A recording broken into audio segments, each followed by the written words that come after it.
Audible Studios presents The Undead Ruins, Undead, Book 3. Written by Eloise J. Knapp. Performed by Kevin T. Collins. Prologue. When the dead rose and turned the world into a massive graveyard, it seemed like the universe was finally on my side. A world with no rules, no social norms or obligations. Perfect. But when I met Blaze Wright, the only person besides Frank Bordeaux that I gave a fuck about, I knew the universe had a sick sense of humor, too. After we discovered each other's dirty secrets on that tiny sailboat, it all got worse. I left her brother, Beau, to die at the hands of cannibal crazies. Blaze tricked me into thinking Gabe, the girl I protected in the earliest days of the apocalypse, skipped out on me. Turns out Blaze drugged her out of spite and cruelty, leaving her to die in a shed. Can't really blame Blaze, though. Gabe epitomized everything I hated about humanity. She was weak and manipulative. A liability, really. But what Blaze did to her still haunts me. Instead of sailing off into the sunset, Blaze and I got caught in a November storm and were tossed and turned for days until we managed to crash on the mainland. Now, 7 years later, society is trying to rebuild itself, dredging up foggy memories of what life used to be like in their attempt to recreate it. No matter how much we resisted, reality was nipping at our heels. The world was turning into its former self. Part 1. Monsters in the Dark. Chapter 1. So this is what it feels like to know every person in the room hates you. 132 people, soon to be 131, crowded the main hall of the settlement. They were a single entity, breathing and hating me in sync, wishing I was the one who had to die instead of Katie, Cassie. I didn't even know the girl's name. Then again, I didn't care. I stood on the center stage, trusty Glock in hand, waiting to execute the 16-year-old girl who defied the town's rules. They'd set up old tarps around her to catch the blood. Months from now, some poor soul would find a stray drop and think of Candy, or Caitlin, or whoever she was. It was better to forget her humanity. John Dynan's town chose to opt into the execution plan Valtown offered newly developing settlements 2 years ago. No exceptions. If you didn't like it, you didn't move there. Once you were in, you had to abide by the rules forever. Yet the settlers acted like it was some unwanted force taking her away. Dynan himself stood beside me, delivering an obligatory pre-execution speech. He gently reminded the town that the girl hid her mother's death for 2 weeks, resulting in the demise of her brother and father. It could have cost everyone their lives if the Z's escaped. In the small confines of the settlement, all it would take was one zombie. There was no room for people who didn't follow the rules. If a neighbor hadn't smelled the rotting corpses and reported them, who knows what would have happened?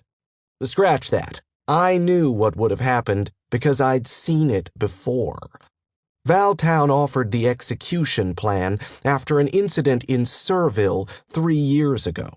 Someone turned into a zombie, someone didn't report it, and half the town was wiped out. It was devastating to everyone in Valtown. Surville was second in food production next to Brixton. The plan was incentive to be a good, tattletale citizen. Be a functioning member of society, or the big baddies will come and put a bullet through your head. At first, it was an exaggerated warning that no one thought the town leaders would follow up on. Then, some people broke the rules, and Blaze and I came to execute.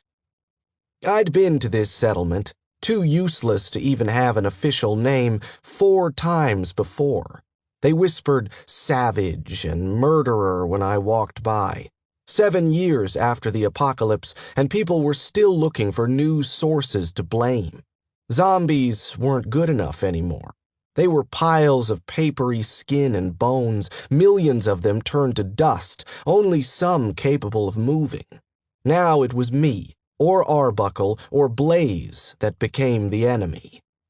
Carrie was a good girl, as we all know, one who would always lend a helping hand to anyone who asked. With a smile, John Dinan looked at each of his townspeople. Just the right amount of sorrow, hope, and insight.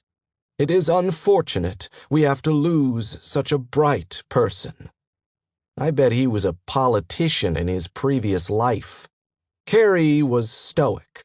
She slumped in the chair, her breathing shallow. The resignation coming off her scared me. Children of the apocalypse were strange. Really, he could have said anything about the girl because he wasn't the one doing the dirty work. I doubted a single fucking person was listening to him. It's me they were looking at. Cyrus V. Sinclair, mercenary, and now child killer. How did it go? Blaze didn't stop sharpening her combat axe to look at me when she asked. It went great. The whole town cheered when I squeezed the trigger, thanked me as I left, and asked me to kiss their babies on the way out, like they do every time. She made a noise between acknowledgement and an indifferent grunt. If someone hadn't reported it. I know, I said. No one in that town even remembers how to use a gun, or any weapon for that matter. They would be massacred in a heartbeat. Blaze ignored me and rested the axe against her leg. They're the beginning of how things used to be, before. It's funny how their settlement is so well fortified, but they're also the least essential to the survival of the rest of the towns. Surville and Brixton are agriculture. Valtown is the big hub, controls everything, and houses all the firepower. What the fuck does Dinan's settlement do? Plant flowers and have barbecues to raise morale? She shook her head and resumed sharpening. I agreed with her completely. She knew that. But bitching about how society was becoming a bunch of lazy, reliant idiots again was one of our common and favorite conversations. That's what happens when they don't have to protect themselves, I said. Valtown never should have started doling out protection. That was the beginning of the end. As soon as these towns could exist without a purpose, it was over. Blaze's eyes bored into mine. After all these years, I still couldn't read her when she didn't want me to. It gets easier to kill the young ones. Ah, a topic shift. Hadn't seen that one coming. I hope so. At the rate we come here, I'll be tossing babies over the wall next month. I hadn't killed someone alive who was as young as Carrie before. It was beyond me how, after a decade since the first dead resurrected. Blaze always did it, should need arise. I wondered if she liked it, or if she was saving me from the job. I hoped for the latter, worried it was the former. She sheathed the axe and pulled a hand-rolled cigarette from its shiny tin case. Lighting up was her way of signaling the end of a conversation. We're headed back, then? No, Arbuckle radioed while we were at Dinan's. Someone thinks they saw a hoarder in a house on the way back. We're checking it out before returning. Give a report. Great. None of those have panned out in months. Blaze took a drag and blew it between her teeth. I rolled down my window. It was one of those days I wished we could have ridden motorcycles, but Valtown made us take medical supplies and food to Dinan. Our bikes were too small to carry the crates. The cold wind rushing around me was what I needed to shake the fog of what I'd just done. After 2 tries, the truck sputtered to life. We drove in silence to the main gate. It took 30 minutes before they let us out. A rare smattering of zombies had gathered and were being dispatched with melee weapons while we waited. Eventually, they moved us through the primary and secondary entries, and we were on our way. The forests blurred by as we sped back to our next destination. The landscape shifted from dense trees to open fields of overgrown grass. We were in the floodlands. Arbuckle is training more people to do what we do. Doesn't need us as much these days, I said, breaking the silence. If he doesn't have anything else for us, and I don't think he will, we could leave. I could feel sadness emanating off her, coming at me in waves. I knew what she thought. I regretted mentioning anything to do with the future, so I tried saving myself. We could do whatever we wanted. Maybe. Or maybe you were going to say, let's gather supplies and leave next year like you always do. I steered around a shambling zombie in the middle of the road. It was an old rotter. His skin stretched so tight across his bones it looked like he'd crumble any second. The right tire caught in a bad pothole, sending us lurching forward before we evened out. I watched in the mirror as he made a futile attempt to follow the truck. Blaze took a deep breath, exhaling smoke at her reflection in the window. Things aren't like they used to be, Cyrus. Fuck. It's like we're having a midlife crisis. Unhappy with our jobs, but what else are we going to do? She was right. We weren't necessarily captive to Arbuckle. We could leave whenever we wanted. But sometimes it felt easier to be a part of the developing society he'd made than to go back to suffering like before. It wasn't like the first year of the apocalypse, where we always had food and ammo. Back then, you could hotwire almost any car and know the gas was still good. We could leave the state and try killing crazies somewhere else. We've got so many supplies in the nest egg, bet we could survive off that alone for at least a year, I said. Or we could start looking for Beau again. We both knew this was always on her mind, the thought of him forever lurking. It was in the dull lifelessness of her eyes, the flatness of her voice. Above all else, Blaze was rational. Her fervor in searching for him was admirable, but even the strongest people were worn down with time. She'd never said she'd given up, not directly, yet she didn't search buildings quite like she used to. Before their execution, she used to interrogate the crazies for any useful information. Not anymore. Getting no closer to finding him took its toll on her. She hadn't brought it up in weeks. I was surprised she did now. Yeah, we could, if you wanted to. I spotted the hoarder house in the distance. Hey, there's the place. We'll talk about this later, okay? She nodded and put her game face on. She pulled deeply on her cigarette twice to finish it, then crushed it in the ashtray. I never told Blaze I believed Beau was as good as dead. I never righted the lie I told her to stop her from leaving me. As long as I had leverage, she wouldn't go. But the longer I lived with it, the harder it was to tell her. It was impossible now. People always say, if you love something, set it free. I found that keeping it captive worked just as well.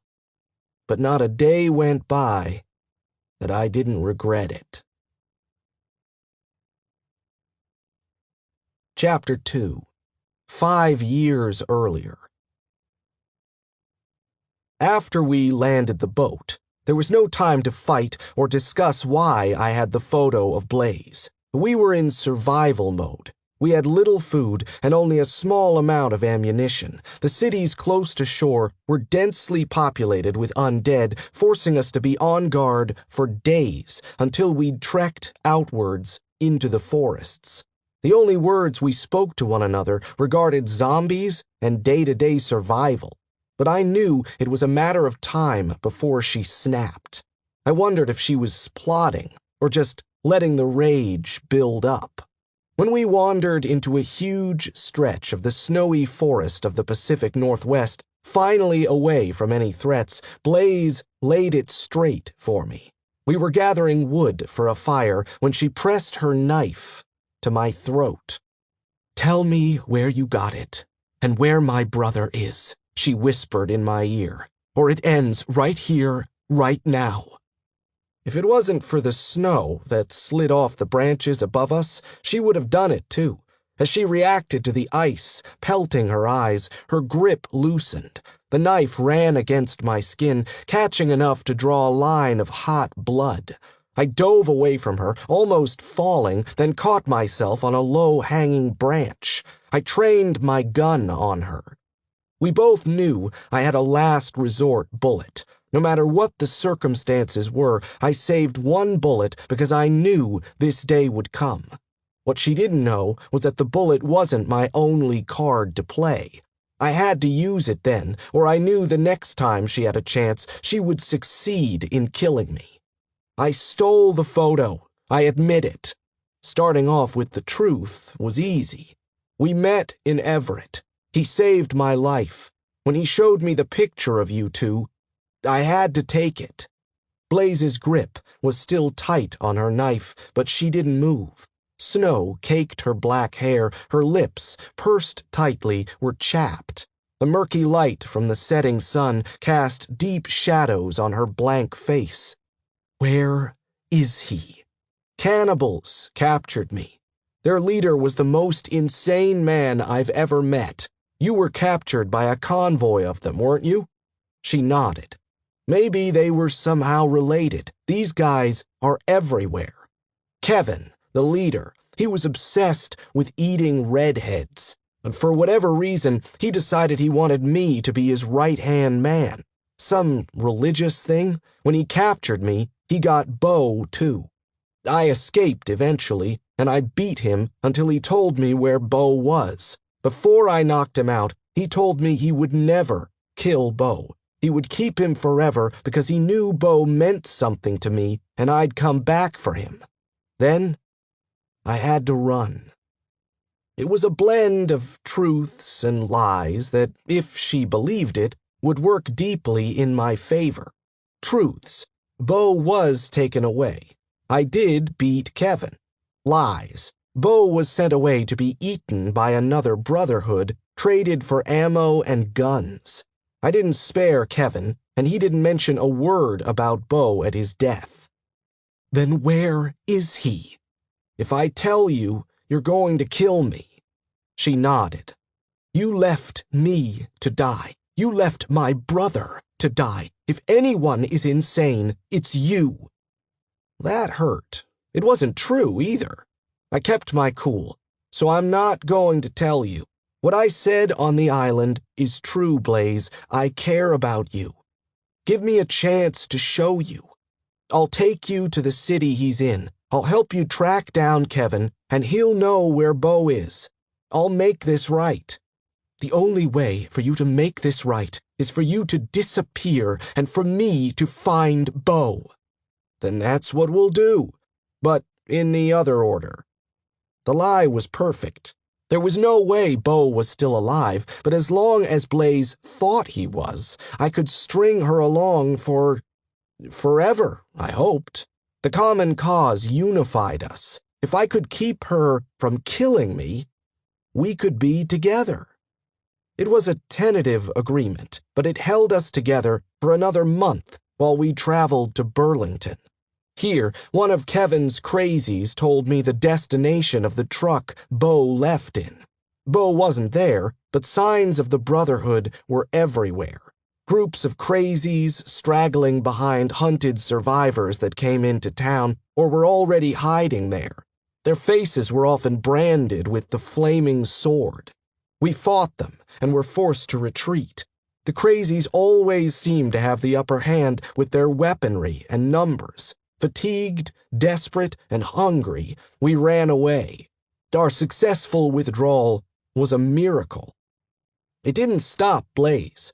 She had experience making Molotovs. From high school, she said, not the military, and after careful planning, we killed every crazy in Burlington.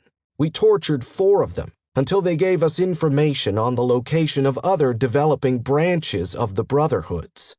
Months later, Blaze and I had killed more crazies than I could count.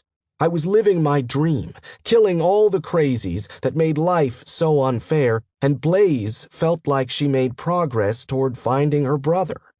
We were happy. Or at least I was. In the afterglow of a raging gunfight, there was nowhere I'd rather be than with someone like me.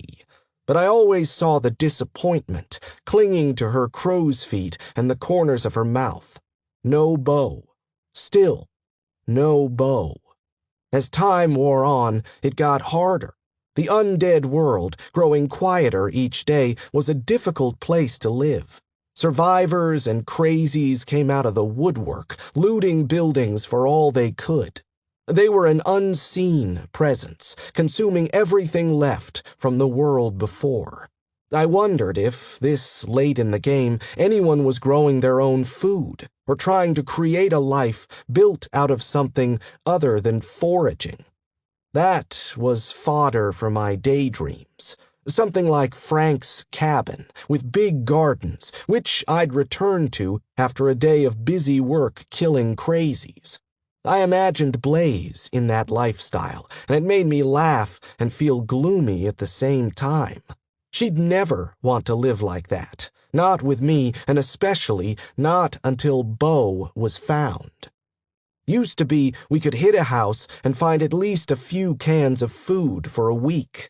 Then we found enough for a day, then none at all. With no trace of Bo anywhere, and Blaze still hell-bent on finding him, it was only a matter of time before we had to choose.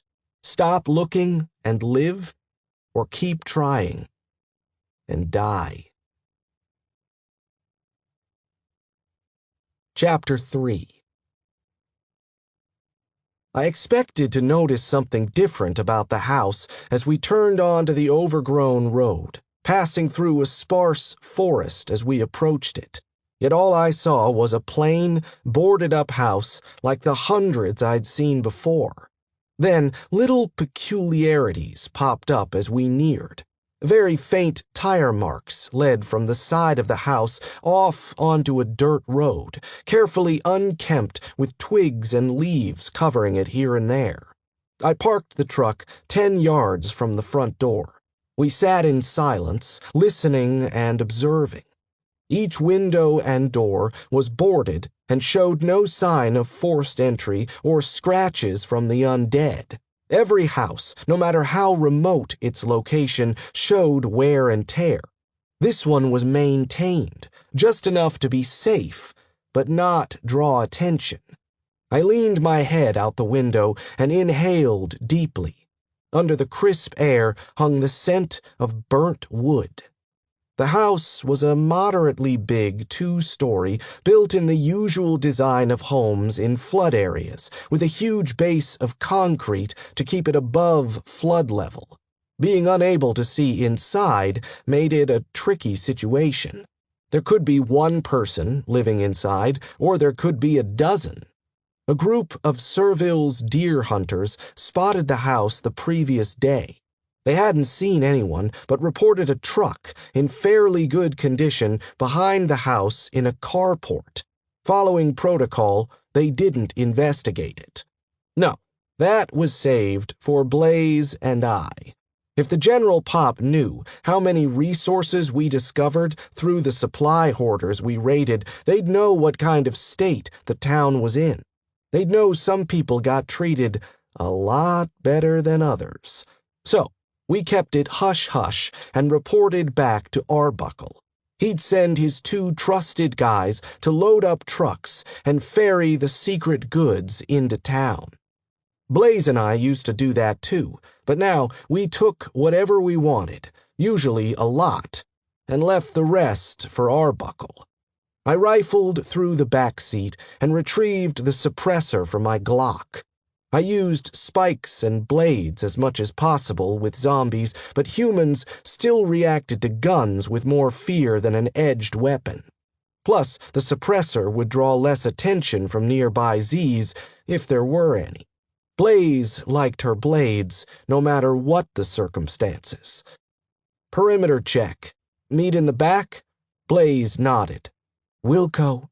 We exited the truck, falling into familiar motions. No matter how bad of a day we'd had, this was our time to forget it all and do the job right. Blaze went right, and I veered left, checking for traps as I walked. We used to follow each other, but more often than not, the hoarder or crazy would give us the slip. Going separate reduced the chances of that, and it only took one close call with a bear trap to be more careful when looking for them. Circle the house. Check the back door first, less likely to be rigged. Enter the front door as a last resort. The house's concrete foundation was either almost solid or a basement. There were water lines on it from years of floods. The front porch spanned the entire width of the house, but the sides were filled with concrete. Windows stretched 6 feet above my head. Those were uncovered, since no zombie or human could get to them without a ladder. Supply hoarders and independent survivors loved porches for their easy fortification. It was also great to defend against Z's as well as humans. I'd seen more than one house with a destroyed front and back porch, making the only way in or out a ladder people would drop down. As I turned the corner, I looked up and studied the windows. My breath caught in my throat. It was faint, but I'd recognize it anywhere. In black paint, the emblem of a circle around a sword loomed over me, painted on a piece of wood, leaning against the dirty window pane inside. My free hand touched my chest, where the Brotherhood's brand scarred my skin. I hadn't seen the emblem in at least a year, not since Blaze and I lost track of the Brotherhood. A slew of thoughts made my blood pressure rise. How old is this? Does this mean the Brotherhood is still alive? Are they close? Then, don't let Blaze see this. The image of Gabe popped into my head, as it often did when I thought of the Brotherhood. Clad in white robes, her hair longer than when we'd left her in Monroe, shouting commands, she directed the crazies. Leaves crunched, then Blaze peered around the back corner of the house. She gave me a thumb up. I moved forward, not too fast, so I wouldn't arouse her suspicion. As guilty as I felt for encouraging Blaze's false hope, the thought of losing her exceeded anything else. Like the hunter said, there was a carport behind the house. 3 of its sides were covered with green tarps, making it slightly less noticeable. The truck they'd seen wasn't inside. It confirmed someone was using the house. They might not be supply hoarders, but someone was there. I thought of the Brotherhood's symbol. What if there was more evidence inside the house indicating their presence? It would be all she needed for the flame to spark within her. She'd want to leave Valtown to start looking for him. But we had no clue where the Brotherhood was anymore. Blaze made her way up the narrow set of stairs to the back porch. I trailed behind, scanning the area for wires or signs of traps. Either they didn't have much, or they were convinced no one would find them because the area was clean. The landing in front of the door was barely big enough for us both to stand. Wood creaked under our feet as she reached for the door handle, turning it gently. It was unlocked. She pressed open the door. It screeched as it swung on rusty hinges. The light from outside shone into an empty kitchen, yellow floral wallpaper peeling in sheets. We waited for 3 full minutes, staring into the darkness. Often, if someone was inside, they'd give up on the waiting game first and show themselves. but there was no one. I took the first step in, checking my corners as I moved into the kitchen. Blaze followed silently, checking behind the open door as she entered. A large archway opened into a living room with another cutout over the counters, giving me a better view. A single couch, tattered down to its metal frame and coils, was in front of a wood-burning stove. Slivers of light came through cracks in the particle board covering the windows. Other than an empty bookshelf and barren end tables and a coffee table, the room was sparse. I studied the floor as my eyes adjusted to the dim lighting. There was a thick coating of dust on everything, but crazies and survivors alike often forgot their tracks once inside the house. There was no way to cover it up. Disturbances in the dust revealed a path going from the kitchen through the living room to the front door, veering to the left and right. To the right was a staircase, to the left, a door. We listened. It was still quiet. I thought I heard rustling, but as I focused, the sound seemed nothing more than birds outside or the old house creaking. I moved forward into the living room area, letting Blaze watch the exit.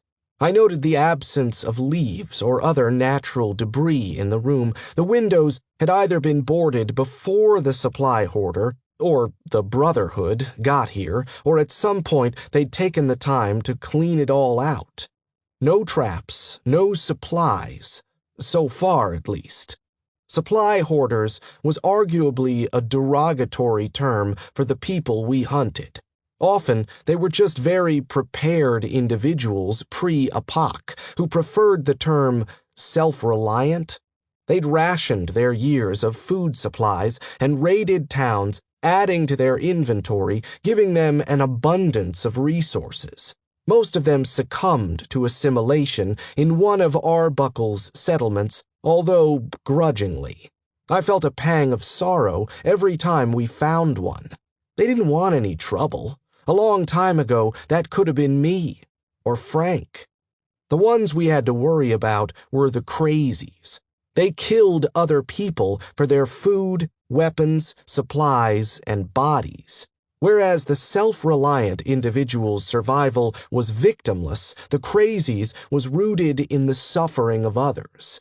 I wouldn't stand for it. I thought of Judy Beth. She'd been rotting away in her house, her dead husband in a freezer in the basement, and zombie grandkids upstairs when she shot my adoptive father, Frank. I thought of the people the Brotherhood stored in cellars to cannibalize. That was why I still stuck with Arbuckle. I needed to kill these people, and he provided useful information and resources to do it. Blaze motioned to the door on our left. I covered her as she went to open it, but the doorknob didn't turn. Locked from the inside. If there were supplies here, that's where they'd be. We needed to check upstairs first. It was easier to get attacked upstairs rather than in a basement, where there was no escape. Blaze and I made a policy of middle, top, bottom searching. There were always windows upstairs, and a second-floor emergency exit was better than nothing. Plus, we'd have to pop the door off its hinges to get it open. We made our way through the living room, stepping lightly. Blaze hung back, watching the basement door. Beside the sounds of our investigation, there was nothing. Sweat beaded my forehead, even though the house was cold. Halfway up the stairs sat the window I'd seen the Brotherhood's emblem in. Dimmed light shone through the grimy glass, illuminating the landing at the top where a door stood ajar. Would Blaze think to pick up the piece of wood to inspect? She'd know what it meant. No doubt about it. I paid no attention to it as I walked up. A 90-degree corner led right down a long hallway. I counted 5 doors. Each door was open, and light from the outside made it feel more spacious than downstairs. Still nothing. I glanced at Blaze, who shot expectant looks at me in between watching the bottom of the stairs. She hadn't noticed the plank, or didn't think anything of it. As we moved forward, checking the rest of the rooms, each revealed the same. Rooms that were left when the original homeowners thought they'd fare better somewhere else after the apocalypse started. All clothing, trinkets, and semi-useful items were taken. Memorabilia was left behind. I couldn't count how many homes like this I'd seen. At the last room, I checked the window. No activity outside. Blaze came close to me, leaning in to whisper, "Basement is all that's left." I nodded. Strange that it's locked. There might be someone inside. Flashlights and guns, okay? We need range on this. Blaze didn't disagree. She holstered her axe and pulled out her handgun and crank light. We went back downstairs, being less careful about the noise. If there was someone in the basement, they knew we were here. I took point. 2 well-placed kicks popped open the weak door, revealing blackness inside. The dynamo crank lights were high commodities this far into the apocalypse. With a long shelf life and no need for batteries, the only bad thing about them was the noise. We cranked them for 2 minutes, giving us an estimated 30 minutes of light. We clipped them to our vests, allowing both hands to be free. Still, no signs of life. Arbuckle concocted a statement he wanted us to say aloud to supply hoarders before taking over, but we'd never done it. It was ridiculous. Valtown will welcome you if you submit yourself and your supplies willingly, or something like that. Resistance is fucking futile, is what we should really say. But we had to say something, because on the off chance someone was there and wanted to give up, it was counterproductive to shoot first and ask questions later. "Is anyone down there?" I called out. Nothing. My light illuminated halfway down the stairs, concrete with spiderweb cracks on either side of the staircase, then blackness. It was creepy. "I'm going to be straight with you," Blaze took over. "When we get down there, we're going to shoot you." Nothing. Then the smell hit us, rancid and potent, the kind you'd remember a decade later. Blaze's nose crinkled. "I guess something already is dead." I started down the stairs. At the bottom, we found no supplies, only a giant, sparsely furnished basement with 8 dead bodies. The white-blue light cast long shadows across the room, and the lumps of dead and rotting bodies looked surreal. There were 7 of them in a circle, with the 8th in the center, a handgun still gripped in his right hand. Their bodies were juicy. They'd been rotting a few days at most. They could have died the day the hunters saw them. Then I felt a hand on my shoulder, its iron grip crushing even through my jacket and vest. The scent of putrid flesh wafted over me. I spun, pushing down the outstretched arm in one swift motion. It was a she, once, wearing a soiled white dress spattered with old blood. Her jaw was completely missing, her tongue hanging down against her chest. The Z stumbled back, giving me the perfect opportunity to raise my gun and fire. I blamed the miss on the jumping shadows from my crank light. The bullet grazed the side of her head, embedding into the concrete behind her with a loud crack. Before Blaze could steal the kill and tease me later, I corrected my aim and squeezed the trigger again. My shot found its mark right between the Z's glassy white eyes. The corpse dropped to her knees, then toppled over. Just to be sure, I scanned the area again. The stiff had been standing behind a set of shelves out of sight. Besides her, there was nothing but some old farm equipment pressed far against the walls. I used my boot to push the corpse onto its back. now noticing the rope around her waist that connected her to a tool rack nearby. The mess of muscle and sinew that was once her jaw looked clean on the edges, not like she was bitten, but cut. Jaw and throat were torn out, probably why she wasn't making any noise. Odd, Blaze said. Why did they leave her like that? I shrugged. Why do they ever do anything like this? Trying to make sense of things got you caught up in them in a bad way. When the whys of the world became too much to bear, things got complicated. Headshots, all of them, Blaze said as she walked around the cultish scene. Fucking creepy. It always means one of them went last. Anyway, there isn't anything down here. Let's head out. Don't you find this strange? She huffed. Cyrus, we've seen weird shit before. We've seen bigger mass suicides than this. Don't you remember Issaquah? I shuddered. I did. The truck, though. The hunters saw a truck here, and now it's gone. Someone was here. Raiders saw the house, took a look, and found nothing. She caught my pensive stare. What's up, Scooby-Doo? Why are you pushing this so hard?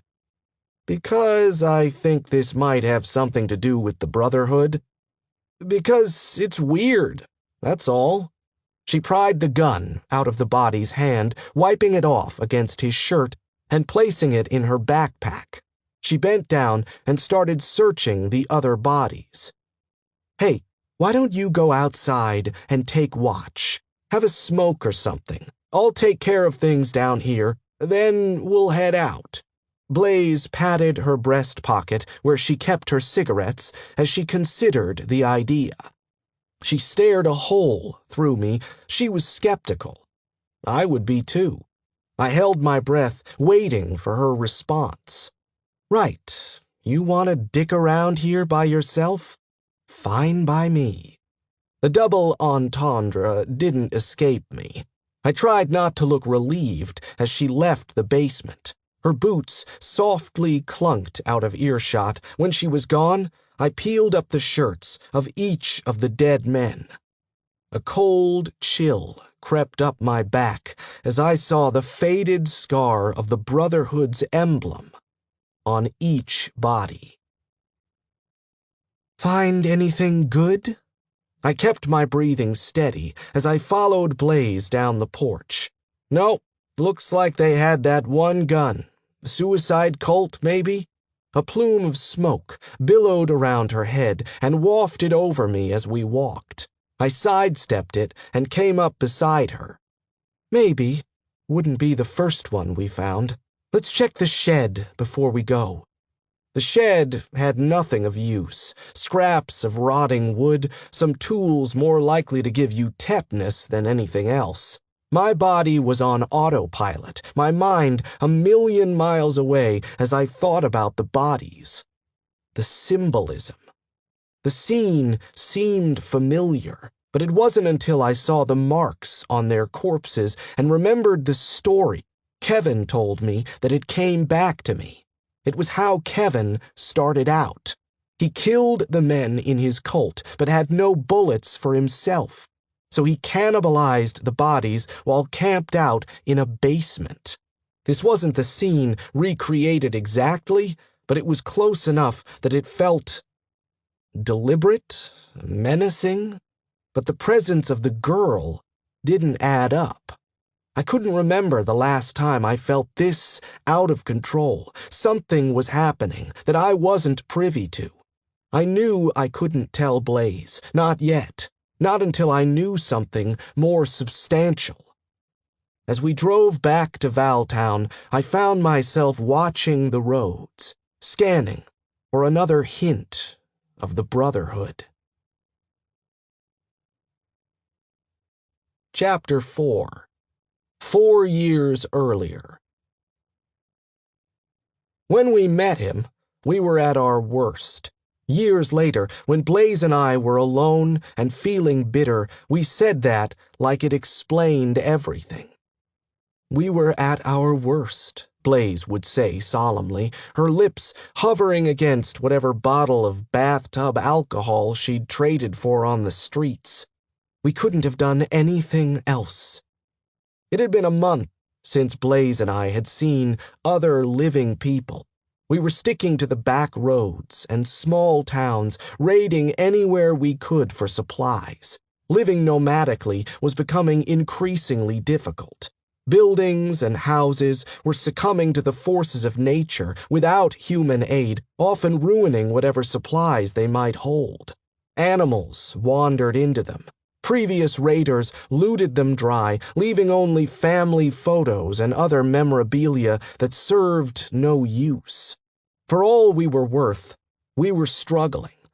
Blaze with her need to find Beau, and me with my desire to be with her, and both of us incapable of growing food.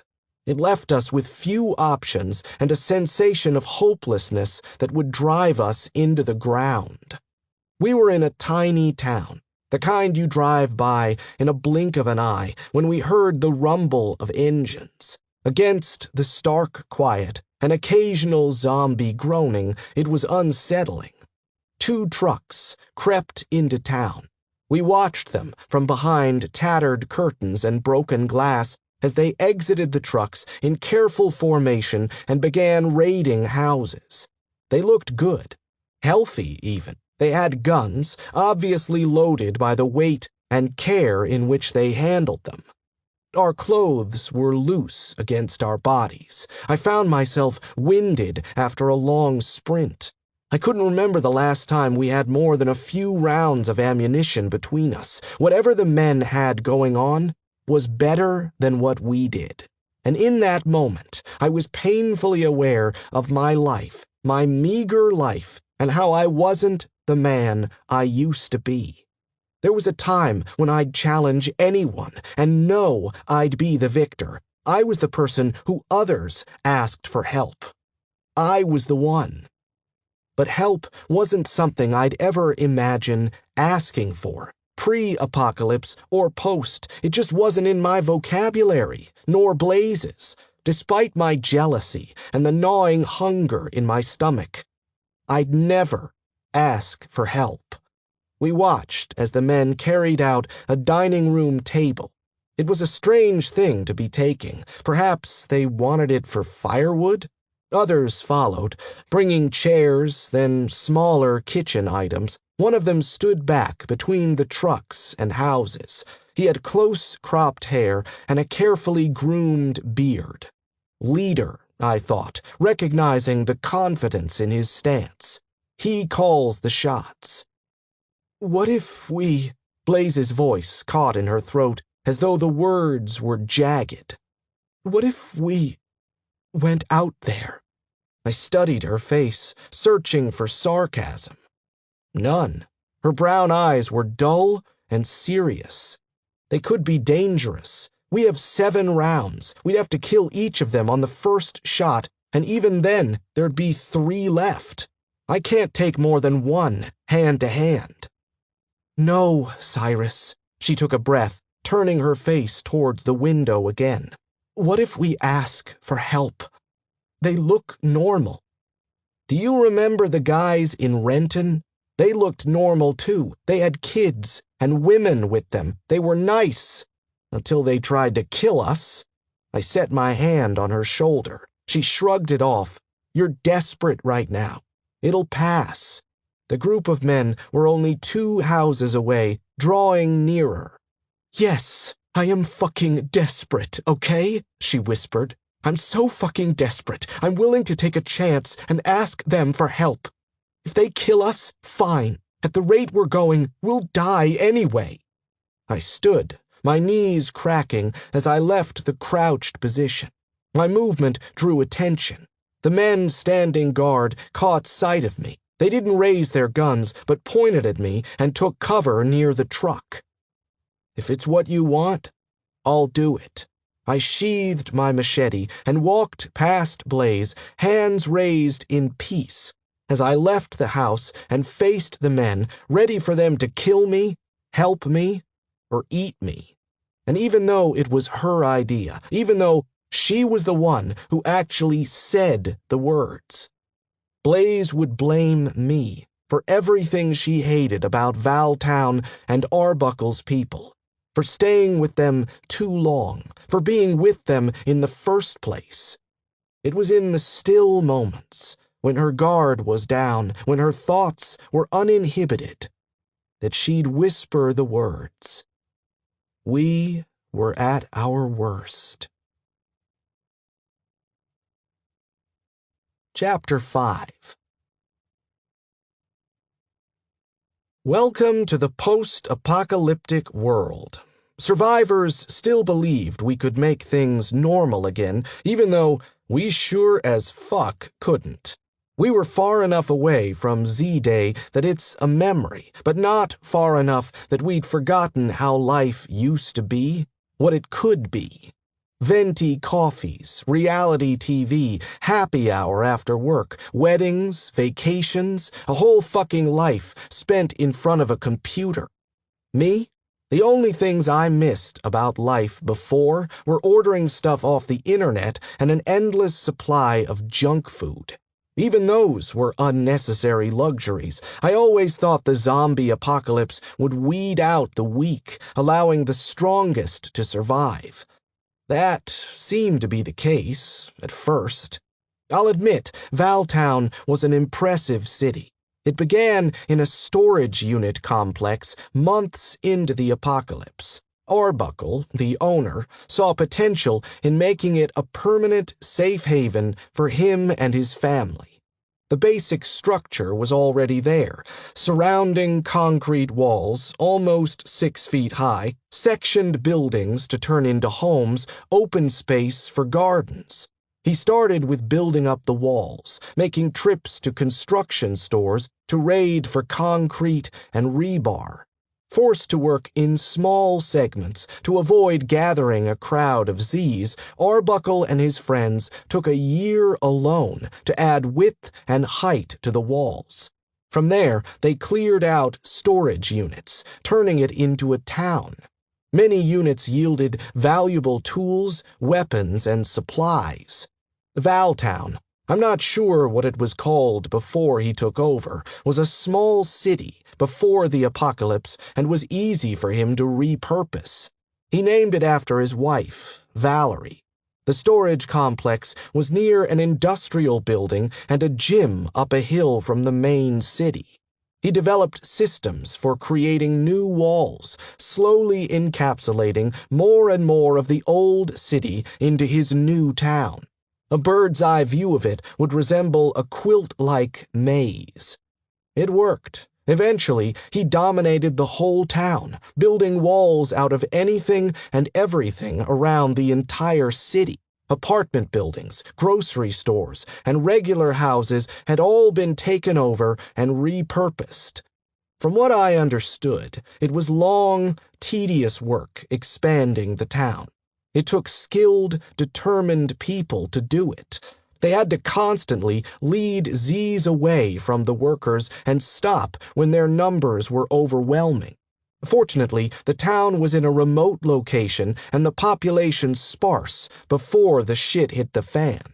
In a matter of years, they'd walled and fortified a mile radius. Resources like concrete, metal, and wood were easy to come by. No one prioritized them in the earliest days of the apocalypse, so they were found in abundance at construction sites and hardware stores. He took in survivors, protected them, and offered some resemblance of civilization. People responded well to it because Arbuckle wasn't insane. Mild, ambiguous religious motivation, no power complex. He was a good man who wanted to fix things. Even I couldn't deny that. The Arbuckle who made Valtown was smart and determined. I admired what he achieved. But people change over time. That's where my natural selection theory failed. The weak thrive in generosity and goodness. Droves of them would have died if Arbuckle hadn't taken them in. They were burdens in life before, and they were certainly burdens now. Only keeping them alive was 4 times as hard, and he was finally beginning to realize it. Blaze didn't want to go straight to Arbuckle when we got back to Valtown. I was irritated by how he ran the place. Blaze was downright belligerent. Any small move to make his life harder, she'd do. Since I didn't want to fight, I went with it. So after we checked through the gates and dropped off the truck, we navigated the throngs of people to the other side of town. "Hey, Mr. Sinclair?" I rolled my eyes and increased my pace. The nuisance tagged along, unperturbed by my obvious distaste. "Mr. Sinclair," Alex repeated, "I found some for you." That made me stop. The kid almost ran into me. Blaze kept walking, and I lost her in the crowd. She had a friend of her own, sort of, but they didn't have the same relationship Alex and I did. What? You think I hadn't made any new friends in 5 years? The green and yellow package was in surprisingly good condition. It crinkled as he handed it to me. The candies were as hard as rock inside the bag, creating one giant candy, but any form of Sour Patch Kids suited me these days. It was exactly what I needed after a hard day of suck. "You snuck out again, huh?" Alex nodded, unashamed. At 16, he faced the same issues all the other kids his age dealt with. The dead rose when they were so young that the new reality changed them. It forced them to grow up in ways that reminded me of my own youth. Survival and murder were second nature now, but having been robbed of their childhood, they were emotionally stunted yet physically capable of destruction. Alex wouldn't hesitate to kill his mother if she turned into a zombie. He wouldn't blink, but he'd whine and complain to her like an 8-year-old if he didn't get what he wanted for dinner. People were technically allowed to leave Valtown, but most people didn't, and it was frowned upon. Kids were guarded with the utmost zeal, so Alex sneaking out was a no-no. "You get caught?" He shook his head. "No. Since you told me about the weak point by the back gate, I never get caught. Just slip out." Good. I made a show of weighing the bag in my hand, inspecting it more. "What do you want for it?" 5 rounds. 5? Kid, I don't use 5 rounds in a week. What makes you think I'll give them to you for a bag of candy? He shrugged. "I have something you want. If you really want it, you'll give me whatever I want." I was bluffing. I'd give him 5 rounds for them, but I tested his resolve. Plus, I could stop at the munitions shop to get more. I hated suck-ups, which was why I was hard on Alex. A tiny part of me thought of him as kin, since he had blazing red hair like my own. I shouldered off my pack and retrieved a spare mag. Then I popped out 5 9mm rounds and handed them over. After he pocketed them, he saluted me and darted into the crowd. Eager to get home, I picked up the pace. I passed a junk shop filled with knickknacks harvested from the storage units. Tables were set up outside, heavy with glassware. I nodded to the lady who ran it. Since our apartment was one building over, I saw her a lot. She thought Blaze and I needed to be mothered and gave us decorations for our place. Normally, she stopped us to ask if we'd been eating right or if we needed anything. Like Alex, there was something about her not even Blaze or I could hate. She was talking to a handful of people, and lucky for me, was unable to sidetrack. In a moment, I was in the lobby of the apartment. The apartment reminded me of my old one. 2 bedrooms, an open living room, and kitchen area. This building was in remarkably good condition. Despite Arbuckle preaching equality, there was an order to things. People who did more got more, because if they didn't, they wouldn't. Blaze and I were primo because we killed people without blinking and did Arbuckle's dirty work. Our privileges consisted of better food rations, access to all munitions and vehicles, and a third-story room in the nice apartment. When Blaze and I accepted the space from Arbuckle, I remember thinking, we sacrificed our autonomy for Berber carpet and a kitchenette. Blaze thought worse things, which I was reminded of at least once a week. I could play her, remind her that she was the one who wanted to ask for help in the first place, but it was petty. Not saying anything at all made me the bigger man. We both knew it. I moved into the apartment quietly, listening for Blaze. Her bedroom door was shut, and I heard the familiar grinding of her sharpening knives. Whenever she was frustrated, happy, or bored, she sharpened her vast collection of blades and spikes. I knew it was meditative. I'd done the same with my guns for almost 2 decades. Oh, guns. That's another thing I miss. Ammo became hard to find and make, forcing everyone to adapt to knives for the most part. Valtown did refill their own ammunition, but even then, resources were in short supply. People traded bullets for things they couldn't live without. Blaze hated the exorbitant amount of rounds I gave Alex for candy. I pointed out she'd do the same for a cigarette, and that ended it. After I took off my gear, I slumped into my chair by the window overlooking the town and fished out my bag of candy. At first, I saved candy, just like the hoarders stashed supplies, thinking there would be a better time in the future to eat it. When I really needed it, after more than a handful of close calls, I lived by the motto, "No time like the present." I whacked the bag on the windowsill until the candies broke apart. They were stale. The citric acid wasn't as sour, and I couldn't chew them, so I sucked the rock-hard sweets, swishing them around in my mouth and remembering what they tasted like fresh. Sweet tooth satisfied, my thoughts drifted. These days, our biggest threats were small-time crazies traveling in groups of no more than 5 people. They were into the usual bad guy topics: rape, murder, cannibalizing, torture. But it had been almost a year since we'd encountered a large group of them. Our reach extended almost 50 miles from Valtown. Outposts kept us current on the movement of non-affiliated groups as well as crazies. They existed, but they knew not to mess around with us. But the Brotherhood, if they were here and active, we were in trouble. They were big league crazy, at least they had been. They believed in mass numbers and were good at recruiting all sorts of people.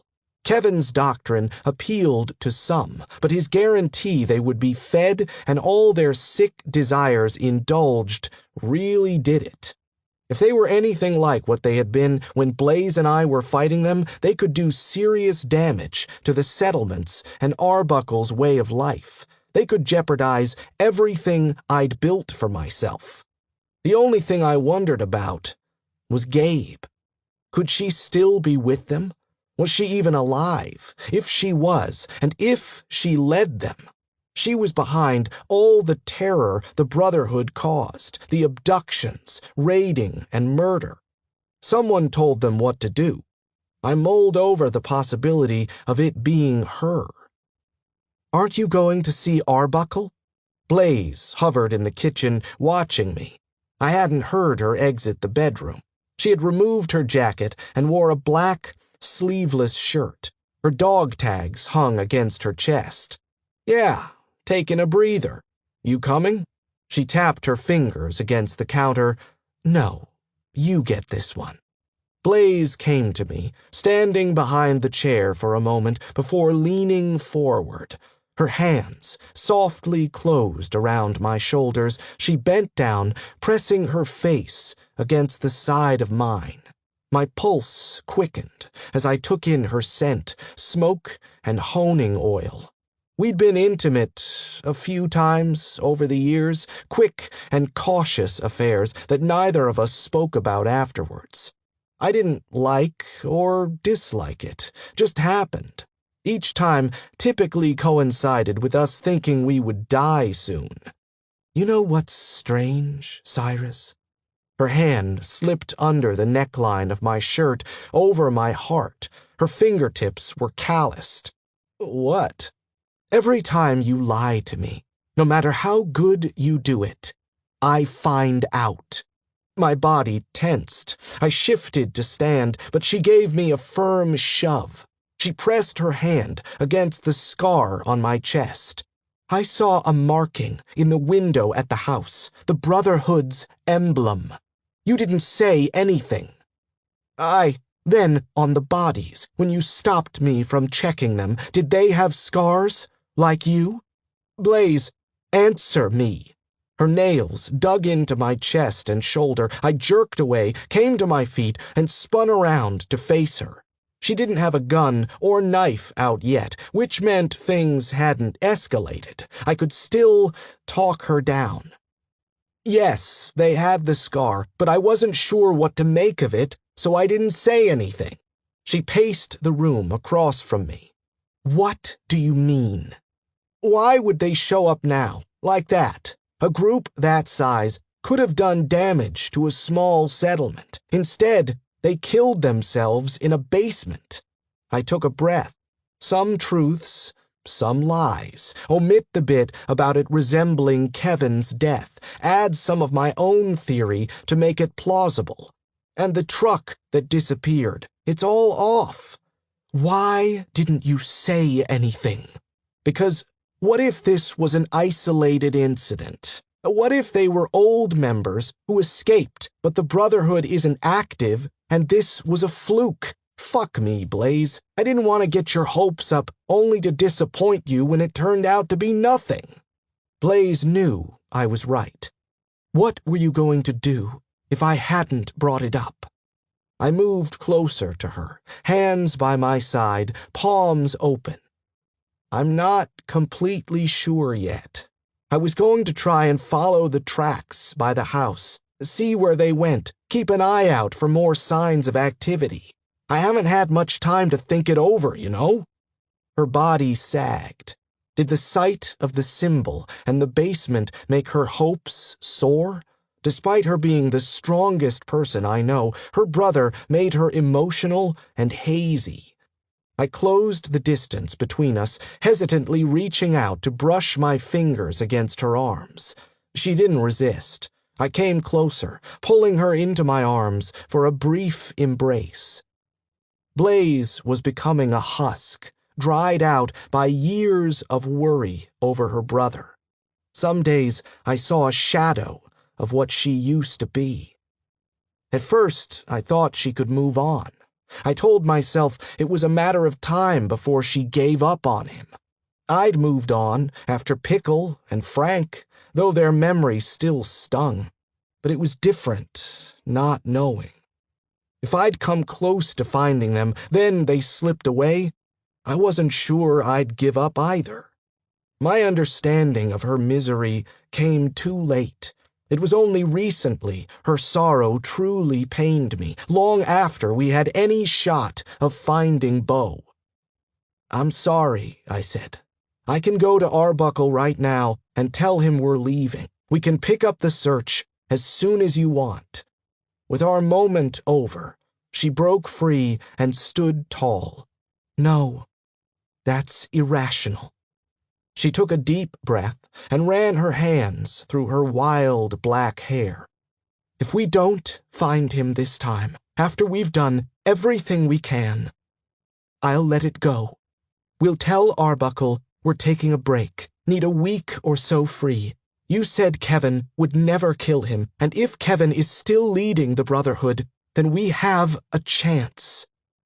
The candy tasted slimy and bitter in my mouth, just like the lie she recited back to me. I swallowed away the lump in my throat, and managed a weak smile. It's a plan. Chapter 6. 4 years earlier. We were impressed at the wall he'd built around the storage unit facility as they drove us through the gates. Another team distracted stray Z's to give us time to slip in. The walk through metal and concrete halls was cramped. Hundreds of unsorted boxes from the units lined the walls. They put us in a spare room with a bed neatly made on the floor, a table and chair, and enough clean water to feel lucky. "You can leave any time," Arbuckle told us as he handed us a bag of rations. "What I'm building, it has nothing to do with force or violence. We'll help you regain your strength, but once you do, it's either help out or get out." His words were firm, his attitude fiercely resolute. They let us keep what weapons we had, as long as we never had them out unless they needed to be. The atmosphere was forced. Everyone had a smile on their face, but behind it was tension. When would it all come to a bloody, ruined end? A pillar of light cut through the dark room where they'd opened a hole in the metal roof and placed a piece of plastic over to stop the rain from getting in. Blaze and I sat on the bed, watching dust particles float around before inhaling the food. Cans of chili, a couple fresh carrots. There were even 2 sets of metal plates and utensils.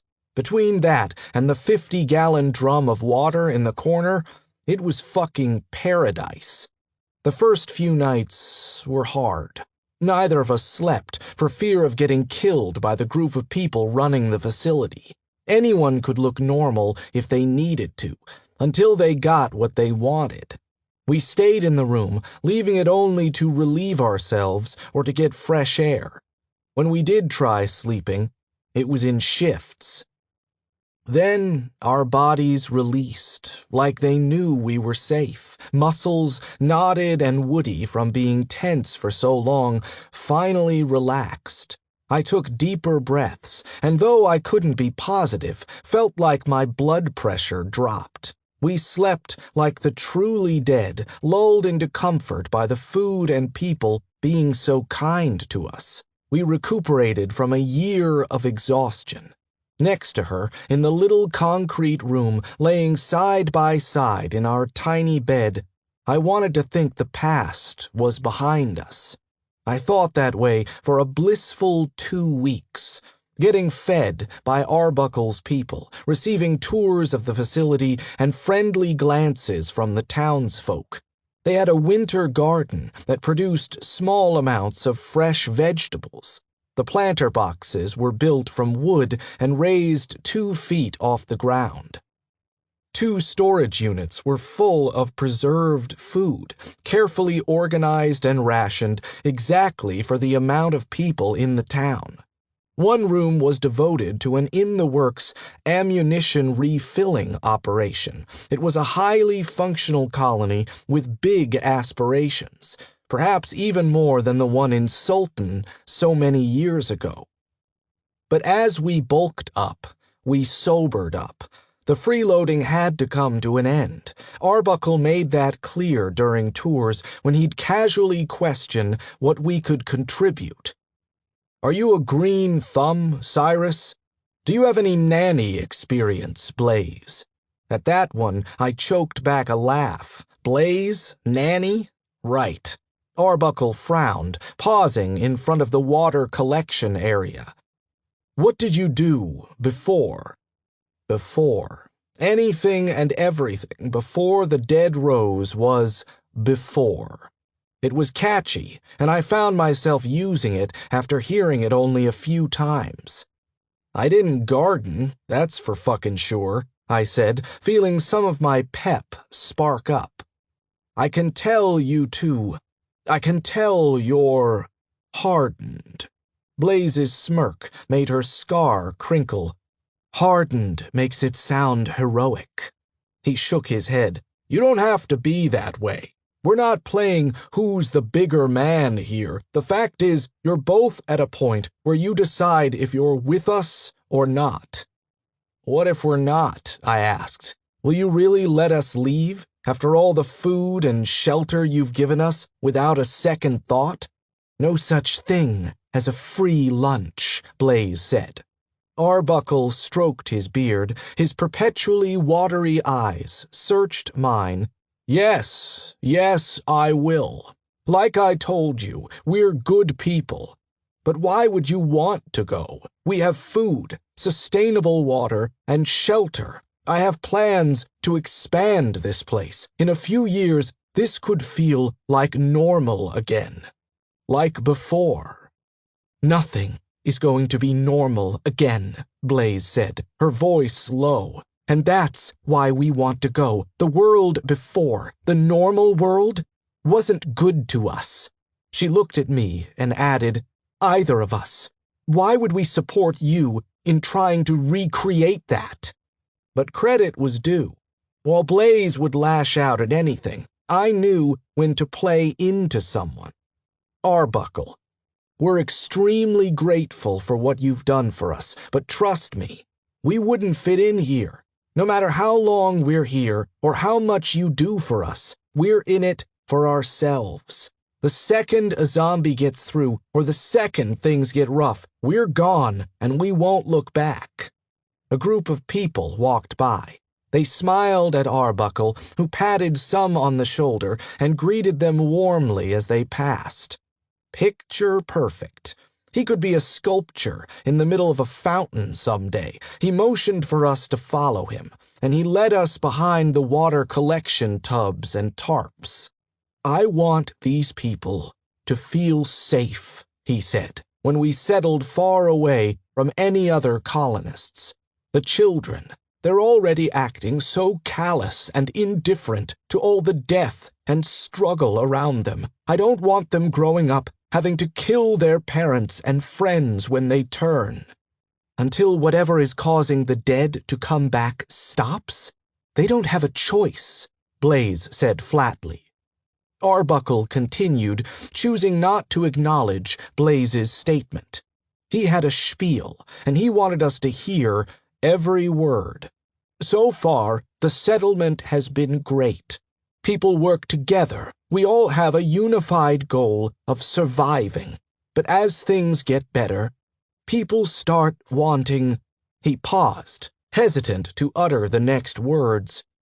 Preferential treatment. That's the best way I can put it. Some of them think they deserve more than others because they dispose of the turned, or because they put more time in the garden, or go on more runs. Then they treat their friends better, giving them more supplies than they should, forming alliances and whatnot. It isn't bad now, but it's going to be later. I know it. I stared at the drips of water gathering on the blue tarp beside us, forming a little stream that fed into a bucket. My thoughts wandered. I knew where Arbuckle was headed with this from the moment he started the conversation. Cut to the chase, Blaze said, adding a gruff, please. I need a third party who will enforce rules. Why can't you do it? I asked. You're the leader. That's your job. He stared outward at the little town of storage units and exhaled slowly. I don't want them to hate me. While there are few of us, we'll all decide on a set of rules. It won't seem like my idea alone. Then you two would enforce them. You want us to be the bad guys. Arbuckle didn't miss a beat. Yes, perhaps that isn't the best way to put it. I want you to be enforcers. Police. No, Blaze and I said in unison. Now he was exasperated. He took a step closer to us, raising his hand as though to touch my shoulder, but dropped it once he thought better. There must be something you want in return for your services. What will you do out there that you can't do in here? I looked at Blaze. Her face had softened. She wore the same expression she always did when she looked at the picture of herself that I'd stolen from Beau. The tiniest edge of Beau's face remained in frame from where I'd ripped it. "We'll talk about it in private," I told Arbuckle. "We'll let you know tomorrow."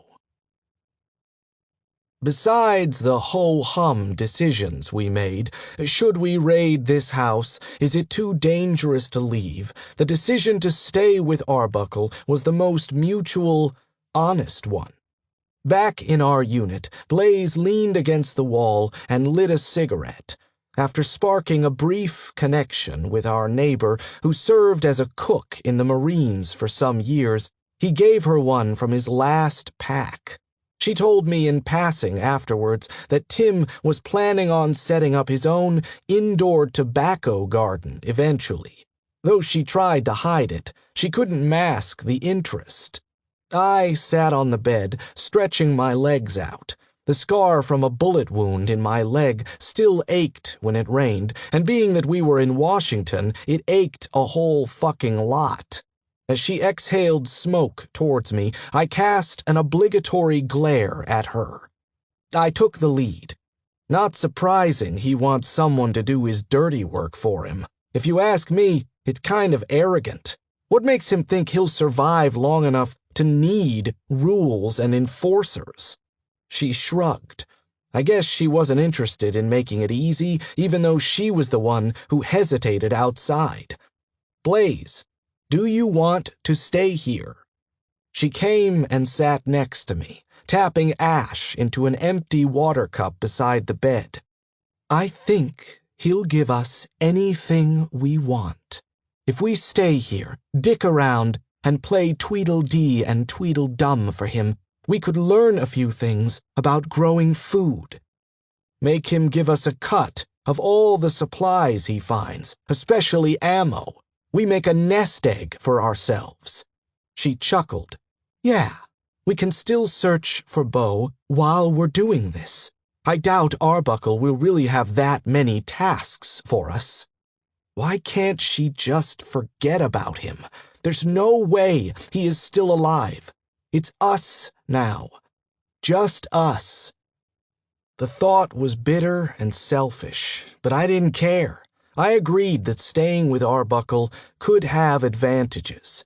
Leeching supplies from him until we could branch out on our own made perfect sense, and while I agreed about Beau, I hoped the new task of duping Arbuckle would help her see things differently. "Forgive them, for they know not what they do," I said. "Take advantage of them instead." Chapter 7. Arbuckle converted the town hall into his own personal mansion that housed his children, wife, and a few people who he considered invaluable. The first story served as an office and medical facility. Walking into it was like walking into the world before. Everything was spotless, everyone clean and well-dressed. There were no indications that we were almost a decade past the end of the world. Blaze and I, still grimy and sweaty from our trip to Dinan's settlement and the house, were out of place. While I liked to be orderly and clean, there was something satisfying about being a sore thumb in the otherwise pristine setup. You don't get to play house while other people are doing your dirty work without a little suffering. "What took you?" Arbuckle's wife, Valerie, second in command and certified nurse, waited for us in the main entry. She sighed. "Forget it. Follow me." Neither of us liked Valerie. She was a nice person, sure, but so full of herself she actually looked down her nose at you when she spoke. Instead of taking us upstairs to Arbuckle's office, she led us through the building to the medical facility. It was really no more than a big room with some exam tables. Sheets created private spaces, and cases of medical supplies were always diminishing. It was usually teeming with activity, since people from all settlements came there to see the 3 resident doctors. Both Brixton and Serville had doctors, but only one each, and they weren't that great. Today it was empty. In the back right, one curtain was closed. Arbuckle stood outside of it. When he saw us, he came over with a worried look on his face. He wrung his hands. "Did you handle Dinan's problem?" "I killed the girl," I said flatly. "And the rumors of a supply hoarder." "No supplies," I said, but it was obvious the questions and answers weren't important to him. "What are we doing here?" "I think it would be best if I just showed you first," he said, leading us to the curtained area. He pulled back the sheets. The girl was pregnant. Her hands rested on top of her bulging stomach. Gaze downcast, she avoided direct eye contact with any of us. Grime coated her face, and greasy clumps of hair clung to her scalp. The loose top and skirt she wore were covered in so much mud and dirt, I wouldn't be surprised if they were made of it. She swayed slightly as she stared at the floor, completely in her own world. A few fresh scratches covered her arms and legs. "Two of my guys found her on the side of the road during a patrol to Brixton 2 days ago. Didn't think anything of it, but since she was so pregnant, they came back here to drop her off, brought her in, and took her to the infirmary where the docs started taking care of her." Arbuckle paused. She wouldn't say a word. Then they saw a mark on her back. Hadn't seen anything like it before. Valerie stepped in when she caught me fixating on the scratches on her body. "We tried cleaning her up, but she fights us. Won't do anything but sit here, won't even eat. I think she's in shock or traumatized." "What is it?" I asked Arbuckle. "What's the mark?" Arbuckle nodded to the woman who brought her in. She led us behind the girl and pulled up her shirt. She flinched, but didn't resist. On her left side was a scabbed-over wound. It was hard to make out, but since I'd seen it more times than I'd like to admit, I recognized it right away. A sword with flames around it. My pulse sped up, and my breath caught in my throat. The very same emblem scarred my chest. I hadn't seen it on anyone but myself in years, until the guys in the basement today and the board in the house. Now this, all at once? This was no coincidence. Blaze stared hard at the symbol, her face carefully neutral. The girl's brand was fresh. Someone had done it recently, and it couldn't have been Kevin. I shoved that branding rod through his throat and out the back of his skull. While I could have come up with justifications for the men in the basement having the brand, the pregnant girl provided irrefutable evidence the Brotherhood was somehow active. Or at the very least, someone kept the brand and was still using it. "Have you seen this before?" Blaze spoke first. "It looks familiar, but I can't place it." "Cyrus?" She was smart. Revealing too much to Arbuckle was risky. If he suspected crazies were organizing en masse, he might overreact and jeopardize our own search for them. While they were strong, no doubt about it, Arbuckle could scare them away or make them more aware of us hunting them. Bottom line, we didn't need his flunkies trying to find the Brotherhood before we did. "I'm not sure either. We've taken out a lot of crazies before." "She's got another branding on her front. It's an X on her stomach." Valerie was more fixated on the girl than the bigger picture. "It must have been done before she got pregnant. It's scarred and stretching with her skin." "What does this have to do with us?" I asked. "You've found one person that has some marks." Valerie looked flustered. "My grandparents raised cattle. You brand them so everyone knows they're yours. Why would this girl be branded unless she belonged to someone?" I shrugged. I wanted to state the obvious, "You're right," but it was counterproductive. Arbuckle set his hand on Valerie's shoulder. "We're definitely concerned about what this branding could mean. The girl has been abused, too, and we don't stand for things like that, but I'll be honest." He lowered his voice. "My real concern is about the men who went to Brixton. They haven't come back.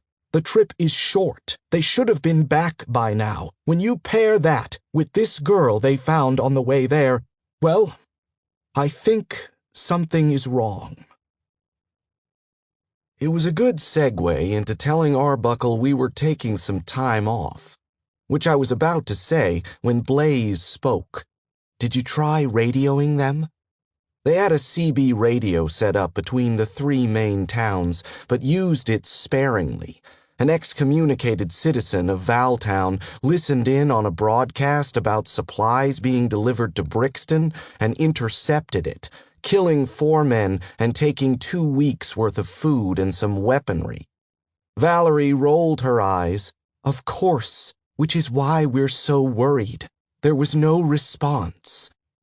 "You want us to go check out Brixton?" I asked. They nodded. I looked to Blaze, who gestured to the door. "We need a moment." Arbuckle hadn't expected anything but a resounding yes. Blaze and I went just outside of the facility door. "Do you know anything about the brand on her stomach?" she asked. "I don't remember seeing anything like it, but it wasn't as though we were stripping bodies and searching them." "No, but the other brand is fresh." I didn't need to explain what that meant for us. I'm inclined to agree with Valerie. The Brotherhood is cannibalistic. People are their currency, so it makes sense for them to start marking them as such.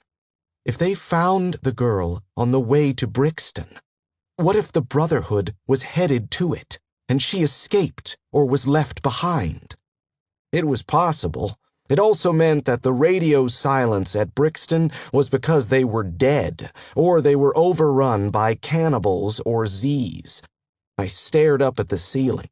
Splotches of water damage spiraled outward from the ceiling tiles. There were always little things, in even the nicest of Valtown's buildings, that pointed to poor upkeep and tired people. "What a fucking mess," I mumbled. "I feel like we're 2 steps behind in something bigger. We go from not seeing anything of the Brotherhood to 2 signs in a matter of days. It seems intentional." I tilted my head down, catching Blaze's fiery gaze. She was amped up. The notion of the Brotherhood being active wasn't so much discouraging, but challenging. And certainly she cared less about the potential death of hundreds of Brixton citizens than I did. "Yeah, intentional. What do you want to do about it? Are we still breaking free from Arbuckle?" Blaze's thumb stroked the handle of the axe on her hip as she thought. "Cyrus, I know what we came here to do, and up until a few minutes ago, I was ready to do it. But if there is something bigger happening, I want backup until I know what the situation is. We can do a lot, but the numbers could be against us." There she was, a trace of the brilliant, quick, manipulative woman I knew. I grinned and nodded. "We'll see what there is to see in Brixton. Let Arbuckle send some guys with us, because you know he'll want to, then regroup from there?" "Solid copy," she grinned, opening the door into the infirmary. "Well, what's the problem?" Arbuckle asked as we came back into the room. "We'll do it, no problem. Just thinking about logistics." He frowned. Logistics was our phrase for, "What will you give us?" After a deep sigh, his shoulders sagged and his wife patted him on the arm. "Whatever you want. And your payment for Dynans is waiting outside." As promised, 2 dollies were waiting in the office. For taking care of Dynan's problem and looking into the supply hoarder's house, we got 3 boxes of freeze-dried food, seeds, water, and 500 rounds of 223. It was our average asking price as of late, and it would be a nice addition to our nest egg. 10 guys and no vehicles. We're fucking chopped liver these days. Blaze spat outside of the door as we wheeled our goods outside. A drizzle of rain had moved in while we were inside. We picked up the pace, avoiding the growing puddles. You'd think he would be more proactive on finding out what was wrong in Brixton. I didn't respond, knowing she was just letting off some steam. It took us a few minutes to wheel our goods to the shipping container we stored everything in. It was the first of our amazing finds, years ago, that lifted Blaze's spirits. A semi-truck with a cargo container on the back of it, abandoned on the highway, heading towards the mountains. The gas wasn't good anymore, but she made it her project. On our off days, she went and worked on it, eventually getting some good fuel and driving it back to Valtown. We stored all our winnings in it. Blaze called it the nest egg. She was waiting for the day we'd leave Valtown, taking all our ammunition and supplies with us. The nest egg was in a mechanic shop, fitting into it with no room to spare. It was sandwiched between a grocery store converted into a school and a post office converted into a rations distribution center. We covered the windows with plastic and sheets, protecting it from prying eyes. We had chains and 2 padlocks on the door and garage door. The only souls who knew what we did with the space were Arbuckle and us. Maybe when we brought it in, people wondered what it was about, but they had probably forgotten about it now. We spent time organizing everything in it, meticulous and careful. This was our future, outside of Valtown. It looked like we might be using it sooner than I thought. I unlocked the cargo container and climbed in. It smelled faintly of dusty cardboard and metal.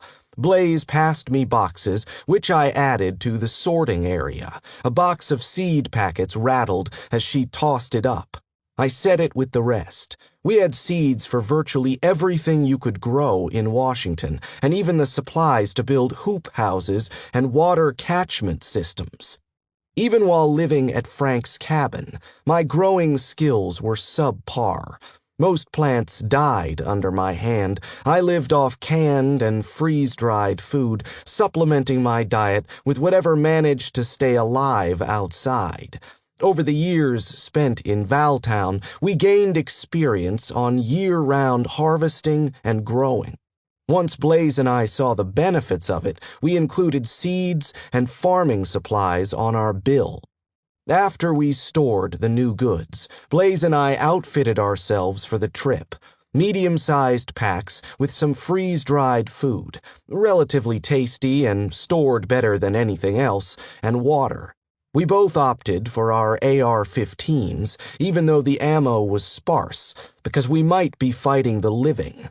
If it was only zombies we were worrying about, which wasn't usually the case these days, 22 would suffice. I lost track of how many blades Blaze took after 5. I brought 2 myself, my usual knives. Anything else seemed excessive and was unnecessary weight. Blaze wore a small smile as we walked through the middle of town to meet the men Arbuckle assigned to us. "What's the grin about?" I asked, my eyes roaming over everything the makeshift marketplace had to offer. Food items, found items, handcrafted items. Nothing too interesting. She paused at a stand, looking at some carved figures on a table, her back to me. I waited, surprised she'd find anything of use at the market. This was a place for people to socialize and develop community, but not for people like us. When she turned around, she handed me a tiny, white piece of wood. "Feels like old times, doesn't it? Like the summer when we first met. We had nothing to lose and a whole lot of firepower." It was a crudely carved animal. A ferret. The creator even took the time to paint little dots of red for eyes. I closed my hand around the tiny ferret, dropping it into my front jacket pocket. It feels good, I agreed. It feels amazing. Chapter 8. The cold bit against my cheeks and forehead where the scarf didn't cover. My own breath was hot as it met the damp cloth, then bitterly cold as I inhaled. The sensation and process of breathing was all I could focus on as we trudged to Brixton on foot. Things like this were always fun at first. The prospect of the open air, honing your vision and hearing as you traversed forests and abandoned towns, hoping to see a zombie so you'd have a chance to kill an easy target. It reminded me of the good old days, when cities still gave you what you needed, and the second you were off your guard, you died. On day one of the apocalypse, if you told me I'd miss zombies someday, I would have called you crazy. But now a zombie was fun. I always figured most of the population was killed or turned undead soon after the dead rose. Whatever made them what they were, it didn't magically preserve their bodies too far beyond normal decomposition. Their herd mentality generated massive hordes, ones that would stay together or wander minimally unless something caught their attention. After a year, their ligaments couldn't hold them up anymore. Flesh rotted and slid off brittle bones, and eventually they collapsed into themselves, like the ash skeleton of burnt paper crumbling at your touch. The first time Blaze and I happened upon the phenomenon was in a big city we risked venturing into for supplies. Inside a Costco, hundreds of bodies littered the floor, their skin nothing more than black tissue resting on bones. Peppered throughout the tomb, a few Z's still stood, on the verge of final death themselves. Upon sight of us, all it took was a step for them to snap. They fell onto the ground with their comrades, corpses sending dust upwards as their skulls cracked against the ground and disintegrated. Cities were ghost towns, nothing more than undead ruins. And there you had it. The initial wave of zombies were dying. But there were still millions of survivors who could turn into zombies themselves. Humans were repopulating, bringing our numbers back up, almost forgetting what could happen. Yet despite the fun, zombies were tricky. We stopped looking out for them as much as we used to, making them extremely hazardous if one popped up.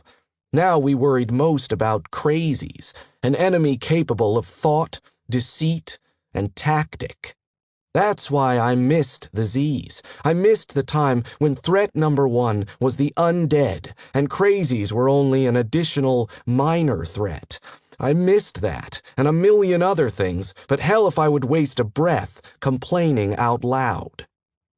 Beside me, Blaze trudged along, half her face covered by a scarf. While she scanned ahead, I could tell her mind was elsewhere. I wondered if she was thinking the same things as me. My boots mashed damp leaves together, leaving the rough shape of footprints behind. It made me remember when I thought it would be fun to let Pickle have outdoor time. She'd burrowed into leaves and gotten lost, giving me the panic attack of a lifetime. I cleared my throat. The memory of my deceased pet dredged up sadness that never seemed to get better. "Mr. Sinclair?" "What is it?" I looked up, my mouth and nose free from the scarf and bare to the cold. Arbuckle sent 10 men with us for the trip. They could all defend themselves, but at the end of the day, the majority of them were in their mid-20s at best, spending most of their adult life in the confines of the settlements. The one speaking to me was one I could barely tolerate. I thought of him as Fuzzface, because he always looked like he was trying to grow a beard. His attempts were unsuccessful. When we were lucky, Arbuckle sent the former military guys with us. They only spoke to Wright, and were a hell of a lot better than the babies I had.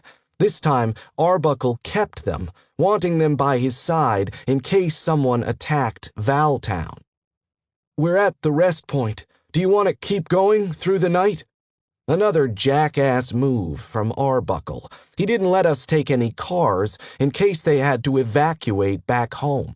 Sure, they might be able to save an extra 20 people, but it took us 2 days to walk to Brixton, and in this weather, it was fucking miserable. "We'll stop for the night," I said. Blaze huffed. She'd keep going any day of the week. If something is wrong at Brixton, we need to be rested and ready. The rest point wasn't much. Our route to Brixton took us mostly through highway and forest, passing a tiny town halfway. It had 3 houses, a gas station, bar, and convenience store. Protocol was to separate the group into 2 of the houses. If one of them was attacked, at least the other could survive. As we approached, they wandered off to their separate accommodations. The town was silent, growing dark in the early setting fall sun. Our footsteps were loud, emphasizing the emptiness of the place. Paint peeled off the exteriors of the buildings, and most of the glass had broken. In the single intersection, there was a permanent scorch mark where Arbuckle burned the undead inhabitants years ago. Some towns felt eerie. You wondered what secrets and horrors were entombed inside buildings, or where the people went, and if they made it. Not this one. It was too small, and I knew it too well. It was just a blip, almost inconsequential. Although we didn't often do the foot route to Brixton, Blaze and I never stayed with the group in either of the houses. It was a point of contention. They thought of us as the snobbish couple who got to do whatever they wanted. Really, we just hated everyone. We made our way to the tiny bar where we stayed in a small living space above it. It smelled like dust. All the alcohol had been ransacked long ago, leaving the shelves barren. I was startled by my reflection in the giant mirror behind the bar every time I entered, forgetting it was there. All the furniture was gone too, creating space in the room that made our footsteps echo as we crossed the wooden floor. In faded neon green spray paint, someone scrawled, "Brit was here," across the wall to our right. I stumbled up the 5th stair into the loft, despite consciously reminding myself not to. Blaze, as she always did, snickered. Once upstairs, we checked the room and adjacent storeroom. There were 4 sleeping pads and bags stored underneath the floorboards and some basic rations. The rations had been chewed through by rats. Only crumbs of food remained. We settled in, bodies close together to generate warmth. With the empty forest surrounding us for miles around, a familiar sensation settled in, like I was floating in the middle of the ocean, waiting for the behemoth to swallow me up once and for all. I turned my head towards the window as I steadied my breath. Through the panes, I saw a clear night sky, stars shining bright in the blackness. In the middle of the night, the first scream woke me from my sleep. The gunshot had me out of my sleeping bag and reaching for my gun. Blaze slid from the nylon bag a second after me, her gun scraping against the floor as she lifted it. Rat-a-tat-tat-tat. Automatic gunfire. Fuzzface. He had a prized AK he'd been toting around for the past year, waiting for the day he could use it. Before moving again, I listened, my body tense as I stilled it and my breathing.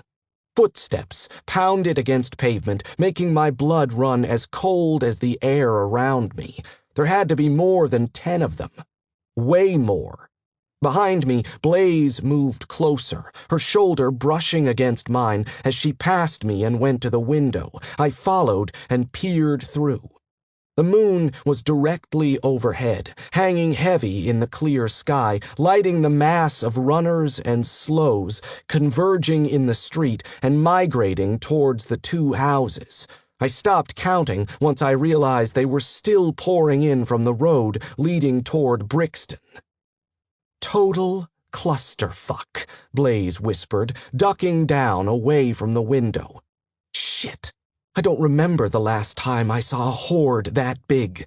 Run, hide, or die." It was a morbid joke we used in times like this. A supply hoarder told us those were the sole options in life. I asked why fighting wasn't an option, but Blaze killed him before he answered. But this was grim. Real fucking grim, and the joke only elicited a hint of reaction from Blaze. "Arbuckle's men are dead." "Agreed. Make a run for it?" Blaze pursed her lips.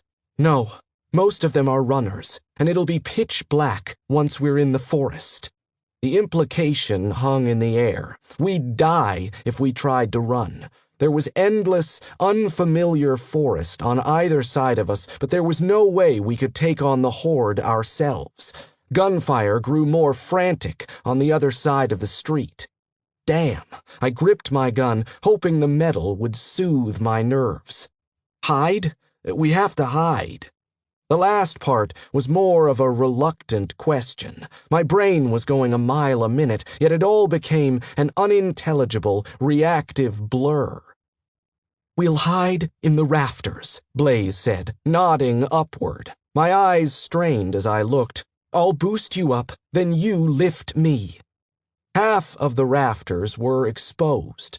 The rest seemed to have plywood covering them, perhaps used for storing lightweight boxes. I clenched my jaw, cogs grinding, as I tried to think of an alternative. "This isn't a good idea." "What's your idea, smartass?" "I said we should run." "That isn't a—" A stray bullet from outside shattered the glass above us. A moment later, fists banged against the door below. Blaze knelt, forming her fingers in a basket. "Go." I stopped thinking, slung my rifle around my back, and placed my boot in her hand as she launched me upward. I grabbed the rafters, feeling my digits slip over the thick dust above, and hauled myself up. The wood groaned under my weight, but soon I was up on my belly, spreading my weight across the flimsy plywood and reaching down for Blaze. Someone outside screamed for help. A chorus of howls from the runners answered him, then overwhelmed him. Blaze jumped. Both her hands caught mine. She was lighter than I anticipated, but I only had to pull her up far enough for her to get one hand on the rafter. Then she was able to pull herself up. The wood creaked as though it would snap. She rolled away from me towards the other side of the space. I moved onto my back and made myself take up as much space as I could, distributing my weight evenly. The wood is going to snap just when the Z's get in, I thought. I calmed my breath, trying to tune out the sounds of chaos outside. I imagined the Z's would have entered the houses by now, having broken down a door or maybe even a window. The men would be afraid, perhaps taking one or two out before the snarling, drooling monsters overwhelmed them. The runners would tackle them to the ground, tearing into their hot flesh by the mouthful. Whose fault was it? Was it the shout that woke me from my sleep? Someone saying, "Look, Ma, zombies." Then it escalated from there. The sound of wood splitting, carried from downstairs, and a moment later, they were upstairs. It was in a runner's nature to swarm, and the broken glass downstairs probably attracted them. I wanted to know how many there were, if all of them were runners, or if some were slows, or if any of them looked like they were settlers or crazies. I squeezed my eyes shut as I listened to them bump up against each other and gnash their teeth. They beat down the door to the extra room. It felt like an eternity, but the whole process only took moments. Soon, their thunderous footsteps went downstairs and out of the building, returning to the ruckus across the street.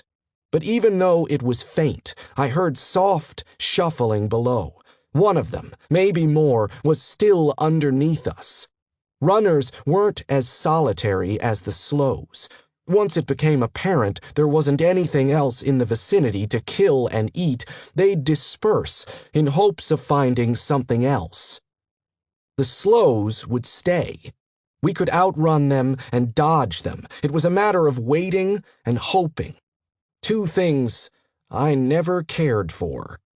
The gunshots outside stopped. I didn't hear any more voices. Either the men were dead, escaped, or found somewhere to hide like we did. My adrenaline levels dropped, and I noticed the coldness around me, the way my spine protested against the uncomfortable position. It was going to be a long night. One moment I was staring into darkness, and the next sunlight infiltrated the blackness. I hadn't slept, but drifted in and out of a twilight state, constantly reminding myself not to cough or shift even the slightest. So much for a restful night before Brixton. In fact, this ended up being the exact fucking opposite. Worst case scenario. Beside the shrill sound of birds chirping outside, I heard nothing else. I tilted my head as slowly as I could, still wincing at the sound of my hood scraping against the plywood. Blaze's face was turned upward, her eyes closed. She could sleep through anything if she wanted to. I wiggled my fingers and toes, checking to see if the numbness I felt was severe. My body ached, but I was okay. I rolled onto my stomach and waited. Nothing.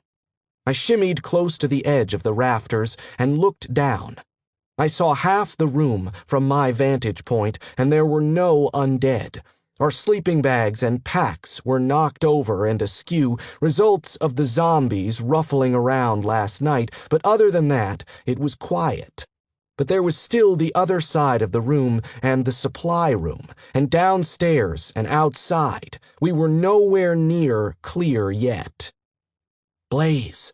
Her eyes were open and alert in an instant. I pulled myself far enough to the edge of the rafter to look underneath me. The upside-down view of the room was the same, no Z's, but right at the edge of the extra room, I saw the tip of a shoe. I raised my hand and signaled that there was one, and I pointed in the general direction of the Z.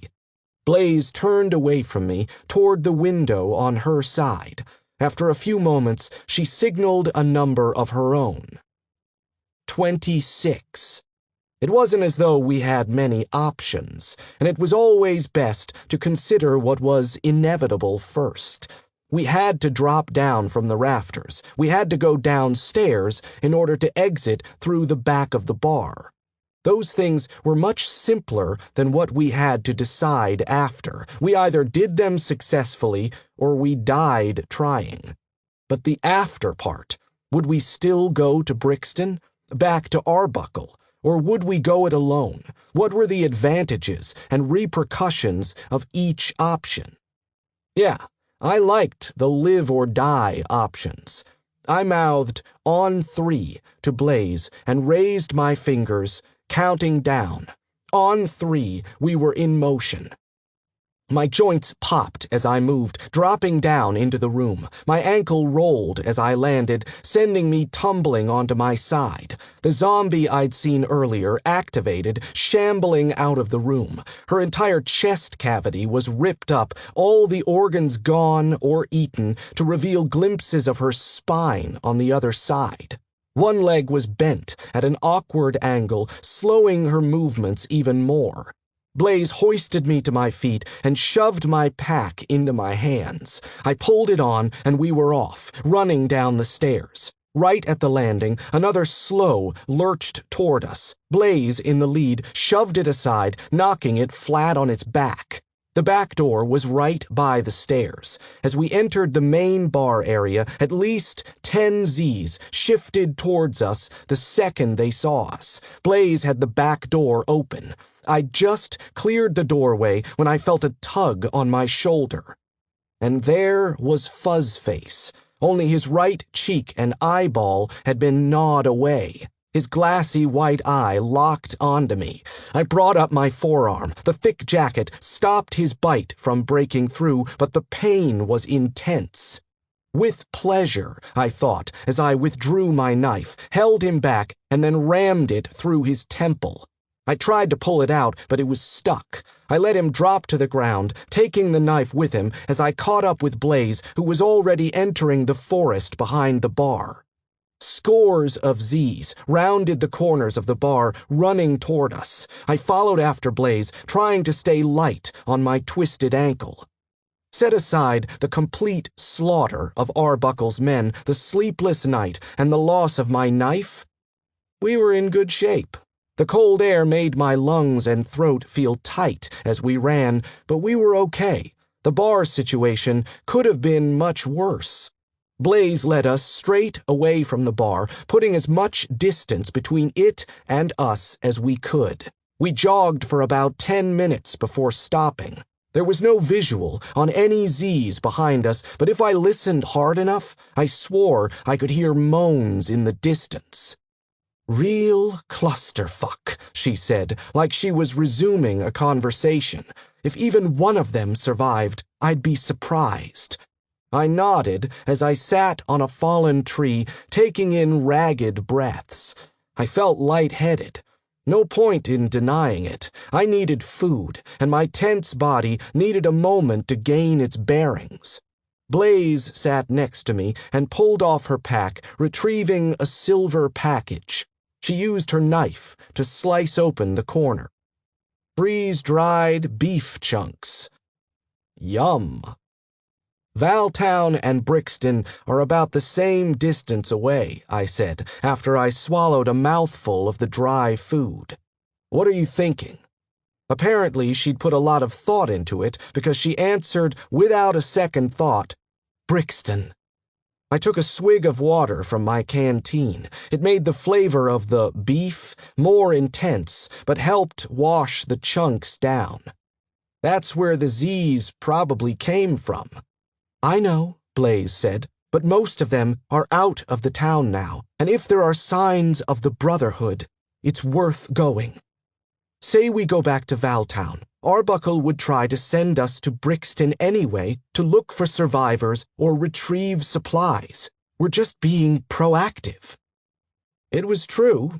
There was no point in returning to Valtown only to be sent straight back. After losing the support team we were given, I doubted Arbuckle would give us backup. He was like that. Let's take a wide loop around and enter through the old tunnel entrance, I said. Z's or crazies, it will give us an advantage. Blaze nodded. She downed another handful of beef before rolling the bag shut and returning it to her pack. One day back in the grinder, and I was already missing my little apartment with all its conveniences. And Berber carpet. The Berber fucking carpet. Chapter 9. 3 years earlier. 1 minute, he was begging for his life, and the next, he was on the ground, tomahawk embedded in his skull, bleeding onto the crisp fall leaves. I squeezed my eyes shut as I brought my fingers to my temple and rubbed circles in an attempt to relieve stress. Interrogation was one of the words Arbuckle used frequently before sending us off on a mission. Blaze happened to hear things selectively. It was our first set of assignments from Arbuckle. After we agreed to help him and stay at Valtown, his requests were mundane. Talk to people, enforce rules. Then he told us about the supply hoarders and how valuable they'd be for the town. He encountered 2 before and knew what they could yield. He wasn't specific on where he got the locations from, and they weren't exact by any means, but we took the opportunity as a way to search for signs of the Brotherhood and Bo. Arbuckle's sources know as much as the dirt under this sorry fucker's nails. Coming from behind a cluster of bushes, Blaze went to the body and jerked her weapon free.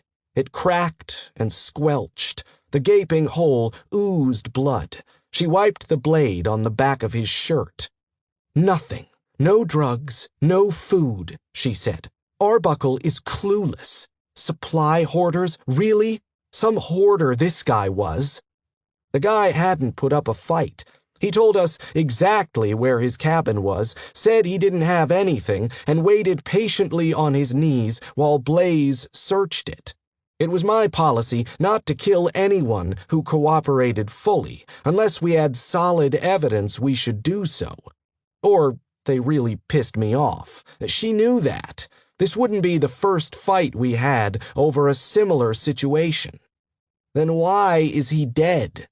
He was keeping one in the cabin. Blaze holstered the tomahawk on her hip. A kid. She didn't need to go into detail. Sometimes the ones who played nice were the ones hiding the biggest secret. Blaze pulled a cigarette from her pocket and lit it. The smoke was a shade darker than the early morning fog surrounding us. Well, what are we going to do? Wasn't he the last one on the list? Last one of the 4, yeah. We're going back to Valtown. Blaze tapped ash onto the lifeless body at our feet and gave me the bitter look of disdain she'd perfected over the past month we'd been looking for hoarders. It was the longest trip away from town we'd had since we arrived. I thought it would be call for celebration, what with the freedom and all, but the task was hopeless. Not only had we found no glorious supply cache, but we hadn't seen any sign of the Brotherhood. And now that we were done, our efforts yielding nothing, it was back to base. Valtown was a day walk from the last hoarder we searched, the one still gushing blood that Blaze killed without any consent from me. "Are you sure you checked the cabin completely? Come on, Cyrus. I know what I'm doing." I wanted to tell her I doubted it. There was a time when I never doubted Blaze. When I first met her, she was ruthless and calculated in everything she did. When she was angry like this, she made mistakes. Instead, I took a more indirect route. "We're tired. We've been out here too long. It's easy to miss things," I said. She shrugged. "Come see for yourself." I skirted around the body and followed her to the cabin. It might have been a summer home at one point, the place you'd stay while elk hunting, but in the hands of the apocalypse and a crazy, it was dingy. The one-story home had a roof covered in moss. The windows were shattered but boarded from the inside. When we arrived, he was outside chopping firewood. I watched him while Blaze investigated, so I hadn't gotten a look at the interior yet. The child's body was the first thing I noticed. He was naked, his ashen skin taut against his bones. Arms severed at the elbows, ragged tendons hung from the wounds. A rusty chain was wrapped around his neck, still attached to the old wood stove in the front room. He'd been dead long before Blaze ended him. "Kitchen's through there. One door goes to a bedroom, the other a bathroom," Blaze said. "Like I said, nothing. This place is small." For a small place, he managed to have a lot of junk. But Blaze was right. It appeared to be nothing useful. There were assortments of hardware on the table by the stove. A wood bench was in front of it where the bastard likely sat to watch his undead slave. In the kitchen, there were traces of blood, a few animal pelts hanging over a curtain rod. A swarm of flies buzzed around the pelts. The bedroom held nothing more than piles of clothing and a filthy bed. I stomped around the house. It was a long shot, but there could be a basement. Blaze almost laughed, the sight of me too much to bear, apparently. But when my boot landed with a hollow thud by the bench, the smirk fell from her face. "You were right," she said, before I could beat her to it. We lifted the bench and moved it to the side. I bent down to inspect the floor. The lines of the trapdoor were almost unnoticeable. If I hadn't been looking for them, I would have missed it. We had to use our knives to get the edge up, then we shoved our fingers underneath to lift up the panel. We descended the creaking stairs into the damp basement. Shelves were packed in no organized manner with food, medical supplies, and miscellaneous junk. I pulled a couple. They were almost bursting, a telltale sign of botulism. One wooden shelf was rotting, and they sagged under the weight of their contents.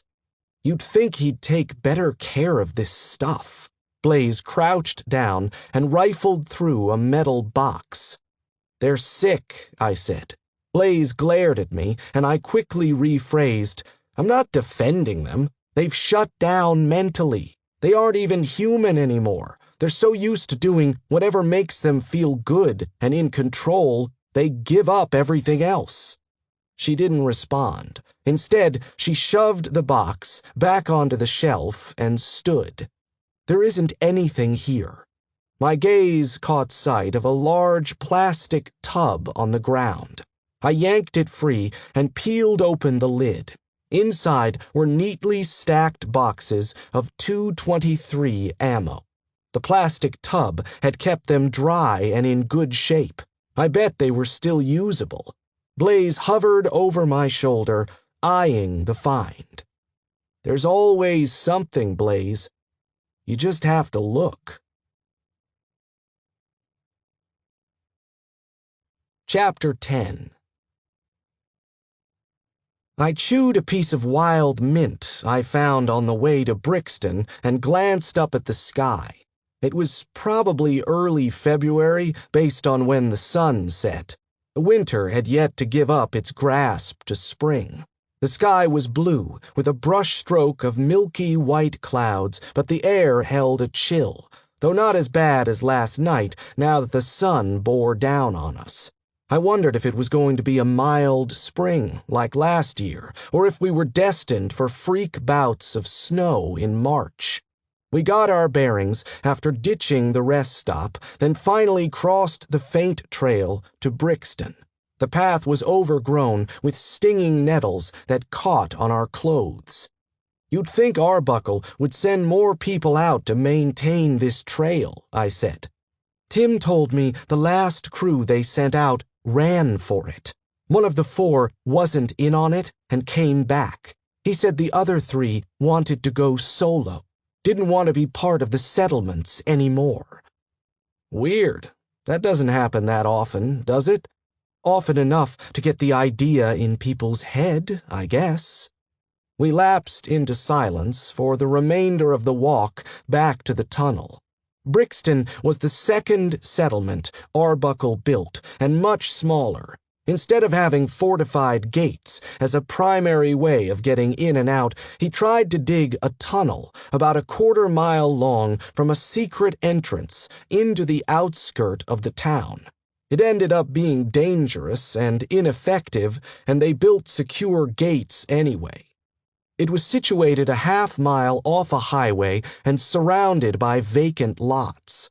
Some of them might have been used for hay at some point, or perhaps had plans for industrial buildings. The area farthest away from the lots consisted of sparse trees and overgrown bushes before finally giving way to denser forest. The forest was where our tunnel entrance was. Like Valtown, he built up a storage unit facility to create the settlement, but this one was devoted to farming. By the last count, about 100 people lived in Brixton, and it was a tight fit. Bigger units housed up to 6 people in bunks, the smaller ones at least 3. Unlike the laziness and sense of superiority many of the Valtown citizens had, Brixton reminded me of what Valtown used to be like in the beginning, hard-working, just trying to make something out of nothing. All the people in Brixton were expected to contribute to the agricultural work in their town. They did a good job. A couple people were experts at year-round harvest growing techniques, meaning there was always work and there was always food. They led the communities. Despite their efficiency and the addition of Surville, also an agricultural city, the tiny new settlements and growing population in Valtown put a strain on food production. The trail split 3 times, right, left, right, and finally we were in a small clearing. I went to the center and felt around in the dead brambles until I found the heavy steel ring to the trap door. I yanked it up and was assaulted by the stench of decay. I think one got down there. The stink was earthy and foul. Smells close. Blaze nodded and pulled out her combat axe. I withdrew my handgun, dropping the mag to count 4 rounds. It would be enough because I'd make it be. We pulled out our crank lights and spun them, attaching them to our vests. We went into the tunnel, sealing ourselves in darkness once we shut the door behind us. The tunnel to Brixton barely held up to the title. Arbuckle's workers dug it over the course of almost 18 months, fortifying it with wooden beams every 15 feet. Roots hung from the ceiling and protruded from the sides. Dripping water dampened the air. I felt the walls pressing in at me as though they'd buckle at any moment and crush me. I'm not claustrophobic, but the few times I went into that tunnel, my body almost had a will of its own to turn and leave. Dummy tunnels branched off every so often, an attempt to disorient potential raiders if they found it. It was stupid, if you asked me, because there wasn't enough of them to truly disorient someone who was determined. In fact, it just made it easier for zombies to hide. On rare occasions, there was a Z in the tunnel. There were 2 ways they got in. If some idiot left the tunnel door open in the clearing, they could wander in. Sometimes people tried to smuggle out the infected or dying. You'd think, after so many years of living in an undead world, they'd know better. Yet blind human emotion triumphed more often than it should. Water splashed under our boots. The light from our flashlights barely cut through the thick darkness. Blaze raised her left hand in a fist to stop me and motioned ahead to the left. Something moved. A slow stumbled out, drawn by our lights. His chest cavity bloomed outward in a mess of chewed tissue, pulled ribs, and missing organs. The carnage traveled up through his neck into his face. I got it. Blaze raised her axe. I stood with my back to the tunnel wall and glanced between her and where we'd come from. We'd gone through enclosed spaces enough times to know someone had to take the front line and someone had to be the lookout. Blaze waited for the slow to clear the area of the decoy tunnel, then planted the spiked end of her axe into its head. It crumpled to the ground. We waited to see if the kill drew out any more. Another shuffle and another slow came from the same tunnel. This one was less beat up. A gory wound in the neck and white eyes were her only zombie traits.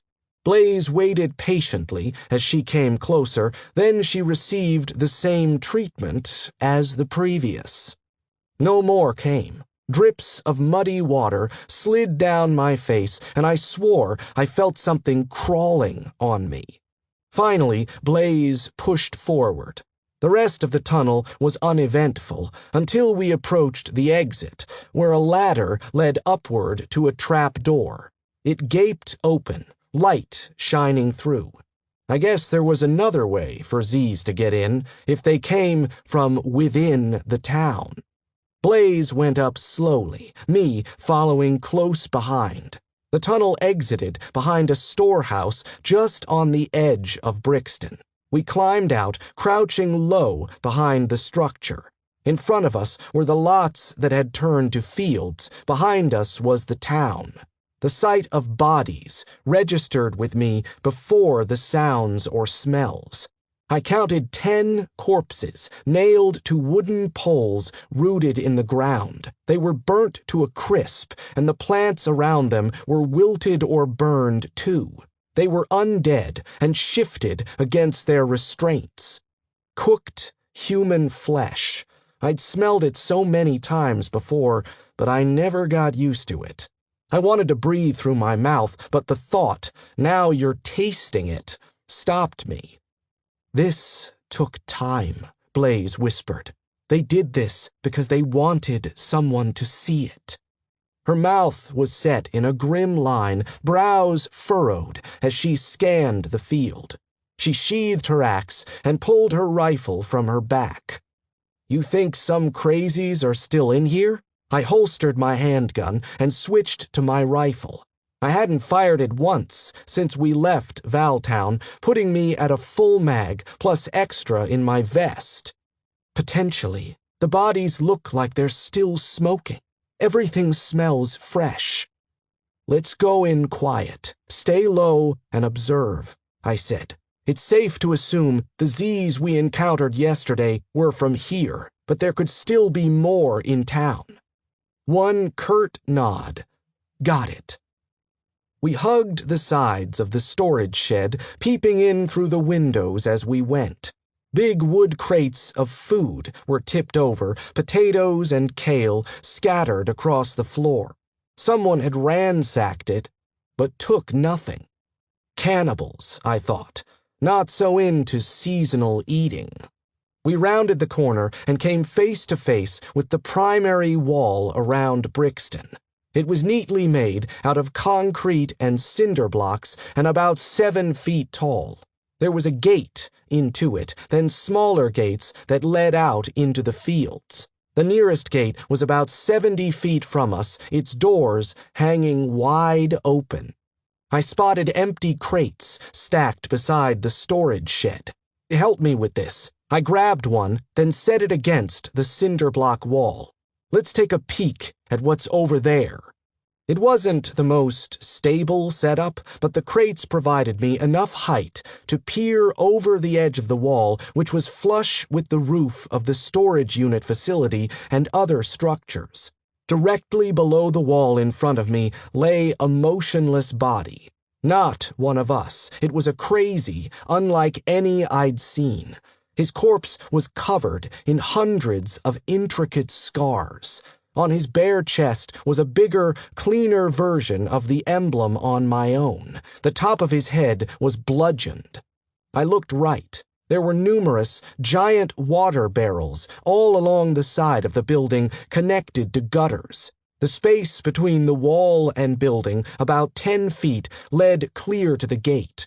3 Z's stood right inside of it, all of them appearing to be Brixton inhabitants. I popped back down. 3 stiffs inside the gate, dead body right on the other side of the wall, but I can't see much more than that. Can we jump from the wall to the roof? I thought of Fort Christian, where I'd done just that. It's risky. We'd have to perch on the wall and jump. No running start would make it difficult. Just drop to the other side, then? I went first, climbing back up the crates, lifting myself over, then dropping to the other side. My feet hit the ground a little too loud for my liking, but I ducked behind the barrel nearest to me for cover. Blaze followed, dodging behind the barrel next to me. I peered around the edge of it. The 3 zombies remained where they were. I signaled to Blaze to head out opposite of them.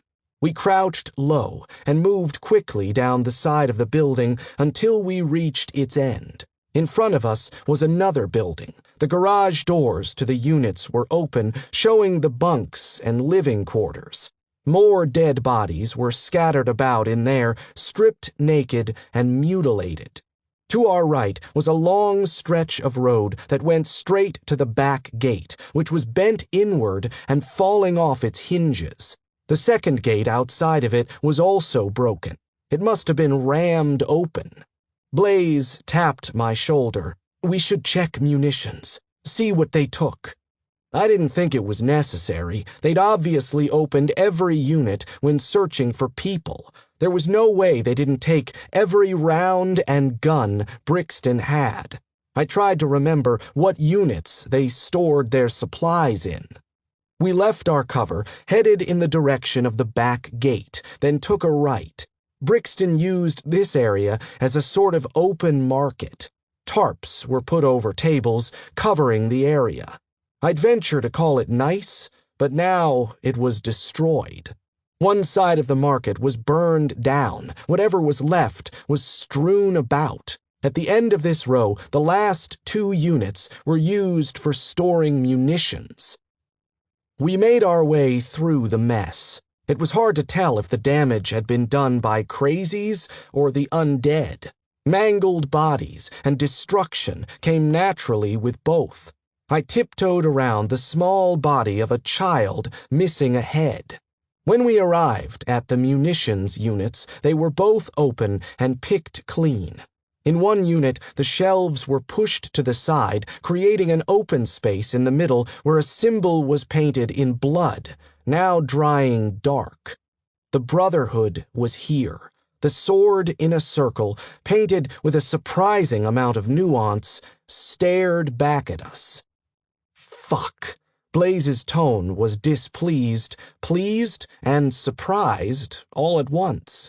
Yes, we were closer to the Brotherhood, but they had at least 30 new guns, ammunition, and if I recalled correctly, the makings for a few IEDs. I think we've seen all we need to, I whispered, catching sight of some Z's shuffling towards us from the opposite corner. Let's check for a car and get out of here. Blaze nodded. As we roamed the rest of the massacred facility, it became apparent the inhabitants were either taken, dead, or were zombies and had left.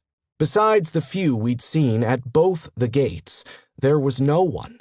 All of the fields held macabre, burned scarecrows, and the bloody symbol of the Brotherhood was painted with less craft in other areas.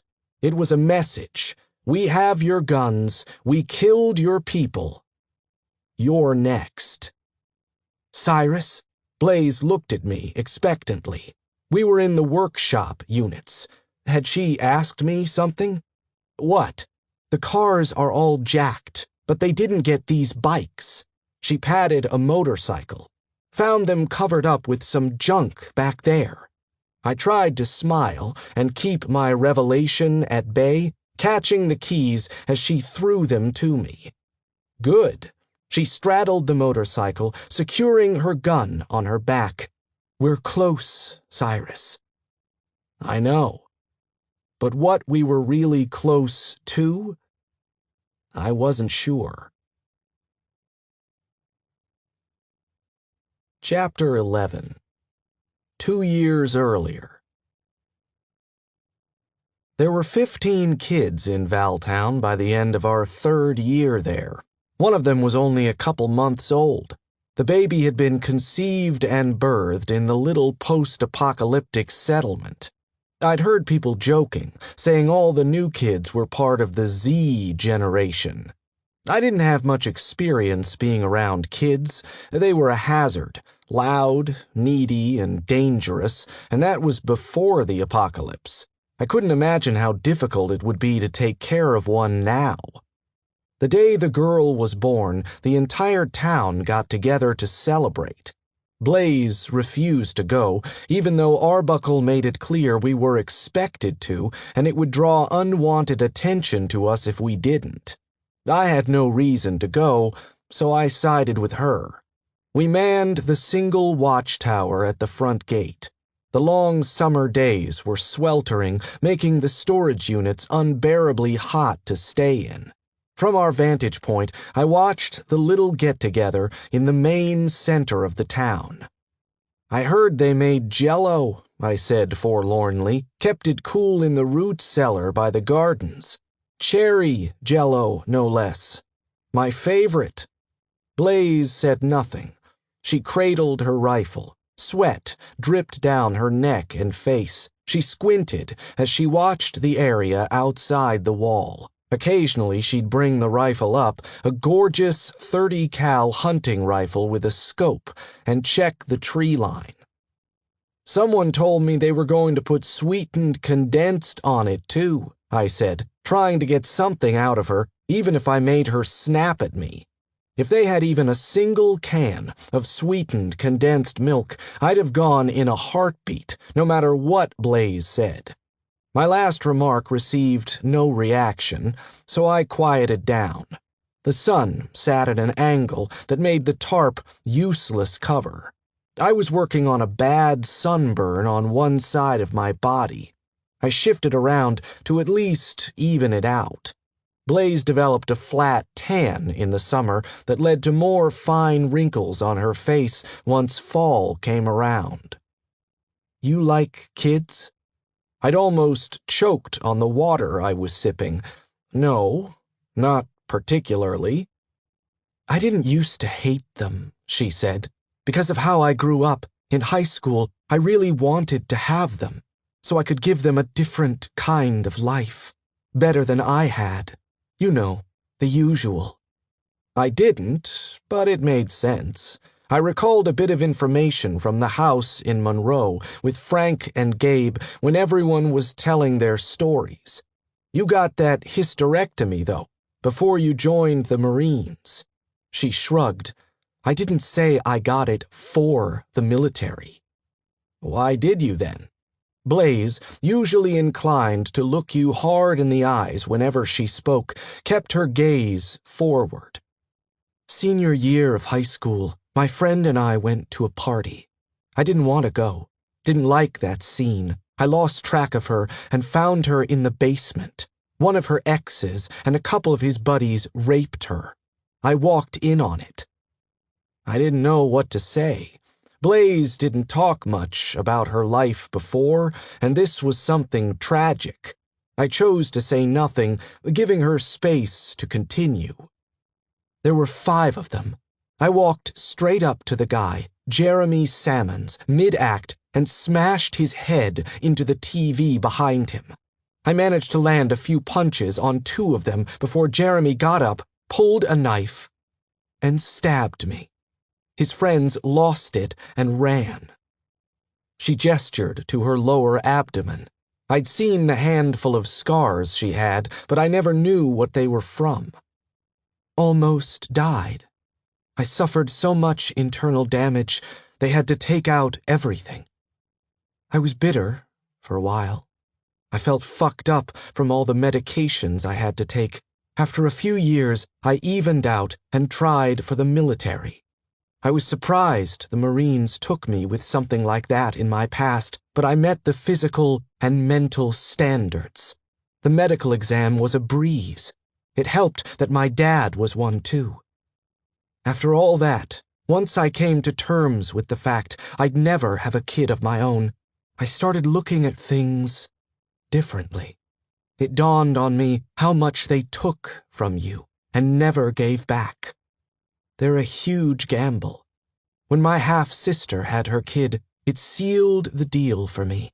You know, the one who turned that I had to kill? Just made me realize they take and take, but never amount to anything. Blaze's dislike for children was obviously rooted in her own past. Some of her hatred was mirrored in her own childhood. I wondered if the same could be said for me. Anyway, when I see the little fuckers, it makes me angry, especially these days. I mean, that woman down there, she won't be able to work in the gardens or on anything else because she'll be raising that kid. When people become exceptions, they think they have control. Is that why you got rid of Gabe?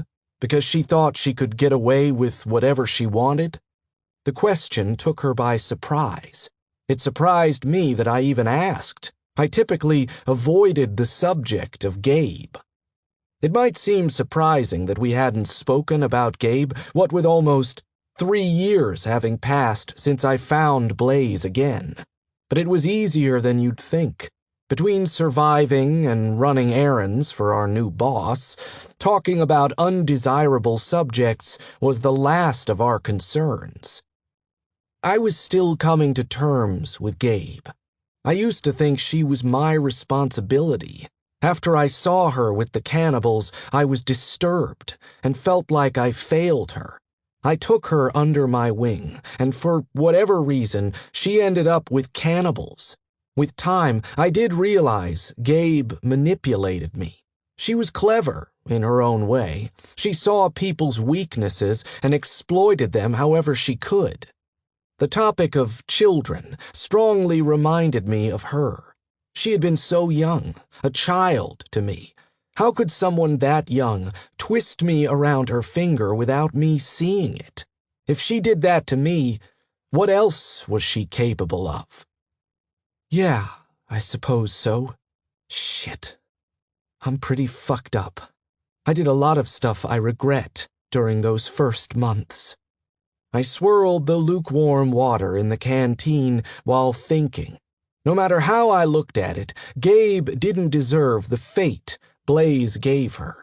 Sure, once I came around, I would have told her to take a hike. I would have taken all her gear and condemned her to death. We all did. Still think you overreacted, though. She seemed eager to move on from what she'd just told me. Maybe she had heat stroke, and it was a temporary lapse in her judgment. Maybe she'd regret telling me tomorrow. After a minute, she shrugged. It made sense at the time. I took all her gear, and we left her in a position that would make her sink or swim. I knew she'd sink. How was I supposed to know the house would get set on fire or those crazy people would show up? She would have been fine, according to my plan. Potentially. What if she lived? Blaze looked away from the horizon and stared at me with hard eyes. Why would you ask that? Gabe's white robes, her hair grown out, the redneck crazies, listening to her every command. I mean, we always act like she died. We don't know if she did or not. Hypothetically, she could have lived. If she happened to live through the gunfight we had that morning, if she didn't burn to death, or if she did manage to get out of the shed, I get it, I'm just saying, if she did manage to survive, would you reconsider how you thought about her? Blaze set her can down and leaned forward, her voice low. Cyrus, is Gabe still alive? I swallowed, forcing my face to remain neutral. That's what I'm saying. We have no way of knowing. Then why are you bringing it up? Gabe controlling the Brotherhood. Gabe pointing at me. I wonder sometimes. That's all. Chapter 12. We walked down the narrow space between the foremost outer wall of Valtown and Arbuckle's building, moving towards the back gate. Sticker bushes encroached from the wall, sprouting up from deeper crevices. After so many years, nature was finally winning the battle and reclaiming the world. It didn't seem to care about the people trying to remake society on the other side. The motorcycles broke down a few miles outside of Valtown, first Blaze's, then mine, forcing us to walk the rest of the way. My body felt the impact of being awake almost 2 days straight. With a buzzing brain and drooping eyes, I drifted through the motions of returning. I was drained, needed to sleep and regroup. Most of my brain power was devoted to making sure one foot went in front of the other, while a tiny part worked on what exactly we'd tell Arbuckle. We found a Z pawing at the gate when we turned the corner and approached. 2 kids were on the other side, taunting it with a stick, laughing and pushing one another towards it. When they saw us, they took a few steps back, then bolted, disappearing behind an outpost tower. The guards knew us well and let us in without any question. We slipped through the second gate. It felt like we hadn't been back in ages, but everything was still the same.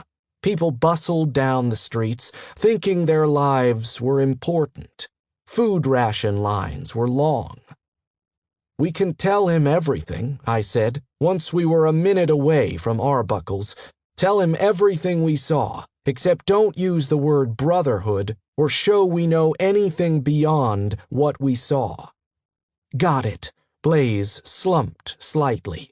Dark circles formed under her eyes. She might not have any fight in her today, which would make this a lot easier. Arbuckle was in his office, a gaudy room decorated with too many paintings and too many fake plants when we came up. He wasn't doing anything, just staring at his desk when I opened the door. Blaze sat in a chair across the desk and kept her eyes downward. We had to repeat the story 3 times before the gravity of it all struck him. Everyone in Brixton was dead, undead, or ferried away to be used by the Brotherhood. The only thing he didn't want repeated was the image of the burnt bodies on the poles. "Do you think the Horde is coming this way?" he asked. "It's hard to say what they're going to do. Many of them were still at the rest stop the morning after the attack. Something would have to lead them here. Otherwise, why were they there?" My own thought startled me.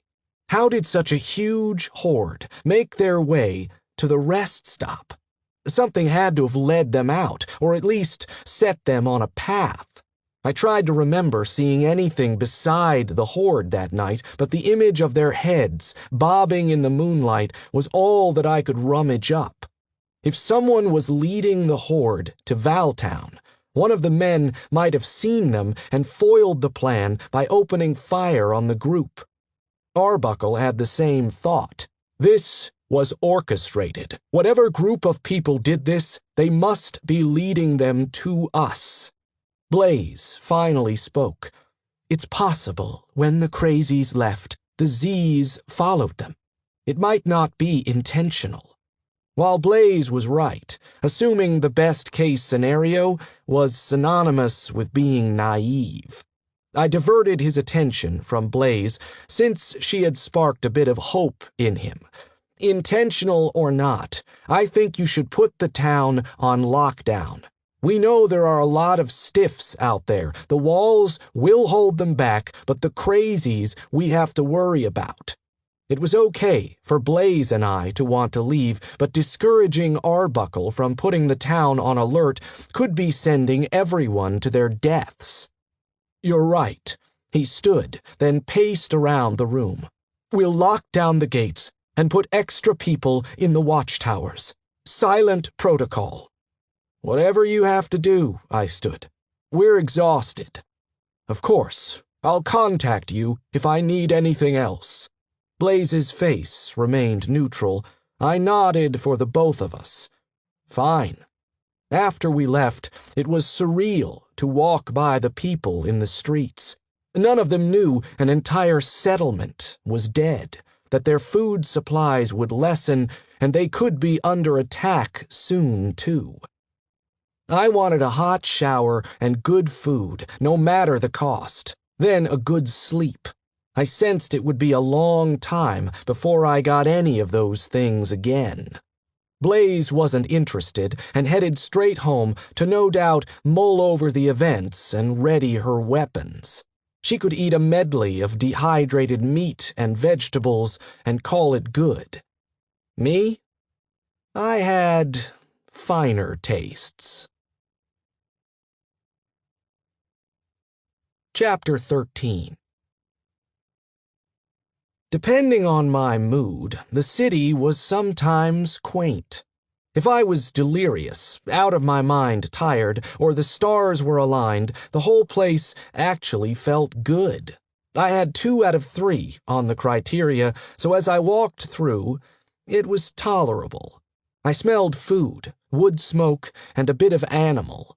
As I passed a tiny stand selling honeycomb, the floral sweet scent made me drool. I traded some freeze-dried food and 4 rounds for a fist-sized jar of the stuff. It would be worth it. Next, I stopped at the food market, where I got a bowl of soup for free because the woman there was afraid of me. I almost made a snarky comment about it being made of kale again. The gardens grew it in abundance all year round, but knew she'd be more afraid than take it for the light-hearted stab that it was. Stomach full, I headed for Scrub's. It used to be a public pool, but Scrub begged Arbuckle to let him convert the building into a bathhouse of sorts. He had a water collection system on the roof that fed into the pool, which he used to fill barrels. They were hauled into shower or bath stalls in the locker rooms where they'd be put over burning wood to boil. A simple hand pump attached to the barrels created hot showers. I wasn't sure if Scrub was any variation of his real name or what he'd done before, but that's what everyone called him. Many people took the apocalypse as a chance to completely reinvent themselves. Scrub was a thriving post-apoc businessman, trading food, services, and supplies for the privilege of being clean. As I entered, steam and humidity engulfed me. It felt good against my skin, which was chapped and cold from the chilly winter weather. Scrub stood at his counter, tying sprigs of herbs together, pine and rosemary today. He gave them to preferred customers to put in their baths. Behind him were metal racks containing a hodgepodge of old hygiene products. "Mr. Sinclair, in for your weekly? I've got a shower open right now," he said enthusiastically. He was tall, almost 6'4", I'd say, and could slip through a crack. He was so thin. "What do you have to trade?" 3 rounds? Scrub laughed. "You know I don't have any use for bullets. I haven't had to deal with a zombie in 2 years. Plus, you know Arbuckle has been phasing guns out in General Pop. There are things other than zombies that can kill you, Scrub." His perpetual smile dropped. Had my tone given me away, or the fact that I didn't want any witty banter? Normally, I was always in for some witty banter. "Anything going on that I should know about?" I inhaled the humid air, smelling the herbs and closing my eyes. I liked Scrub. I didn't want him to die, especially not by the Brotherhood. Now that I thought about it, there were many people I felt some kind of fondness for. Arbuckle would no doubt announce the fall of Brixton soon and begin lockdown protocol on Valtown. The problem was, it was all hypothetical. Like fire drills when you're a kid in school. You knew how to do them, but everyone panicked if the real thing happened. Instead of giving him the gritty details, I withdrew my handgun and passed it to him across the counter. I'd grab another one from the nest egg or munitions. He looked at it, unsure. "Take it. You'll need it," I said, "and add 5 showers to my tab." He closed his hand around it, then set the weapon under the counter. His chipper attitude dimmed only a little as he nodded. "Stall 5. Go as long as you want, Mr. Sinclair. Thank you." There was my good deed for the day. I didn't know if I saved Scrub's life or made things worse for him, but I tried. It's the thought that counts, I told myself as I stripped down and let the hot water roll over me. He'll know soon enough. I intended to stay in the shower until the barrel ran out of water while I thought about our next move. We needed to find the Brotherhood's base. Now that we knew they had enough manpower to take out all of Brixton, we had to be careful. They were being calculating. But what then? Did we find them just to see if we could find Bo, undoubtedly what Blaze wanted, or did we take them out? All of them? We would do both. I had no doubt Bo was dead, but Blaze would be on board with killing all of them. If we found the base, we could assess how many there were and what their setup was like. Knowing how armed they were, I cursed, thinking of all the munitions they stole from Brixton. We couldn't take them in a gunfight. We'd need backup. The shower sputtered. The water stopped. I dried off and put on my dirty clothes. I'd been inside Scrubs for no more than 40 minutes, but things were already different outside. Arbuckle must have put the notice out. The streets cleared as people went back into their homes. The market street was barren compared to its usual bustle. I glanced back before shutting the door. Arbuckle is putting the town on lockdown. He says there is a threat. Scrub managed a weak smile. Hope to see you again soon, Mr. Sinclair. I entered the street and began the walk home. Arbuckle had been fast. He was afraid. In a way, I was too. We hadn't been in this much danger in a long time. Halfway home, someone stopped me. It took a moment before I recognized her face. It was Alex's mom. I didn't remember her name, but nodded expectantly as she said mine. Have you seen my son? Behind the question was a hint of accusation. She didn't like me, thought I was a bad influence. I'd be offended if it wasn't true. I haven't. I usually saw Alex every day. Even though I'd been gone, I figured he would have found me since I got back. Not since a few days ago. He's been gone since yesterday. Didn't come back. She fiddled with her long braid that hung over her left shoulder, a graying version of Alex's red hair. He at least comes back for dinner. Kid has to eat. I wasn't sure what she wanted me to say. I hadn't seen him. Conversation over, but a part of me was a little worried. Alex could have slipped out and gotten in trouble. With the crazies and Z's on the roam, it wasn't a good time to disappear. Haven't seen him, I said again, beginning to move past her. She called out behind me, but I was already too far away to bother turning back. I huffed up the flights of steps to the apartment and found Blaze wasn't alone. Lasco was to Blaze as Alex was to me. She was military, like many of Blaze's associates. I wasn't sure of her age. She could have been anywhere from late 20s to late 30s. Her auburn hair was cut close to her head, shorter even than Blaze's. Though she wore a sweater today, I knew she had tattoo sleeves of old-school horror movie monsters like Dracula and Frankenstein that went from her wrist up her shoulders and grazed her neck. I was usually fond of her, except today I was tired. Lasco was a knife maker. It was a hobby before the apocalypse, and now a serious profession. She had unique ideas for implementing spikes and guards in her work, ones that were wicked and brutal, most likely illegal before, but were useful now. In one of the hunting knives she designed for Blaze, the pommel was a short spike, perfect for impaling a zombie's head. The knuckle guard had stubby spikes built into it as well. I'd been jealous of it, especially when I saw it in action.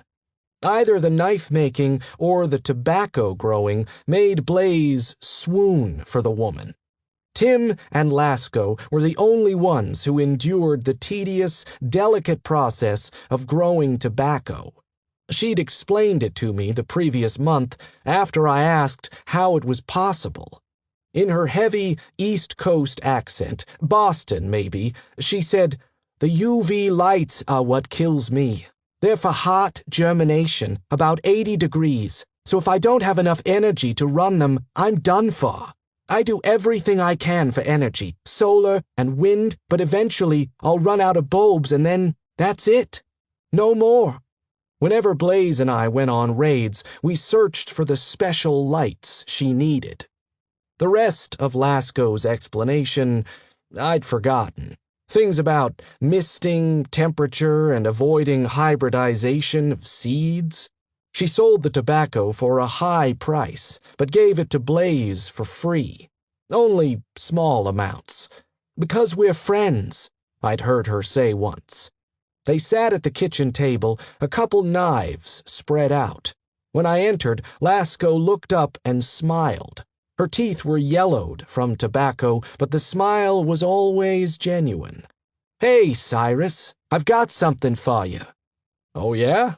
I tried to keep the tired out of my voice as I set down my gear, then shut and locked the front door.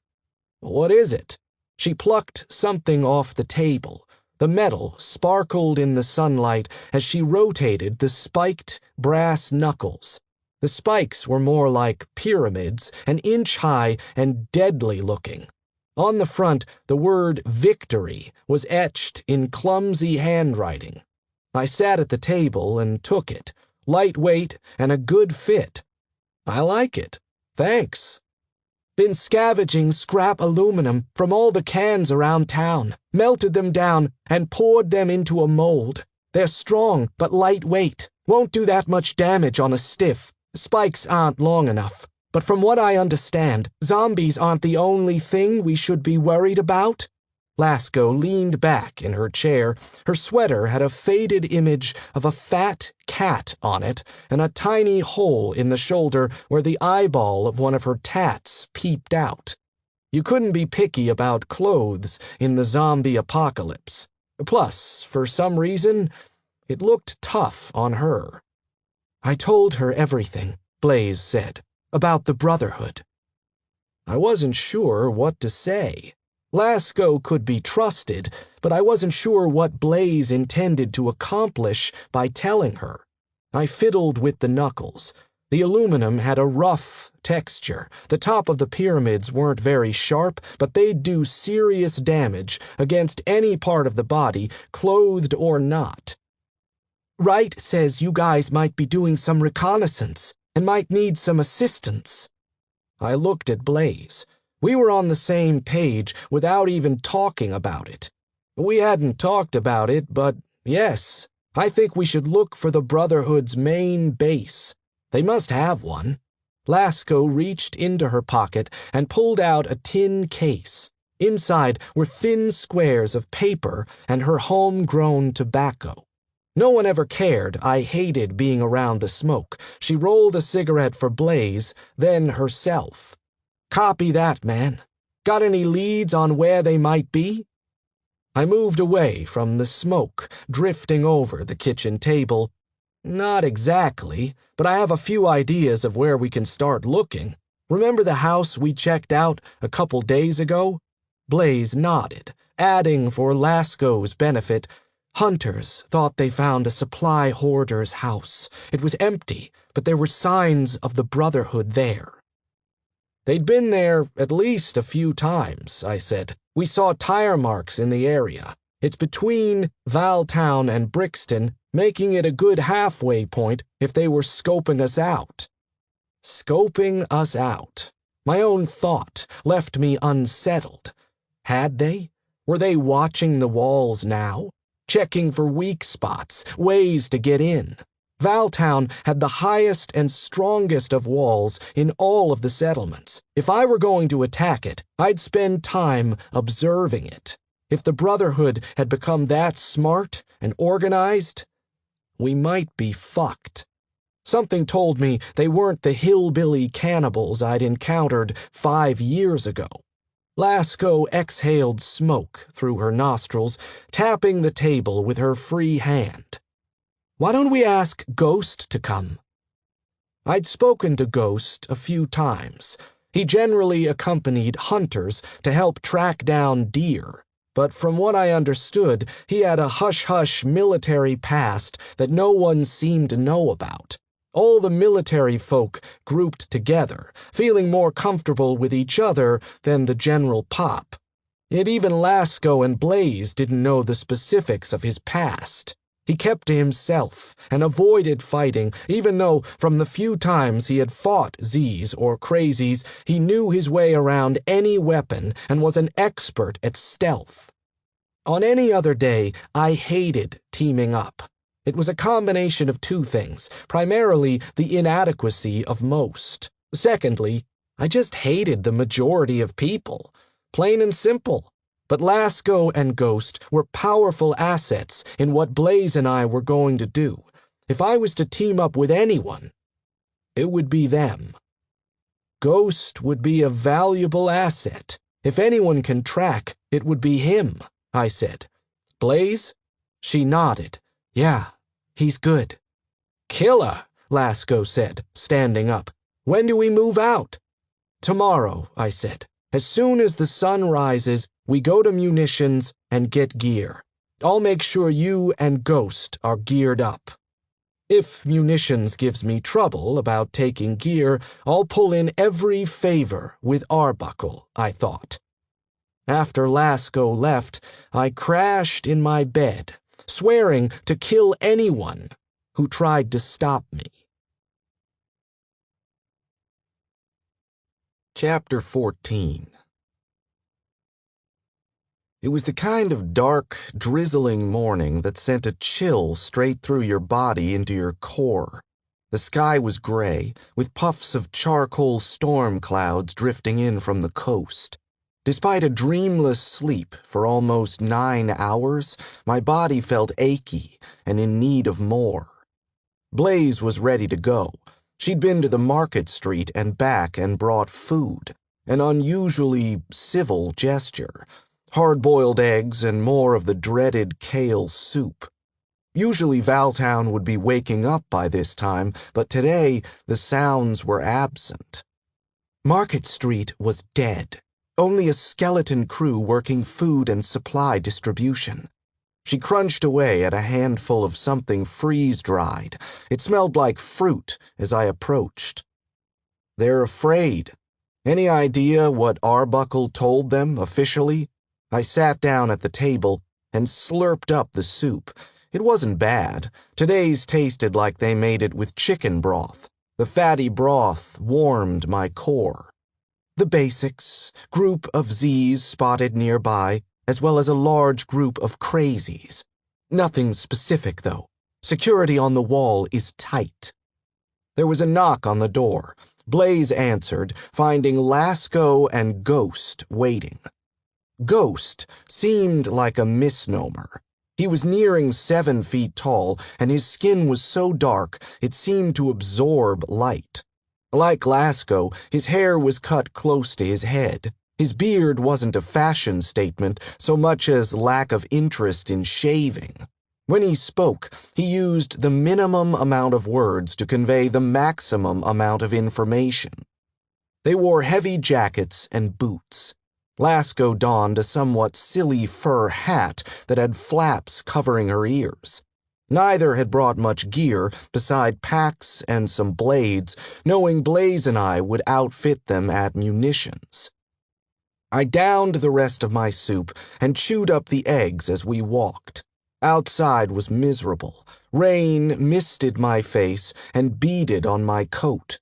Like Blaze said, the town was dead. It only made the giddy energy between us all the more intense as eyes peeped from behind shanties and windows, watching the four of us walk the deserted streets. Already the rain washed away the mucky smell of dirty people and crowded streets. I choked down the last bite of overcooked egg and tilted my face upward. The weather was going to get worse. I wondered if it would make it harder for Ghost to track the tire marks. Munitions was part of the original storage unit settlement, but it now took up 8 units.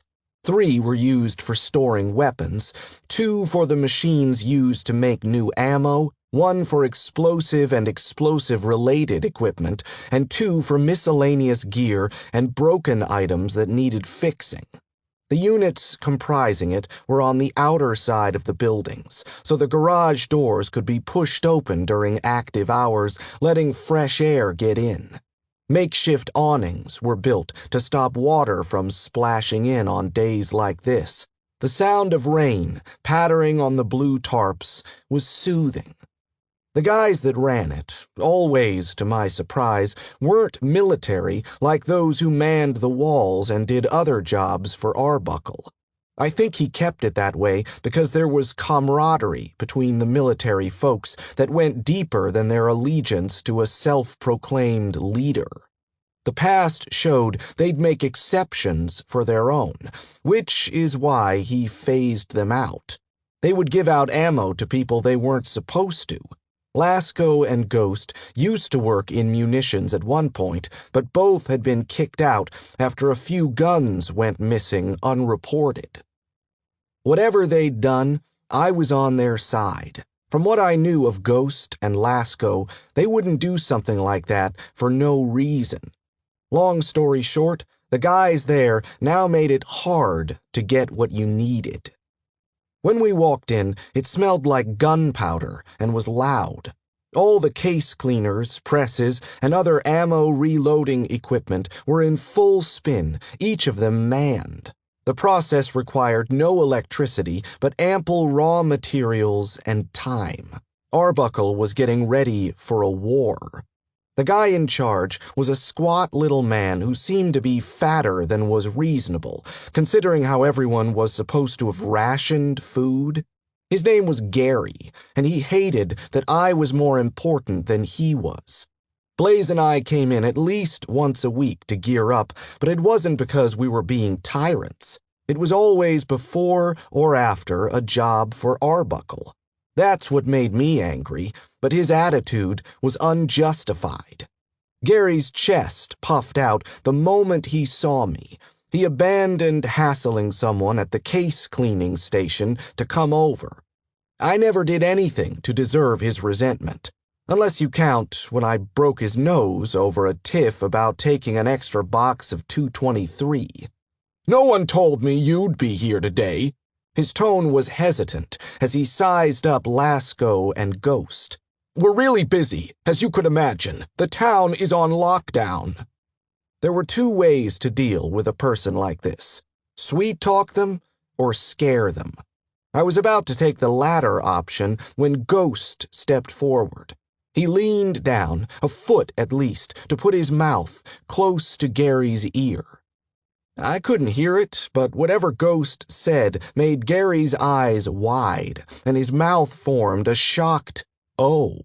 His jowls quivered as he shook his head. "Here's the keys to storage. Whatever you need." Gary fumbled as he pulled two keys off the ring hanging at his hip. "Check out what you take on the chart by the door. Please." Ghost took the keys, his large hand engulfing them. I didn't hide my smirk as we left the reload unit and walked 2 doors down to the other units. I wondered what Ghost said to the man. The gun storage room was a survivalist's wet dream. Actually, it was anyone's wet dream in the apocalypse, myself included. Racks and racks of guns, anything you could imagine, against the walls and in the center of the unit. 2 racks had guns that were considered unlikely to be used, collector's pieces or vintage weapons found in homes and storage units that were raided. They could technically be fired, but weren't meant to be unless you had to. "We should take suppressors for this, just in case," Lasco said, running her hands over a variety of metal cylinders resting on a shelf. "Damn! Being around all this metal makes me feel high as a kite." Her voice was airy, happy. Even Blaze's mood always brightened up in here. I found the M4s, my favorite assault rifle since the beginning, and did a takedown on it to inspect all the parts.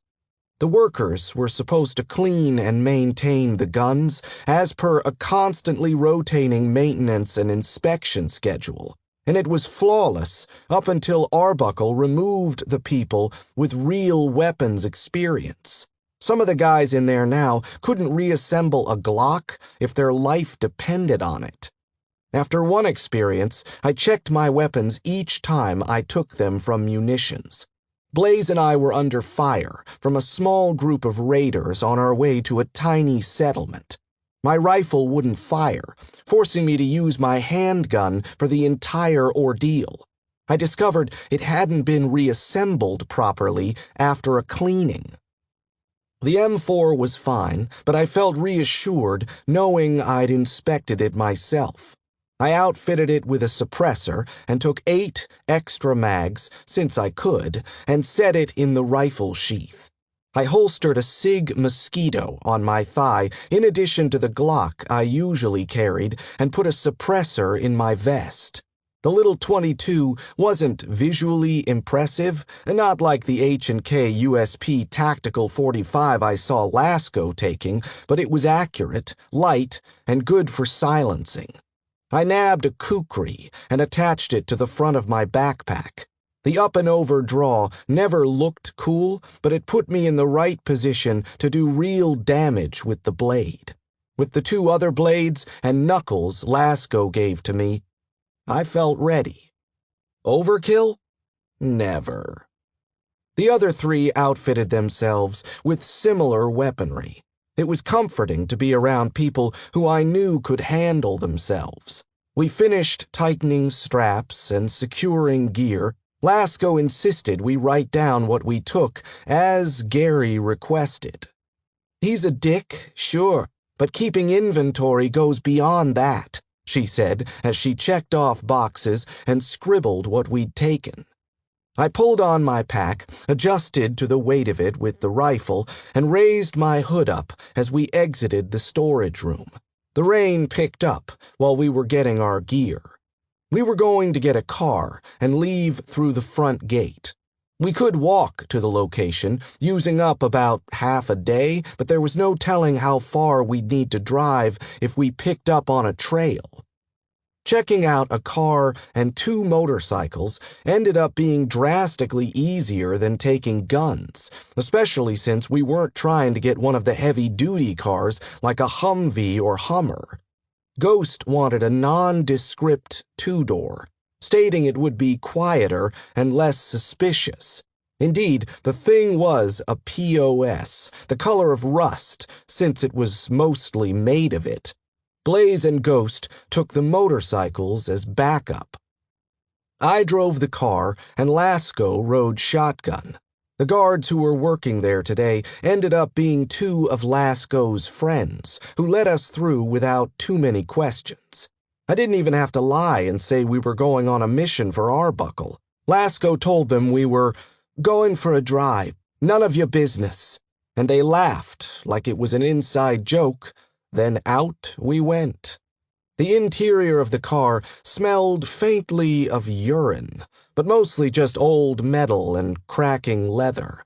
The carpeted floor had faint stains on it that looked like blood. We wouldn't be off-roading or hitting any zombies with it, but it would do. The windshield wipers struggled, not because of the rain, but because they were on the verge of deteriorating. I had to squint to see through, and I reduced my speed. Feels good to get out again, Lasco said. Haven't left Valtown in what, about 6 months maybe? You guys go out all the time. It must be great. Free to roam, free to do what you want. We don't do whatever we want, I said. I knew they were friends, but I was never sure how much Blaze told Lasco. Most were under the impression we were freestyle gods, walking among the outside world and settlements like we were untouchable. Fuck, sweetie, I know. Lasco clicked her tongue. I just mean the rest of us can't come and go freely and expect to be welcome in Valtown. I gave a non-committal grunt and shrugged. I didn't know what to tell her. Lasco gave up, humming a song to herself to pass the time. The forest passed by in a blur of dark greens and browns. Tufts of grass and sticker bushes grew up from the cracks in the highway, some of which were easy to drive through, others easier to navigate around. I wondered how much longer we'd be able to use the roads before, without the maintenance they needed, they'd be unfit. The trees started giving way to grassier land, and I spotted the house in the distance. It was exactly as it was when we left it. The faint tire marks and trails we'd seen on our first visit were still there. We parked, and as soon as everyone was out, I gave another rundown on the house. 2 stories plus basement. Tire marks leading to the house are ours. Over to the right are the marks leading away and towards the forest that we saw the first time. Carport was reported to have a vehicle under it, mess of dead bodies in the basement. Lasco and Ghost nodded. Lasco's attitude shifted the moment we were in go mode. Her brow furrowed slightly and her jaw set. It was a good reminder that she was dangerous. The bubbly attitude switched off like a light. "I need someone to watch my back," Ghost said, the first words he'd spoken since he whispered to Gary. "Someone needs to clear the house again." Blaze and Lasco volunteered to check the house. I suspected they wanted to share a quick smoke. I didn't mind sticking with Ghost. Maybe I'd learn something. Plus, the house must have smelled disgusting by now with the corpses in the basement. No, I'd take the fresh, cold air any day. Maybe not the rain, which dampened my hearing as well as my body, but it was better than smoke and rot. I withdrew the M4 and shouldered it, following Ghost as he walked around the perimeter of the house. Lasco and Blaze went up the back steps and disappeared through the doorway.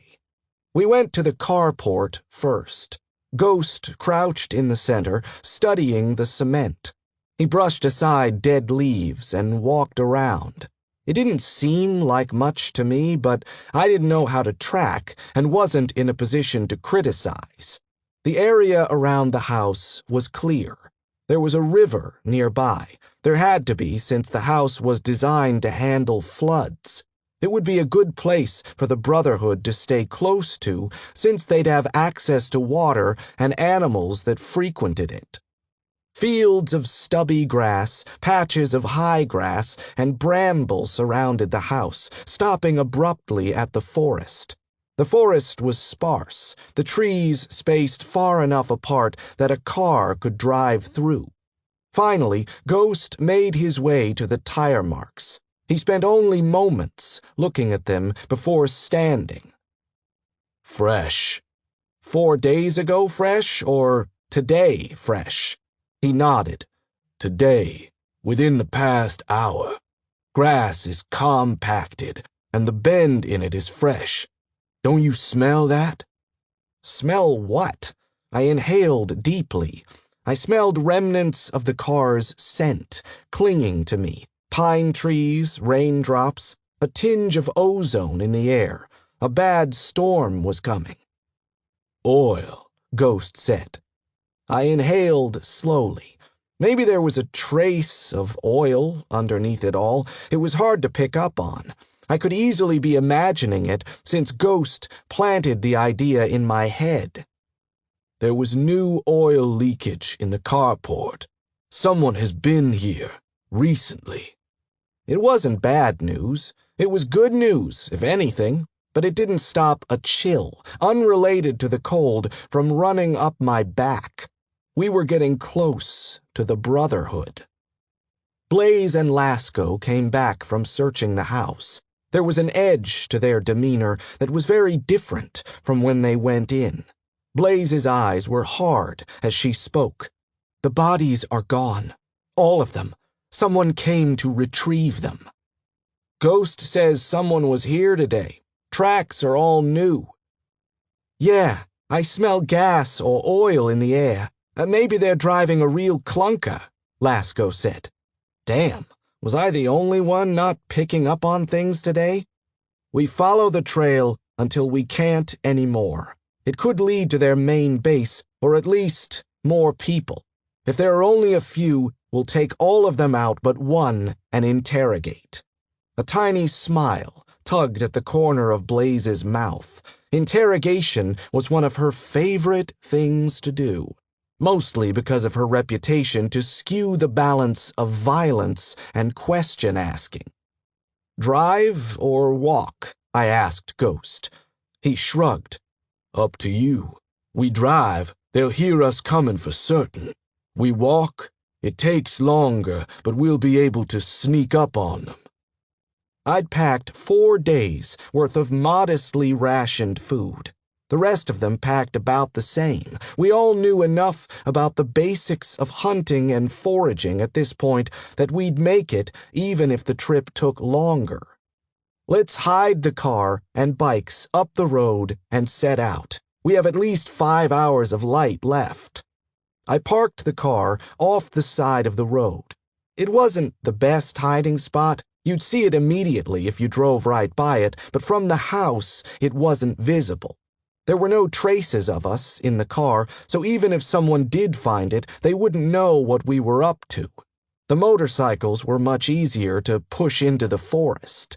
My boots were muddied and wet by the time we walked back to the house. Thunder cracked, and I knew my gear would need a good cleaning after this was over. The guns would have to be stripped and oiled. Ghost took point, and the rest of us fanned out behind him, covering all sides. The rain felt different in the forest, lighter, save for the occasional fat drop falling from the trees. The path grew harder to follow once we entered. Ghost slowed down as we got farther in. We climbed a crest and almost reached the peak when we all stopped. It was quiet, carried by the wind, but it was there. Voices.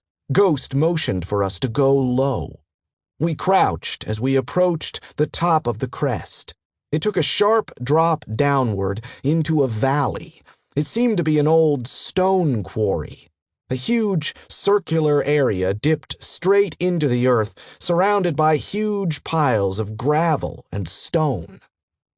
We moved left, far away from the trail we'd been following, since more might come, or some might leave. Once hidden and prone, we assessed. Green canvas tents and regular camping tents were set up near the center of the quarry. I counted 4, but my sight was blocked by a giant mountain of gravel. There could be nothing behind it, or more tents. Outside the tents, bodies were lined up side by side. I wondered if they might be the ones from the house. If there was any doubt these people were from the Brotherhood, it was gone when I spotted people chained to a post in the center of the camp. They were on their knees, huddling together. The crazies would shout at them, and some kicked them each time they walked by, which was frequent. "Food," I whispered to Lasco, who was glaring ferociously at the scene. "Entertainment." We watched for another 10 minutes, taking time to study their movements and count them. There were 20 crazies in total, unless some stayed inside the tents. Some congregated around a big army transportation truck, the only vehicle on the premise. 2 of them worked on it. Others stood near a big bonfire, trying to keep it lit in the rain. "What's our move?" Ghost asked. When I said we'd take them out if there were a few, I meant 5 or 6, not 20. But it was doable if we wanted to. We had the advantage of surprise and high ground. I didn't doubt the crazies could shoot, but if they were anything like they used to be, it was every man for himself. Once under fire, some would make a run for it and cut down the numbers we had to take out. I scanned the quarry again. If we spread out, we'd have almost 180 degrees of coverage around the camp. Then we'd just have to pick them off.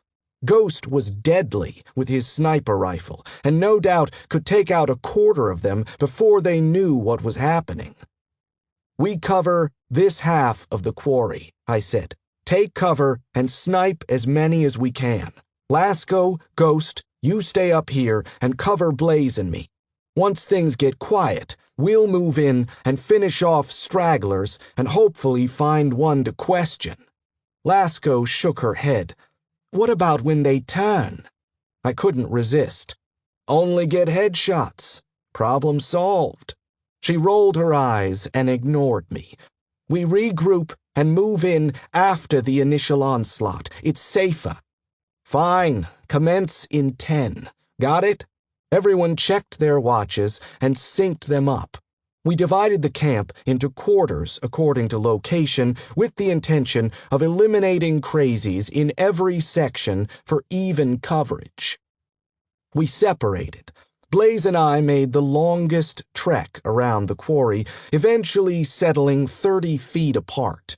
Through the misty rain, I tried finding Lasco and Ghost. They'd taken good cover. Even though I knew they were there, they were hard to spot. I checked my watch. 5 minutes. I pulled the suppressor from my vest. Ghost didn't suppress his sniper rifle, but it might work to our advantage. There would be more heat on him, but the crazies might not catch on to the rest of us as quickly. I screwed the can onto the M4, the sound of metal on metal faint against that of the rain dripping onto leaves and rocks. Through my scope, I watched the crazies in my quadrant. 5 of them sat around a smaller campfire in front of 2 tents. 3 meandered nearby, jostling each other and talking. Out of all of them, only 2 held their guns. None of the rest seemed to be on guard. Their weapons were on their back or nowhere to be seen. Did they think we weren't onto them? Were they that confident? They shouldn't be. I flicked the M4 onto semi-automatic. 1 minute. I counted down the seconds.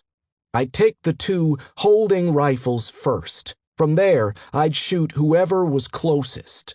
Ghost shot first, the sound of his cannon-like rounds booming.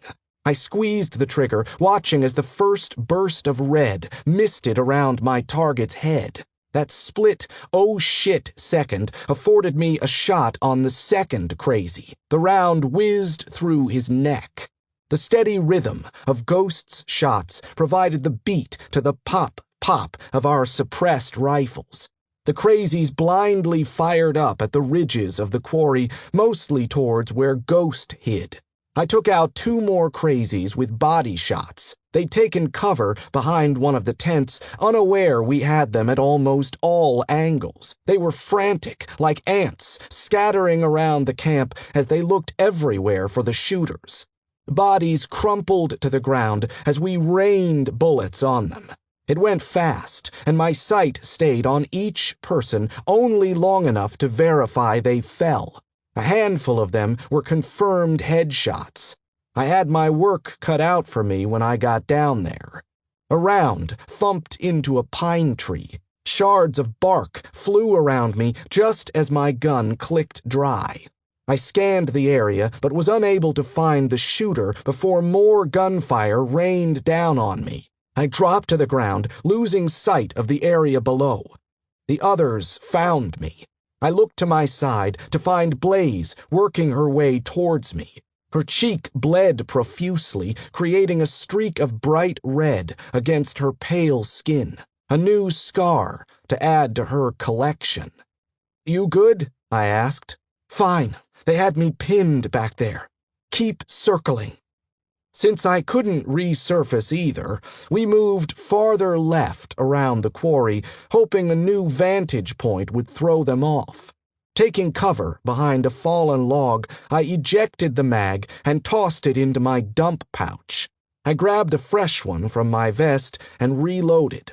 Blaze took cover close by. The gunshots grew infrequent, so I looked over the log. Bodies littered the ground, some still trying to drag themselves to cover. Another boom from Ghost's rifle, and a crawler jerked as half his head exploded in the mud. The captives screamed. Still chained to the post, they were huddled together even tighter. As cruel as it was to think, they were advantageous. When the crazies came back as runners, they'd take the easy prey first. They were bait. I reassessed my quadrant. I knew I'd shot 6 of the 8 that were visible, as well as some that entered my line of sight. There wasn't any movement in the camp. I studied areas of cover longer, such as tents and nearby trucks. Movement in a tent. Someone looked out of an unzipped flap. I squeezed the trigger, watching the tent shudder as his body collapsed inside it. I glanced at Blaze and motioned to rally with the group. We stayed far back from the edge of the quarry as we walked back to Lasco and Ghost. Both were unscathed. We didn't waste any time getting down into the quarry. The walk was dangerous. We had pitiful cover as we slipped on pebbles and slick patches of grass. Based on the lack of shots taken at us, the crazies were all dead or didn't see us. We fanned out in twos, crushing skulls and putting down crazies who still clung to life. Blaze seemed to enjoy using the pommel of her new knife. I covered her, letting her have these happy moments, swirling the brains of twitching bodies. My hope diminished with each body we took out. Most of them suffered fatal wounds and were either dead or dying. We could interrogate their captives, but I doubted they'd be able to tell us much, especially if they were anything like the pregnant girl in Valtown. The camp was what I expected it to be, dirty, smelly, but functional. It had been there for a while, with clear paths formed between and around tents. What were you doing here? The question repeated in my mind as I plunged my new knife through a man's eyes. Beside me, Blaze crouched and wiped her knife off. We'd already met in the middle of the camp. Neither Lasco or Ghost captured one crazy. Do we take them back to Valtown? Blaze pointed her thumb at prisoners behind her 20 feet from us. They were quiet now, studying us with fear and curiosity. A mixture of old and young, some were emaciated, and others looked healthy. Well, we aren't leaving them here, I said, but we aren't letting them walk freely. We don't know what their situation is. Plus, look, Lasco pointed. Blaze and Ghost had their rifles aimed. Scrambling up the quarry was a figure, very much alive and very much trying to escape. Ghost's shot jammed. Blaze's went wide, sending up a burst of sand and rock beside him. I took aim and fired. The bullet grazed his calf and sent him flying forward. The front of his body hit gravel and he slid down. I went into action, running forward. The man came to a stop at the bottom of the slope, half trying to scramble back up it while squeezing his bleeding leg. In his free hand was a revolver. Blaze stood next to me, and we descended on him. She pried the flailing gun from his hands as I held him down. He panted hard, his wild eyes staring into mine with recognition. I pushed the knit hat off his head, revealing red hair. If I'd known who he was, I wouldn't have shot.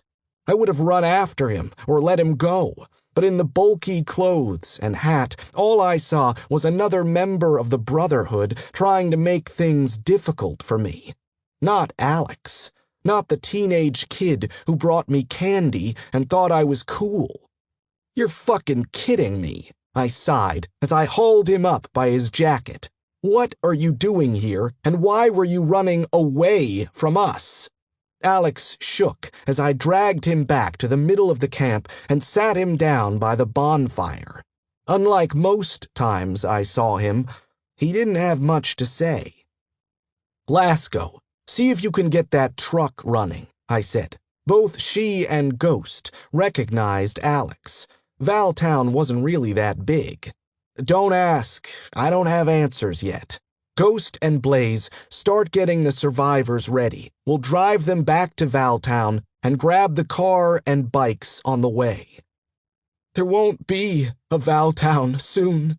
All heads turned to Alex. Tears streamed down his face. A mixture of emotions went through me. Confusion, anger, betrayal, to name a few. I glared at my team. What are you waiting for? They finally dispersed to complete their tasks. I sat next to Alex. The wound wasn't too bad now that I studied it. It was truly just a graze. I shrugged off my pack and pulled out some gauze, handing it to him. Wrap it up, then keep pressure on it. While there were 100 questions I could ask, many of them could wait. What was important was the here and now. Is everyone here, or are people missing from the camp? A group is gone out somewhere. He flicked his fingers, counting off crazies. 5 guys left a couple hours ago. Do you know where? No. Is there any threat right now that I should know about? Alex took a ragged breath. They're going to destroy Valtown. I don't know the details, but I heard them talking about it, planning an attack. The transportation truck shuddered to light. Ghost and Lasco led prisoners to it, their hands still tied together. Most looked confused, but a handful seemed relieved. Alex, what the fuck happened? Why are you here? I snuck out after I saw you. Like usual, you know? Heard about a housing complex that hadn't been raided ever and wanted to check it out. Well, I got lost, and these crazy people found me. They took me to this weird place, like some kind of old factory or something. There were so many of them there. I'd never seen so many. As many as Valtown? Alex made a noise between a laugh and a sob. Twice as many. He pulled down the hem of his shirt, showing the top of an infected mass of burnt flesh. It was angry yellowish red and leaked pus. They did this to me. It hurts really fucking bad. I think it's infected, and I'm gonna die. I know it hurts, I said. Why were you here? Blaze shouted my name. They were ready to take off, so I helped Alex get to his feet. The kid hadn't turned sides. He was a victim of circumstance, like most of the Brotherhood. Mr. Sinclair, I'm really sorry. Alex, spit it out. I told them about the secret point in the wall. I told them how they could get in. They brought me here so I could show it to them. And did you? Alex stared at the ground. Yes. Chapter 15. The rain picked up and turned into a bitterly cold storm. Drops beat against the transport truck as Ghost navigated his way to the main road. The route we took to get to the stone quarry was, of course, much longer than taking the truck back. But if those crazies heard us coming, I had no doubt we would have died. Circling the quarry from above was the best tactical advantage we could have asked for. We'd return to the house, where we'd pick up the motorcycles and car, then head back to Valtown. Assuming there was a Valtown left, my stomach was in knots. Among all the terrible things they do, the Brotherhood would also take our nest egg. The loss was unimaginable. I made Alex go over his capture twice during the ride so I could fill in some blanks. We were in the rear of the truck. Through loose canvas flaps, I watched the forest disappear behind me. Alex estimated he walked 5 miles before he was captured by a convoy from the Brotherhood. Alex wasn't exact on numbers, but from what I gathered, there had to be around 50. They already had a few captives. One of them Alex recognized as a girl from Brixton. That also confirmed who destroyed Brixton. They had to be the ones who'd slaughtered the town and brought some of the residents with them. At that point, the group went to the factory Alex spoke of. It took hours to drive there, the roads taking them past remnants of civilization and up into the mountains. I was glad to hear that. It meant they were far away from us. They'd have to expend resources to move their people to attack Valtown, and with the horde of Brixton undead wandering the area, I hoped it would make it harder. There was rust everywhere, Alex said. There was a lot of metal. I remember a dark orange color. The factory was huge and really old, like it might have been abandoned before. There were woods. They didn't have walls like us, just a shitty fence that was falling apart in places. A lot of people were living outside the building. They were fenced up. Those fences were strong, made of wood and metal and stuff. Some of the prisoners sitting next to us whimpered at what Alex said. I glanced at Blaze, sitting opposite me. She clenched her jaw, making the veins in her temple and neck bulge. But inside was where the bad guys lived. Alex paused. They'd built walls everywhere inside the place to make more rooms. It seemed a little better in there, better than outside, but it was still gross. Not like home. Everyone was cruel. They tugged people around on ropes and beat them and raped them and... His face grew red as he struggled to continue. Just keep going, Alex. We need to know everything. The guy who found me wanted to sell me to this other guy, but he said I was too old. Then he tried to pawn me off as food to someone else, but they said I was better off slaving. So he kept me, lined me up with all the other new people, and branded us, one by one. What did they make you do? Lots of stuff, Alex sighed. They made us clean up blood from the slaughterhouse sometimes, once the troughs got too full. Other times they made us watch them do things to people because they thought it was funny. How did they find out you were from Valtown? I asked. We were in this huge room for the branding, kind of like throne rooms from books, you know? This woman sat in a chair, and everyone looked at her like they wanted her attention. She was fucking scary, Mr. Sinclair. Her face had so many scars, and her teeth were sharp. She had all these guys chained to her chair. Alex took a deep breath. It was disgusting. Everyone was crazy, out of control, but when she talked, they listened. She asked where we came from. They told her near the settlements, and she asked if any of us were from Valtown. Of course, I didn't say anything. Then she said, whoever tells me what I want to know goes free. And Lindsay from Brixton ratted me out. Alex looked down, his anger fading into sadness. The woman said, eat her, and they did. They fucking did. They tore her clothes off and cut her up alive. Some of them used their mouths like the dead do. She only screamed for a second because someone cut open her throat and started gulping down her blood. The tears flowed freely, and his body shook. They asked me questions. I answered every one of them because I knew they'd kill me for sure if I didn't. I just wanted to live, you know? My mouth kept flapping, even though I knew it shouldn't. You did what you had to do, I said. In the face of a painful, miserable death, few people would sacrifice themselves, especially a kid. He ran his sleeve over his runny nose, then straightened up. The woman in charge told them to send out a group to make sure I was telling the truth. She said to take me with them. We went to this camp. It was already set up, and we just got back a few hours before you showed up. I took a couple guys to the wall in the morning before it was light and showed them. They were laughing and joking about the things they'd do once they got in. An attack on Valtown by the Brotherhood. If they wanted to slip in, undetected, the weak point in the wall was the best place to do it.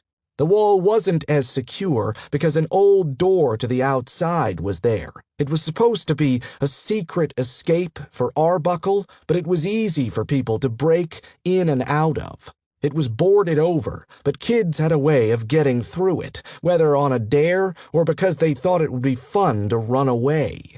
A whole army couldn't squeeze through it without a wall patrol seeing, but if a handful did, they could wreak havoc on Valtown. They could open the gate or perhaps destroy us from the inside.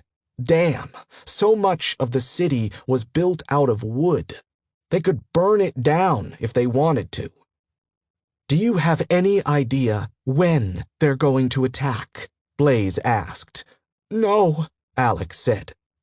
If they already wiped out Brixton, Valtown is next. I paused. What about Serville? Have you heard from them recently? Blaze shrugged. No idea.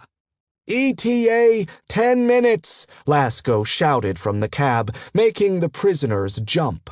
I shifted seats, moving next to Blaze. Alex dropped his face into his hands and stared at the muddy truck floor. What if they're going to Serville next, not Valtown? Blaze said. That doesn't make sense, but it is possible. They have the perfect way to get into Valtown now. Why would they waste their time on a smaller town when they could take out the big one? I thought of the basement, filled with branded corpses, the symbols painted everywhere in Brixton. Maybe I was being paranoid, but I felt like they were sending us messages.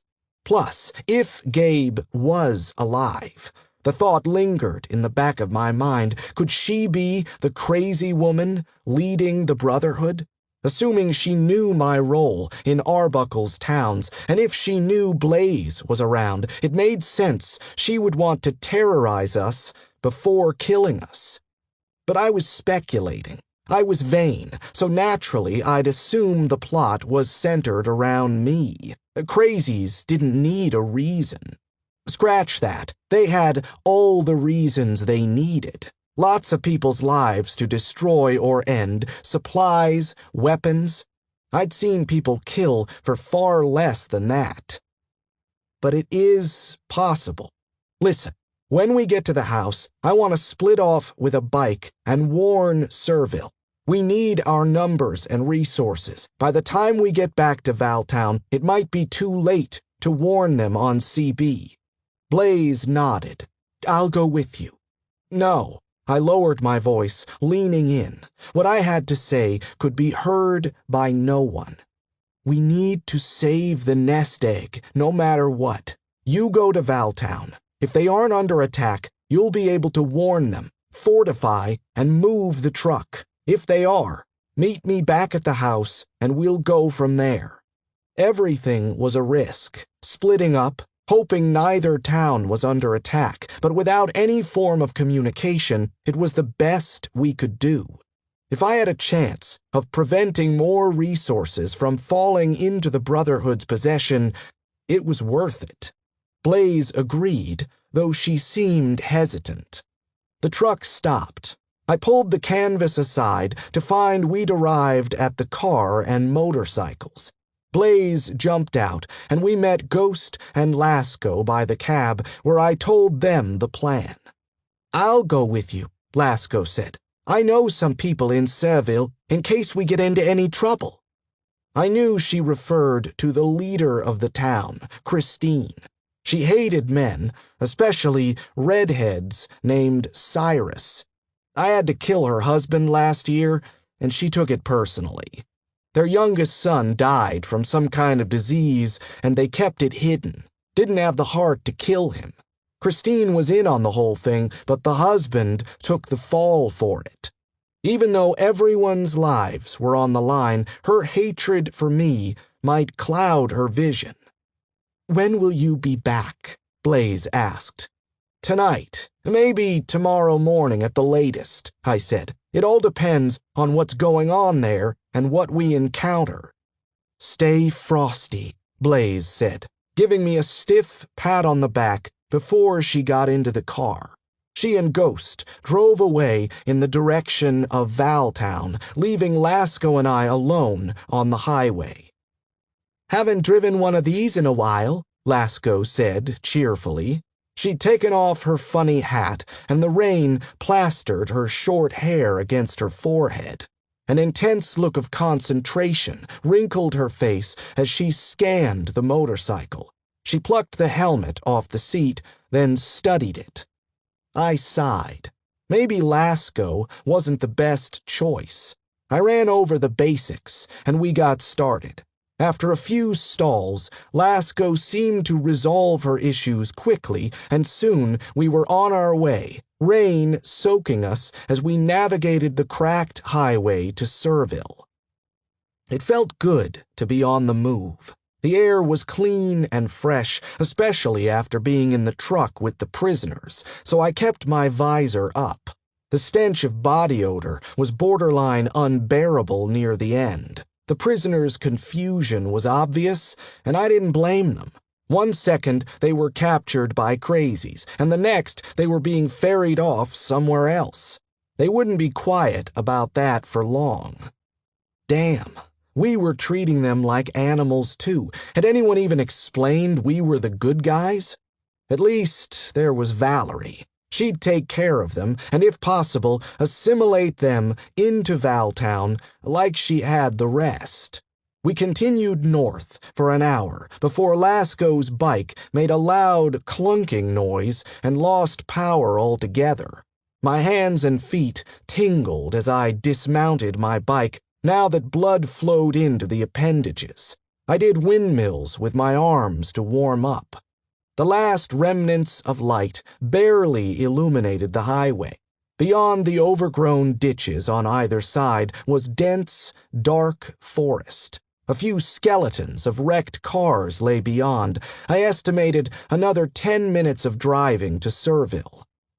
"I don't know jack about fixing these things," I said, as Lasco threw her leg over the bike and stood. "Just how to drive them. You?" She stood back, hands on her hip. "Nope. You got room for me back there?" "Yeah, we'll make it. Drag the bike off the road, though, just in case the Brotherhood is in the area. Don't want anyone to see it." We could send someone back for the motorcycle when we got to Serville. It would be shameful to let the bike rust if someone could save it. Lasco steered it off the highway through the crumbling barrier between the lanes, letting it rest outside of the road. I got back on my bike and padded behind me. The position was uncomfortable with our gear and rifles, but we made do. For once, I let my mind go blank as I focused on navigating the highway. I knew something was wrong the moment I saw the outpost, vacant and looming behind a chain-link fence beside the highway. At about 20 feet high and constructed of a variety of materials, it was the first line of defense for Serville. 2 people could stay in the top. Solar panels made up its entire roof, and then some, which almost always provided enough energy for the spotlight they had mounted on top.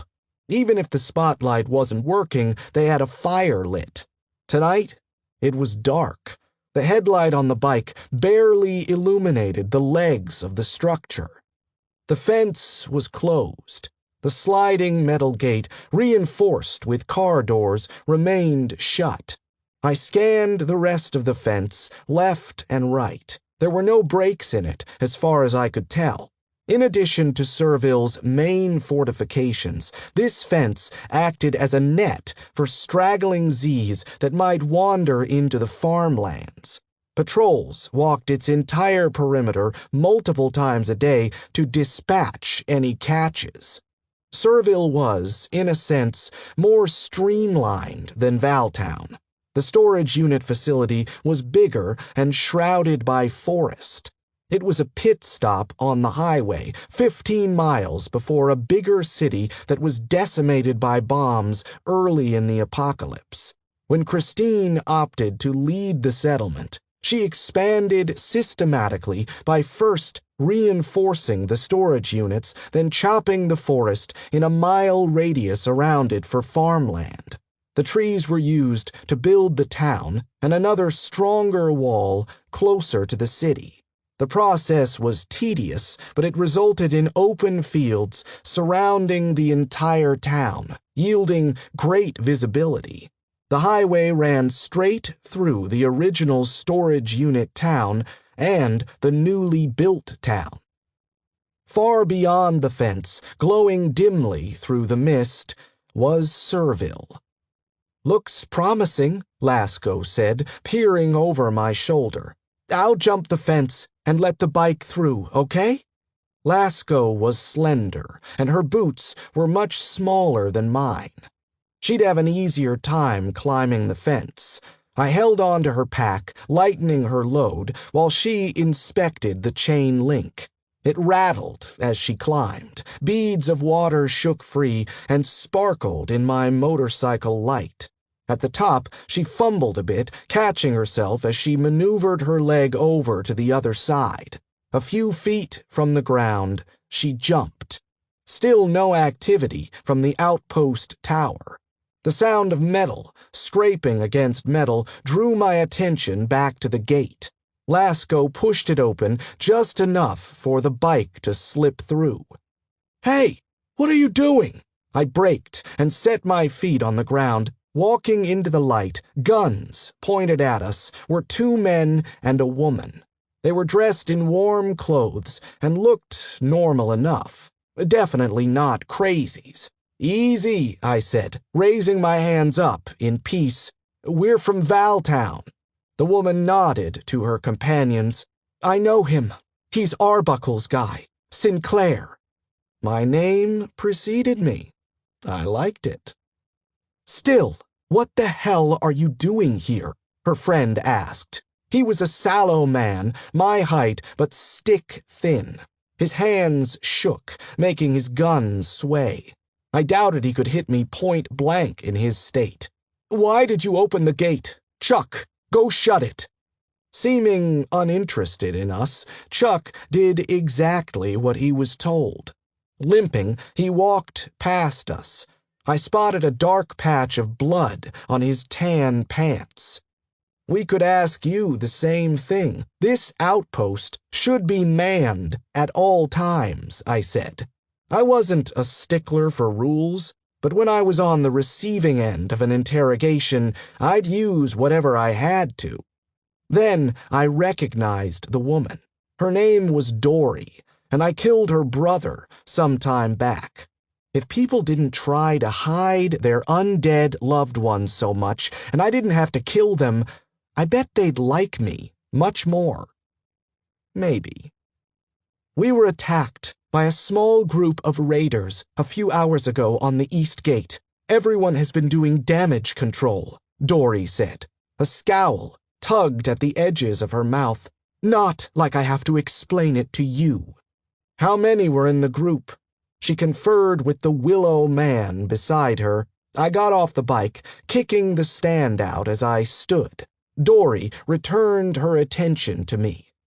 10, but they were jacked up on drugs or something. I mean, I haven't seen people on drugs in a while, but they seemed unstoppable. Stormed the gate, took out 2 guys in the outpost, and made it to the main gate before we shot them down. Weird. What was it? A scouting party? "We need to talk to Christine. We have reason to believe a massive group of crazies is planning an attack," Lasco said. "Everyone needs to be on high alert right now." "Lady, you don't think we are?" Willow Guy snapped, spit flying off his lips as he spoke. "Calm down, please." They were on edge, so I threw the please in out of generosity. Brixton was attacked. Serville has been attacked. Valtown might be under attack right this moment. Every second we stand here talking, we're jeopardizing everyone's safety. Willow Guy was about to lose it again when Dory put her hand on his shoulder. Behind us, Chuck already climbed back into the outpost. "I'm sorry. We haven't had to deal with stuff like this in years. We're shook up," she said. "I came to get the guys to do a sweep of the perimeter, but we shouldn't have all left the outpost. Go. Do whatever you need to." I nodded and got back on the bike. Lasco followed suit. We passed long hoop houses made from thick white plastic and flexible piping. The shadowy forms of plants dwelling within stretched over their walls. Then Serville became clearer through the fog, and finally we were at the main gate. Here, the walls were hefty and entirely made from wood saved when creating farmland. It took a few minutes of explanation and a little bit of authoritarian threats before they let us in. Mostly, it seemed like they just didn't have the mind to argue with us. Boredom resulted in confrontation, but the wall guards were buzzing with talk of the attack. Their fear was palpable.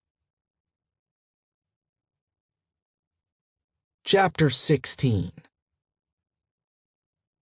The thick scent of campfire wafted strong as we entered the town, and smoke and mist mingled together. The streets were almost empty. It reminded me of Valtown before we left, which seemed like ages ago, even though it was only earlier that day. As per protocol, in all settlements, we checked and left the bike at the front gate and went on foot to the town hall where Christine would be. In a way, I respected Christine more than Arbuckle. She never developed the air of superiority that Arbuckle did. She lived in the same storage unit facility she had since the conception of Serville, and I'd heard from someone at Scrubs she was known to work in the farms. It was her idea to create the fence as a primary defense while everyone collaborated on cutting down trees and making the main wall of the town. If it weren't for that little debacle with her husband, we might have gotten along. As we approached the town hall, we saw more people. In single file, they carried plastic tubs and wood crates towards the west gate. No one gave us a second look, but I heard them rehashing the attack. Once outside of the town hall, a 2-story wood building right on the main road, Lasco stopped me. "Let me do the talking, okay? I spent a couple months here. She knows me." "Fine by me. I'm not here to make things harder." The first floor was one giant room with shelves of books. The aisles between them were barely big enough for one person to walk through. Serville collected all manner of books, but they focused on the sciences and practical matters like mechanics and medicine. Tonight, numerous people were cramped in the space, packing books into crates. "Watch it, buddy," a teenage girl huffed as she squeezed by me. I moved out of the way. Then I spotted Christine coming down the stairs on the other side of the room. "Lasco? Is that you? What in the world are you doing here?" She embraced my companion, but her eyes never left me. Christine would be polite in the face of her own death. "We need to talk about the attack, hun. Anywhere quieter we can go?" Lasco traced circles around her stomach. "And we're really hungry." My stomach grumbled. When you were amped up on adrenaline and trying to focus, it was easy to forget about your basic needs. "Of course. Come up to the office." She grabbed a passerby, an elderly woman directing the team in the library. "Grab 2 plates of food from rations, okay? Thanks, Ruby." She did it without question. People trusted Christine around here. Christine led us upstairs to a small office. There were more books, these ones untouched. After a second, I realized they were all fiction with a strong theme of crime drama. I even recognized a few titles as ones I'd read long ago. It gave me a pang of nostalgia I quickly beat back down. There wasn't time for sentiment. Lasco and I sat on metal chairs facing Christine's desk. I shrugged off my pack, setting it in front of me. It felt good to get the weight off my shoulders. "Tell us about the attack first," Lasco said. Christine leaned forward, resting her head in her hands. She stared at the desk a moment before speaking. "It was unexpected. We haven't seen a single raider in at least 3 months. Then, out of the blue, about 10 of them are outside the east gate. They are insane, really overly spastic. We think they were on drugs. I guess that isn't totally out of the question. Someone could still be making them. Anyway, they had guns and overwhelmed the outpost, hopped the fence. Some of them went for the town, others started on the fence. They had Molotovs, and a lot of them. They knew we had wood walls. They threw them all, maybe 20, at the wall, and it went up in flames. Fortunately, the wood is damp, and it fizzled out. But if it was summer, if the weather was a little drier—" She shuddered, and her eyes sparkled as she fought tears. "The town would have been destroyed." "Did you kill all the crazies?" I asked. "Every last one of them. But since it happened, we realized how vulnerable the library is. This is the future of humanity in here, and it could have gone up in flames. We're moving it 4 miles west and hiding all of the books until we're sure things are safe." As Christine finished the story, her expression hardened. "Please, Lasco, tell me why you're here." Lasco pointed to me. "Sweetie, I know you hate him, but he can explain it best." She took a deep breath, nodded. "We can set aside personal differences for the greater good." That I could agree with.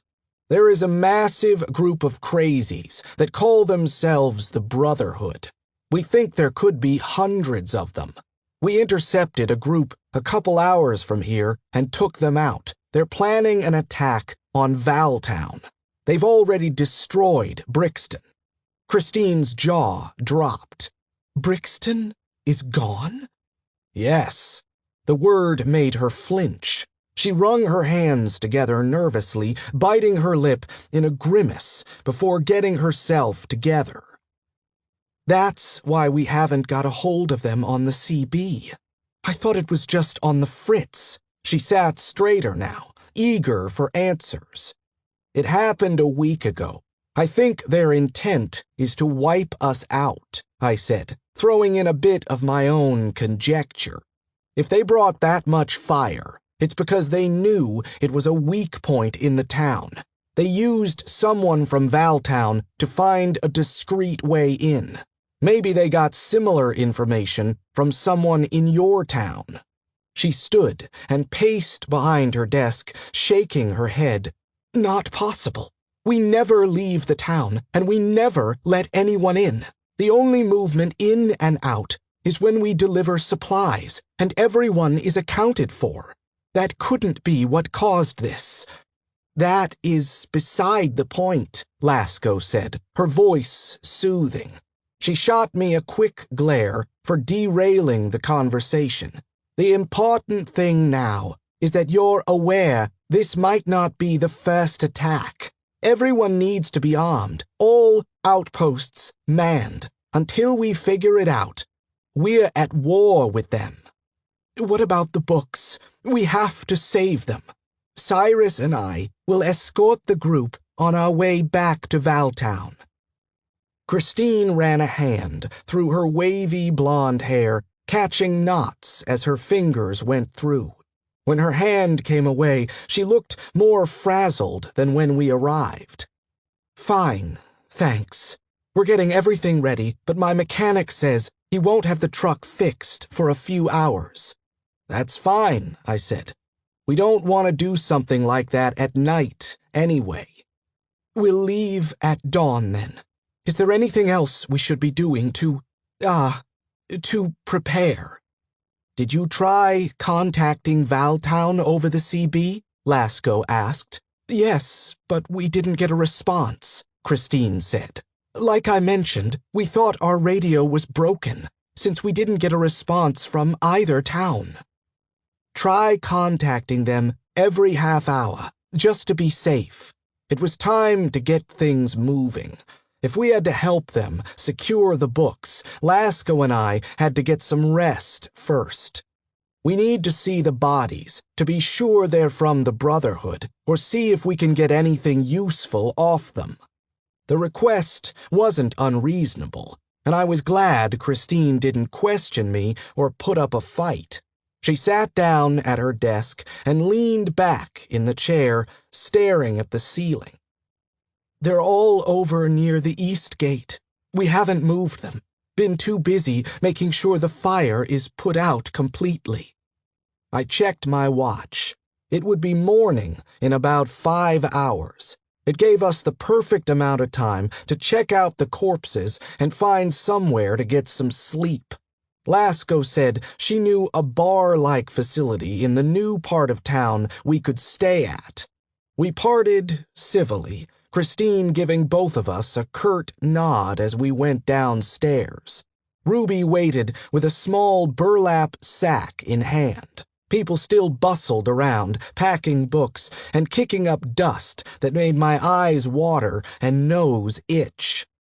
All I could rummage up was some old bread and carrots, she said apologetically as she gave us the bag. I didn't mind. It would taste better than the freeze-dried stuff I had in my pack. We thanked her and started walking to the east gate, eating as we went. The bread had a dry texture, with an aftertaste of mold, but it was good. Serville was known for their effort in the cooking department. The carrots were washed and crisp, their bright flavor chasing away the bread's aftertaste. It was a neat town, even in the wake of an attack. The main highway was prime space for a cramped shanty marketplace, but Christine kept both lanes clear. It made it easy for vehicles to pass from the west gate to the east if needed.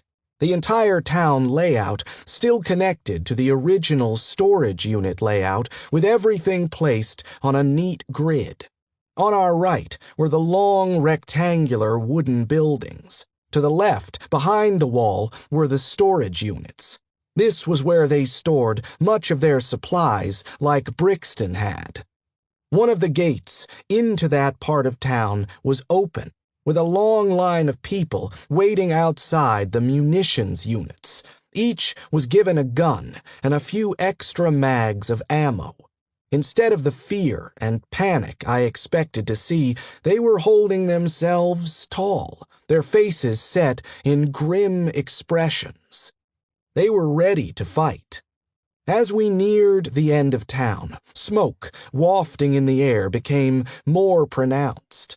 The town abruptly stopped, giving way to a huge expanse of farmland and more hoop houses.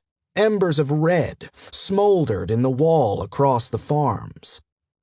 There were 2 outposts on either side of the gate, exactly like the empty ones we'd seen when we first arrived. Only these were obviously manned, the solar power spotlights ablaze. One swept the forest, and the other swept the farmlands.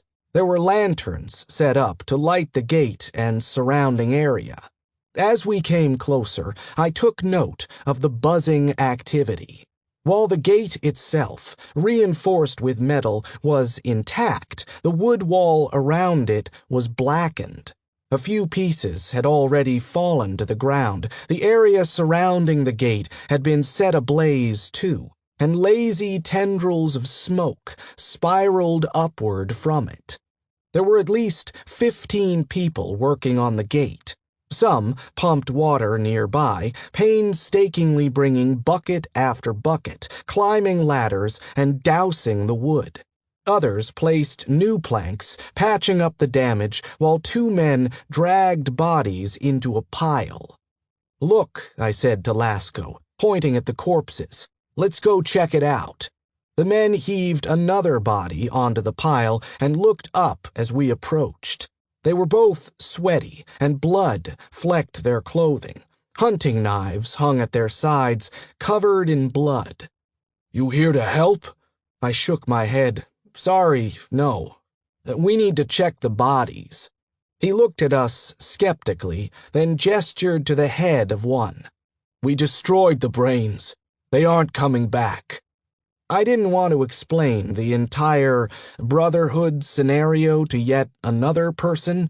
We're checking for symbols to verify they're associated with a bigger group of crazies. It was perfect, so big and truthful it made it seem intimidating to ask further questions. The man sighed, nudged his friend, and stepped away from the corpses. "Hell if I care. Paul, let's take a break." The bodies were all dressed the same, in mismatched and tattered clothing that was much too thin for the cold weather. I kicked one onto its back and studied its face. It was a woman. Her head was shaved bald, with blurry tattoos running from above her forehead to down her neck. A jagged hole replaced her right eyeball. Meth, maybe.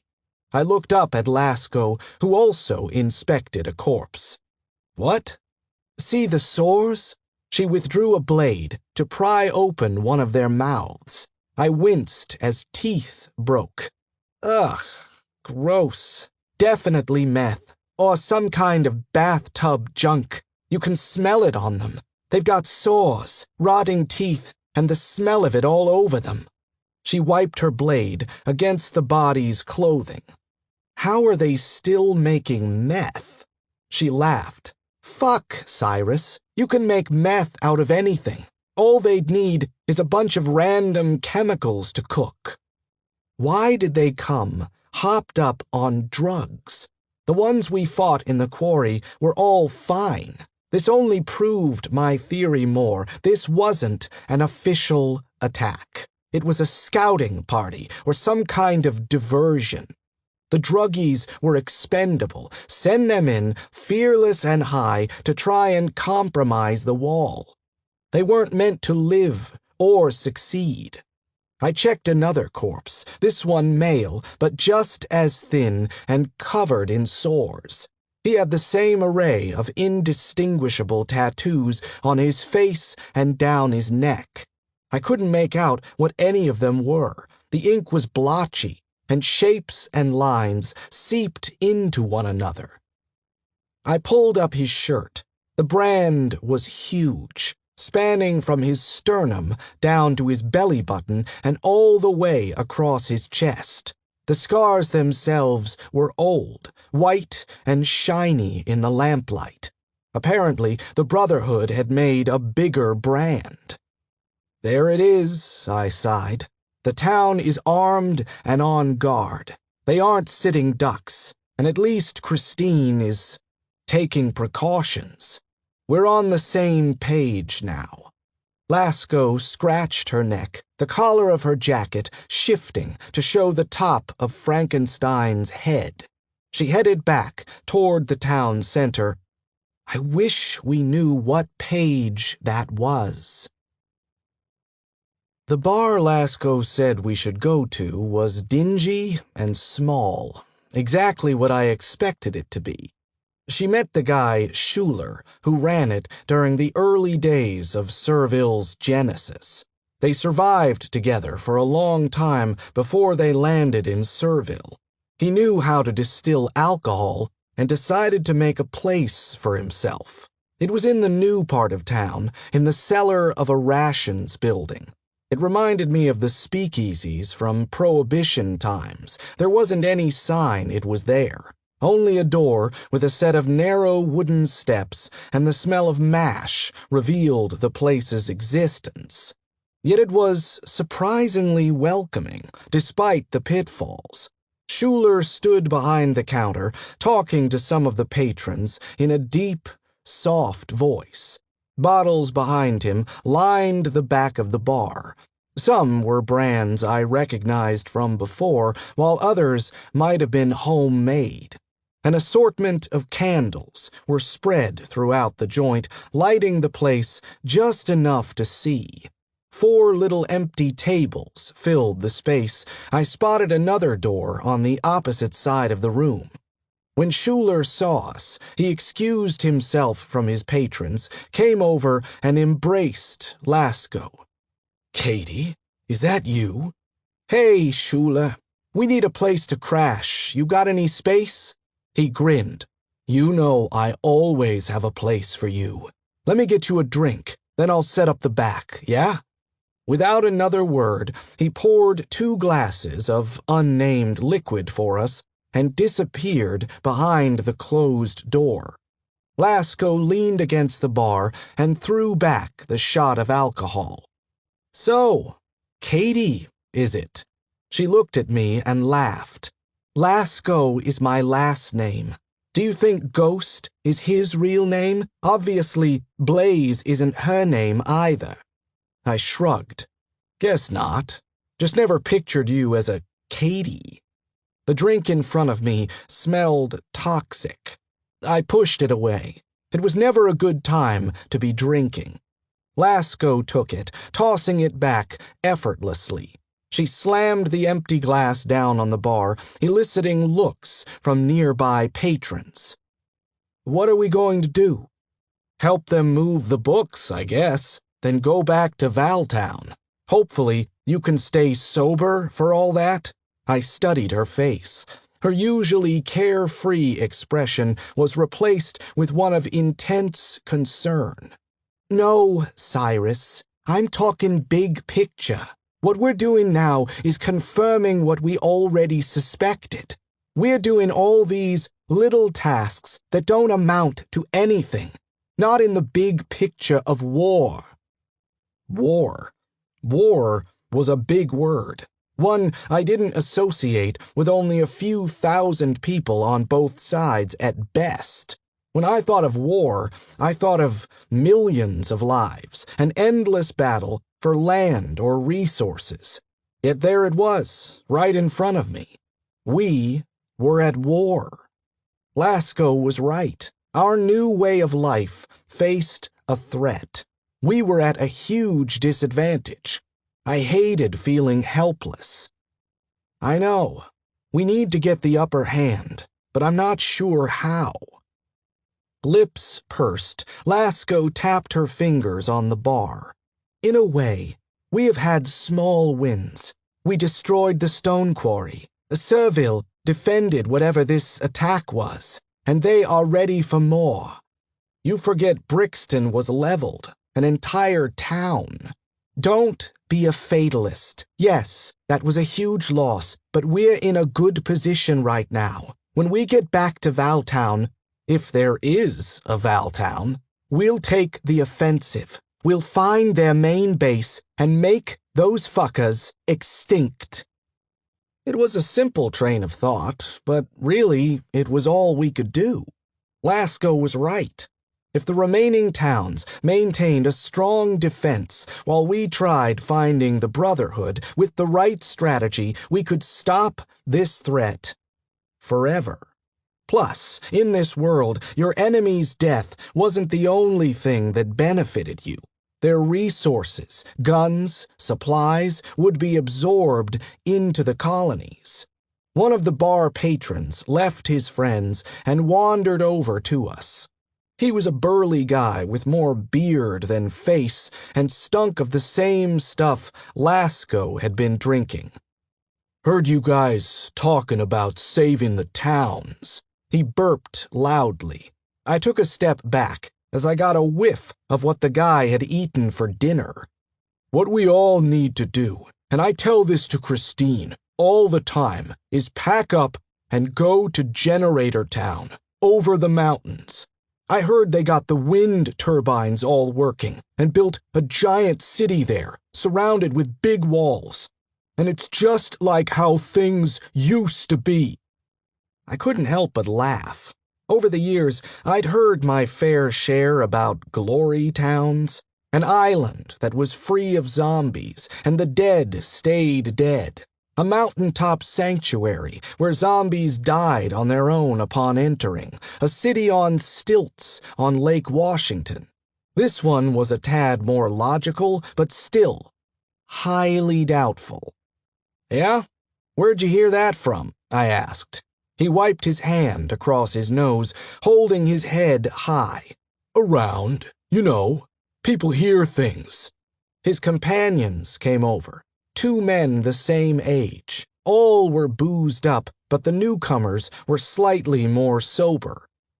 "Caleb telling you about Generator Town?" one asked. "I was," Caleb said. "I was telling them how we need to go. We can start new over there, like we want to." "Hey, Gareth, take him home, okay? Think he needs some sleep." Caleb grunted, but allowed the 3rd man to lead him out of the bar. The remaining man apologized. "Caleb's my brother. He lost his family trying to get to Generator Town, been obsessed about it since, and drinks his sorrows away. Lot of us do that. Hell, I'd do it, but it makes the memories worse, more vivid. Glad I didn't have any family for them to take.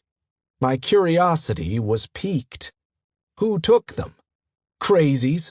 Who else? We were camping for the night. We went to get firewood, and when we got back, they were tying up the kids and wife. This was about a year ago. There were a dozen of them, and we didn't have a chance." The man frowned and rubbed tears from his eyes. "One of my nephews had Down syndrome. Bryce was an amazing kid. Even when things were really bad, he was happy. Partially because he didn't understand, but he was purely good. They tied him to a tree for 2 days and kicked him when they were bored. One day, he didn't get up. His head was bleeding. Caleb and I saw it, but couldn't do anything." His face reddened. A few angry tears trailed down his face. Lasco and I were silent, waiting for him to finish. People always had their story, and it was best to let them tell it. We all did it. We all listened. Can you believe that? The cruelty of it all. When it started happening, every day I was shocked by people's brutality, how bad they were. Then there came a point where I thought I'd seen it all. He took a deep, steady breath. Then Bryce. It was the worst thing I'd seen in my life. Those crazies aren't human. Not anymore. Lasco set her hand on the side of his arm. "I'm so sorry." He blinked and looked at us like we'd just shown up. "God, I'm sorry. I came over here to save you from Caleb, and look what I've done." "Don't worry about it," I said. "What happened after that?" "First, they beat us half to death. Probably thought we were dead. I mean, we almost did die. Then they took Caleb's family and drove off. I hoped he might have better information on the Brotherhood. Despite the disappointment, I gave him my best, sympathetic expression. That's terrible. It's good of you to take care of your brother. Thanks, man. I do my best, but it gets harder every day. We were saved from further conversation by Schuler, who came from the back and called us over. Lasco excused us and clapped the man on the shoulder as we left. The back room was actually a hallway with 2 doors. One appeared to be Schuler's distillery. Through the doorway, I spotted a meticulous setup with sacks of potatoes resting against the walls. A fine layer of dirt coated the ground and piled up in the corners. The other area was some kind of boarding room. There were 2 sets of bunk beds and a desk, but nothing else. The mattresses were made of hay and burlap sacks. A window made of thick plastic was nailed over a hole that showed the street outside. I watched as sets of feet rushed back and forth. The second my head hit the scratchy pillow, I was out. Chapter 17. Bright early morning sunshine cut through the mist lingering from last night. It cast a yellow light into the boarding room, and for a split second, I felt relaxed. Lasco disagreed, but after a day like yesterday, I found the sleep deep and rejuvenating. My body and brain needed to shut down completely. Schuler stood at the door with 2 plates of food, heaping portions of eggs and potatoes. He set them on the table. One advantage of being below rations is you get first pick of the food. Cook had lard left over, so he fried the potatoes in it. Damn, I might consider moving to Serville. Bacon fat? Things were nice here. Thanks, Schuler. Lasco swung her legs off the bed and stretched. We'll be headed out right after we eat. I'll owe you one, hun, okay? Katie, I owe you 100, so I think we're good. He laughed and went back into the bar. The food was still hot. I scarfed it down, eager and ready to help hide the books and get back to Valtown. I pulled on my boots and geared up. We were out the door in less than 10 minutes, thanking Schuler again before climbing the steps and emerging outside. The air was crisp, the smell of smoke fainter than the night before. We met the group at the first gate where we dropped off the motorcycle. 2 white moving trucks with faded U-Haul emblems waited. A group of men and women, 10 in total, waited for us. One of them was Dory. We thought you weren't going to show. It's been light out almost an hour. Sorry, we were wiped from yesterday, Lasco said. I'm sure we all were. A chorus of agreement spread through the group. Lasco was a charmer, and Dory let it go. The mechanics gassed up your motorcycle. I know you told Christine you'd escort us, but we don't need your help. You can ride along to the spot, but we should be good from there. Dory wasn't being contradictory. The group was well armed. Unlike her companions last night, they seemed more on guard and held themselves with awareness. I didn't mind. Lasco said we'd help them out, but I didn't think it was necessary. These people didn't need to be babysat. It was a waste of our time to stand guard while they hid crates of books. Agreed, I said, before Lasco could say otherwise. Best of luck, Dory. She nodded and managed a grin. Things are going to be fine here. We don't need luck. With that, we left, taking the lead with the 2 trucks following behind us. I was happy to see double the guards at the last outpost. They opened the gates and let us back out into the hostile world. I looked at it differently now, thinking I'd see whatever evils lurked in it. Back at Valtown, guards were spaced every 10 feet on top of the wall. The outpost towers had snipers on the ready. Their guns locked on us as we drove up. An eerie silence shrouded the city, more intense than when we left. It almost felt like one of the hundreds of ghost towns I'd been in before, lifeless structures. Lasco and I got off the bike slowly. I pulled off my helmet and looked up at the nearest guard. Cyrus V. Sinclair. Normally I'd throw in a command to open the door, but I didn't want to test them. The guy conferred with his buddies, then the gate slid open, revealing the empty main road beyond. Lasco and I walked the bike in. On either side, near the walls, more men and women stood idle with their guns. Nearby, the car and convoy truck Blaze and Ghost drove checked in.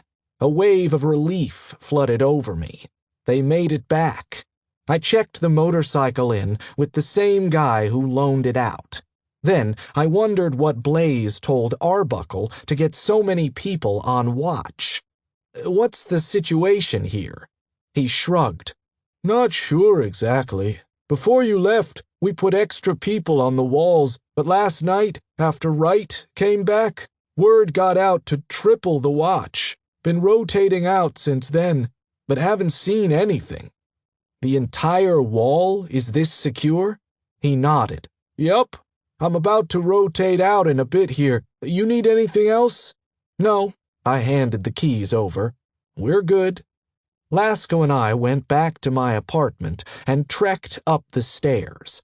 When I opened the door, the stench of rotten flesh hit me like a brick. I staggered back, drawing my gun and scanning the room for undead. My brain raced. That smell shouldn't be in this place.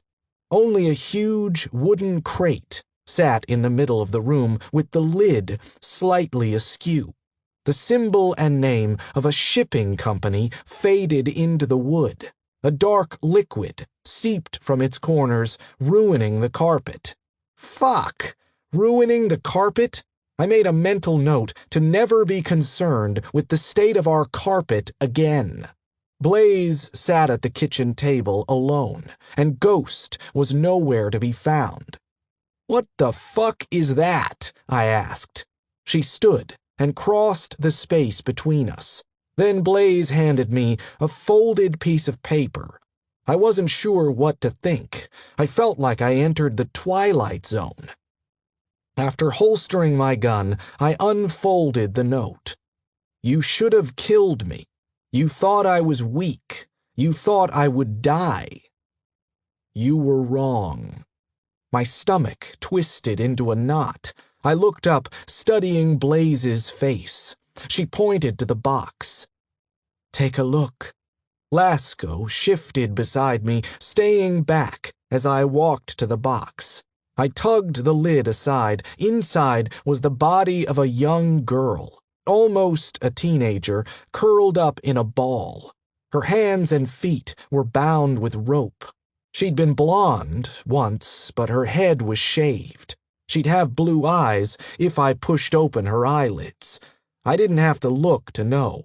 A gaping hole in the top of her skull showed brain and bits of bone. The mark of the Brotherhood was carved with devoted precision all over her body. They didn't use the weakness in the wall to attack. They used it to deliver another message, like in Brixton and at the house. Was she dead when she arrived? I wasn't sure what else to say, how else to approach this clusterfuck of a situation. Blaze went back to the kitchen table and sat down. "No, Ghost and I split up when we got back. He went to process the people from the quarry. The box was already here when I came in. I opened it and found the undead girl. She wasn't meant to kill me. She's a message." It was undeniable that she was. "Should I be here for this?" Lasco still stood in the doorway. "I'm out of here. Just say the word." "This is between me and Cyrus," Blaze said. "Go get Ghost. He's working out defensive strategies with Arbuckle. When you get back, we'll fill you in." Lasco left without asking a single question. Blaze's mood made me ill at ease. She was handling this better than I expected. The part of me that wanted to tell her all these years mocked me. "I told you so, you idiot."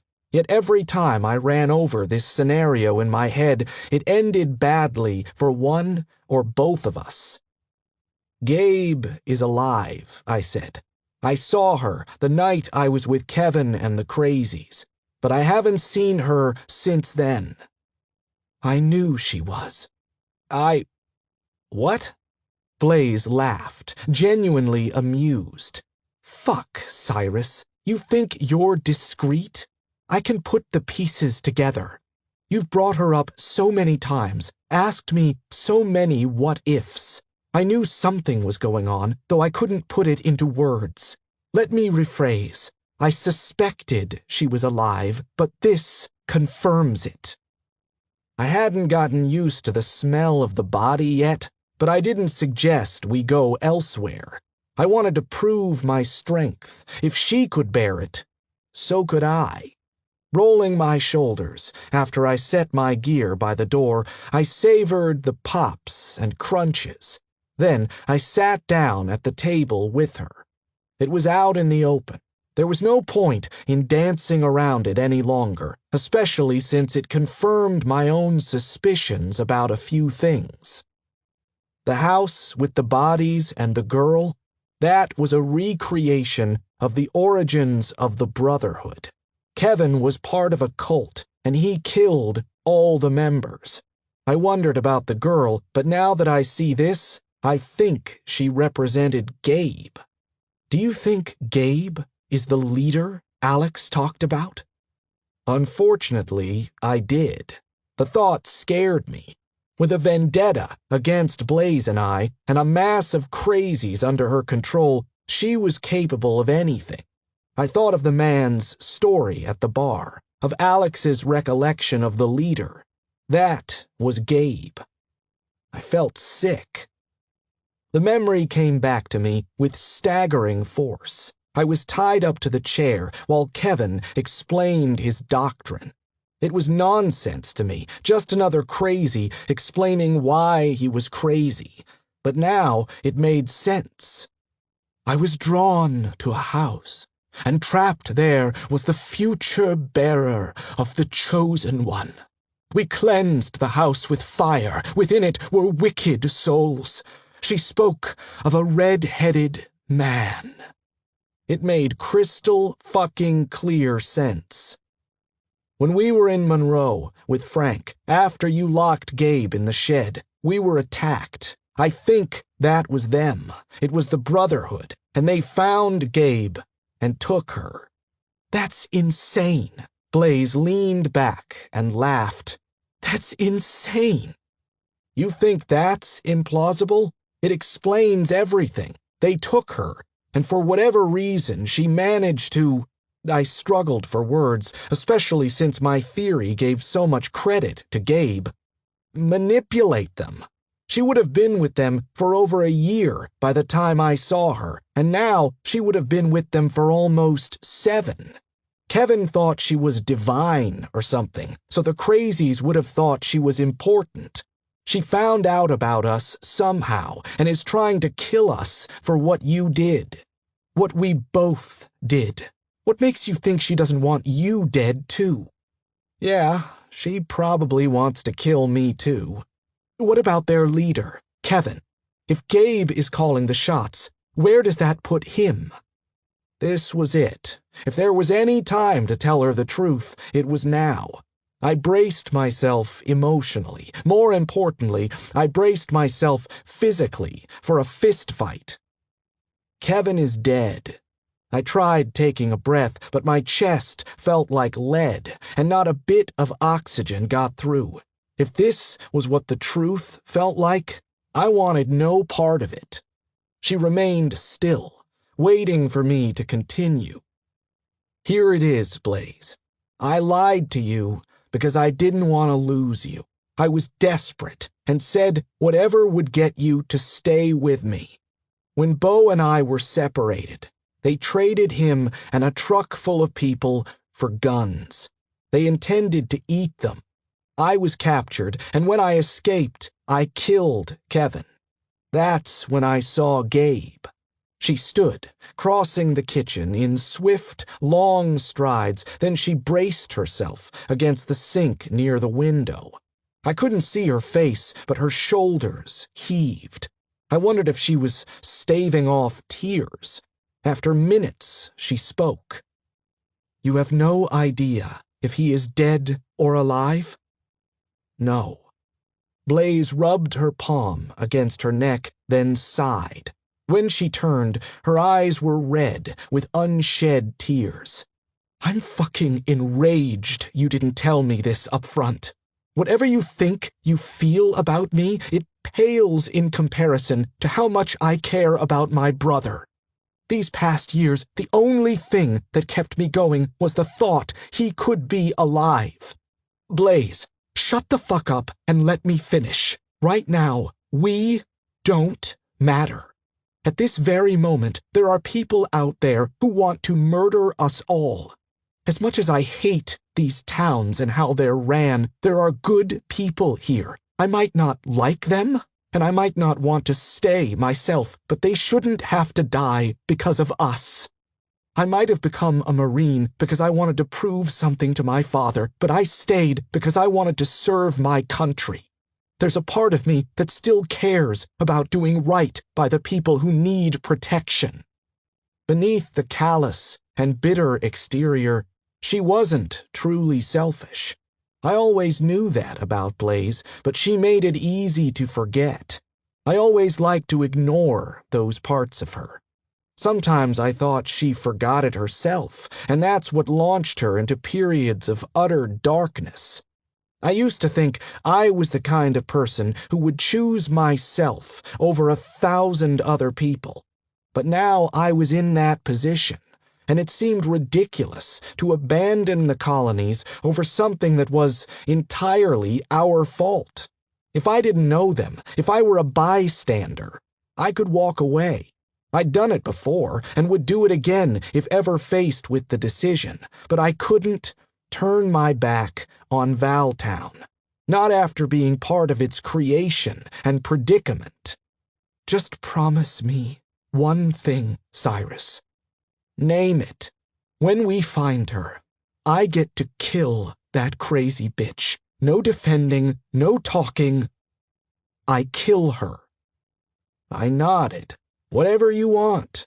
Tight dread gave way to a kind of pleasant blankness. That was it. There were no more lies between us. Blaze hadn't killed me and hadn't walked out the door.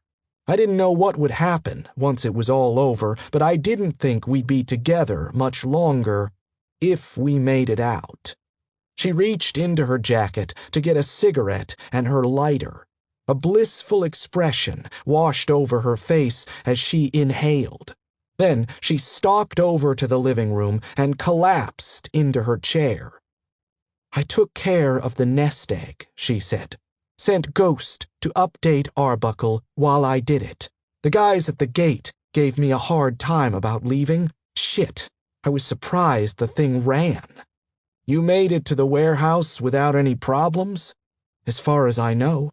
Place was falling apart. No one will ever find it there. About 15 miles out, closer to the big cities we'd forsaken, was a warehouse full of shipping containers. The roof was caving in, and the containers had all been looted years ago. Blaze and I pegged it as a good place to store the nest egg if something like this ever happened. It had natural camouflage, and no one ever wandered those areas anymore. Not even the crazies. The buildings were becoming unsound, and thousands of undead still congregated there. There were rumors that zombies in the Tri-Cities were preserved from radioactive waste spills, and that they migrated over the mountains into our area.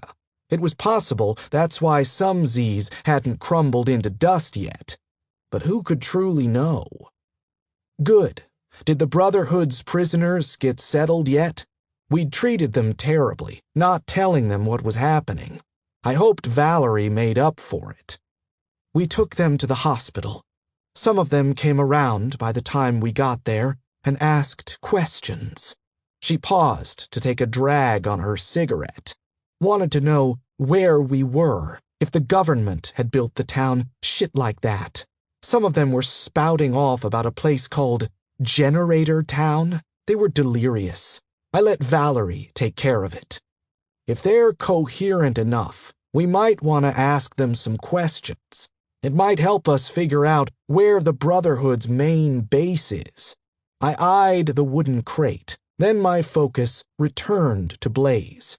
I'm rested up and ready to go. Plus, I don't think I can take another second of that stench. She looked at the box like it didn't even matter. Sure, let me get my stuff. Lasco and Ghost should be back soon. I retrieved some more ammo from my room to replenish what I'd lost, and I cleaned up a bit. Good hygiene made for good morale.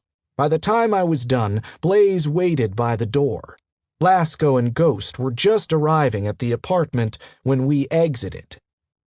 You guys good? Lasco said it carefully, her voice neutral. Yeah, I explained what the box meant, and that we wanted to question some of the prisoners. So, we know who is doing this and why, but that doesn't help us much, Lasco said as we walked to the hospital. Alex said they were in some kind of old factory, Blaze said. We can start there. If any of the prisoners remember what kind of factory it was, that could help. Sometimes I became so wrapped up in the new world, I forgot people remembered the old. Someone might know about an abandoned factory. It would save us a hell of a lot of time if they did. The walk through the market street was grim, despite the clear winter morning. A few stragglers stayed at their tables, mostly ones offering handmade weapons or food. Smoke snaked upward from tiny cooking fires. Conversations quieted as we walked by, and the vendors watched us. Eventually, we got to Arbuckle's. 4 guards stood outside the door, all of whom I recognized. They stepped aside when we approached. Inside was buzzing with activity. We entered the hospital section of Arbuckle's town hall. All the beds were filled, and makeshift ones were on the floor. The smell of dirt and body odor was strong, and the room was humid, even though windows had been opened. There were too many of them to fit in the room. All of the prisoners were cuffed or tied to bed frames or anything else they could be tethered to. Ghost read my mind. I recommended they be restrained. We don't know if we can trust them yet. I spotted Alex nearby, his pant leg up and his bullet wound wrapped. Unlike the rest, he was free. He nodded and gave me a weak smile and a thumb up. The cheesy grin on his face made me wince. I shot the poor kid, and he still looked up to me. The only doctors in Valtown were going from prisoner to prisoner, patching wounds and giving them food and water. Most of them still looked scared, but others acted up and demanded they be released. One of them noticed us and elbowed the girl next to him. A hush eventually fell over the entire room. Even the doctors paused to look at us. For someone who hated being in front of crowds, I seemed to do it a lot lately. I cleared my throat, stood a little taller. I figured a guilt trip would be a good angle to start with. You might remember, we're the ones who rescued you from that camp. Nods and whispers all around. We need to ask you some questions that might help us find the main base of your capturers. I let it sink in. Do you all understand? Each nodded, and one man raised his hand. He was middle-aged. Indian, from what I guessed. His face was bruised, and he had a split lip. I nodded. What is it? Why are we tied up? The Brotherhood, the people who were holding you hostage, would do anything to deceive us. They didn't like the answer one bit. That's outrageous! This from a sallow brunette who clutched a bandage on her arm. First, we're captured by those cannibals, and then we're held hostage by these people, and we're all acting like it's okay. Another woman stepped forward. She had a fierceness about her that commanded the attention of the entire room. It isn't. You know what happened to me and my family. After those women found me and my daughters, they spent 4 days gaining our trust. I know they did the same thing to many of you. We gave them food and water. Christ, we let them sleep in our house. Then they let those men in during the night and took all of us. I'm sorry that happened, of course, the sallow brunette said. No, the other woman's voice was low, almost a growl. I told you what they did to my daughters. They made me watch. You were there. For fuck's sake, Brenda, they tortured and raped them right in front of us. And that terrible woman laughing and telling them what to do next. Do you remember her? Do these people seem like her? Fear and uncertainty tore apart any group, no matter the circumstances. As I looked over the crowd, I had no doubt there were more like this Brenda woman. Fortunately, the ones on our side were the most verbal about it. I let them work it out, saying nothing as they continued. The Indian man spoke up again. Justine's right. These people have done nothing but help us. You all saw the town when we came in. No slaves, no abuse. These are good people. Brenda tried to rally the group to her aid again, but it didn't work. Most looked at her with bland disinterest. Someone from the back shouted, "Can it, Brenda? Justine and Vivek are right." Justine gave me a curt nod and sat down. The group settled, and all eyes were on me once again. There was still tension in the air, a fight imminent, but I planned to be long gone before it happened. We're trying to track down their main base. Did any of you come from an old factory? They all started answering at once. I honed in on a few bits and pieces. Most of them seemed to be independent survivors, or had been with small groups when the crazies captured them. Some mentioned Generator Town, or that they'd been trying to get over the mountain to eastern Washington when they were captured. Blaze quieted them with a raise of her hand. By a show of hands, were any of you in a factory with the crazies at any point? One by one, each person raised their hand. A woman sitting on one of the beds spoke up. We were all there. Some of us longer than others. It was a coal factory. I recognized it because my granddad used to work in one and told us stories about it. They kept us in pens outside. How many people were there? Blaze asked. The woman bit her lip, fighting back tears. Hundreds, I guess. Women, kids, men.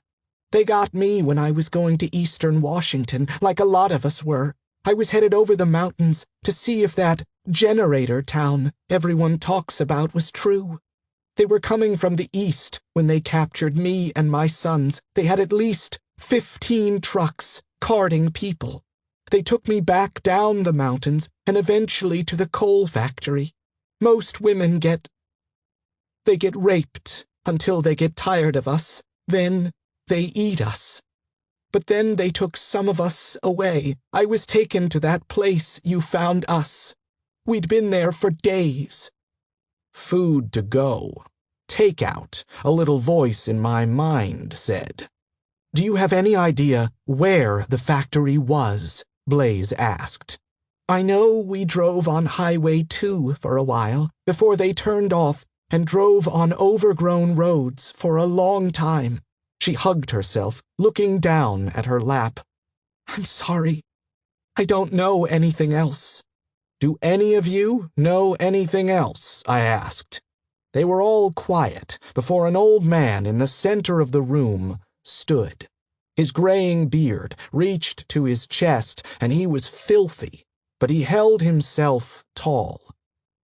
I'll be honest with y'all.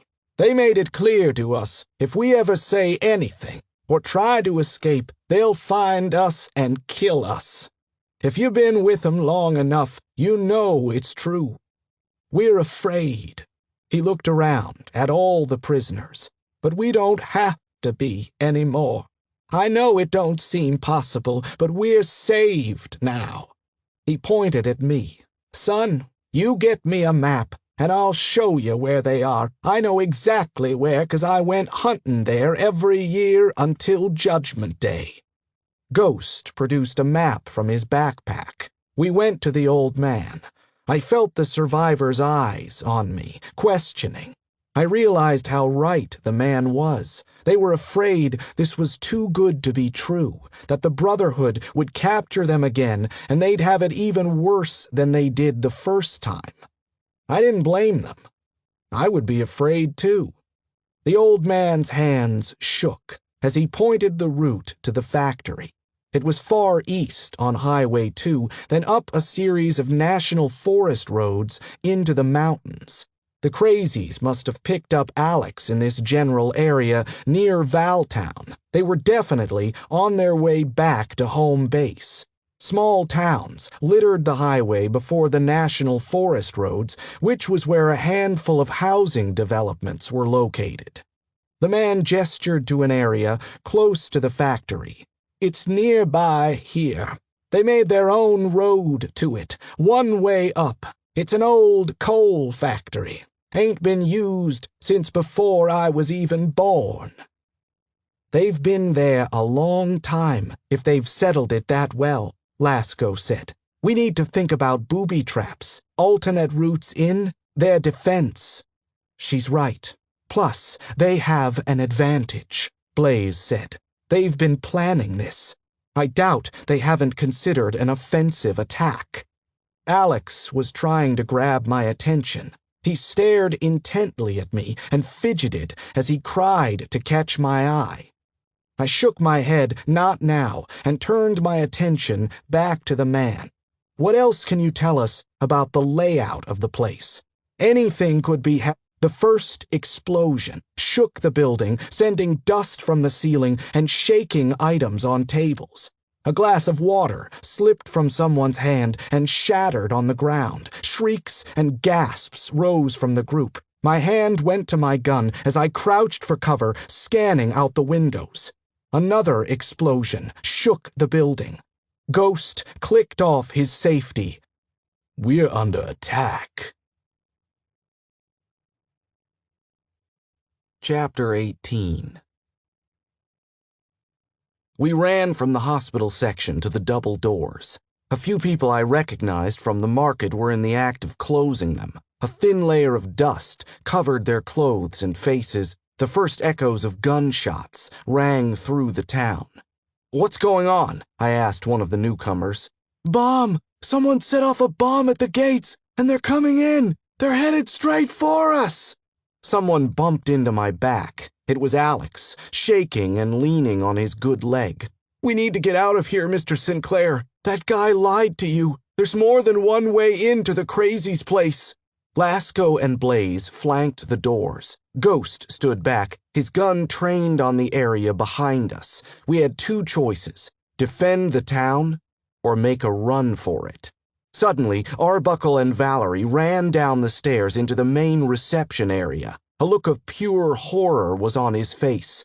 "I saw them from upstairs. There are 100 of them, at least."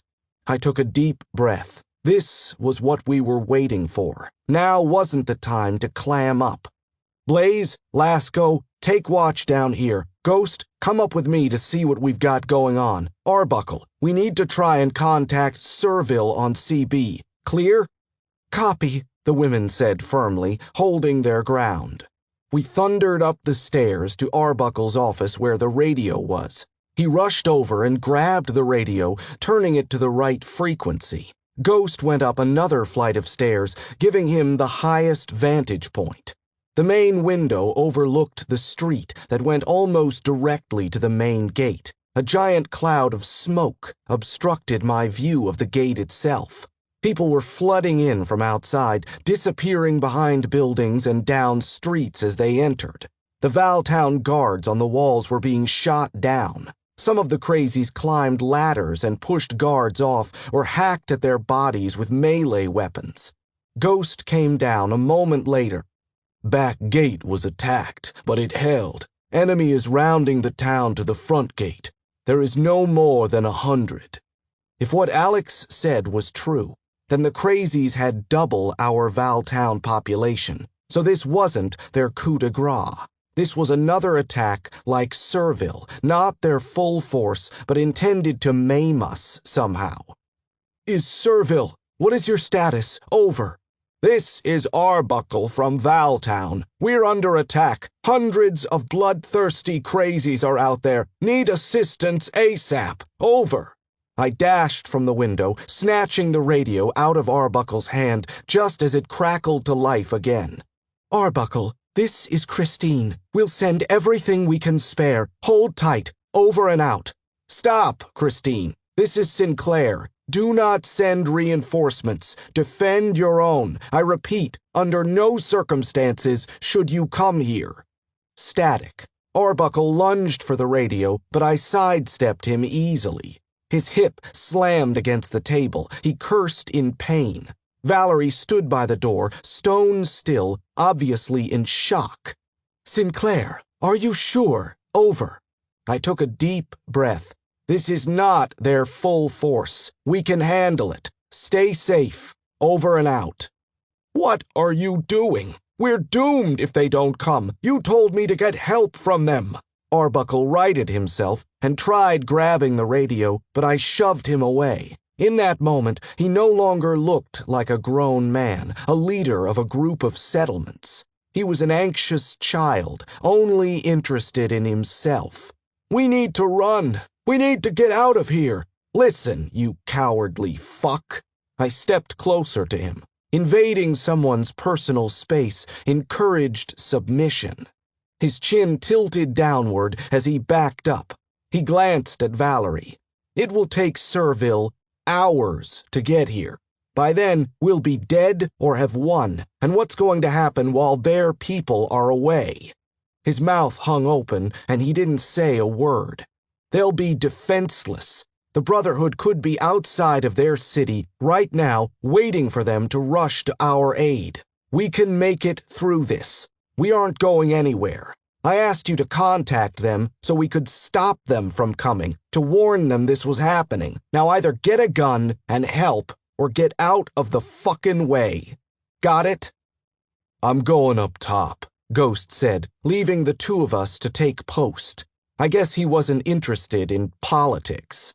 I refocused my attention on Arbuckle, who slowly nodded. You're right. We'll stay up here. Still a coward, but at least one that would follow directions. Better that than accidentally shooting me in the heat of battle. The first boom of Ghost's rifle sounded. I returned downstairs, my body tingling as I prepared for combat. They tried to attack from behind, but couldn't break the gate. They're looping around to the front gate now. A wicked grin spread across Blaze's face. She pulled 2 M67 grenades from her pack. Took them from the nest egg before I left. I had a feeling they might come in handy. I took one, securing it in my vest pocket. We need to hurry. If we can get up on the wall, we can throw these before they reach the front gate.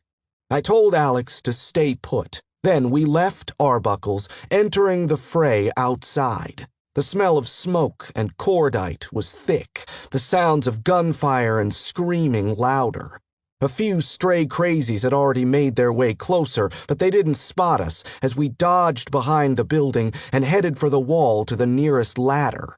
People had abandoned their posts, either leaving the wall altogether or falling dead. Beside me, a man I didn't recognize bled from a gunshot to the neck. Another had a gory wound in the middle of his stomach, all sinew and pink, shiny intestines. His body hovered on the edge of the wall.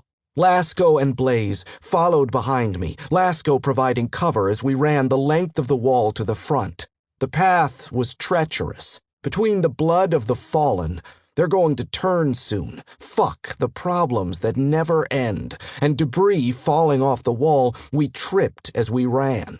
Up ahead, I saw the crazies. They were fast, weaving and darting around trees, making their way to the front gate. They were wild, something about them strikingly animalistic. Despite our terrain being difficult, theirs was worse. Dealing with rocks and the forest floor slowed them. We rounded a corner and came upon the front gate where a group of them still waited to file in.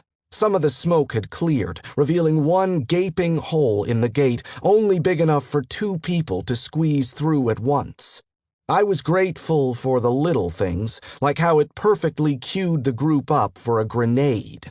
A spray of bullets whizzed by me from below. Some of them spotted us. I dove, crawling the remaining distance to get me to a better vantage point to toss the grenade. I glanced behind me. Lasco supported us with suppressive fire. We moved in sync, Blaze pulling the pin and tossing her grenade seconds before me. I'd never thrown a grenade before. The surge of fear and adrenaline that flooded my system the second I twisted the pin was surreal, but the dread when it wouldn't give topped it all. I twisted harder, finally feeling it release, and plucked it out. I threw it with everything I had towards the center of the waiting targets. Blaze reached up to yank me to the ground, but she wasn't fast enough to stop a searing hot piece of shrapnel from embedding itself into my shoulder. Her grenade exploded first, mine following a second after. The entire wall beneath us shook from the impact. Then we were both flat on the wall, bracing ourselves. It was agonizingly loud. Then I heard nothing. All I saw was patchwork metal and stone right in front of my face. Blaze shifted next to me. The tang of copper flooded my mouth. I'd bitten my tongue when I hit the floor. I spat a mouthful of blood and saliva to the side, then tried popping my ears. To no avail. I brought my hand to my shoulder. A splotch of blood spread from the wound. It didn't feel deep, but I needed to do something about it quick. "Let's throw these grenades," she said. "It'll be a great idea," she said. Now I'm fucking deaf and bleeding. I moved into a crouch and peeked over the side of the wall, forcing my brain to function even though it wanted to go into full-blown panic. 2 craters were surrounded by gore. The bodies were mangled, most of them missing legs and arms. Blood seeped into the mud, forming pools as it pumped from the dying crazies. Those farthest away, who weren't fatally harmed, were getting to their feet but still staggered. Others were taking cover or trying to find the source of the attack. Some of the bodies already twitched violently, on the verge of turning. I doubled over in pain, hands clasping my ears as ringing pierced through me when my hearing returned. Behind it, I heard moaning and screaming, people shouting, "Where did it come from? Run! Fuck, oh fuck!" "Move, Cyrus, move!" Blaze crawled down the ladder. I gritted my teeth and tried to ignore the pain, wondering if my ears were bleeding. They sure as fuck felt like they were. With every step down, a stabbing pain shot through my body, matching the rhythm of my rapid heartbeat. We were in the housing district. 2-story buildings that all looked alike, stretched as far as I could see. Small paths shot off to the front and sides. Blaze opened fire beside me, mowing down 2 crazies that ran around the corner. Lasco was beside us a second later, scanning our surroundings. "Everyone good?" It sounded like we were underwater. Her mouth moved, but the words didn't sound right. "Hit," I gestured to my side. She frowned and tapped her ear. I nodded. Lasco crouched down, taking a quick look at my side, but I couldn't read her expression. Whatever the case, she nodded curtly and diverted her attention. "We gotta start clearing the streets," she shouted. "Can't do much for your wounds until we're safe. Let's move. Watch your 6 and embrace the suck, girls and boys." We moved in a triangular formation, Blaze and Lasco in front, and me taking up the back. Even though my ears were in the worst agony they'd ever experienced, I still managed to rally myself enough to do what we needed to. We were a machine, taking down the stray crazies that wandered into our path. When we got closer to the bodies, we took headshots or put blades through the brain. It would make cleanup later easier. A fight with crazies was never a simple process, but the Z's rising afterwards created greater complications. We were lucky to be in the housing area where there weren't many places for people to hide. It seemed like the enemies we found didn't expect to see us, giving us an advantage. Eventually, we moved out of the area. I was low on ammo, only one mag of 30 rounds left for my rifle. I switched to my handgun. The market street stretched in front of us. Here, the battle still raged. It was a deadly combination of runners, our people, and the crazies. Some still fired guns, some missed shots, hitting unintended marks, while others went hand to hand. I needed to take only sure shots, or I might take out one of our own. 10 feet away, a runner caught sight of me. It was someone from the Brotherhood. He stood naked from the waist up, with a giant emblem of the sword and flames carved over his heart. His glassy eyes locked onto me, and he howled. Loops of intestines seeped from a gaping shotgun wound in his stomach, jiggling as he sprinted forward. My shot missed as the Z tripped on his own innards and crashed to the ground. I took aim again and put him down for good. Beside me, Lasco switched to her handgun and a spiked blade. She impaled a crazy through the ear with her blade before turning and placing a bullet right between the eyes of another. My vision blurred. I stumbled back and tried to shake it off, but fell to my knees. Ah, hell! Cyrus is down! Who said it? Blaze? Lasco? Had anyone said it? Or was I hearing things? A runner crawled its way towards me, dragging the remains of its legs behind. Its body was bloodied and riddled with shrapnel. Grenade victim. Flecks of metal and splinters covered its face, pierced its eyes. People stepped on it, but it kept coming. I aimed, fired again. My third shot finally took off the left side of its head. Cowboy the fuck up! This time it was Blaze. Her face hovered in front of mine. You're going to make it through this! A runner came from behind her, one of our own, the junk shop lady, and tackled her to the ground. I lunged forward, tearing the Z off her. Blaze rammed the spiked end of her knife down through her skull. A gush of blood squirted from the wound as she pulled it out, turning gray hair red. Blaze stood again, while Lasco moved in front of her for cover. Seconds felt like an eternity, but the reality was that combat went fast. There were more bodies on the ground than there were standing. It looked like the fight was in our favor.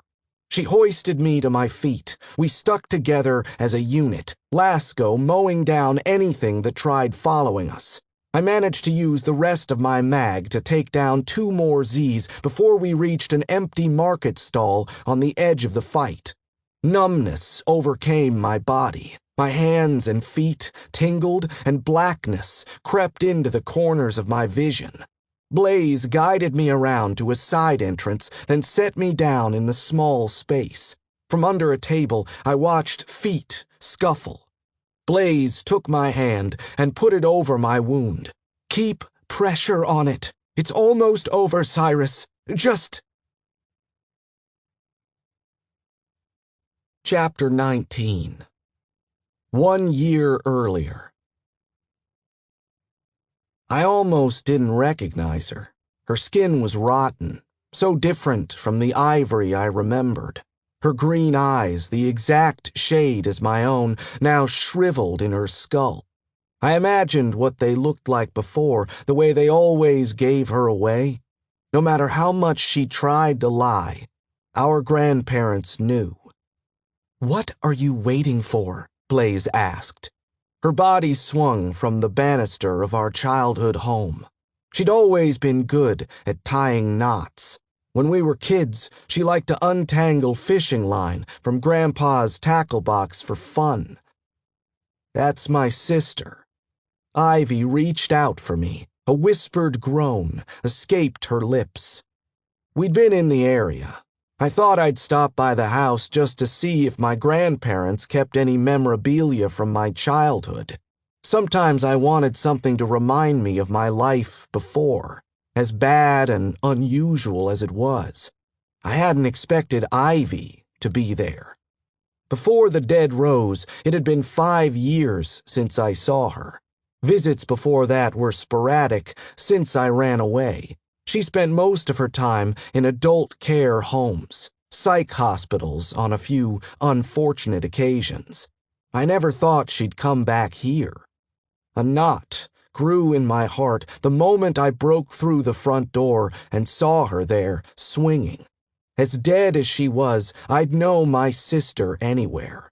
And she didn't look that dead, a few weeks at most. That's what killed me, that she'd been trying to survive the apocalypse all this time, and I never once came to find her. If I'd been there, I could have helped her. I could have erased whatever burden it was that drove her to suicide. Out of sight, out of mind, apathetic, thoughtless. I could come up with any number of reasons why I didn't go looking for her. None of them made as much sense as the truth. I was selfish. So fucking selfish. Blaze exhaled slowly. Cyrus, you don't have to. It isn't her anymore. I know that. It was different with Frank. He would have killed me if I hadn't shot him. It broke something inside of me, but I did it. I could leave Ivy here and never experience the pain of putting down my own family. Now I knew why people couldn't bring themselves to do it. You knew they were gone, but you didn't. You couldn't.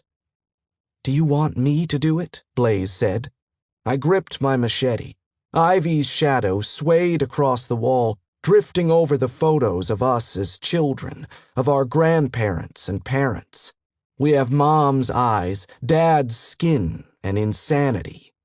No, go cut her down. I'll do it. Blaze climbed the stairs. She seemed to walk slowly. I wondered if she was waiting for me to reconsider. At the top, she sliced through the rope, sending my sister's body crashing to the ground. One of her legs bent at an odd angle, breaking with a wet crunch. She didn't waste a second and began crawling towards me. Ivy knew my secrets. She knew about the boy I had drowned. She listened to everything I did and never told on me, never judged, never asked for anything in return. I promised a jailbreak when she went to a mental hospital for the first time. I never came, too busy beating up kids who made me mad at school. When she cried about our parents being dead, I held her as she shook. I should have told her they were in heaven, because that's what she needed to hear. Not saying goodbye when I ran away to the mountains, I thought only of myself and my own freedom. I brought the machete down, split her skull. Remnants of her liquefied brain seeped from the crack. It was the only good thing I'd ever done for her. Chapter 20. He's waking up. No shit, he's waking up. His eyes are open. Lasco and Ghost hovered over me. Ghost wore a solemn expression, then disappeared from my view. Lasco's mouth split into a toothy grin. Shell shock much, Mr. Sinclair? She tapped the side of my face. Thought we were gonna lose you out there. I was somewhere unfamiliar, a storage unit. Ghost sat at a table cleaning his rifle. Blaze ate something freeze-dried out of a bag. I felt fuzzy, warm. What did you give me? Vicodin, Ghost said. Lots. You wouldn't believe the stuff Ghost has in here, Lasco said. We got one of the docs to fix you up. No room in the hospital on account of all the wounded, so we're at Ghost's place. Plus, your place smells like a fucking corpse. What happened? I asked. After you passed out like a little girl, you mean? Lasco, there's plenty of time to make fun of him later. Blaze set her silver bag aside and came over. You bled out quite a bit. I'm surprised you kept going as long as you did. Doc doesn't think the shrapnel hit anything vital, and the wound wasn't that big. Lasco patted my shoulder. Like I said, mostly shell shock. Nothing to be ashamed of. The way she said it made it seem like I should be. Blaze tried not to smirk. I felt like the butt of a joke, and it wasn't nice. We lost 40, but we killed all the crazies. No hostages? She shook her head, looking grim. Unfortunately not. When it became obvious we were going to win, they started killing themselves. It was... She searched for the right words. I don't know, Cyrus. It was fucked up, to say the least. Still not surprising. We'd lost a lot, but we won. The wall? The hole was secured, Ghost said. Patched over it with scrap. The undead from Brixton arrived and surrounded the town. We're holding off on shooting. Don't want to waste ammo, unless we need to. The loose feeling the drugs gave me grew irritating. I wanted to be on my game so we could press forward. I pushed myself up and pulled back the sheets covering me. The wound was patched up neatly with gauze. A tiny dab of blood blossomed from the middle of it. It hurt like a bitch, but I'd manage. Did the crazies attack anything important?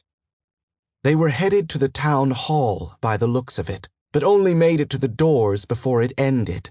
Tossed some Molotovs and burned down a bit of the marketplace, though. Blaze smoothed hair back from her forehead and her brow furrowed.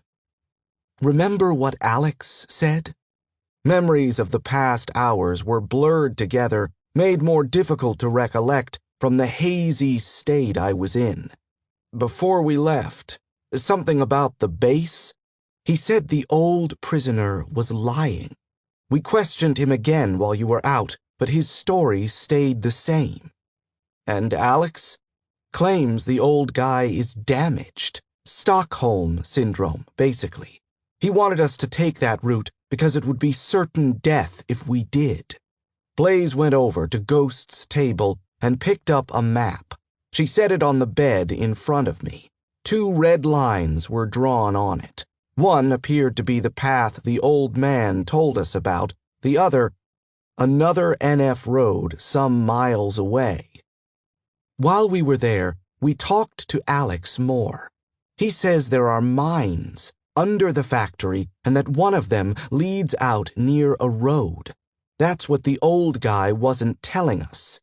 An area around the NF road was loosely circled. There were no markings of another road. Alex didn't tell me that when I first questioned him, I said. One of them is lying, both are lying, or neither know what the hell they're talking about, Blaze said. It's a huge risk approaching the base, no matter what route we take. Lasco came to my other side. She pointed at the highway we'd need to take to get into the general area of the base. Speaking of routes, we'd need to take Highway 2 through to Index. The bridge into Sultan has been destroyed, and so is the bridge out of Gold Bar. I looked at Blaze. You know that. They were, but the Brotherhood could have repaired them.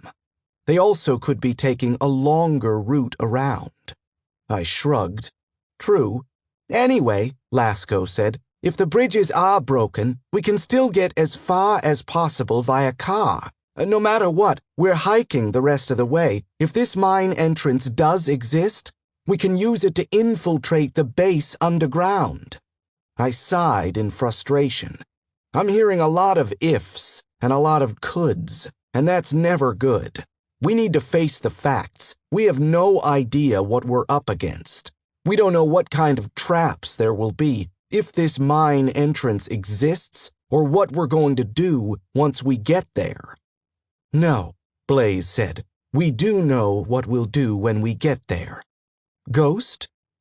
We're going to bomb them.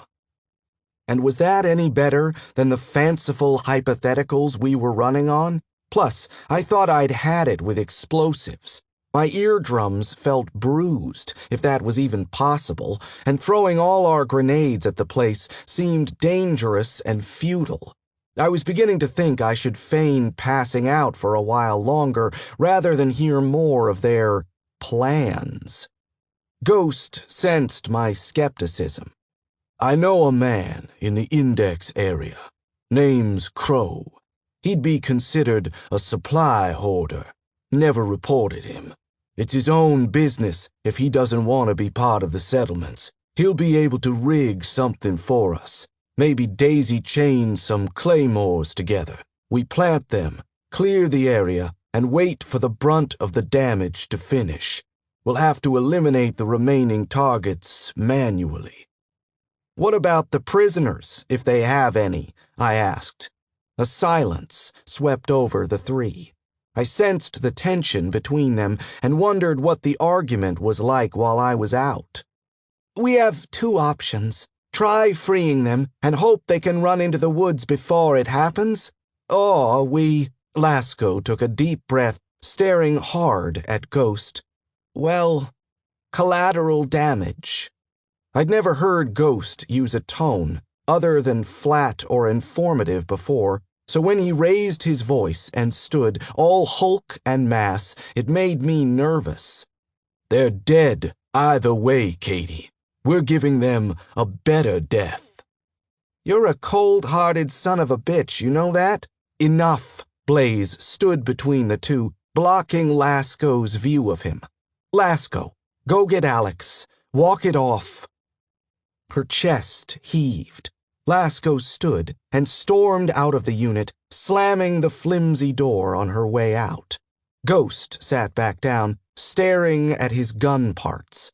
Blaze had low tolerance for drama and barreled right over the incident.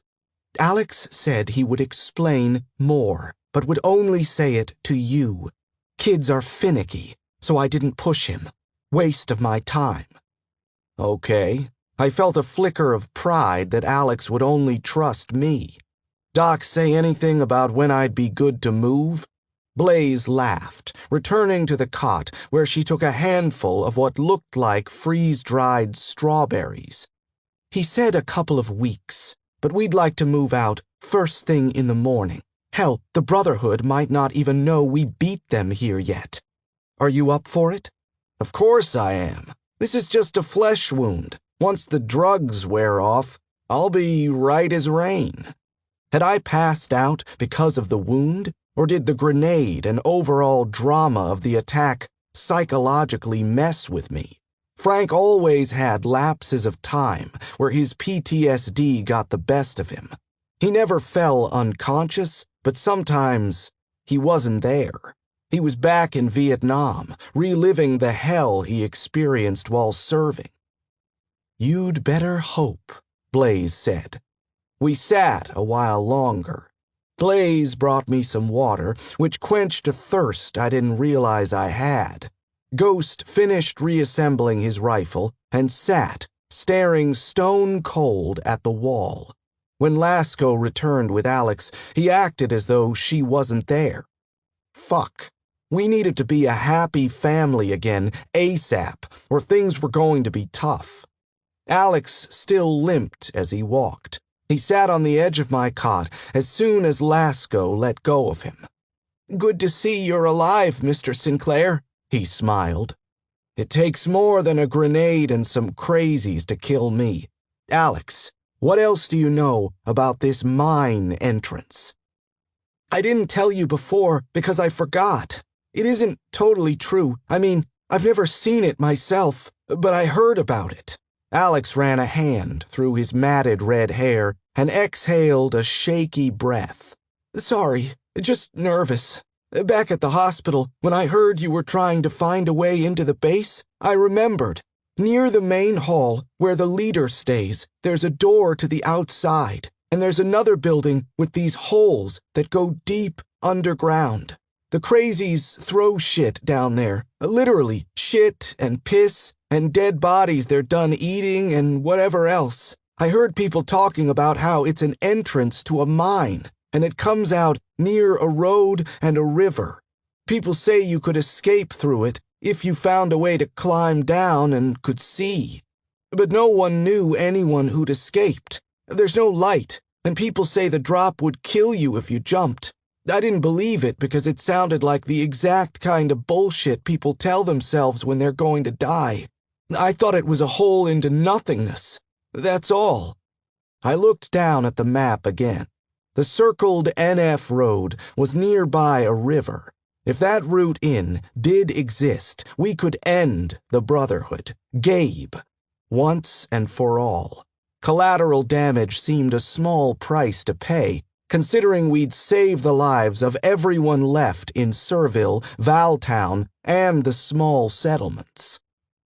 We won't lose that much time trying to find this mine entrance first. If it fails, we go in above ground as planned. I looked at Ghost, Lasco, and Blaze. They were the best team I could ask for, but would it be enough? Can the town afford to lose a few guys so we can take backup? I doubt it. Don't forget the men who died trying to get to Serville. We're desperately low on trained individuals. We have a skeleton crew working the wall. Damn. The team that went to Serville with me, a bad mix of regret and anger filled me. It was just the four of us again, maybe Ghost's friend with the explosives, if we could get him to come. We leave tomorrow then. Someone go secure us transportation and get us resupplied. I considered asking how Arbuckle was, but after his sorry display when we were attacked, I knew there was nothing to be said. "I'll get ready too," Alex said. It was cute, the kid thought he was coming. Even if he hadn't been shot, there was no place for him in what we were about to do. "No," I said firmly. Much to my surprise, he didn't fight me. Alex stared at the ground, nodded, then left. The Z generation. Always unpredictable. I leaned back and closed my eyes. A sense of finality, unlike anything I'd ever known, settled over me. The unfinished business of Gabe and the Brotherhood was coming to an end. Part 2. Now or never. Chapter 21. The pain in my side was dull, and I was damned sure the ibuprofen I took wasn't working anymore. Then again, in comparison to the bliss a painkiller like Vicodin gave you, ibuprofen was a sugar pill. But I needed to be sharp, even if it meant gritting my teeth against discomfort. Outside, the sporadic late winter weather was in full swing. Rain fell from the sky by the bucketful. Dark clouds made it feel more like dusk than early morning, but far in the distance, streams of sunlight broke through slivers of clear sky in the storm. A somber mood settled over us as we loaded into the Jeep that Lasco secured for us. It was a tight fit, but some of the better cars had been damaged during the attack. Despite the full load of gear, I felt grossly underprepared. The entire population of Brixton was outside Valtown, moaning and shambling near the gates. No matter where you went in town, you heard it. Rain pelted the vehicle as we waited for the guards on the wall to draw the Z's away long enough for us to slip out. As we drove around the front, I spotted the wreck from our grenades. Mixed with the heavy rainfall, the gore and blood formed big pinkish pools of muck around the dead bodies. A handful of Z's hunched over the remains, gnawing away. It seemed desperate to me, but I didn't think zombies could really be desperate. Highway 2 had been clear for years now, but no one ever drove on it. Cars were towed off to be used as scrap or just shoved off the side of the road to make traveling easier. The towns got smaller the farther out you went, which meant no resources. At least, that was what I'd been told. The last time I was in that area was when I left Frank's cabin to search for Blaze, and back then the bridges were down. Startup was overrun with crazies, and Sultan was trying to reclaim civilization. Sultan and Startup were close to us, but without any need to visit them, they might as well not exist. In a world where cars were breaking down, gas was running out, and there was no real need to leave the immediate area you were in, knowledge of what could be around you was limited. For all we knew, someplace in the States could be zombie-free and fully up and running, like it was before. Hell, people already dreamed up Generator Town as an emblem of hope. The grass always looked greener on the other side. Only this time, the grass could be greener, and we'd never know. This thought created a painful longing for sweets. I crushed it. I'd daydream later. I was eager to see if Sultan thrived, becoming the cooperative town its leaders wanted it to be. If Arbuckle could make 3 major settlements, I saw no reason why they couldn't succeed. The drive to the first bridge would take an hour if everything went our way. Ghost drove, while Blaze and Lasco sat in the back seat sharing a smoke. I'd given up on trying to stop them. They never listened. I stared out the window, watching the remains of small towns blur by, then forests, then towns again. The highway was cracking. Tufts of grass and even a few patches of blackberry bushes crept through the rifts. The Jeep lurched when it hit unseen potholes or hydroplaned as we crossed large puddles. Our wipers were on full blast, but it barely seemed to make a difference. Ghost leaned forward as he steered, nostrils flaring and brows furrowed in concentration. We passed by a fading green highway sign. The word Monroe had almost vanished. A spattering of bullet holes punctured it. Fields of balsam poplar trees flanked the left side of the highway, probably once used for paper, but now entirely overgrown. In the grassy field to our right were 4 cows. They'd become wild and had shaggy coats. I'd never been through this part of Monroe before. We opted to take a different route on our way to Sultan last time. Driving through it now, we found a ghost town. There were no zombies, no cars, no people. Buildings stood empty and foreboding, missing glass and in need of repair. Old military aid tents were set up in a store parking lot, tattered and flapping in the rainstorm.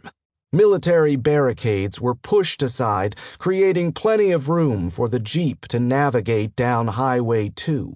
On closer inspection, I noticed bones, picked clean by Z's and animals on the road, in parking lots, piled up in the overgrown grass.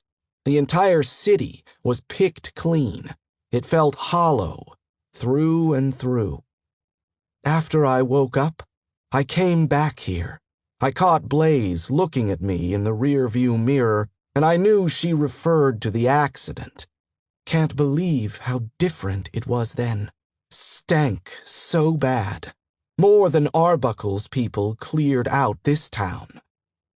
Years of scavenging, I'd say, Lasco said. Eventually, you want anything you can get. All those non-affiliated people come out of the woodwork when the coast was clear.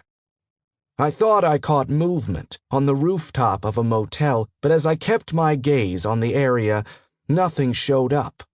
We lapsed into silence again as we drove, exiting Monroe and driving through fields and forest. The river that ran alongside of Highway 2 had flooded, and water climbed up the ditch on the right side. The back road I'd taken to Sultan before would no doubt be completely submerged. After another 15 minutes, Sultan came into view. The remains of the first 2 buildings we passed were nothing more than charred skeletons. A handful of small houses came and went as we neared the bridge. Then glass shattered, and everything happened loud and fast. The Jeep veered off to the side, grinding against the highway safety barrier before stopping. I ducked for cover behind the dashboard as another series of gunshots bore through the windshield. Ghost leaped out of the Jeep in a heartbeat, and the rest of us followed suit. I scanned the area for our assailants as we went to the back of the Jeep for cover. The highway was raised up, and ditches on either side sloped downward into a lightly forested area near the river. The water churned wildly, creeping up to the highway more than where we were before. Its loud rushing, paired with the rain, muffled the gunshots. But they could only be coming from straight ahead, across the bridge. I caught sight of patchwork metal and wood that mended a gaping hole in the middle of the structure. No people. I still wasn't sure where the shooters were. Lasco leaned around the edge of the vehicle and fired. Ghost repeated her action, then returned to full cover a moment later. "At 1 and 11, she said. Ghost nodded. They moved in sync, leaning around the Jeep and firing. The gunshots at us stopped. Minutes passed. "I think we're clear," I said. There was no cover near the vehicle, making it a huge risk to move away from it. We fanned out in pairs, checking for more attackers. We walked across the bridge to verify their deaths. While it felt sturdy enough, the thought of driving across it wasn't appealing. Knowing the crazies, it was held together with spit and a prayer. The two attackers had hidden behind separate mounds of sandbags. Both twitched, minutes away from rising. Lasco stabbed each one through the eyeball, and I checked for any markings or supplies on the bodies. They were using AK-47s, and the ammo was incompatible with our own. Only a handful of rounds remained between the two of them. No sidearms, no food, no packs. Besides the guns, they had nothing. I unzipped the jacket on one, a man around my own age with a ragged beard, and pushed up his sleeves and shirt. I would be more surprised if they weren't from the Brotherhood, I said, as I inspected the brand on his upper chest. Seems like a subpar guard for a waypoint like this. Maybe they didn't think anyone would come this way. Lasco nudged the body with her boot. We're in their territory now. Stay frosty. I looked out at the rest of Sultan beyond the bridge. There was at least a foot of floodwater covering the town. Some buildings rose up on inclines and were safe, like the feed store just to the left beyond the bridge. There was an old truck and a minivan in the parking lot. They were filthy, covered in dirt, now turning to mud from the rain.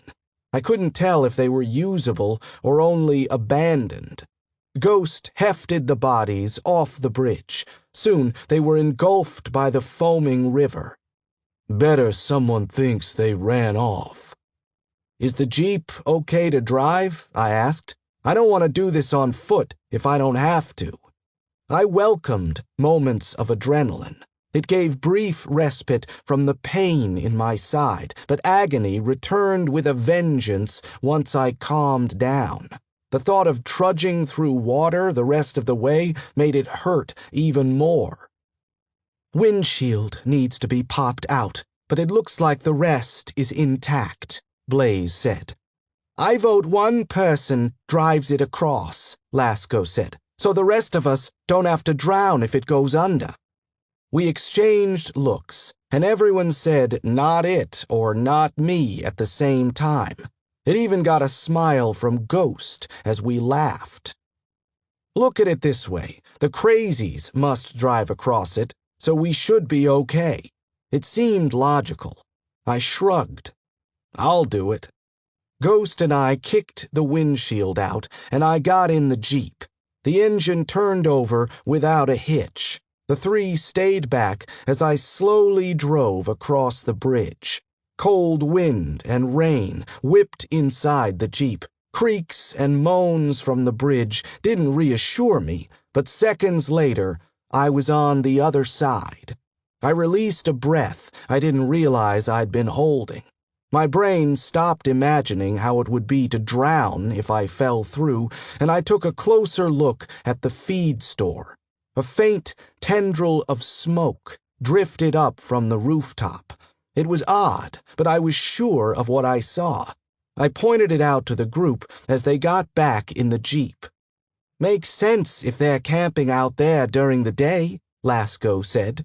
"Let's check it out. Use blades if possible.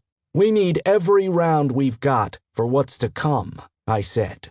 The Jeep moved sluggishly as we descended the incline from the bridge and entered the water. It wasn't high enough to stop the vehicle, but the steering was looser.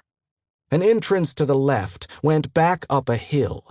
Here, the feed store was built on a raised area, large slabs of stone, intended to be a beautifying measure, formed a wall. Now they were covered in slimy moss and tangles of ivy.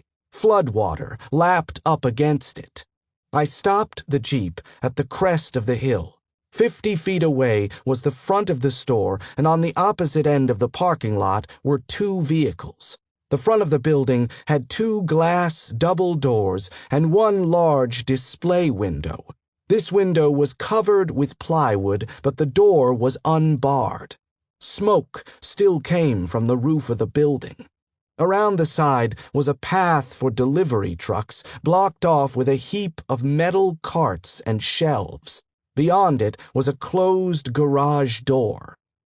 We had two options, neither of which I was completely happy with. Draw them out or go straight in. "Go in," Blaze said. "If anyone is in there, they already know we're here." Outside, an acidic yet sweet chemical smell drifted from the building. The pattering rain matched my heartbeat. Water splashed as my boots hit puddles. I drew the kukri from my back, the weight of it comfortable in my hand, and moved forward. We flanked the doors. The smell was stronger now, almost toxic. I pulled my scarf up over my nose. Shuffling sounded inside, and the screech of metal against metal. I leaned over, stealing a glimpse through the dusty glass door. There was a hole in the ceiling, a few feet wide, letting in light and raindrops. Pieces of the tin roof peeled inward, a homemade vent for smoke to exit. A variety of metal tubs had dying fires built beneath them. Tables were overloaded with jugs and containers of what I figured must be chemicals. They ranged from regular house cleaners to pesticides and medicine. 5 bright yellow barrels were lined up against one wall. They were making drugs. The stupidity of humanity would never cease, even in the face of extinction. Across the room, thick plastic sheets separated the main store from a storage area that I guessed connected with the delivery dock. But there wasn't a soul in sight, and not many places to hide. I pulled open the door, and a painful squeak made me cringe. Warm, humid air rushed over me as I stepped in and to the side where a cash register counter sat. Behind it was a sleeping bag on a mess of tattered rags. Cans and wrappers cluttered the area. A bottle of vodka was next to the pillow, with only a few swigs left. A porno mag was left open, its pages worn. Blaze followed close behind as we circled the room, steering clear of the tubs. Ghost and Lasco took the other side of the small area, and eventually we met at the delivery dock entrance. We went in, fanning out and taking cover behind whatever was available. I crouched behind a stack of wood pallets, eyes straining through the darkness. Ambient light from the main room hardly lit the storage area. As my eyes adjusted, I found nothing but empty, rusting barrels, junk, and pallets. In the center of the room were another 2 sleeping bags, these on top of a mattress covered in mildew. On the walls were sloppy drawings of naked women, much more prominent than the Brotherhood's emblem, which did make an appearance. I counted 3 sleeping bags and only 2 dead crazies outside. Then I heard a crash from the front room. I dove out from behind the plastic. One of the yellow barrels was on its side, and a man crawled out, then got to his feet. He made a dash for the front doors. I crossed through the middle of the room, eyes stinging from the fumes coming off the simmering concoctions in the tubs. He was clumsy and slow, crashing through the doors and stumbling as he exited. I was on him in a second, bringing the kukri across his back. He wore a ragged t-shirt, and the blade cut through it like it was nothing. Blood seeped from the cut, saturating the cloth as he screamed. But it wasn't a fatal wound, just as I wanted. It was a deep scratch. I planted my foot on his lower back, preventing him from moving. He was skeletal, with sores all over his body. He flailed. It was pathetic. This guy couldn't fight us even if he wanted to, and he knew it. It was why he hid. Of course, if he'd stayed there, we wouldn't have found him. I wondered if he even realized that. I have some questions for you. He stopped struggling. I hauled him to his feet and propped him up against the building. I didn't want to go back inside the drug lab unless I had to. My 3 companions eyed me curiously. Ghost switched to his rifle, keeping watch on the perimeter. The crazy's eyes were dilated, looking everywhere but focusing on nothing. His breathing was ragged. "Don't let me turn. Fucking fuck, I don't want to turn into one of them." I hushed him. "I promise I'll kill you quickly if you tell me what I want to know." He nodded furiously. "Fucking A, I will, man." "You and the 2 guys on the bridge, is that all of you?" Yeah, just us, I swear." "Are there more places like this?" He squinted, obviously not understanding the question, so I clarified. "Are there more people making drugs in other towns?" He shook his head. "Nah, man, not anymore. I'm the best cook, you know. They bring what they find here, but they don't bring so much back anymore, you know?" He groaned and pulled himself away from the wall. I shoved him back. "How many people are guarding the route to your base in the mountains?" At that, his eyes widened. He licked his cracked lips. "I don't know." "Is that your final answer?" The crazy glanced at the 3 of us, back and forth, then to the cars. What was he doing? Did he really think he could escape? I crouched down, laying the kukri across my knees, making it seem less intimidating. Frank always said you catch more flies with honey than vinegar. With weak-willed people like this one, sometimes a change in tactic helped. "What's your name?"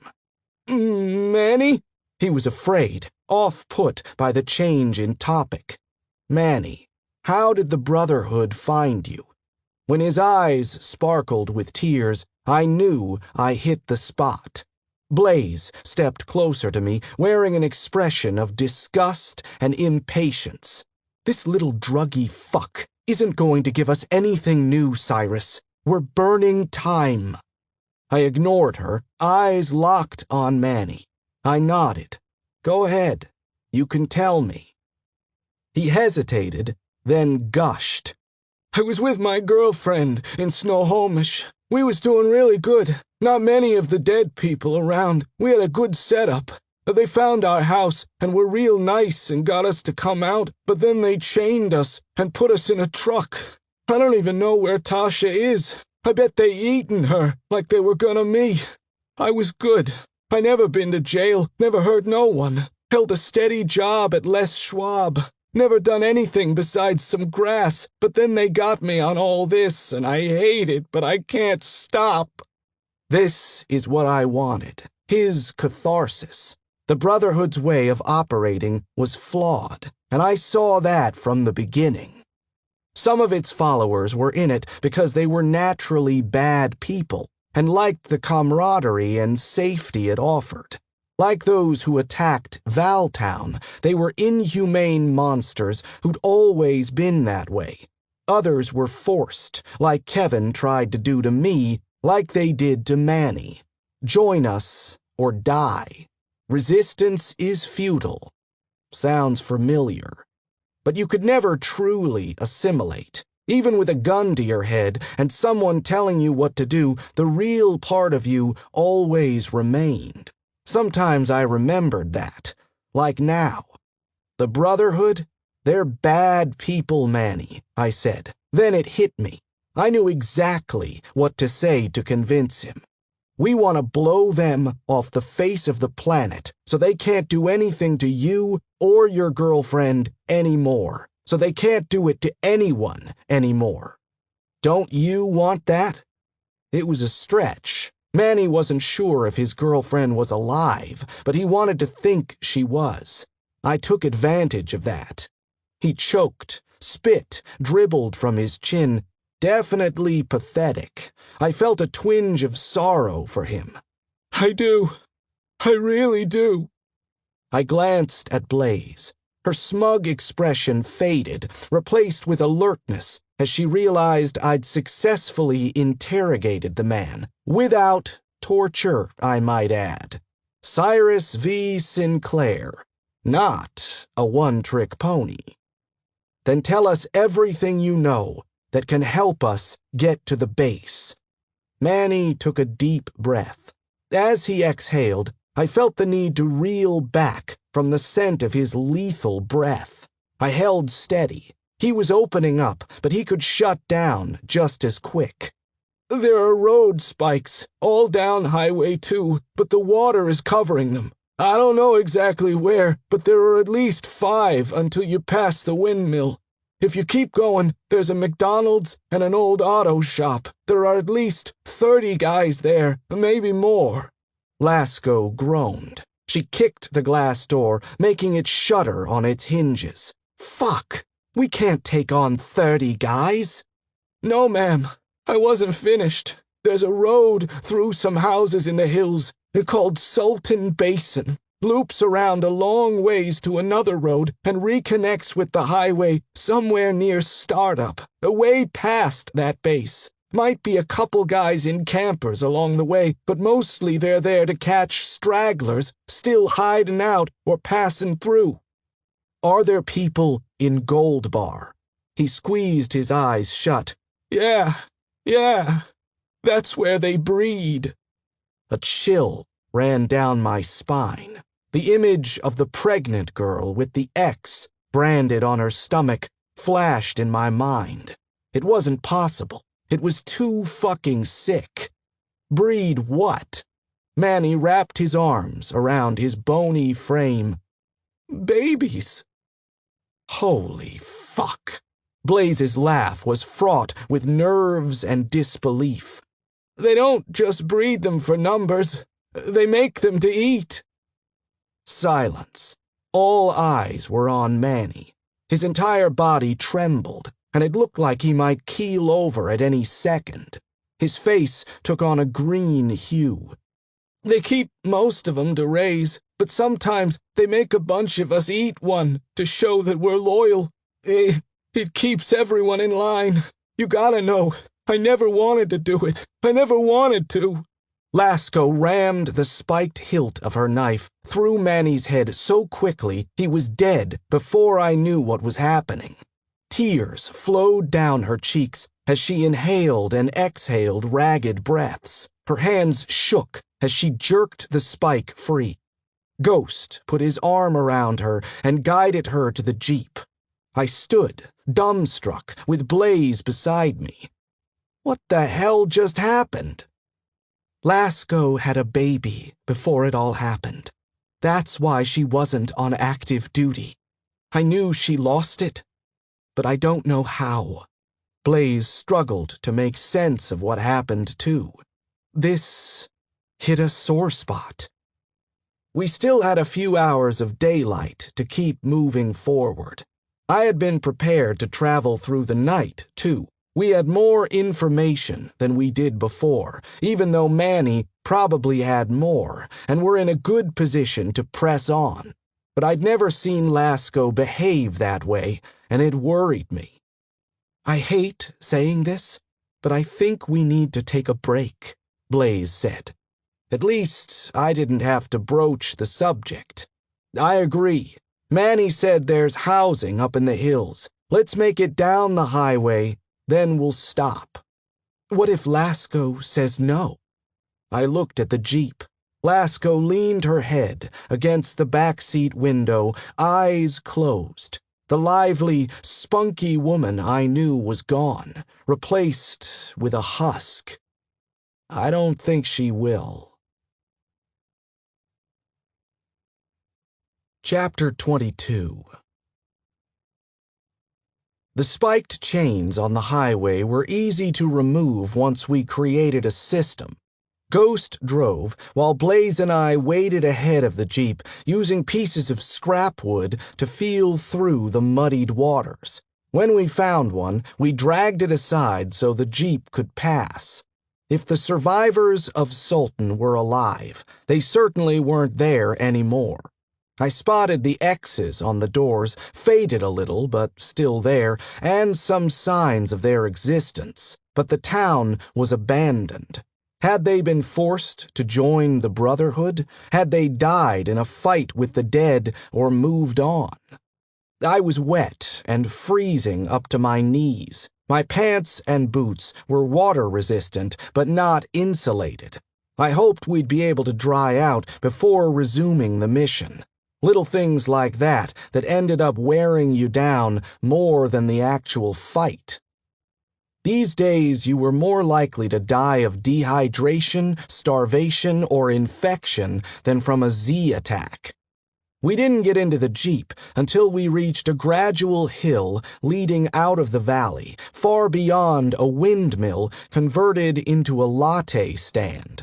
Manny was helpful, but there was no point in risking our safety because he seemed sincere. We drove another 100 yards until we reached an intersection and took a left. The hill was dangerously steep and covered in leaves and pine needles from the trees pressing in on either side. The Jeep slid once or twice before we reached the crest and were on relatively flat roads. Lasco was catatonic in the back seat. She hadn't moved or spoken since the incident, even when I announced we were stopping for the rest of the day. We drove by 2 huge housing developments, filled with cookie-cutter homes in hopes of finding something more secluded. The forest grew denser, and houses were spaced far apart. That one looks as good as any, I said, pointing to a tan-colored, 2-story home beyond a long paved driveway. It was weathered, but didn't appear to have any structural or fire damage. The windows were intact, but the front door and garage gaped wide open. Ghost pulled to a stop near the front door.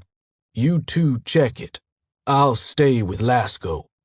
The house smelled like dust, which was better than rotting flesh. Debris had blown into the front entryway, piling up in the corners and around furniture. Upon walking in, we found a staircase to the right and an open living area to the left. I went first, circling through the living room. Family portraits hung on the wall, middle-aged couple with kids. The house was tidy, with throw pillows still on the couch and knickknacks on the mantel. I'd never get over the unsettling feeling of being in a ghost house like this one. I preferred ones that were wrecked or showed signs of what happened.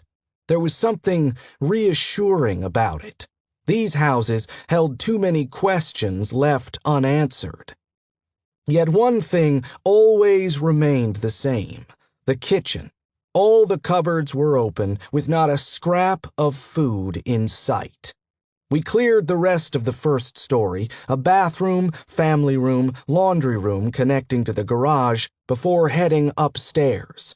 The 3 bedrooms and 2 bathrooms were untouched, likely appearing exactly as they were when the family left. Makeup sat on the counter, and a paperback rested on a nightstand. I sat on the bed in one of the bedrooms, looking out over the expansive backyard. A stagnant pond took up half of it, then a small forest separated the home from another house. That one was burnt to a crisp, and the second story had collapsed into the first. Blaze entered the room. "I'm going to go get them. Hopefully, we don't have to carry Lasco in here." The tone of disapproval was hard to miss. I shrugged off my pack, setting it on the bed. You can't be too hard on her. Something terrible happened, and she snapped. We've all been there before. She sighed, leaning against the door frame. "I know. I don't like seeing her like this, is all.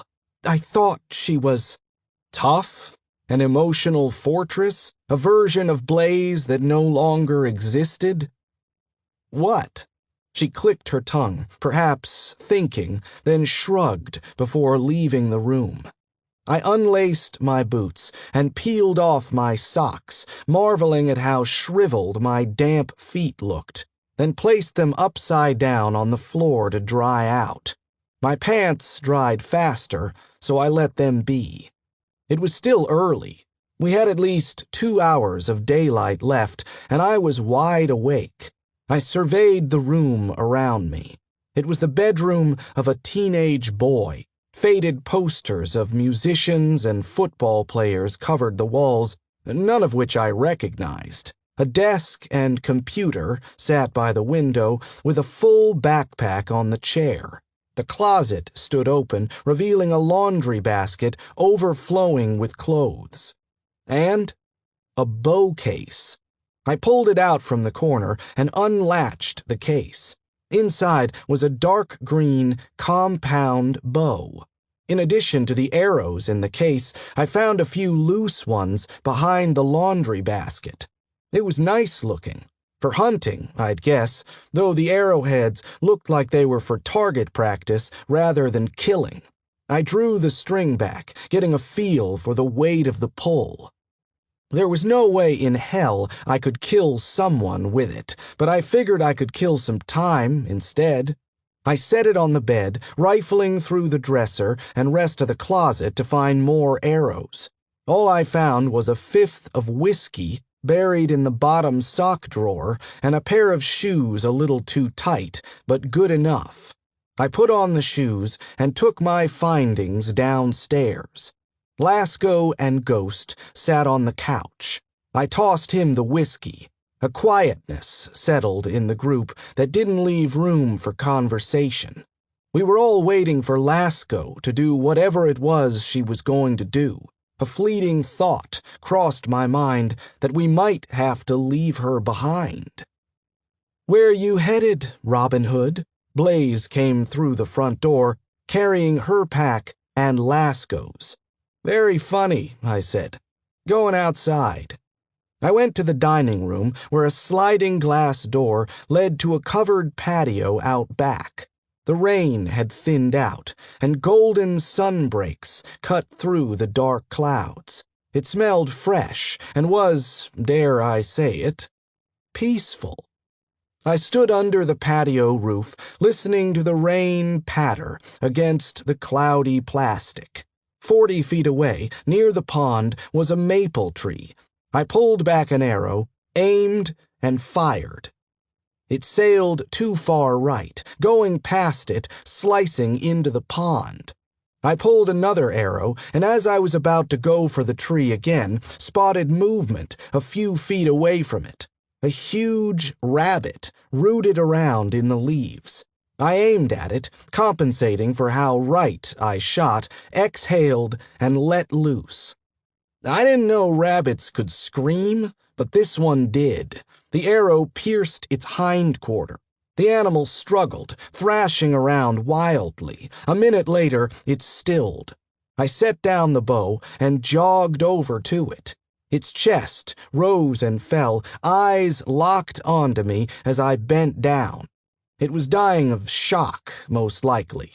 I went to pick it up to end it, but it closed its eyes and died on its own. Cyrus V. Sinclair, Hunter. I'd added to my post-apocalyptic badass resume. I gutted it and skinned it, enjoying my solitary time outside. The pond water wasn't as nasty as it appeared, and I washed my hands in it. The cold water woke me up. I splashed some of it on my face, then rolled up my sleeves to wash my arms. Game in hand, I returned to the house. Blaze was in the kitchen, adding a plastic basket of what looked like dryer lint to a random assortment of items on the counter. I noted a box of matches, hydrogen peroxide, washcloths, hand sanitizer, and a flat of bottled water. "Fuck, you did that all by yourself?" She eyed the rabbit. "Good job, MacGyver." Figured it would be a good morale boost, and it was a really lucky shot. I looked past her through the archway into the living room. Lasco sat on the couch, drinking from the whiskey bottle. Ghost was, bless him, doing one-handed push-ups. Cased the house. The water was under the parents' bed. "Thought you might want this stuff for your wound. How is it, by the way?" "Fine. It looks worse than it feels," I said. "Get a fire going. We'll cook this thing up." I found tiny bird-shaped salt and pepper shakers and dressed the rabbit. Blaze broke down the dining room chairs and found some scrap wood in the garage we used with the dryer lint to get a fire going. Lasco watched vacantly as we moved about the house. By the time we were settled around the fire, it was almost completely dark out. What little fat the rabbit had crackled as it dripped into the cast-iron pan. My mouth watered as I inhaled the meaty scent of it. Blaze turned the pieces with care. As I looked at the group, I found it funny how fixated we all were on the tiny bit of meat roasting in the fireplace. "When I got back from my first tour, I took my son hunting," Ghost said. It was unusual for him to be so open, especially about his past. I found myself leaning closer, wanting to hear every word from the mysterious sniper. Apparently Blaze felt the same. "Where did you go?" "Just up in the Cascades. The same spot I'd go with my daddy when I was a boy. I told him, if we don't catch something to eat, we ain't eatin'. He was scared at first, but after the first day, something clicked. He caught his first rabbit, skinned it, and cooked it himself.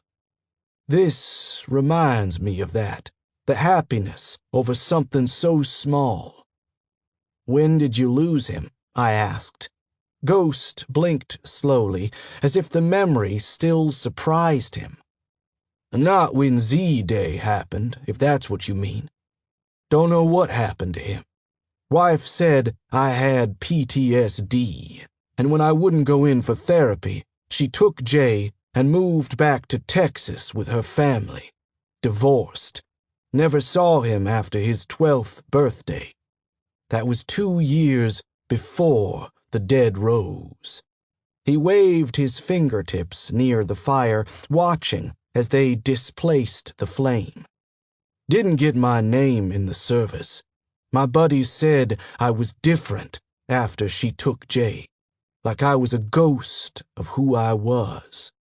They started calling me Ghost to tease me, try and make me laugh. When the dead rose and I started meeting other survivors, I just told them my name was Ghost. I wasn't Derek anymore." "I figured you didn't get it in the service. You get nicknames if you do something stupid or are stupid," Blaze said. She took the rabbit off the fire, setting the hot pan on the floor. She doled out a single piece on plates, then walked over to the couch and put one next to Lasco. Surprised, she looked up like she didn't know we were there, and took the plate. My friend Frank hunted. Took me with him a few times, but I never got a feel for it, I said, then sank my teeth into a piece of rabbit leg. It was a little overcooked, but fuck, it tasted amazing. We caught some game when we were on our own, but I'd never do it for sport. Ghost laughed. It isn't for everyone. The smell alone, especially if you nick an intestine, is enough to put you off. We lapsed into silence again, eating our rabbit and drinking plastic-tasting water straight from the bottles. I'm sorry about your son, Ghost. I'm sorry about killing that guy, too. All eyes turned to Lasco. Shadows obscured her because she sat so far from the fire. Thanks. Ghost's voice was sincere and gentle. It's okay, I said. Damage control. You can do this. That crazy probably didn't have much else to say anyway. Maybe. I can't believe what he said. And that that he partook too. I couldn't stop myself from ending him, even if I wanted to. I noted the empty bottle resting on an end table beside the couch next to her plate. Was it enough to make her drunk, or was she just ready to talk? Tina was a week old when it happened. My husband was killed in a riot 2 days in, and I was alone. I joined a group of people in my neighborhood, holding out in the community center. I couldn't take care of her alone. It was a difficult pregnancy and birth, and I was in bad shape after. A couple months in, there were at least 100 dead outside the doors. They broke in, and everyone lost it. We made it out the back, but some of the fast ones caught up. This guy... Fuck. I don't even remember the cocksucker's name. Grabbed Tina right out of my fucking arms and tossed her to the Z's. Tears streamed down her face, but her voice was steady and hard. I just stood there. I couldn't move. No one stopped to help me, because I would be a good distraction too, right? The zombies converged on my baby. They tore her up and ate every part of her. The bones, her little fucking pink hat my mom knit her. There wasn't anything left. It took seconds. When I realized she was gone, my brain went on autopilot. I caught up with the group, found the guy, and beat him to death with his own baseball bat. So when this guy, this fucker, tells us he ate a baby, I couldn't. I stood in front of her, placing my hands on her shoulders, and squeezed. You had to do what you had to do. She pressed her lips together in a thin line and gave a nod. This rabbit is fucking killer, Sinclair. And like that, Lasco was okay again. Or as okay as she could be. We all laughed because we had to. We had to move on from all the tragedy that fell on us. If we blamed ourselves for every unfair death, judged each other for every bad action, we'd all die. Chapter 23. The stitches itched. I couldn't remember if that was good because it was healing or bad because it was infected. I should know that, all the times I've been hurt. I should know. I poured hydrogen peroxide on it, taking childlike pleasure in watching it bubble and fizz as it made contact with the cut. It was 2 inches long, stitched expertly by Valtown's best doctor. The area around it was bruised. I pulled tape and gauze out of my pack and applied the fresh bandage. If I had someone to brag to, this story would be first in line. It was cold, but bright outside. The storm never returned during the night. Under a clear sky, temperatures dropped to indecently low numbers. I ended up piling on the blankets, laundry, and anything else I could find during the night to stay warm. Breakfast was a bottle of water and handfuls of dehydrated chicken and carrots. Lasco was the first one downstairs. Now she waited by the door, looking almost like her usual self.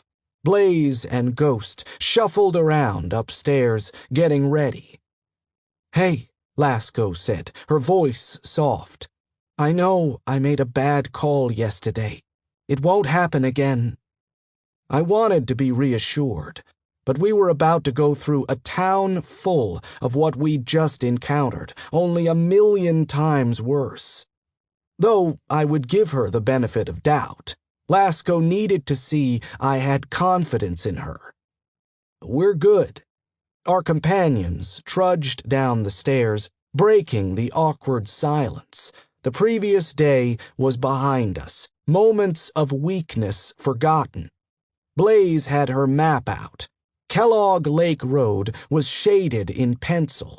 It connected to Sultan Basin, not far from where we were. The name brought back memories of my first summer in the apocalypse, where my one goal was to get to that road, to make it to Frank's cabin. It dropped down into Startup. That was where the other broken bridge was located. If what he said was true about the lookouts, we need to be on guard. Their objective might be to capture, not kill, but we want to be on the dealing end of death, Blaze said. "The only good crazy is a dead one," Lasco said. We headed out, piling into the cold Jeep. It turned over on the second try. We had half a tank of gas left. It would be enough to get to Index at least, maybe most of the way up the NF road. I pushed out thoughts of impending death and let a meditative calm settle over me as I watched the forest. It felt more like spring out there. Bright green leaves joined the mix of browns and evergreens. Sure, it meant rainstorms, flooding, and the occasional freeze when winter refused to relinquish its hold, but it also meant more food, better weather, and another year alive. We took a right at the fork in the road, entering Kellogg Lake. Though I'd been on it before, it looked like every other bit of Washington Forest Road. The trees were dense on either side, occasionally breaking up for a small field or driveway. As we came around a bend, Ghost slowed down the Jeep. "What is it?" I asked. "See that red through the trees?" He pointed ahead. The road ran straight for 30 yards, then curved again. A small bit of forest blocked out the rest of it. Behind it was a red RV. "How do you want to handle it?" His eyes never moved from the camper. In the back, Blaze and Lasco checked their guns. "There can't be that many. They probably heard us coming." An idea sprung up. I opened the door, welcoming the cool burst of fresh air as I exited. "We go to them." "I'll stay," Ghost said. "If they come this way, they'll be suspicious if the Jeep is abandoned." The women got out, and we made our way into the forest. It was muddy, my boots squelching with every step. I focused hard on stepping on logs and anything drier. I left my rifle in the pack, carrying my hunting knife instead. The blade was scratched, well used, but it was wicked sharp. It glinted in the sunlight as we walked. Minutes later, the entire red camper came into view. It rested off the road on a patch of grass. It had been there long enough to completely kill the vegetation underneath, while the rest grew up around it. There was a rickety hunting blind nearby to the left, sitting empty. Old lawn chairs rusted around a fire pit. A grimy SUV was parked near the RV. But there was no activity, which meant three things. They were asleep, they were gone, or they were getting ready to kill us. I moved forward, quickly closing the gap of space between the forest and the RV, taking cover against it. Now, closer, I listened. Nothing. I stared hard up and down the road. From here, I couldn't see the Jeep, which was encouraging. Maybe the crazies hadn't either. I came to the edge of the RV and peered around. The front door was closed. Blaze and Lasco looked at me expectantly. I motioned for the two of them to go around the other side. Pressing forward, we moved into position to flank the door.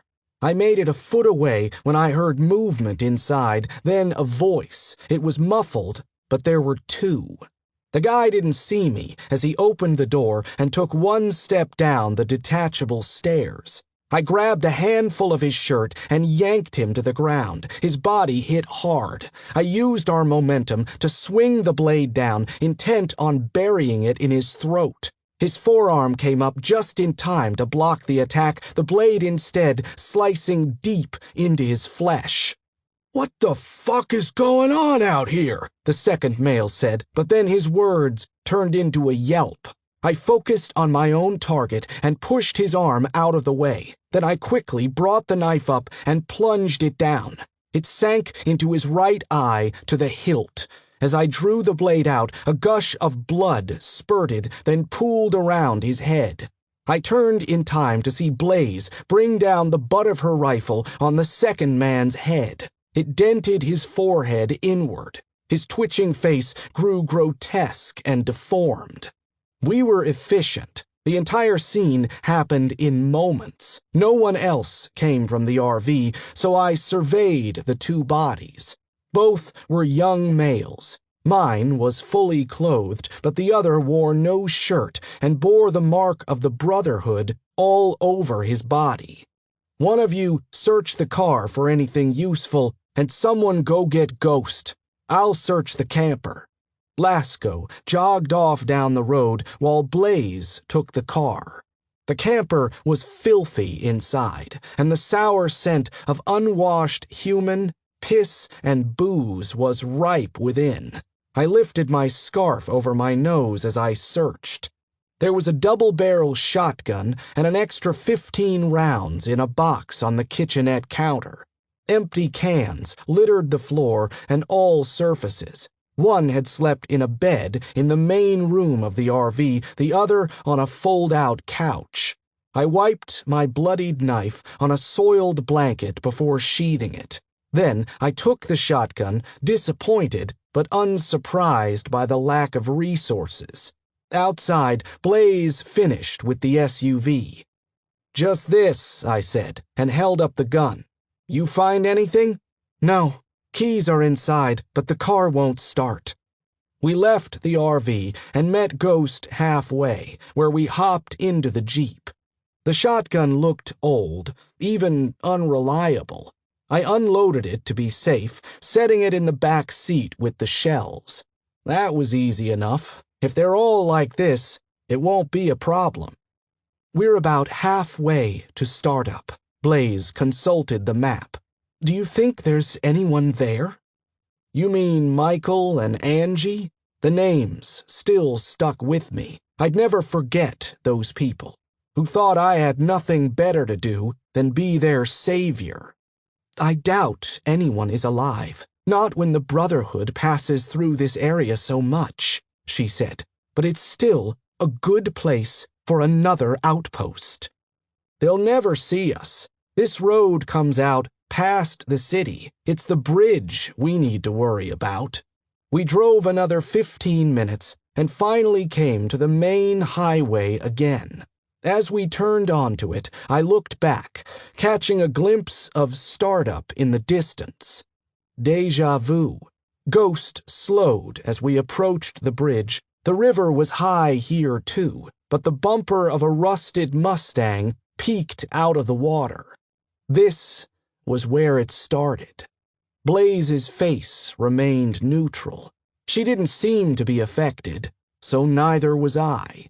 The bridge was still broken, but to its left, where it became narrower, was a pile of cars. It looked like someone kept driving them off the road to form a dam. A jumble of rebar and concrete formed a bridge atop them. It was ridiculous and obviously unstable, yet someone did build it, and based on the worn marks in the dirt on either side, it was usable. An inkling of anxiety crossed over me.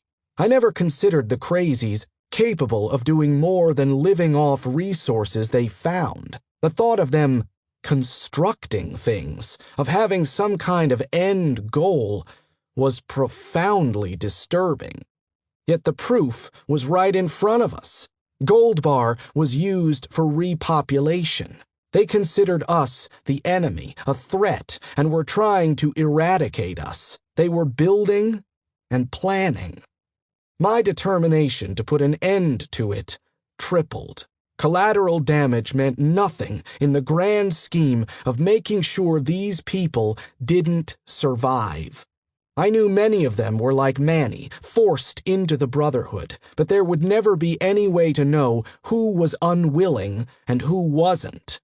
Ghost drove off the main road and crossed the makeshift bridge.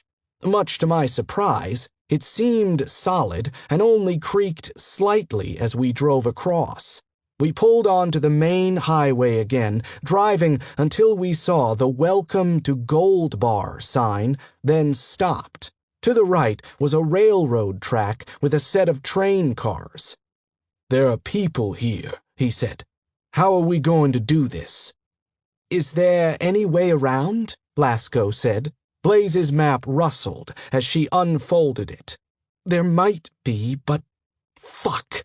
All eyes focused ahead, where a group of men approached us from the train cars, rifles pointed. We were outnumbered 3-1 and sitting dead in the water. I felt even more exposed from the lack of windshield. "Who are you?" the closest one asked, his tone authoritative and deep. The sunglasses, hoods, and scarves they wore almost completely obscured their faces. They were dressed for the weather, with heavy rain jackets. Each had hiking backpacks on. My mind raced. I sat stone still, my fight-or-flight response choosing a particularly bad moment not to work. We could try and fight them, but there were just too many. We could run, but they'd gun us down without a bit of effort. "Get out of the fucking car!" Another moved forward, brandishing his gun at us. "Quiet," the main guy said. "Please, get out of the car." I looked at Ghost from the corner of my eye. He nodded, so I raised my hands. "We're getting out." I moved slowly while studying the group. There was something different about the one who seemed to be in charge. He spoke well and wasn't aggressive. The men with him shifted in agitation. Once we were all out of the car, I prepared myself to die. I'd been in a few situations where death was imminent. This one was in my top 5, but unlike the other times, I saw no way out. We were going to die now, or they'd torture us and eat us later. I couldn't bring myself to imagine the fate Blaze and Lasco faced. The leader stepped towards us until he was 10 feet away. "Oh, Frank," he said loudly. "Why didn't you say it was you?" Confusion. My heart skipped a beat as my brain ran circles trying to figure out what was going on. Frank? As in, my Frank? Who the hell was this guy? My mouth opened and closed like a fish as I tried to speak. My gut told me this guy was trying to help, so I went with it. All I managed was, "I guess you didn't hear me." "Doc, if this is another one of your fucking tricks, she's gonna gut you." One of the others rushed up next to him. "This guy ain't one of us." The rest of the group swelled like a little pack of rodents approaching us. Two branched off and inspected the jeep. "We are," Blaze said. "We were making a delivery to Manny the cook down in Sultan and found the whole place trashed. Came back here to tell." A chorus of groans. One man downright collapsed to his knees and wailed. Blaze's ploy served not only to distract them, but to confirm we had a bit of inside information. "Fuck, man! Where are we gonna get it from now?" "Who has a hit? I'll trade you anything for it. I'll give you both my girls." "Quiet," the leader shouted. He tugged down his scarf, revealing a bushy red beard. When he pulled off his sunglasses, I knew I'd seen him before.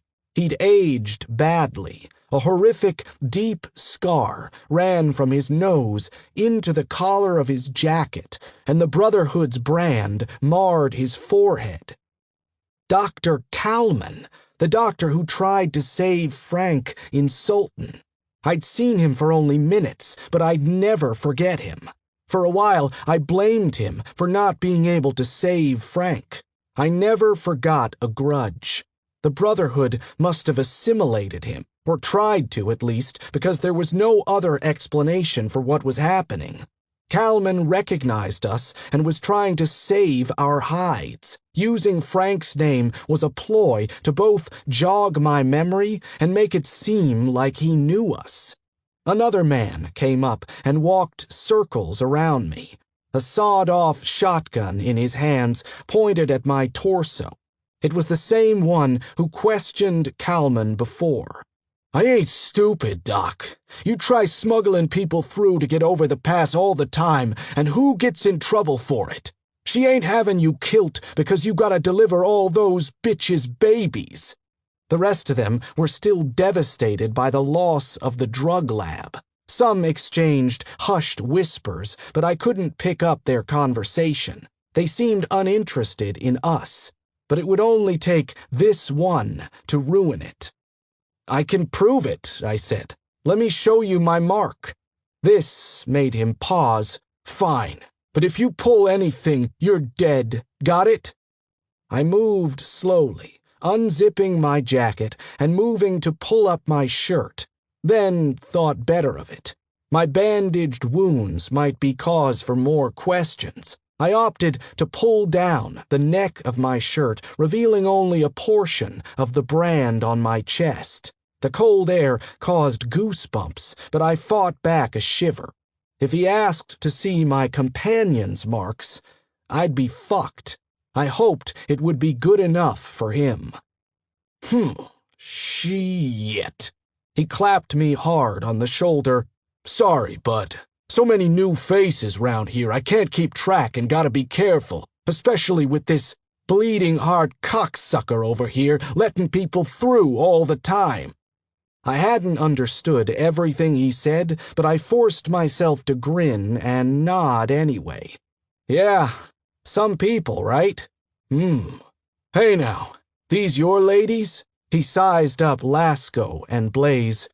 "Yes," I said, putting a bit of a cocky edge in my voice. "Both." He raised his hands up as he backed away. "No worries, bud, no worries. I got a few back in town anyway. See you at the base." Kalman hadn't taken his eyes off me. He looked relieved, but still on edge as he watched the man walk away and join the rest of the group. With the threat gone, they moved down the highway towards Gold Bar. We made it. We fucking made it. I let out a long breath and zipped up my coat. There were a million bad ways it could have gone, but we were on the winning end. I waited until the group was out of earshot before speaking. "Thank you. You saved our lives. If you didn't have that brand, you'd be dead." He was suspicious, his voice plainly accusatory. "Should I have saved you?" "Yes." I gestured to my chest.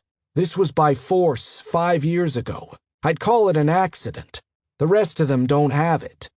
Do you know anything about the main base in the mountains? Ghost's booming voice startled me. The question was directed at Kalman. He frowned. I think we all have a lot of questions. Come back to my house and we'll exchange information. No can do, Doc, Blaze said. We're on a tight schedule. We need to get to that base as soon as possible. To stop the attack on the settlements? I can tell you right now, the attack won't be for another 4 days. Kalman gripped the straps of his pack, pulling it up his shoulders. Please, I know you've probably been through a lot, but what I know might help you. I sighed. Nothing was ever what it seemed. Nothing was ever point A to point B. Fine. Take us to your house. Chapter 24. After brief introductions, we were on our way. With Kalman in the front and me wedged between Blaze and Lasco in the back, we drove through Gold Bar. It was a town right by the base of a mountain, which was always in sight no matter where you were. The town was weathered and dirty, but it had been like that before. You could tell. Scores of cars and motorcycles were parked outside of 2 of the biggest buildings in town. I counted 10 bodies scattered throughout the town. Crows picked at their flesh. The lower half of one body was crushed, with faint tire marks trailing blood away from it. Z's? I asked. Some. Some are from fights gone awry. Some are survivors who mistakenly wandered into town, thinking these people might help. There's still people like that. Kalman stared straight ahead. The people here, though, are lost souls. They've chosen not to remember what life was like. They're primal, doing whatever they want, whenever. The prime objective of this place is to breed and increase numbers. The hotel over there, that's where the women are. When they capture them, the ones good for breeding, they get branded with an X so they won't forget. Some are willing, some are forced. The grocery store is a drug den and hangout for everyone else. I converted the high school into a hospital where I do my best to treat the women. The children are taken care of there as well. As you probably noticed, the dead are the least of our worries these days. Turn left up here. We turned down a road that led into a small residential area. Some houses were falling apart, but others appeared to be maintained and inhabited. Smoke drifted up from chimneys, and there was movement inside. A few people drunkenly stumbled about, looking more like zombies than the undead themselves. Hooded eyes and slack jaws, they were drunk or high. Maybe both. The pregnant girl in Valtown, had she escaped, or did they take her with them on their way to destroy Brixton? I had no doubt she came from Gold Bar, yet the details of her escape left me wondering. If she wanted to escape, why wasn't she more forthcoming about where she'd come from? Valerie said she fought them when they tried to bathe her. We found one of them near our town, I said. She wouldn't talk, seemed dazed. Kalman frowned. She would be. Trauma will do that to you. Between the drugs, rape, and abuse, their brains shut down. Better that than reality. I felt Blaze shift beside me as she leaned forward. What happened to Sultan? The Brotherhood invaded Sultan 5 years ago. We were doing well, but we'd been focused on defending ourselves from the dead, not other people. We did end up blowing up the bridge. The dead fell into the water, but we didn't do a good enough job. The living climbed over it at night. Some just waded through the river. It isn't that deep in the summer, about 50 of them, sorted through us to find useful people like me and the women, killed anyone else who wouldn't comply. It wasn't long before the houses grew sparse, and we drove up an incline. The road became narrow, only wide enough for one car, and low-hanging branches scraped against the Jeep. Eventually, Kalman told Ghost to stop. To the right was a large home, surprisingly well taken care of. It was nestled into the side of a hill, and a giant field stretching out in front of it then melded with a forest. "This is my house." His laughter held sadness. "Well, it was my chiropractor's house. Once they brought me here, and I earned their trust. They let me live where I wanted. I don't know what happened to Dr. Allison." Walking into the place was like taking a step back in time. The only thing that screamed the world has ended was the 5 of us, smelling like smoke and sweat, toting guns and reeking of violence. The house was warm, due to a gigantic wood-burning stove that sat in the living room by a couch and 2 recliners. A bookshelf, packed to its edges, ran the entire length of the living room. The living room connected to a spacious kitchen where a middle-aged woman opened a big metal can. A revolver soon replaced her can opener, and she pointed it at us. "Who are they?" "They're good, Marlene." She set the gun down and resumed opening the can. "Beans and rice again. I'll make enough for all of you." Kalman walked over to her and kissed the top of her head. "You're the best." It was all an illusion. The happy family, the tidy home, the undead world was overwhelming and lonely. We were all dead in ways, made to go through the motions of living even though a part of us had given up.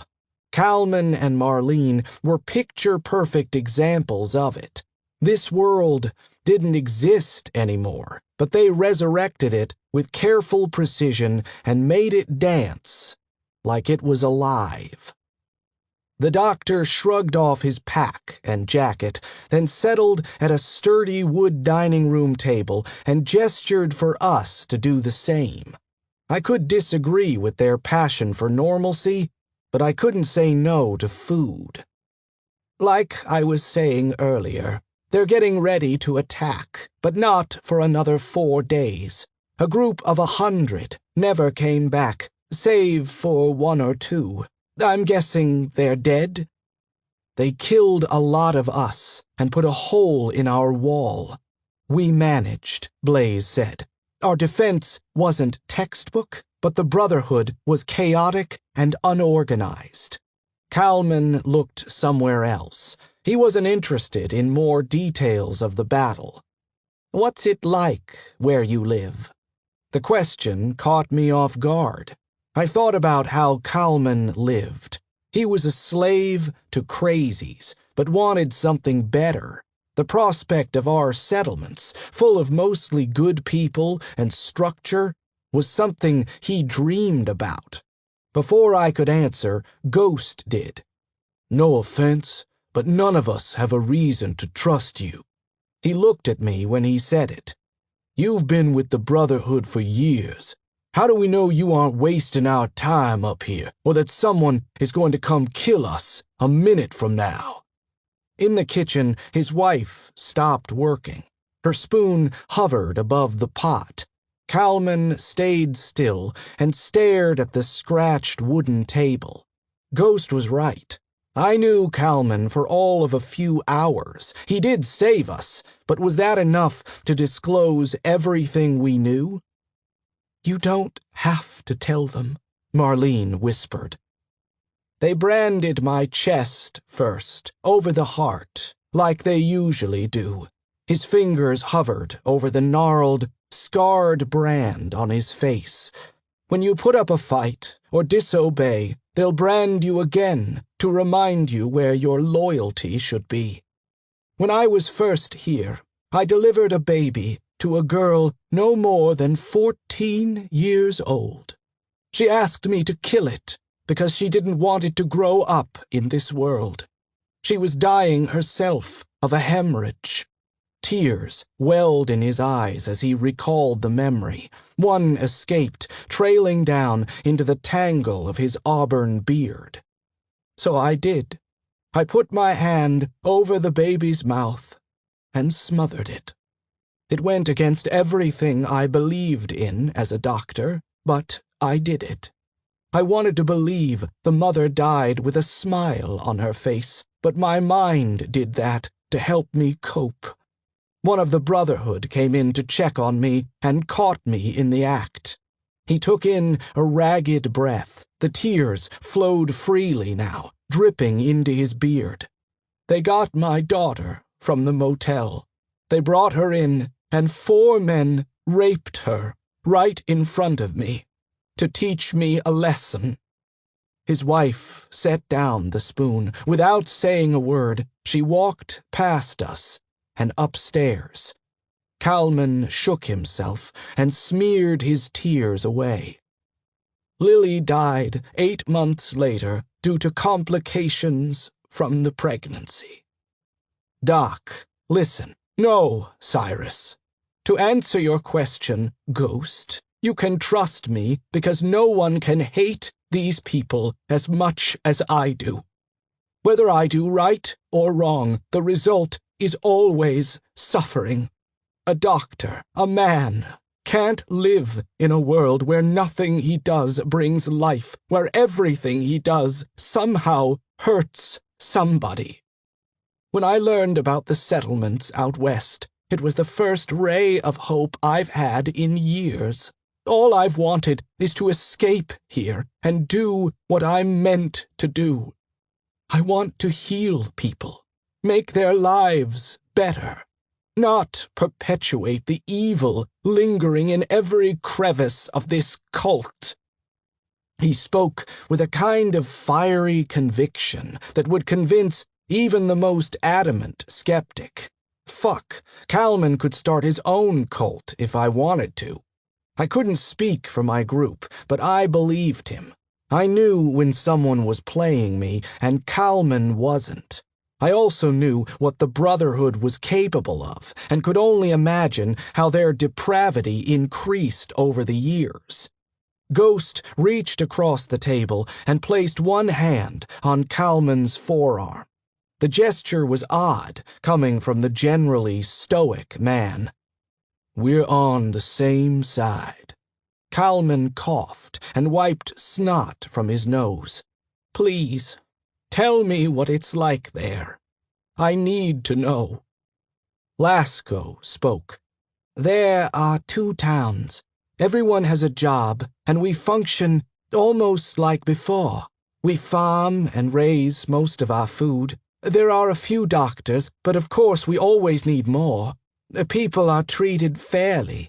After all this, you're welcome to bring your wife and live there.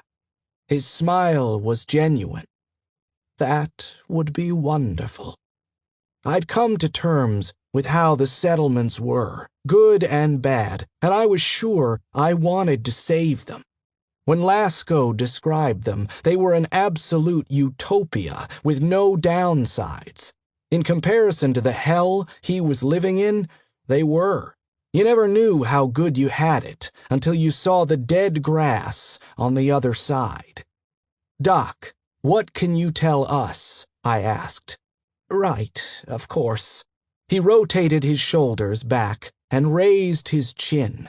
I only know what I hear from the men I treat, or what I hear in the lodge, but they have loose lips. The drugs and booze make them loopy.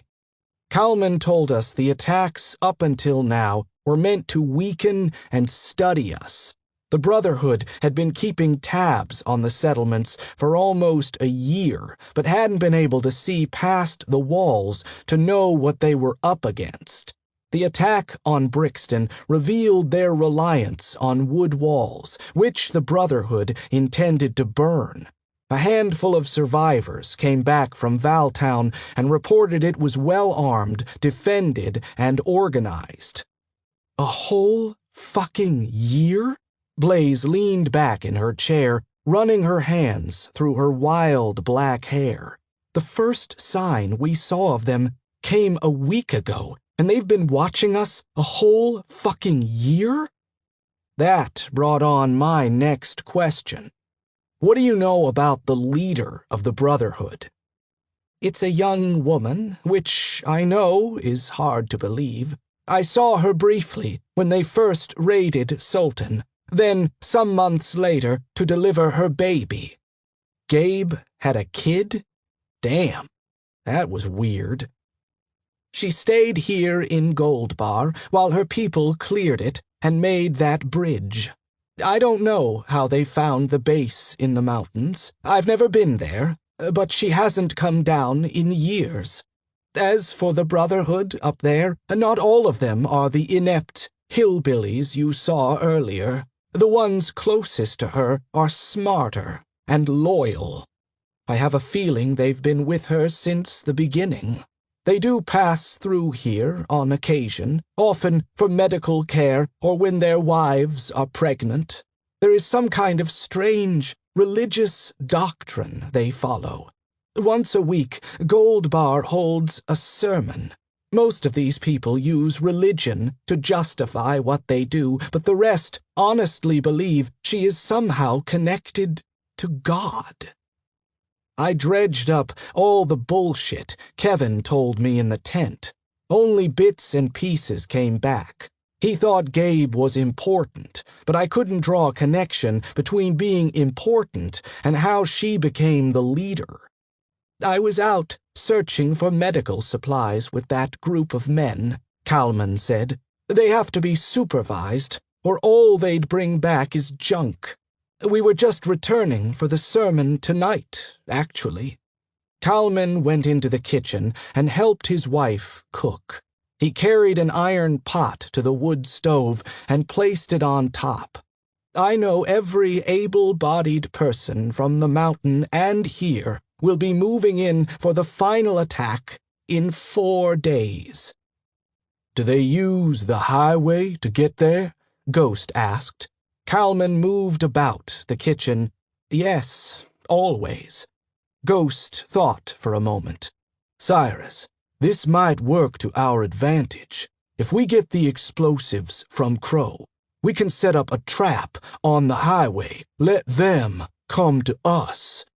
That means waiting 4 days, Lasco said, and we don't know for sure if every single one of them will come down. Blaze entered the discussion. You aren't thinking bigger picture. We kill everyone in this town. We set up the trap and kill whoever comes down the mountain. We go up the mountain and mop up. This is better than our plan before. That's wishful thinking, I said. Attacking them on the highway? Fine. But how do you expect us to kill everyone here? If you haven't noticed, there are 4 of us, and what, hundreds of them? Just 150, Kalman said. Most live on the mountain. Easy. I'll do what I do best, Blaze said. I'll burn them alive. Chapter 25. I exhaled plumes of white in the cold air as Lasco and I funneled gasoline out of the Jeep. It didn't seem like much, only 2 gallons, but Blaze said it would be enough.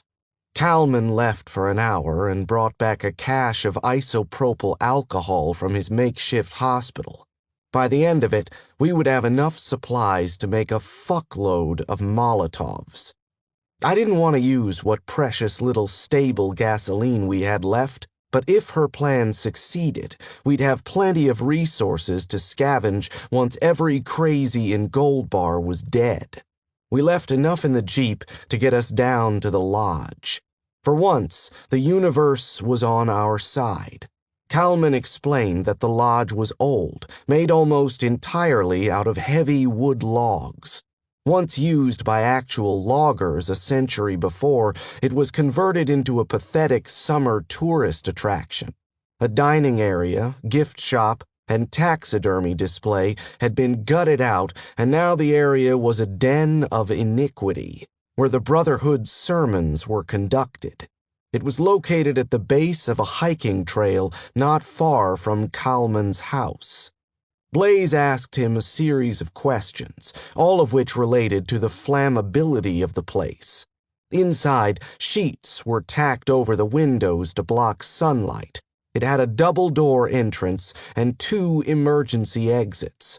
All the furniture was wood. It was a bonfire waiting to happen. Lasco and I carried our buckets of gasoline into the house. Kalman explained the plan to Marlene, who was so enlivened by the idea she bustled about, gathering as many glass jars as she could find. The kitchen stank of gasoline, alcohol, and an assortment of household additives Blaze mixed into them. She was a mad scientist, measuring, stirring, and pouring, her bottom lip caught between her teeth, a sign of her unbreakable concentration. A grin of anticipation played at the corners of her mouth. Her eyes sparkled. Her nickname wasn't Blaze for nothing. On the dining room table, a neat row of Molotovs grew. She made 13 with rubbing alcohol and narrow-mouthed mason jars. With the gasoline, she made some kind of thick, gel-like substance, which she poured into the empty alcohol bottles Kalman provided. There were 8 of those, and she said they'd pack more punch. Ghost and Marlene were busy cutting a hole in the mason jar lids, through which they threaded a torn piece of cloth soaked in oil. The sermon started soon. If we succeeded, the win would be invaluable. If not, we were fucked. Plain and simple.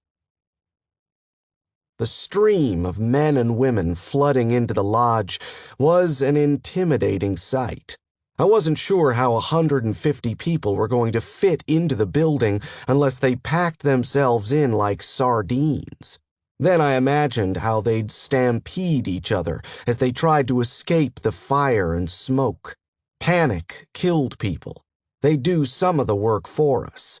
The lodge was just as Kalman described, built entirely from thick wood logs. Some kind of metal made up the roof. Garbage cans contained bonfires, which were placed around the entire building to provide light. Most people came on foot, but a few drove in on bikes or in cars. The faint sound of jovial yelling drifted from within. The 4 of us sat in the Jeep, watching from where we'd discreetly parked at the far end of the cracked parking lot. A tight knot grew in the pit of my stomach. There was no point in denying it. I was afraid. There were 4 of us, 4, trying to execute a plan that was more likely to get us killed than succeed. I gripped metal pipes in my hand. Kalman gave them to me to jam the kitchen and emergency exit doors. Ghost started the Jeep and slowly drove us to the front of the lodge. He stopped to let us out before he positioned the Jeep to block the front entrance. We climbed out of the car with the 4 boxes of Molotovs. Lasco and I took our boxes to the emergency exit, which was near the back of the building. We left Blaze with the other 2 at the side emergency exit. Ghost climbed out the passenger side and joined her. It was eerie outside. A calm quiet allowed me to hear my own heartbeat hammering. Loud and rhythmic chanting filtered from inside. Beneath that came a shrill screaming filled with raw pain. Lasco maneuvered one of the bonfire cans closer to us. Her job was to light while I threw. My palms sweated beneath my gloves. Ghost and Blaze moved into position. Time stood still as I opened the door, taking in the sight of all the crazies swaying in unison. They circled a man, standing on top of a table, while a young, naked man was tied to a pole in the center of the building, his innards flopping from his stomach. Nearly 20 feet away, a wall of people had their backs to me. They surged forward, crowding around the dying man's feet, clawing at his stomach to pull organs from his body. They were rabid, like hyenas fighting over carrion. Lasco handed me the first 2 Molotovs. Heat emanated off the lit rags as I threw them at the floor near the crowd. Glass shattered and fire spread. Globs of it spattered the crazies. Blaze's homemade napalm stuck to their clothes and skin. Panic surged throughout the group as the outer wall of people instinctively pressed away from the fire. Lasco handed me another 2 lit bombs. I threw them to my left and right, creating a wall of fire between me and the crowd. 2 gunshots rang out, but neither of them were directed near me. Chaos took hold, and people who caught on fire ran around wildly. I spared a glance inside to find Blaze throwing her Molotovs, spreading more fire and smoke. Lasco handed me 2 more, and she clasped another 2 in her hands. I threw mine into the middle of the crowd. One exploded, engulfing crazies in flames. The other hit someone and fell to the ground but didn't break. Lasco threw hers, and both shattered. Perfect aim. Just as a handful of people dashed through the wall of fire near the doors, Lasco and I pulled back, slamming them shut and ramming the pipe through the handle. They slammed into the barrier. We kept our shoulders against it, keeping them in, though their fear made them strong. Each hit vibrated the wood. I imagined it splitting in half, then I'd be the one trampled to death.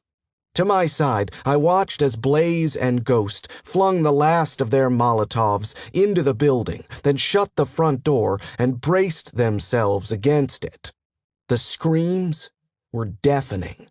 A window between us and Blaze shattered as someone from inside fired rounds into it and ran through. The person got caught in a tangle of cloth which set them on fire as they tried to jump through. More tumbled out of the window, all on fire or singed. Most of them didn't make it far, and they collapsed and smoldered on the ground. But some became runners, while those who remained alive ran in an adrenaline-fueled flight to survive.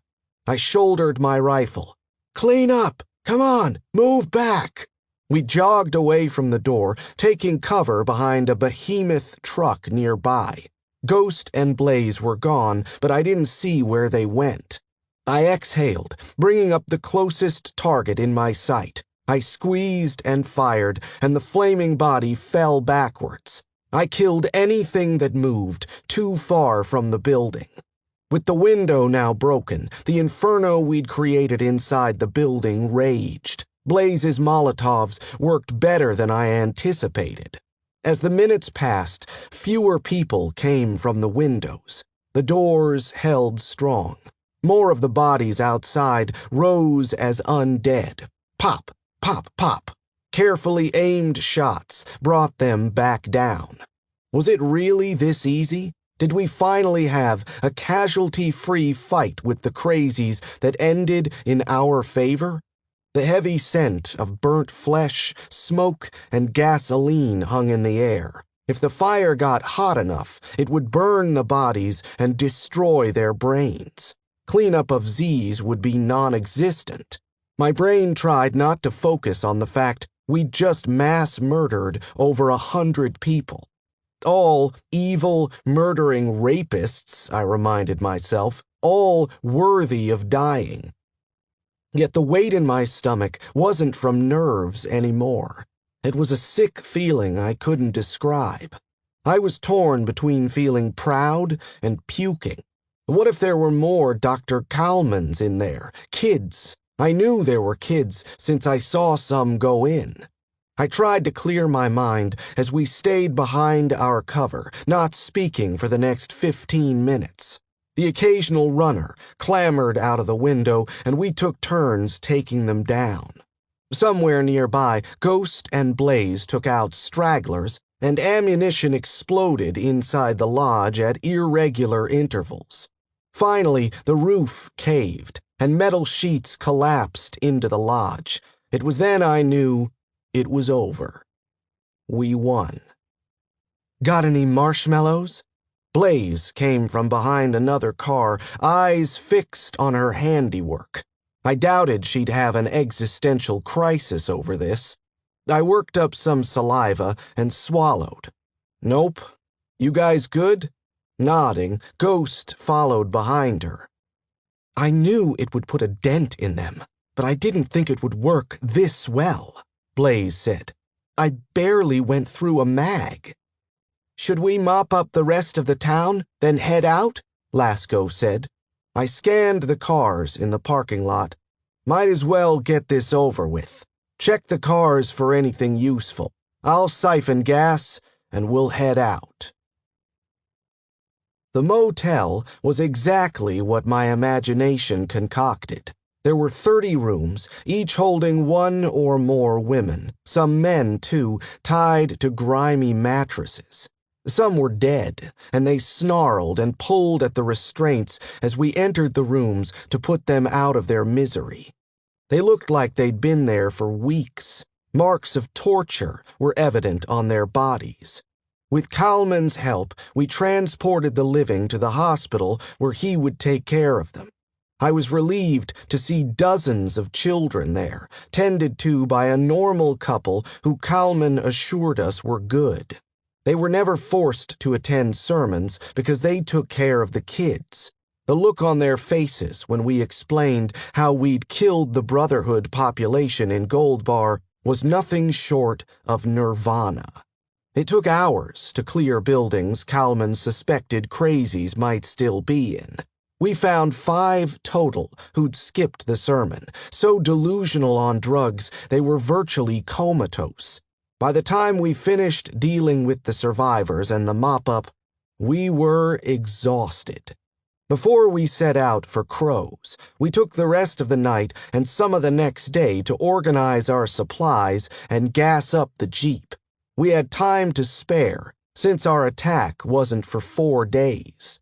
My companions got into the Jeep, and as I was about to leave, Kalman stopped me. He shook my hand, his eyes never leaving mine. "End this, Mr. Sinclair," he said. "End this once and for all." Chapter 26. "There it is," Ghost said. I squinted at the hillside. All I saw was dirt and ferns. It appeared to flatten out at the top, but I couldn't see beyond it. I could tell there were no trees. We were in some kind of large clearing. Morning sunlight cut through the heavy forest mist, blinding me. I shielded my eyes, taking careful stock of what was in front of me. My gaze caught an odd spot on the hill. It looked like a pile of dying pine branches laid vertically against the incline. "Well," I asked, "do we just go up and knock?" "Knock on what? I don't see anything." Lasco brought up her gun, then flicked the cap off her scope. Ghost reached out and stopped her, pushing her weapon down.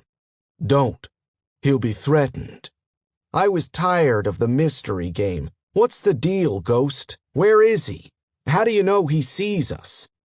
"I tripped an alarm line a half-mile back, so he knew we were coming. Gave him enough time to see it was me." "Ah." I clenched my jaw and fought back the irritation. When the plan involved my life, I liked to know the details. Ghost intentionally tripping an alarm line was something I felt I should know about. I wondered if there was anything else he'd omitted since we began our journey. The drive to Index had been uneventful. The town itself was abandoned and picked clean. The Jeep's headlights cast ominous shadows over the few houses and shops the town had, making me think I saw things. We drove over a bridge and into the forest. Here, the road grew ever more narrow and decayed the farther we went. Eventually, we had to go on foot.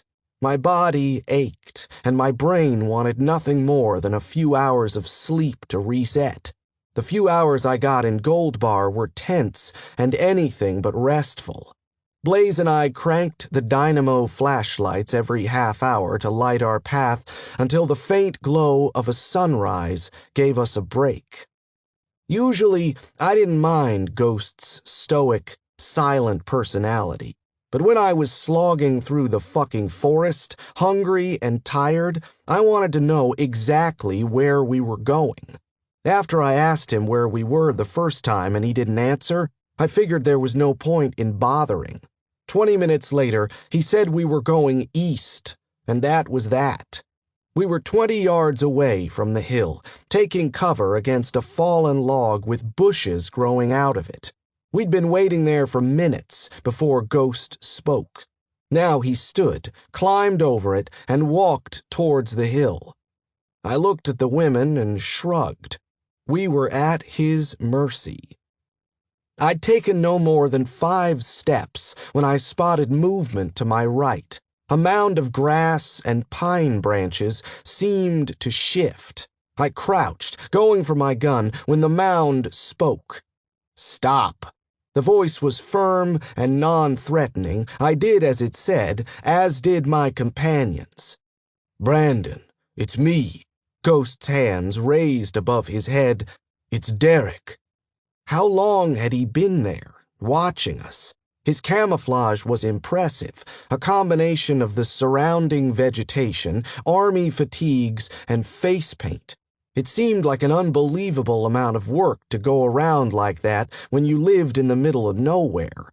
The thought of him waking up every day to put on his ensemble and stalk around the woods was frightening, but a bit amusing. I fought to keep the smirk off my lips. "I know." He came closer, his hulking olive sniper rifle pointed down. "I was out hunting when I saw you. You tripped that wire on purpose or accident?" "Just wanted you to know we were coming is all." He nodded, then took his time studying each of us. "Wasn't in the bunker. Didn't hear it anyway. Who are they?" "Friends. We need a favor." Crow had a slow deliberateness about him that made me impatient. His actions and words were thought over and chosen mindfully. For everyone's sake, I kept the snide remarks at bay. Apparently, he'd decided we were okay, since he walked past us towards the hill. I could see why Ghost liked him. We followed him to the hillside, where he pulled back the branches, which were all interwoven into a giant sheet that came up in one heft. Behind this was a round metal door, strikingly industrial against the forest around us. It was painted dark green and brown.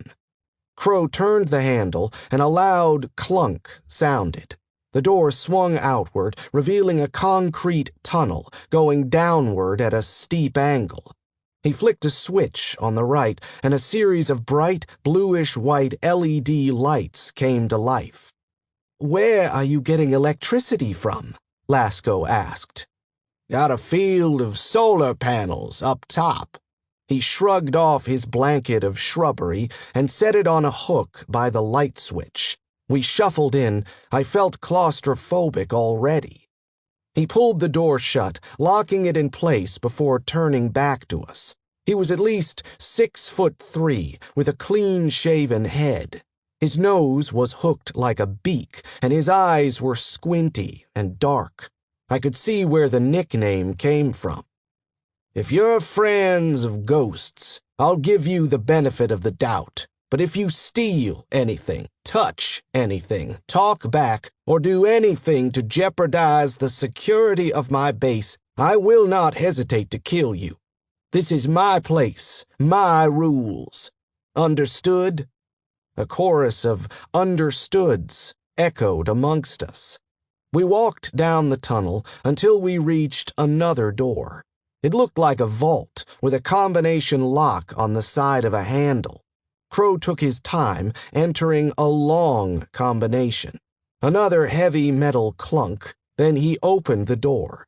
He flicked on a light, then turned the light off in the hallway. Inside was a narrow rectangular room with walls made out of what looked like blue metal. On one side was a huge bookcase reminiscent of Calman's, filled with titles on gardening, mechanics, guns, and anything else under the sun to do with survival. On the other was a leather couch and a coffee table. Photos hung on the wall, and almost all of these featured men in military garb, but two were of a delicate brunette woman and a baby. At the other end of the room was a door. It took a moment before I realized we were in a train car, a popular survivalist trick. Bury shipping containers and use them for storage or turn them into bunkers. I'd never seen one in real life, only saw pictures online before, until Blaze and I started hunting down supply hoarders. Even then they were rare. You had to have a lot of money to get a setup like Crow's. It would be impossible post-apocalypse, what with the need for the right machinery and construction materials. This place was built long before zombies by a man who truly believed the end of the world was imminent. He led us through the door into another room. I realized how expansive his base must be because two more cutouts led to two rooms on the right, two on the left, and one straight ahead. The place was a giant block of shipping containers fit together like a puzzle. The one we were in now was full of guns, rack after rack of guns and ammunition. A theme of precision and order was evident. Crow racked his sniper rifle and gestured to the corner of the room. I wondered what was behind the door to our right, but he took us left into a dining area, turning off each light before entering a new room. There was a small square table with two chairs. To the right, boxes were stacked to the ceiling. These were filled with freeze-dried food and MREs. The contents were labeled in chunky black print. A counter with a sink and faucet sat directly across from the door with a cooking stove next to it. Tiny drips of water accumulated in a bucket in the sink. Crow sat down, and Ghost sat across from him. This was a survivalist's wet dream. All I could think about was getting the rest of the tour, finding out the specs on the place. Even as we crowded into the space, I gazed through the door, trying to see what was through the gun room. I was a kid in a candy shop. Fuck, maybe he has candy, I thought. He probably has everything. A pang of giddy jealousy flooded me. What the hell was I doing with my adult life before? This is what I should have been doing. I added it to my ever-growing list of regrets. "What's the situation?" Crow asked, speaking only to Ghost. He gave Crow a perfect summary of who the Brotherhood was and our current predicament with the war against the settlements. He explained our plan to blow up the highway and all the Brotherhood, leaving out our previous plans and challenges. "Just the facts, ma'am." Crow listened, his neutral expression never changing. When Ghost finished, he leaned back in his chair and whistled. "That ain't no milk run, that's for sure." "We've got 3 days before they come down the pass," Blaze said. "Can you help us?" He tapped his fingers against the table. Somewhere in the base, a mechanical whirring started, then a gust of cold air came from a vent above us. We were so quiet, I swore I heard him thinking. "I'll give you what you need and help you set it up, but I'm coming back here before the firefight starts." He ended the statement there, offering no explanation why. I didn't need one. If he was going to give us the explosives, we'd have everything we came for. "How long will it take you?" I asked. "Not long. Couple of hours to get everything ready." "We've got at least a day to kill." "Got room for us?" Ghost asked. "Bunk and a couch. I'll give you 1 meal each, too, if you need it. I'll show you to it." Ghost branched off to the first room, while Crow led us to the door I'd been wondering about. It was a bedroom, with 1 bunk bed against the wall, some lockers, and a desk. Both the top and bottom bunk mattresses were rolled. Crow opened one of the lockers and pulled out 3 sets of sheets and blankets, then handed a bundle to each of us. "Breakfast is at 0500. As he exited the room, his hand hovered over the light switch, but he stopped himself from executing the habit. "Lights out when you sleep." He slid the door shut. After I removed my gear, my shoulders and back glad for the reprieve, I laid my bedding out on the floor. I let Blaze and Lasco take the narrow bunk beds. I wanted to say ladies first, but I knew they'd find it demeaning. The floor was stiff, and the coldness seeped through my thin blankets and clothes after I lay down. I hated keeping my boots on when I slept, but they provided much-needed warmth. Despite the weariness in my bones, I couldn't shut my eyes. Every time I did, images of people burning kept flashing through my head. Lasco took the top bunk, and as she climbed up, it creaked. She sat with her feet dangling off the edge, head tilted back, gaze fixed on the blue metal ceiling. A hole was cut for a vent from which a faint stream of cold, fresh air blew. "This place is nice," Blaze whistled as she inspected the lockers. She tugged each open and peered inside. I caught a glimpse of medical supplies. "Wonder if he gets cabin fever." She retrieved something to eat from her backpack, and I decided to use the downtime to tend my wounds. I sat up and unzipped my bag, then retrieved some new gauze, tape, and the rest of the hydrogen peroxide. Maybe a bit of pain would warm me up and give me something to do. "No, it looks like he goes out often. Did you see his hunting getup? He knows how to leave the safety of this place." I shrugged out of my jacket and lifted my shirt.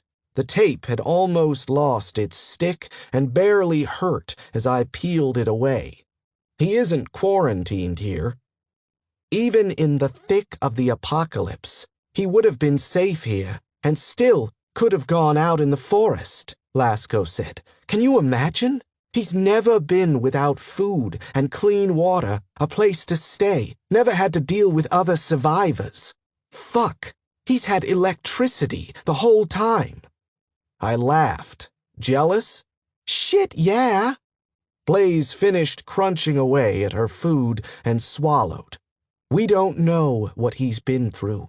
Regardless, a guy prepping for the end of days gets it, and he gets to use his bunker for what it was meant for. But I'm wondering if it's really everything he thought it would be. If you don't have to worry about surviving or dealing with other survivors, you have a lot of time to think about the big questions of the universe." I dabbed at my wound. It looked better, and the sharp pains from before gave way to duller, more manageable agony. Another few days, and I'd be ready to take the stitches out. "Like you said, we don't know what he's been through. Maybe he had family and friends he tried to save and bring here when it happened." The wound now dry, I taped a square of fresh gauze over it and donned my jacket again. I lay back down, lacing my hands behind my head and staring at the vent. "Didn't you see the photos on the way in?" It wasn't like Blaze to try and analyze someone. I wondered if it was out of jealousy or admiration for his setup. If it was, I didn't blame her. A place like this was something I could only dream of back when I was holed up in a 2-bedroom apartment in the middle of downtown Seattle. What if I were in this position? What if I had never let Gabe into my apartment, never gone looking for Frank? Being in Crow's place dredged up these thoughts. I'd believed I'd handle a solitary life like a champ. It was people, emotional, erratic people, who made things tough. So the zombie apocalypse would be an ideal situation.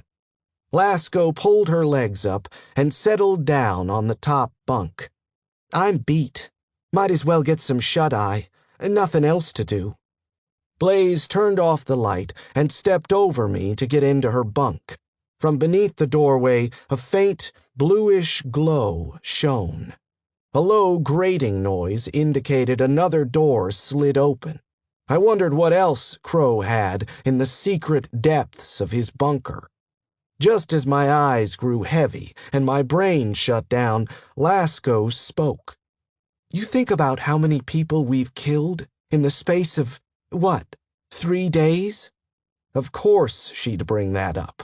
The one thought I desperately tried to avoid. She sounded halfway asleep, so I didn't answer, deciding it was rhetorical and she'd forget about it any second.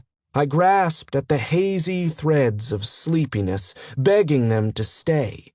To my surprise, Blaze answered. Yeah, it's fucked up. Lasco sighed. Night, right? Night, Lasco. A brief pause, then together they said, Night, Sinclair. I wasn't sure where I was, or why my back hurt like a motherfucker. Even as reality returned, waking up to a dark room made me feel like I'd never been asleep. No known passage of time. I sat up, stiffening as a spasm of pain shot from my lower back to my neck. Someone was knocking on the door. We're up, I shouted, getting to my feet slowly. I flicked on the light, which elicited a groan from one of my bunkmates. The room had become warm and humid from our body heat as we slept. As I slid the door open, the heat escaped, and coldness threatened to take my well-deserved warmth away. Lasco and Blaze quickly got out of bed. The smell of food wafted from the kitchen unit. I crossed the gunroom, checking the other doors, but none were left open. My watch read 5:01 a.m. Crow was a punctual son of a bitch. The sun was still an hour away from shedding any light on the forest. Crow stood at the cooktop, doling out gummy oatmeal into bowls. Ghost already sat at the table eating breakfast, looking like he always did, rested, alert, yet calm. He handed us each a bowl and a spork. It was hot and tasted like nothing, which was fine by me. I leaned in the doorway while I ate. Blaze and Lasco sat in the kitchen. I've got 16 claymores ready, Crow said. We'll need to wire them up on site. Then I'll explain how to detonate them. You'll have to camp out there for as long as it takes for your target to pass by. Once we set it up, I don't recommend trying to move anything around.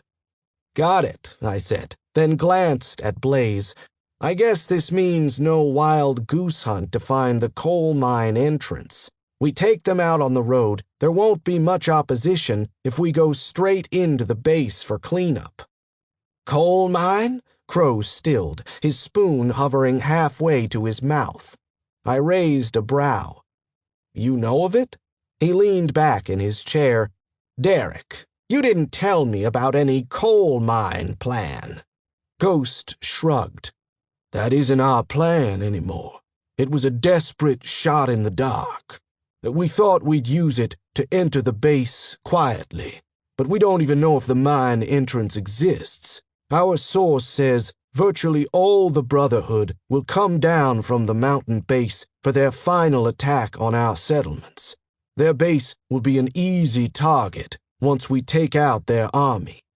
You didn't say you were going up to the base either. What else are you leaving out? He frowned. I know the coal mine, and I know the base you're talking about. I didn't tell you because I didn't want to overwhelm you with details that didn't matter. Ghost stumbled over his words, something he never did.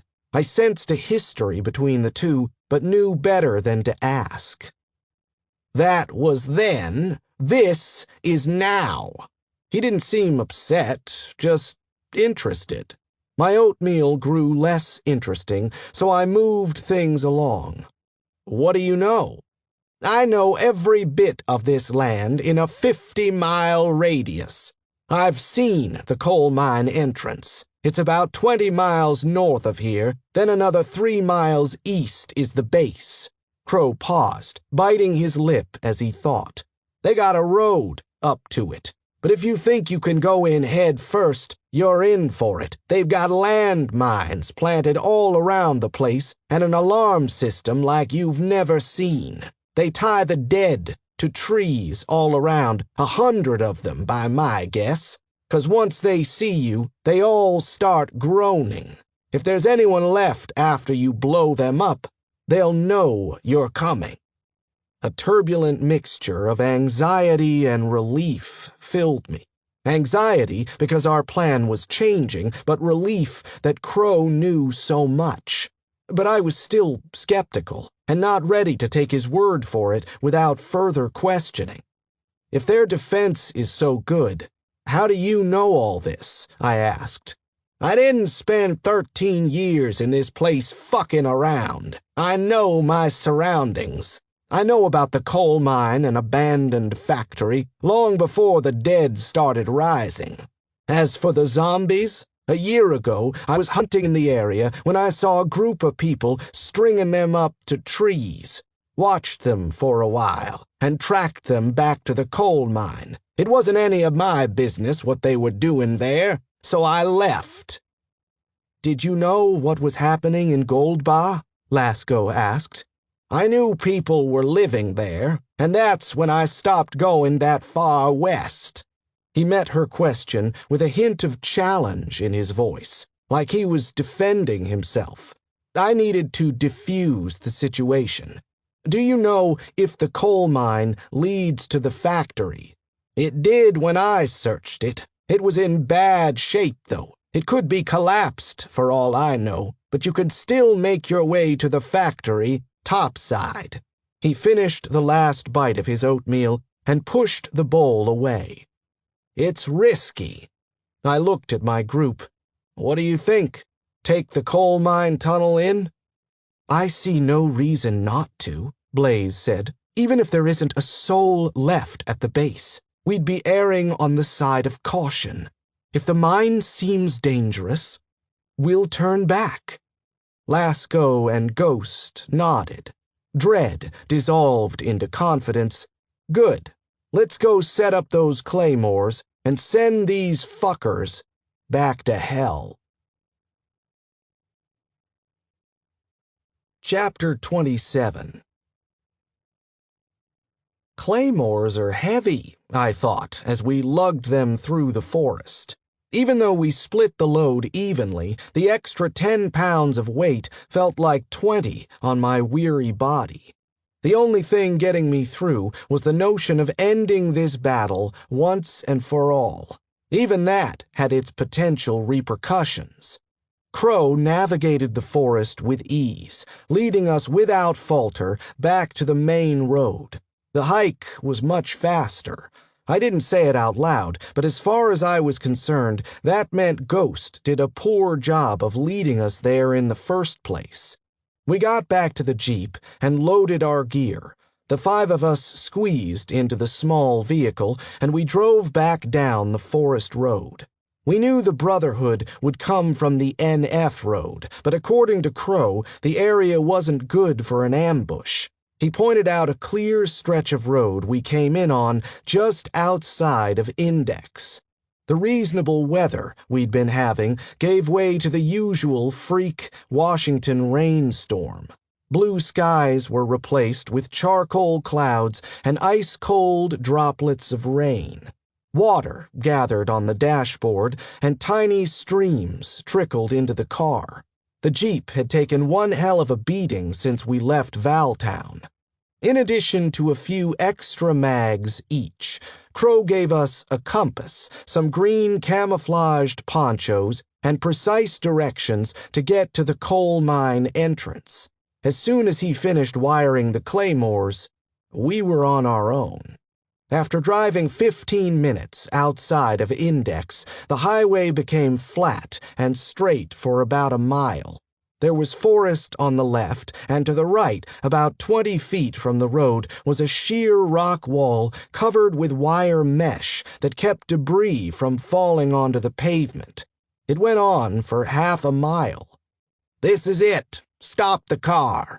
We came to a stop, and the engine ticked once Ghost turned it off. Rain pattered against our gear after we got out. Crow surveyed the area. "This is our kill zone," he said, gesturing to the stone wall. "If you're going to ambush them, there is no better spot than this. We have them between the hammer and anvil here. The main element will force them to go up or down the road, unless they want to push towards the claymores, which is unlikely, meeting your cutoff groups. If they try to scale the wall, they're even easier targets." He turned, motioning to the left and right.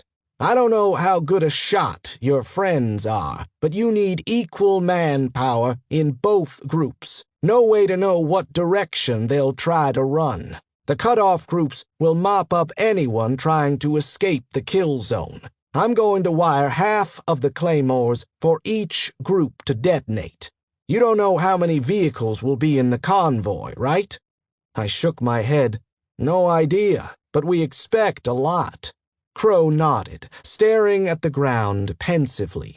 "You'll have to detonate once the bulk of the convoy is in the kill zone. Remember, success in a gunfight is based on 3 things: surprise, speed, and violence of action. If you don't take out any surviving targets quickly, things will get messy fast." He opened the back of the Jeep and sorted through the equipment he brought. I spotted 2 car batteries and 2 bulky spools of wire, and I felt like an ass for complaining about the 3 measly claymores I carried through the forest. One of the others must have helped him carry the rest. "I think we're all forgetting about the zombies," Lasco said. "We keep our distance, and they'll mop up for us." "Or they'll mop us up," I said. "Hundreds of fast Z's versus us? Yeah, we'll be on the losing end of that clusterfuck."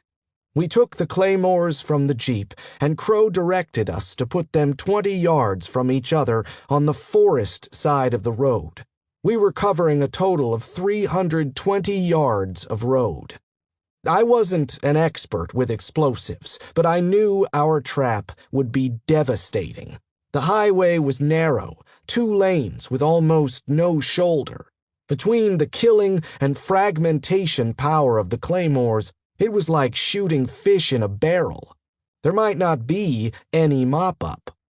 I stuck the metal legs of my first claymore into the ground, pushing it until it was stable.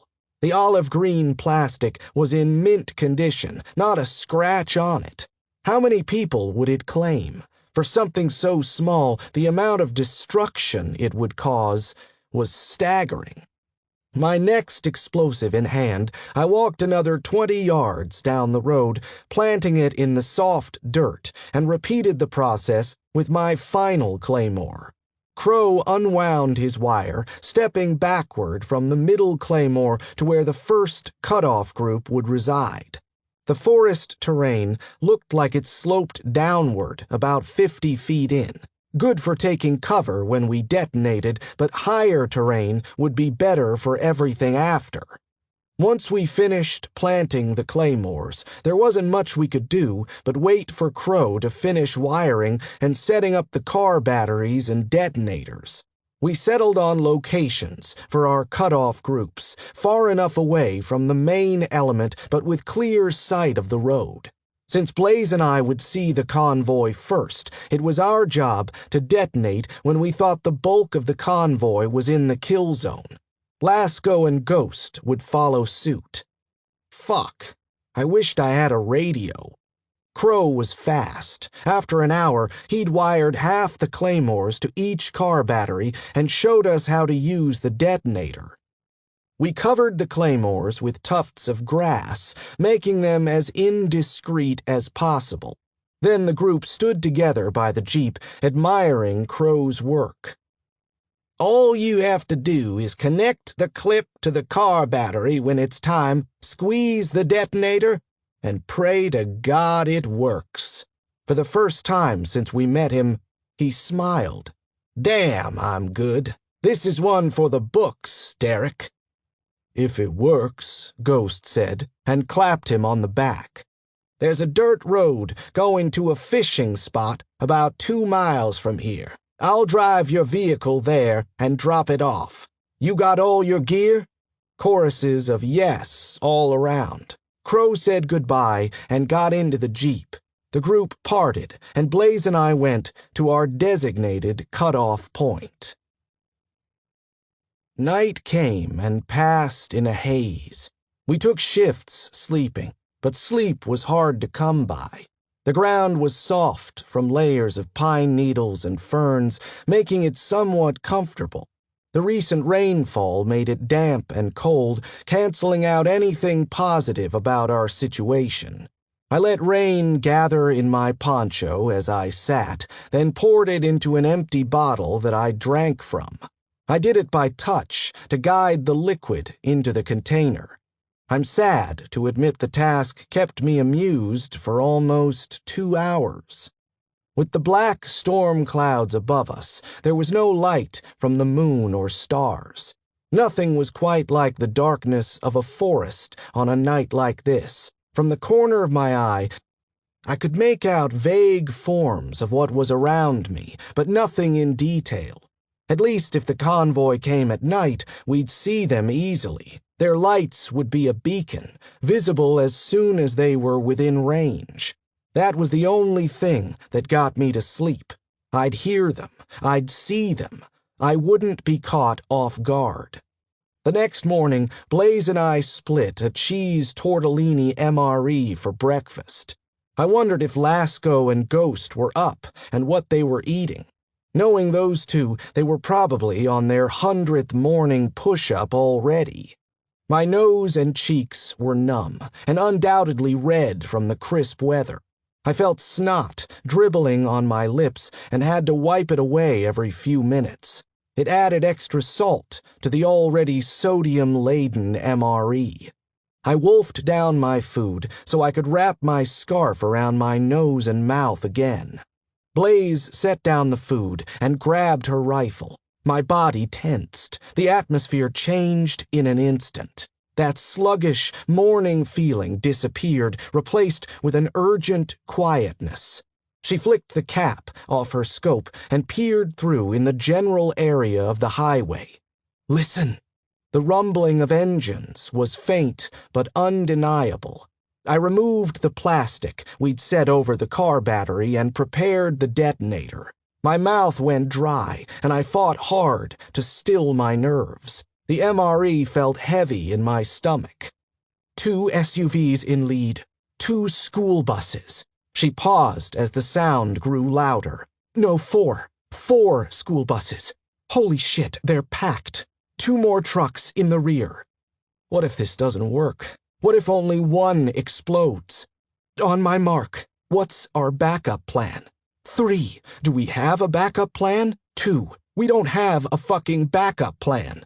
1, I squeezed the detonator. The forest shook as our 8 claymores went off within seconds of each other. A beat later, the other 8 went off. Thousands of steel balls shredded the buses and cars, the sound like a million bird shots clanging against tin. Tires screeched, metal crunched against metal as the buses rammed into one another. I watched in awe as the buses kept grinding forward, then bumped into the SUVs ahead. The claymores produced a thin veil of smoke that shrouded the area. The explosion only grazed the SUVs bringing up the rear, but whatever damage it had caused was enough to send the vehicles spiraling out of control. One of them went off-road, head first into a rock wall. Now motionless, its back tires spun wildly. The other slammed on the brakes before it hit the school bus in front of it. Surprise, speed, violence of action. 4 men clambered out of the SUV. Precise, fast shots from Blaze brought them down. The other 2 took cover behind the SUV, but our angle allowed me to see one peeping out from the edge. I brought him up in my sights and squeezed the trigger. My first hit tore through his right eye. The buses rocked. Through cracked, blood-splattered glass, I saw movement, but couldn't make out what they were doing. I heard gunfire. I wasn't sure if it was us or them.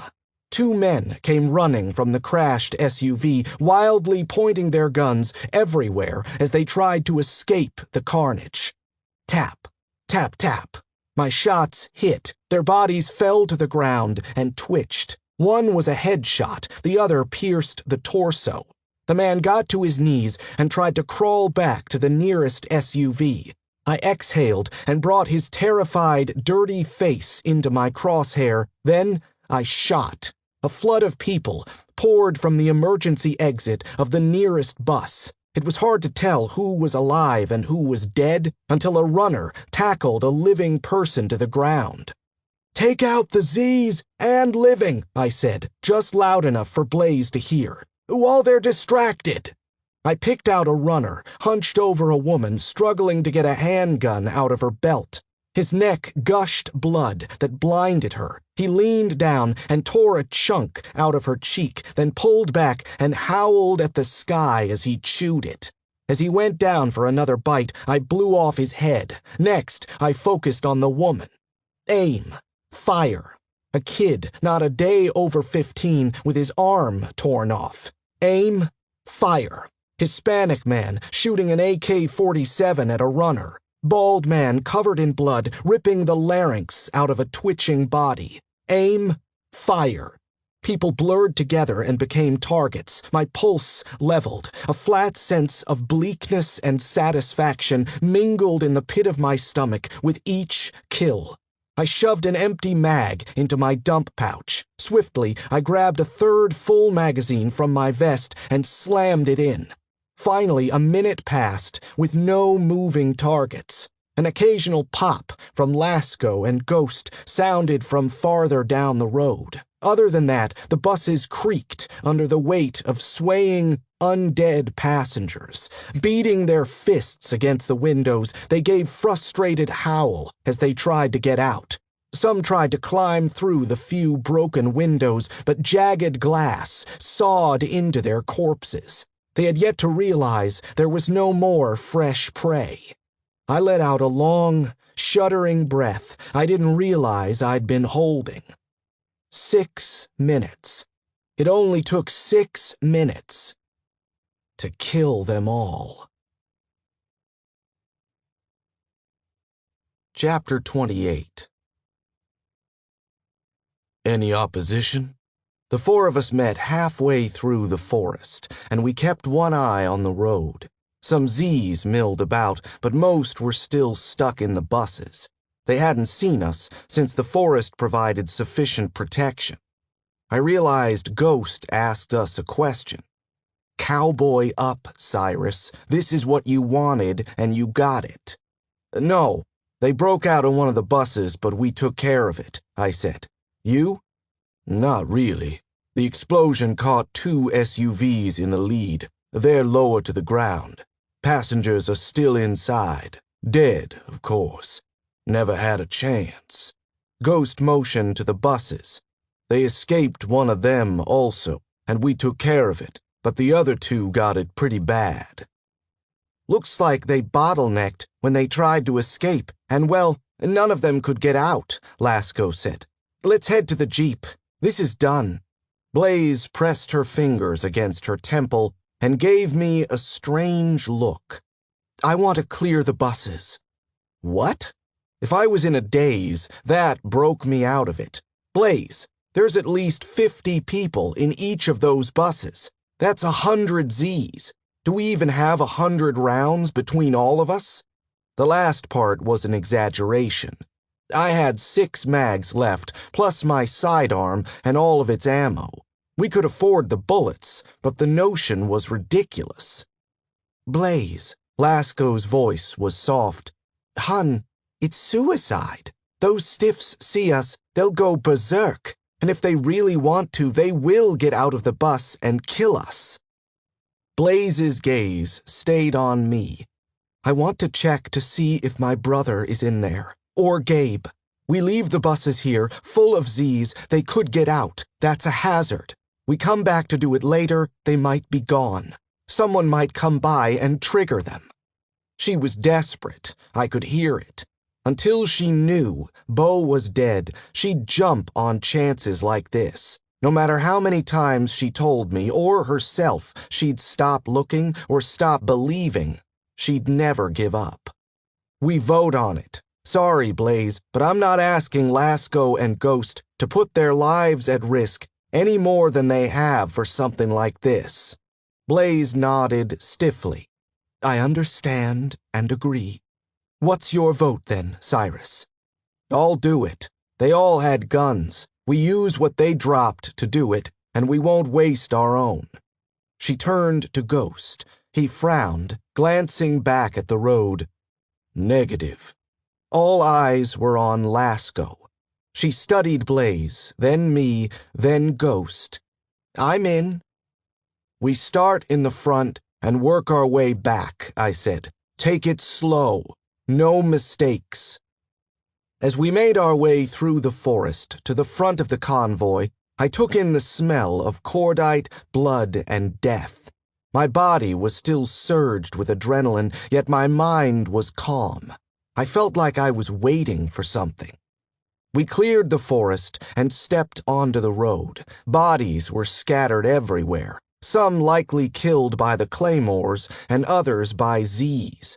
I bent down and snatched up a rifle, a bolt-action 30 cal. The stock was splintered nearly in half, ultimately rendering the weapon useless. I set it aside and searched the mess. Finally, I found an AR that looked almost identical to my own, but held 22 rounds. I dropped the mag and counted 15 rounds. It would do. There weren't as many weapons as I anticipated. I wondered if they were storing them in the SUVs or the buses for transportation. They had to be loaded after they took everything Brixton had. Maybe there was a meeting point where they were storing the gear. I made a mental note to look for it once it was all over. We walked down the highway towards the kill zone. Groaning and howling grew louder as all the trapped undead caught sight of us. The highway had thousands of welts and damage from where the claymores hit. Smoke stung my eyes. Somewhere nearby, liquid trickled from one of the vehicles, and I smelled gasoline.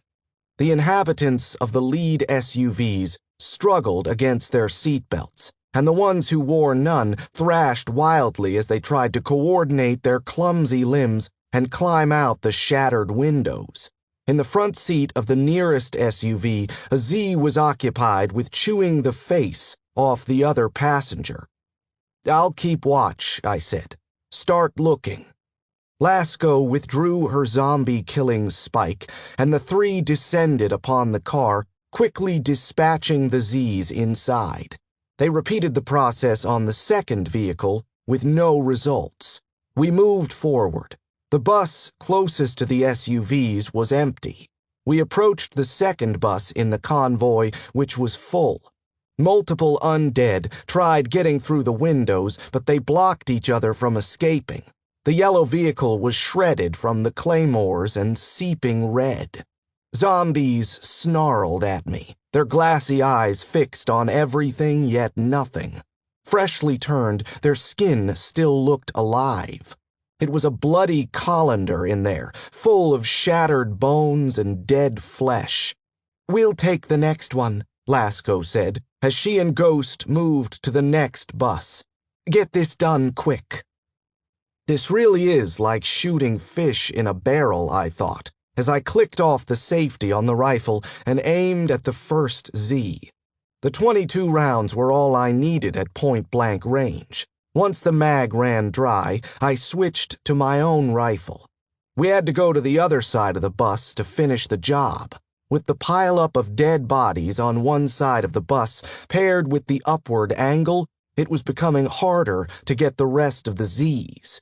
We waited until Ghost and Lasco finished their bus and went to the other side. The door on our bus was still shut. 2 Zs waited there for us, beating their fists against the view panes. They were louder now, more intent on getting us than they had been before. The buses shook as they paced and threw themselves about. I caught movement to my left. The other bus's door caved, and runners stumbled out. Ghost and Lasco were closest, so the Zs made a dash for them, and 2 more branched out towards us. Then there were too many to count. We were in one another's line of fire, but Blaze brought down the Z nearest to us. "Move back around the bus," she shouted. I couldn't see Ghost or Lasco. I had to focus on saving my own skin. We squeezed around the bus and SUV until we no longer risked firing at Ghost and Lasco. Then we took out as many runners as we could. They were fast and pushed us back towards the forest. For every shot I took, another one came around the corner. I glanced to my right and saw Lasco stumbling back from the bus, firing into an approaching horde. 2 tried to drag down Ghost, and their teeth ripped into his poncho. In a burst of strength, he tossed them off. In front of me, a massive runner barreled through the others, saliva and bile flinging from his mouth as he gnashed his teeth. I fired, but the shot only grazed the side of his head. Soon he was on me, smacking the barrel of my rifle away. With all his body weight, he pummeled me to the ground. My arm shook as I pushed against his chest, and my free hand groped for my sidearm. Flecks of blood dripped from his face onto me. I squeezed my mouth shut and turned my head away. Finally, the handle of my Glock met my hand, and I released it, bringing it up under his chin and pulling the trigger. Brain exploded from the top of his skull, and his body sagged. I used his momentum to tip him off me and got to my feet. Then I grabbed my rifle just in time to take down another oncoming Z. I emptied the rest of my mag into the dwindling crowd of undead, reloading and turning to help the others the second we'd cleared our own attackers. For a second, my brain denied what I was seeing. Ghost was dragged down by 3 Zs, while Lasco fended off another 4 who slowly pushed her farther down the road. I fired on one of the Zs, and the bullet entered his ear. Blaze fired 2 shots in quick succession, both only hitting torsos. We fired at the same time, and the remaining Zs fell atop of Ghost. Fuck! He barely moved beneath them. He was hurt. Lasco still fought off a horde that had grown larger. A stray bullet whizzed by me, and 2 Zs dropped. We couldn't fire at the group without risking hurting her. She saw us and made a sharp turn to the right into the forest. I took the opportunity to fire at the pursuing Zs. Blaze followed suit, and in a moment, it was over.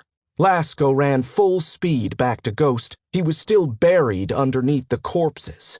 My chest was tight. I held my breath as I shoved the bodies off him and dropped to my knees. Lasco shouted his name, intermingled with a string of profanities. A vicious bite wound gushed blood onto the asphalt, even though his hand was tightly pressed against it. His other arm was limp, and a tear in his long-sleeved shirt revealed another deep bite. His dark eyes darted back and forth, rainwater, sweat, and blood pooling into them. He coughed, and a mist of blood spurted from his mouth. "Oh, fuck! He's fucking bit! He's fucking bit!" Lasco cried, kneeling down and pressing her hands against the wound on his arm. Blaze. The word gurgled in his throat. His hand left his neck as he reached out to her. She stood 5 feet away from us, staring at him. Tears welled in her eyes. This is not your fault. He squeezed his eyes shut for a moment, then looked at me. Gun. I clenched my jaw, my eyes never leaving his as I handed him my Glock. Lasco went silent and drew her hands away from his arm. Ghost placed the muzzle under his chin, his hand steady. He took a ragged breath. I'm not afraid. He pulled the trigger. Chapter 29. Lasco took one of his dog tags, tucking the necklace back under his shirt. She stood and wobbled on unsteady legs. Take his gear. He would have wanted us to. No one spoke as we took what ammo he had left and a few other items he carried. Most of his gear was in his pack, back at their detonator site. We dragged his body out of the fray of dead Brotherhood and into the forest. It took over 2 hours for the 3 of us to dig a shallow grave and layer rocks over his corpse. I didn't ask Lasco to finish checking the bodies at the buses. It seemed callous, even by my standards. Instead, we left her at Ghost's grave while we finished the work. Neither Bo or Gabe's bodies were amongst the group. My suspicion that their guns were stockpiled elsewhere was confirmed after a brief search of the gore-filled buses. We found weapons, but not as much as I thought they should have. We scavenged compatible ammunition and retrieved Lasco for the walk back to the Jeep. I gave the coordinates and compass to Blaze, who I knew had a better sense of navigation than me. You lost people. That was life now. Best case, you died from a wound to the head because it meant saving your friends the trouble of putting you back down. I'd seen my fair share of death, but ghosts hit me as hard as Frank's did. It upset me most when the noble, courageous, and strong died. The ones who fought harder than everyone else, that stood for something when no one else did. Ghost saved us from having to do the dirty work of killing him. Fuck. Ghost said he didn't want to clear the buses in the first place, yet he used his dying breaths to try and save Blaze from years of guilt and self-hatred. Life wasn't fair. That much was too damn true. We found the Jeep and drove to the NF road that would take us closest to the river that led to the mine. A somber mood hung over us during the drive and the first 2 hours of hiking.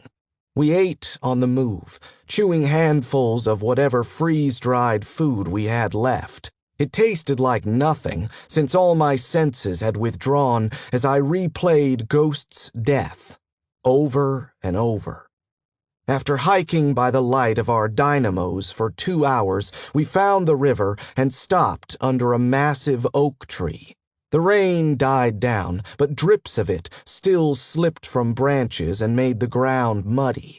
Though the river was small, it ran fast and wasn't flooded like the bigger one in Sultan. Rushing water soothed me, and I let my eyes close for a moment and took a deep breath of fresh air. I'm going to build a fire, Lasco said, speaking for the first time since Ghost's death. Then she walked down the river, following the shoreline. I was about to stop her. Stumbling around in the dark was a stupid idea when Blaze stopped me. The look said, "Let her go." We've got about 10 miles to hike tomorrow, Blaze said, consulting the map and coordinates. If we get an early start, we'll enter the base during daylight hours. Not sure if that will work for or against us, since we don't know the exact layout. Her light slowly dimmed. She folded the map and set it in her pocket, not bothering to crank the dynamo again. My eyes adjusted to the darkness, and I found Lasco was almost out of sight along the riverbank. Let's get a few hours of sleep, then we'll keep going. I leaned against the tree, getting as comfortable as I could. I think we all need some time. She doesn't. Not for this, at least. Some of us need to keep moving. Rest time means time to let your demons consume you. Blaze patted down her pockets and pulled a cigarette from its case. She lit it and took a deep drag, smoke billowing from her lips. That's awfully poetic of you. Blaze shrugged. Just experience. She was right. As we sat there waiting for Lasco to return, those demons kept flickering in the edges of my thought. It took all my concentration to not think. Lasco came back with a meager bundle of twigs in her hands, and she used her fire rod and knife to build a fire. By the time embers died down, I drifted to sleep. I dreamt of burnt faces dancing over me while an undead ghost ate me alive. "That's it?" Blaze asked. "That's it. It wasn't what I expected, but then again, I didn't know what I expected. The mine entrance was little more than a slit in a rocky hillside. Old wooden beams collapsed under the weight of the earth above it. Tangles of blackberry bushes growing around it almost made me miss it. I spotted it thanks to a faint glint of light on rusted tracks that led away from the opening. As abandoned as it looked, there were signs of activity upon closer inspection. A piece of torn clothing hung from a branch inside the entrance. Once I leaned inside, I spotted a corpse, perhaps a year old, blackened, decayed skin stretched over old bones. It smelled musty. The passage was narrow and stretched on straight beyond the sunlight's reach. "We alternate lights, so we are never in the dark," I said. Then I unclipped my light and cranked it fast, building up energy. "I'll go first." "I'm a bit claustrophobic," Lasco said, trying for nonchalance, but her worry was obvious. "I'll be okay. Just let me bring up the rear." I managed a smile. I'm not thrilled with the prospect of going in there either. You're not alone. After I holstered my rifle in my pack, I opted for my Glock for better maneuverability. Hopefully, I wouldn't have to use it. Firing a gun in an already dangerous tunnel seemed like a bad idea, but not having a gun ready was worse. With my light at full power, I clipped it back onto my vest and shimmied through the entrance. The walls pressed in against my shoulders and tugged on my gear. After 5 feet, it opened up, though it was still no wider than my arm span. Overhead were more thick wooden beams, spaced close together. "How far did he say the base was from here?" I asked. The words echoed, disappearing down the tunnel. 2 miles. If you pick up the pace, we'll be there in no time, Blaze said. Even at top speed, I climbed over an increasingly large amount of bones and rubble. The terrain was slippery and uneven. After almost half an hour, Blaze wound up her light and handed it to me. At first, I thought I imagined the faint scent of rot and piss, but it grew stronger the farther we walked, until I had to cover my mouth and nose with my scarf to fend it off. The passage looked like it widened ahead. My boot landed in something soft. I recoiled, bumping into Blaze as I stepped back. While staring at the zombie below me, I didn't budge. She had one arm, and her torso was cut off at the waist. Rotting organs trailed behind her. With her tendons on the verge of disintegrating, she could barely move. Long knife cuts scarred her body. It was hard to make out more than that, since a thick coating of mud camouflaged her. The Z couldn't make a sound because her jaw was gone. She could hardly raise her head, and she was a pathetic sight, with her arm twitching as she tried to reach out for me. I brought my boot down twice, caving her skull in like an eggshell. I took the light off my vest, gave it a few cranks, and held it out in front of me. Ahead, the passage opened up into a much larger space, filled with toppled, rusted carts and old mining gear left behind. A carpet of corpses in various states of decomposition spread out in all directions. Some were truly dead, while others used whatever limbs they had left to push, pull, or wiggle their way toward us. My light wasn't strong enough to illuminate the entire area, and that made me nervous. On first glance, none of them were an immediate threat. None of them could even stand. Why don't they have any fucking legs? And many were incapable of moving. Holy shit! What is this? Lasco approached from my left and looked at the body nearest to us. What are they all doing down here? I remembered what Alex said and shined my light upward. There were rectangular slats of metal above us, and chains hung from the ceiling. This is the place he told us about, where they throw their waste down. There should be a way up, somewhere around here. We're in a fucking garbage disposal, Blaze said, laughing at her own joke. Come on, the only way through this is forward. My boot crunched and squished the mess underneath. Be careful. No shit, Lasco muttered, tiptoeing delicately beside me. The space was about 40 feet across, and the walls were jagged rock. Not a single zombie had enough parts to function, so I didn't bother putting them down. I could even walk around the ones who had both arms intact. Unlike the Z's in the buses, these ones would be here until they turned to dust. Halfway through, I spotted 2 ladders on the wall. I was about to tell the others when a loud squeak and a blinding light came from the ceiling 20 feet away. While I squinted, my hand flew over my dynamo. My body went stone still as I aimed my gun upward. Yeah, you dumb fucks. Want something to eat? A stream of liquid splashed down onto the piles. The man laughed, and another bucketful of nasty splattered the undead below, then a deer carcass. He couldn't see us. Relief flooded me. The darkness and unlikelihood of our being there kept us safe. A hand clenched my ankle, and a pair of white eyes, withering in their sockets, stared up at me. The Z's grip intensified as it tried to haul itself up my leg. It was a genderless mess of withered skin against bone and stringy hair.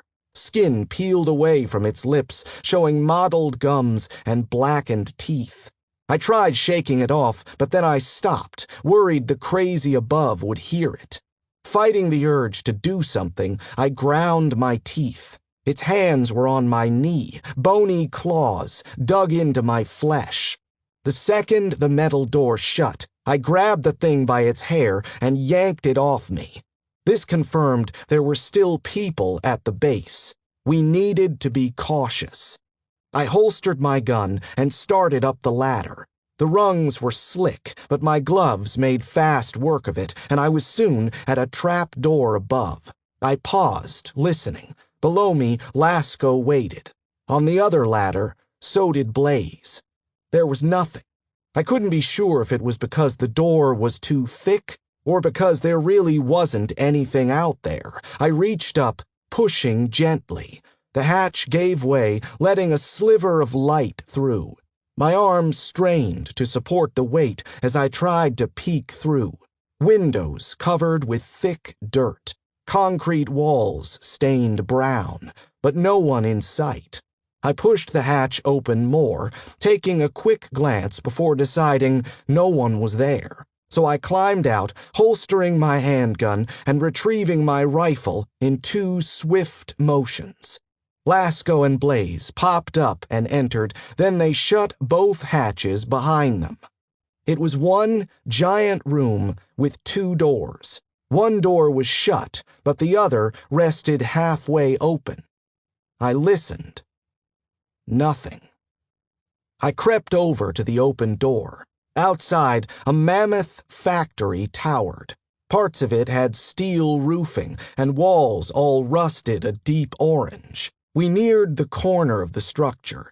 Outside, a worn, muddy trail led from our building to the factory, then it forked out in different directions. Trash littered it, cigarettes, bottles, food cans. One led to the forest, the other to another building, and the rest to the cages. I'd seen this before with the Brotherhood, but this was so massive it made my heart stop. Cages made from wood posts and fencing held hundreds of emaciated people, and these stretched around the entire front of the factory. They were packed tightly, almost sitting on top of each other, and there was nothing to protect them from the elements. I used to think the Brotherhood treated them like cattle. Now I knew for certain. Each unit was separated by a fence, and each cage held 10 people. Movement a few cages down caught my attention. 4 Zs in one unit. They must have separated them so they wouldn't turn the rest of the prisoners. I wondered what they did with the bodies, why they kept them. Lasco checked the other door that faced the forest. We exited through there, using the building as cover as we dashed to the main factory. No one was outside. If the prisoners saw us, they didn't care. We followed the building until we came upon a huge metal door. I wished we had a better sense of the place. Any door could lead to death, and we'd have no way of knowing. But there was only one way to end this. I tested the door and found it unlocked. I cracked it open and discovered the throne room Alex mentioned. Concrete pillars reached up to the ceiling, blood smeared the floor, and a sour smell permeated the place. 2 men fought in the middle of the room, or tried to at least. They were skin and bones, and their movements were sluggish. Both were naked and filthy. Then I realized how old they were. White hair, skin sagging, backs hunched. Onlookers goaded them and shoved them at each other if they stumbled too far apart. Whenever one managed to hit the other, they roared with laughter. "Get him, Grandpa! You got a lil spark in you still, fucker! Kill him! Whoever wins gets to eat tonight!" One of the fighters collapsed after a blow to the head. Whether he gave up or was dead, I wasn't sure. A female cackle pierced through the male grunting. The crowd shifted as they looked at the source. Fucking pathetic. Get another. I want a real fight. Blaze pushed open the door another few inches until we saw the entire room. If there was a pink fucking gorilla doing ballet somewhere in there, I wouldn't have noticed. The second I saw her, sitting alone on a throne atop a makeshift stage, my mind went blank. Then Blaze pushed past me and ran straight for Gabe. Chapter 30. A flash of brutal pain in my thigh brought me to my knees. Whoever hit me from behind had no mercy. They brought the butt of the rifle down again, but my pack protected my back, and it dulled the hit. 4 men circled me. 2 pulled my gun from my hands, while another kicked me in the stomach. I was outnumbered, outgunned. I was fucked, but I wasn't going down without a fight. The 3rd kick brought me flat to my stomach, and my cheek pressed into the sticky ground. They pushed Lasco down next to me, and one tried to get my pack, but I rolled to my side, grabbing him and pulling him down as I did so. I used his momentum to throw him aside. His rifle clattered when it hit the ground. I grabbed for it and tried to back away from the group.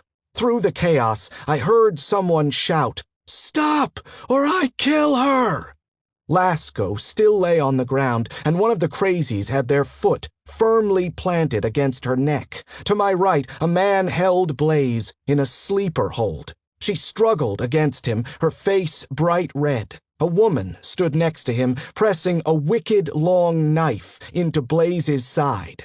I set down the gun and turned to face Gabe. One of the crazies snatched up my weapon, then returned to a safe distance. "I can't say I didn't expect you," she said, still sitting in her chair. She smiled, revealing teeth filed into stubby points. "Although I am surprised you made it this far." This wasn't the girl I knew 7 years ago. Her face was a mess of scars. Some looked deliberate, while others were messy and violent. They reached from her neck all the way up her head. Her blonde hair was shaved on both sides, creating a limp mohawk that was pulled into a ponytail at the top of her head. Only the bright blue eyes, vibrant even from where I was, seemed familiar. She demanded complete respect from everyone in the room. Gabe stood and stepped down from her stage. She circled Blaze, who had almost passed out. "Tie her up. Tie all of them up." "Your plan failed," I said. "We killed your convoy." "I doubt that," she laughed, eyes fixed on Blaze, as the man retrieved paracord from his belt and tied Blaze's wrists and ankles. 4 school buses, 4 SUVs. I kept my voice steady. "Sound familiar?" She stopped pacing and turned. I hit a sore spot. She genuinely thought I was bluffing until I gave her the numbers. When she drew closer, I took in the intricacy of her scars. They swirled around her eyes, moved down to her lips. "How?" "Ambushed them, blew them up, and put a bullet in every one of them after they turned. I had to overpower her. If she was used to being in control, I'd do everything possible to reverse her dominance. The way the members of the Brotherhood watched her every move told me everything. They were devoted. As I spoke, they looked at each other skeptically. "He's lying," Gabe said. "There is no way." "Of course, Chosen One," said the man who towered over Lasco. "This is the guy we've been searching for?" "It is, Brother Pearson," Gabe said. "He isn't so scary, is he? Just an old man. Nothing without his guns." I scowled. First of all, 33 wasn't old, but I'd let that one slide. It was easy to defeat that pittance of an attack on Valtown. Fuck, kid, they practically lined up to be slaughtered.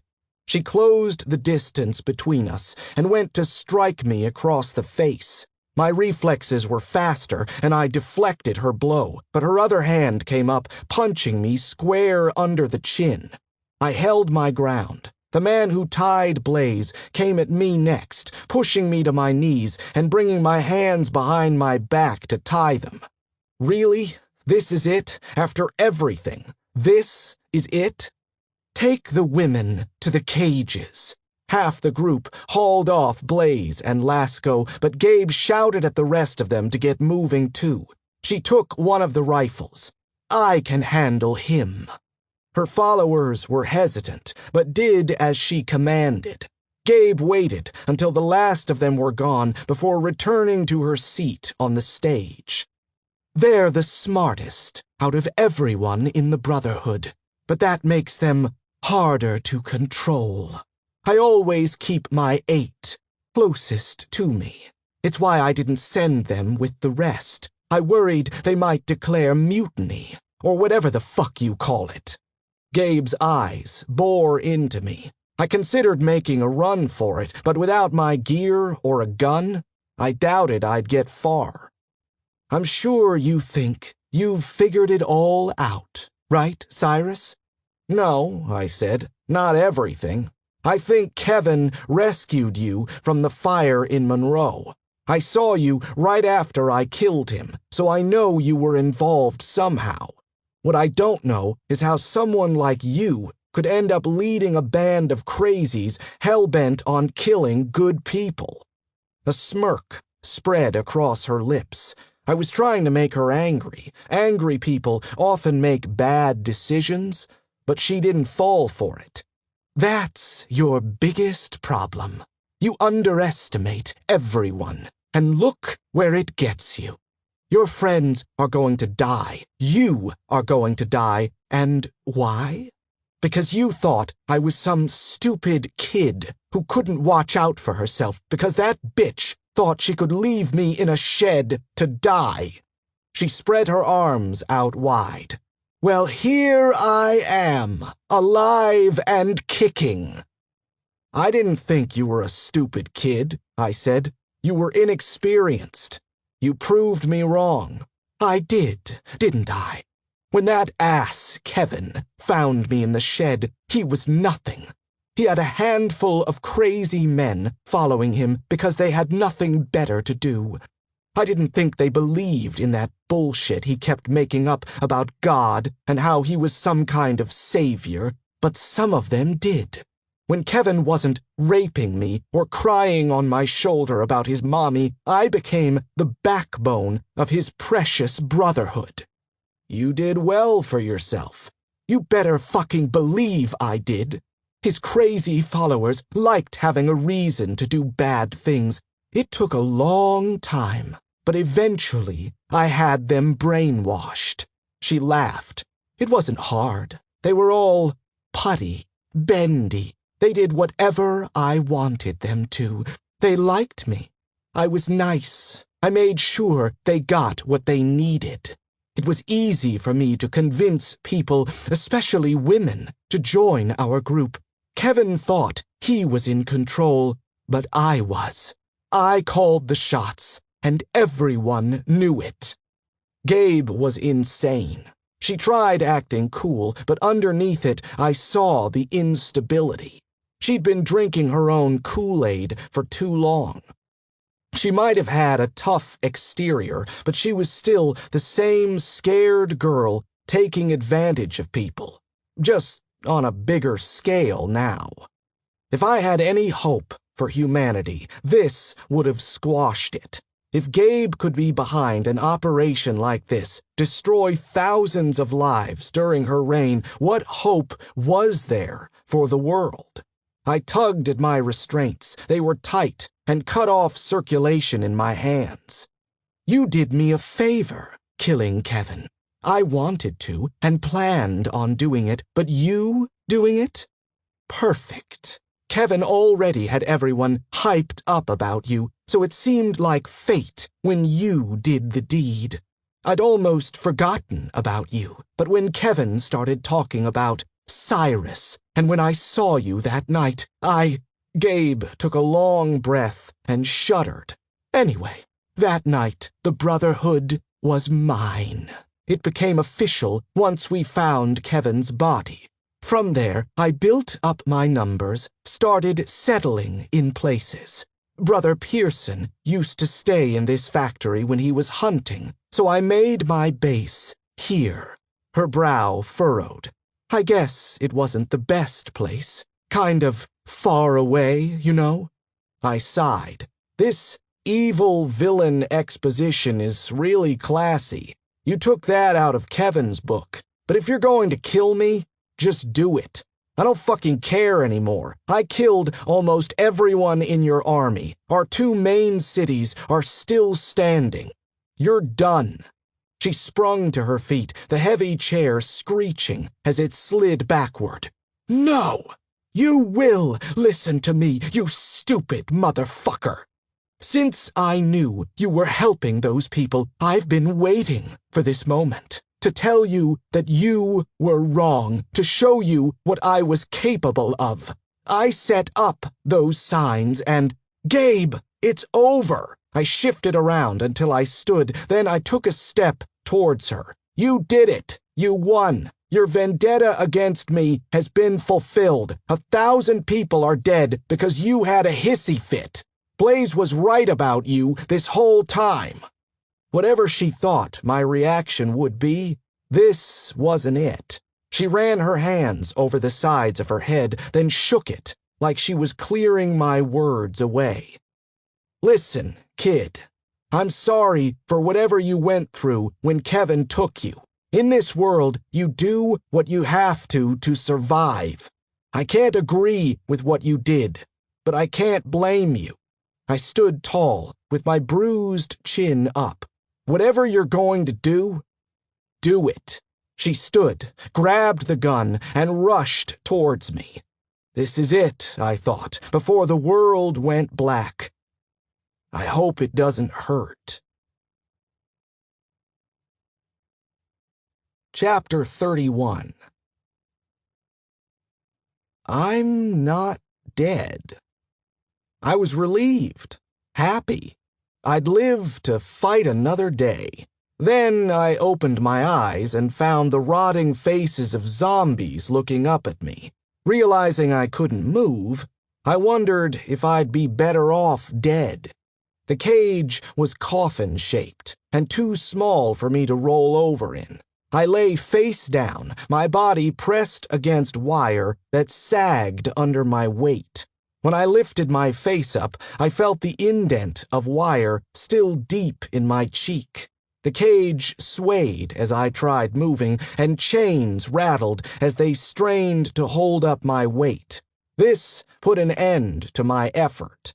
I turned my head, looking out to the left. About 4 feet away, Lasco was in a cage like mine, her eyes closed and lips moving. To my right was an empty cage, but in front of me was Blaze. The side of my head throbbed terribly from where Gabe had smacked me. I drifted in and out of consciousness, seeing blackness and stars as 2 people dragged my body. I didn't remember being put into the cage, and I wasn't sure how long I'd been out. Blaze? My voice riled up the Z's even more. Their fingers grazed my body, making me cringe. She craned her neck to look at me. I think we're fucked, Cyrus. I thought so too. Rolling my feet side to side, I tried to feel if they'd taken my smallest boot knife. It was still there, safely tucked away. The problem was, I couldn't get to it. Closing my eyes, I fought off a wave of panic. I wanted the zombies' incessant, hungry groans to turn into white noise. I wanted to find a position that didn't cramp my back. A position where I could move a little, close my eyes, and tune it out. But I couldn't. As their bony fingertips brushed against the cage, rocking it, I'd never felt more afraid. I was never so aware of how badly I didn't want to be torn to shreds by zombies. If that chain snapped, they'd shove their faces through the holes in the cage and bite chunks out of me until I turned. Maybe I'd break my neck or get knocked unconscious when I fell, if I were lucky. But I doubted that would happen, and I scorned myself for thinking so irrationally. I wasn't high enough. The Z's would break the fall. Beneath me, at least 30 zombies reached up, the cages meticulously positioned so they could skim their fingers over the wire.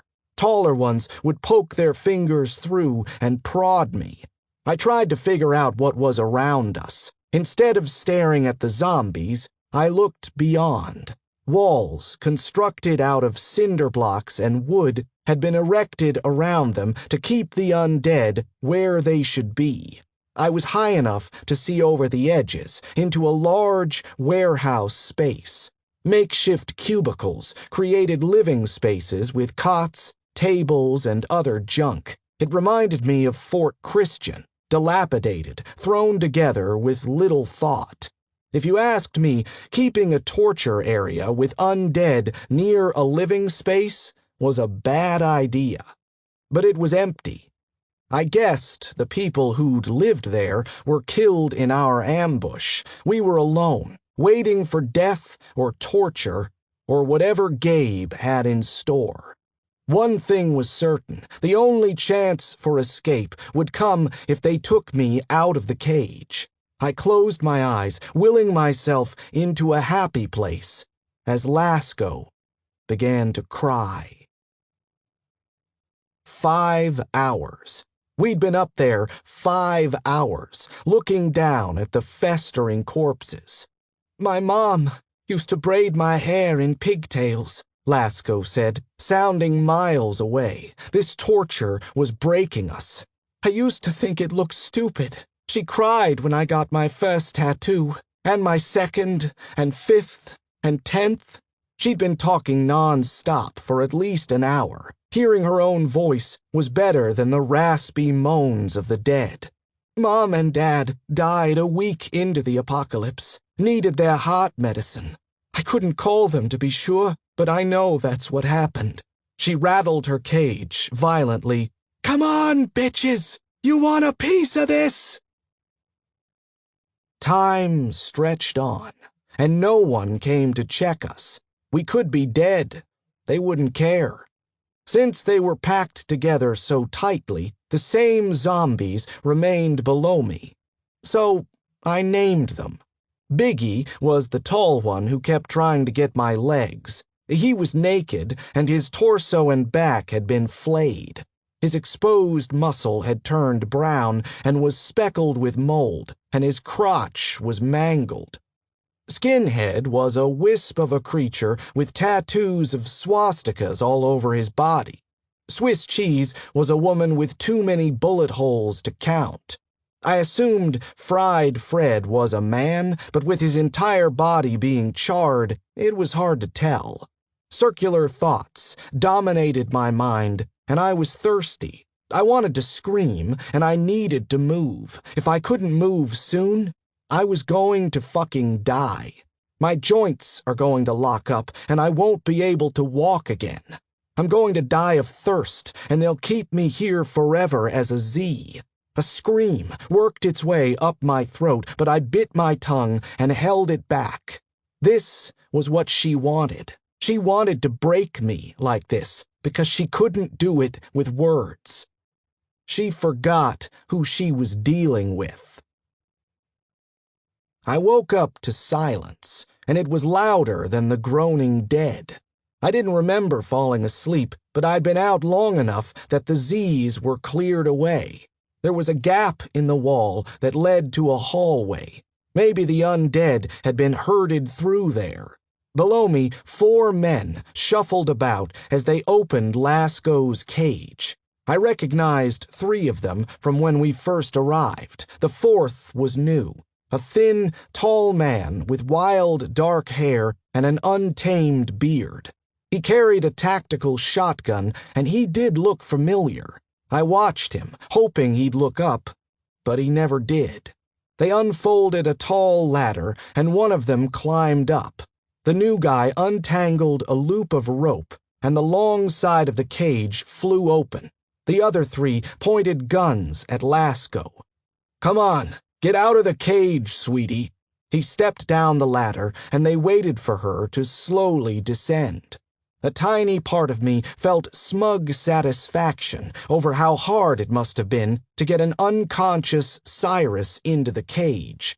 It quickly faded as Lasco stumbled from the last rung and fell to her knees. Ah, look at her. She's all worn out. Pearson walked up and kicked her, knocking her onto her side. Didn't like being in the cage, did you, stupid bitch? She said to use this on her, said a chubby man with a sawed-off shotgun. He reached into his pocket and withdrew a pair of brass knuckles. They were the ones Lasco made me. A surge of anger and fear swept through me. Chubby tossed them to Pearson, who slipped them on and grinned. Nice. Real fucking nice. Brother Buford, you want to have a go on this one? No, the black-haired man said. I'll pass. I choked on the overwhelming shock taking hold. You're such a fag, Chubby said. I don't think you ever done one. Blaze's chest rose and fell rapidly as she took ragged breaths. No, he isn't. He's a fucking pansy, yeah, but he ain't no fag. Pearson laughed as he circled Lasco. Only reason she keeps him around is 'cause Lena likes screwing him, and he's smart. Standing between our two cages, the fourth man finally looked up. Bo Wright turned to his sister. The brand of the Brotherhood marred his cheek, placed so high that his eye had suffered damage. It was discolored, and scarred tissue covered half of it. Recognition spread across his face, and he gaped at her. His good eye brimmed with tears. He blinked, then wiped them away before the others could see. Pearson hauled Lasco to her feet and swung the brass knuckles, cracking her cheek. The spikes impaled her skin. Blood gushed as he brought his fist back, then punched her again, cutting off her piercing scream. Her body collapsed to the ground, twitching. Pearson flipped her over, pushed up her coat, and began unbuckling her pants. He stood, getting his own pants off instead. Ah, shit. Might have hit her too hard. Still have a few minutes, though. Not that I mind 'em cold. The crazies were so amused with themselves, so confident they weren't paying attention to Lasco's hand as she reached behind her for something. She needed a distraction. "Hey!" I shouted, throwing my weight back and forth to rock the cage as much as I could. All eyes were on me, and confusion showed on their faces. I wasn't sure what else to say, so I blurted, "You're a bunch of cock-sucking assholes!" Pearson snarled, pointing to the third man. "You know, I was just going to kill you, but Harold here don't mind men." He turned back to Lasco, got to his knees, and climbed on top of her. Then her knife flashed as she plunged it into his neck and stabbed quickly 3 times. Pearson reared back, his hand flying to the wounds. He tried to deliver a weak punch to her face, but in a burst of superhuman strength, Lasco deflected his blow and sunk her small knife into his temple. Chubby and Harold moved forward to intercept, but Bo came up behind them with his shotgun aimed. He pumped around into Harold's head, obliterating it completely. Then he chambered a fresh shell. Chubby managed to turn halfway before he fired again, taking out half his head in one bloody, chunky shot. All I could do was watch in rapt horror as 2 more men appeared in the doorway. One fired a stream of rounds into Lasco the second he saw her. They didn't expect Bo to be a threat, and he used that moment of confusion to fire. The shot hit one's stomach, sending him backward. The other fired on Bo, but Bo was fast, pumping the shotgun and firing again. Bo walked over to the 2, pumping around into each of their heads. Then it went quiet. Bo's chest heaved as he stood, and blood blossomed from a wound in his shoulder. He dragged the ladder to Blaze first to free her from the cage. She snatched up a gun after she got out, keeping watch as Bo opened my prison. I could barely climb down the ladder, my body was so stiff. Once we were both out, Bo went to his sister and embraced her. I went to Lasco. She was dead, and one of the rounds hit her in the middle of her forehead. My chest tightened as I looked into her glazed eyes that stared into nothing. "I never thought I'd see you again," Bo said, pulling away from Blaze. "Either of you." Blaze looked over his shoulder at me, then at Lasco's body. "Me too. There's 2 more. They're probably with her right now." Bo turned to me. "You're from the towns, aren't you? The ones she's been trying to destroy?" Blaze reached out, touching his cheek. "What have they done to you?" His hand clasped over hers. "I have so many questions. I know you have just as many for me, but we need to end this." I stood, picking up Chubby's shotgun. "I agree. Where are they?" "There's no way they didn't hear us. She'll be in her main quarters, and they stay outside of it. They'll be waiting for us." "Then let's go." I'd thought about what it would be like if the 3 of us were reunited. Paired with the reality of Lasco's death, it was not what I expected it to be. With our minds all set on killing Gabe and ending the Brotherhood, our differences didn't matter. Cyrus V. Sinclair. The V stands for vengeance, and I was going to get it in full. For the misery the Brotherhood had caused, for the deaths of my friends, for everything. Bo took us through the deserted factory until we reached an office area. The ceiling was lower here, with old tiles missing or falling out. Desks and filing cabinets were pushed to the outer edges of the room, creating an open space in the center for a fire pit. A body, impaled by a long pole, rested over a fire with the meat picked clean from it. Dying flames were the only light in the room. 2 men took cover behind a wooden table flipped on its side. The second we entered the room, they fired on us. Blaze dove behind a stack of filing cabinets, while Bo and I took cover behind a desk. I leaned around the desk to fire, but a rattle of bullets sent shards of concrete flying at me. "They've got us pinned," I said. "We need... Where's Blaze?" Chapter 32. Blaze loved her brother, but with the promise of Gabe's death so close, she couldn't risk letting her escape. When she saw her slip through that door, she branched off to pursue. She trailed her into a giant, empty room. Gabe was almost to the double doors leading out of the factory when Blaze fired a warning shot beside her. Gabe stilled. "Turn around," Blaze said. "Slow." She did, with her hands raised. The self-righteous little brat didn't even have a gun. Too used to having her minions do all the work for her. It didn't surprise Blaze. Even when she found out Gabe was still alive, that she led the Brotherhood, it didn't surprise her.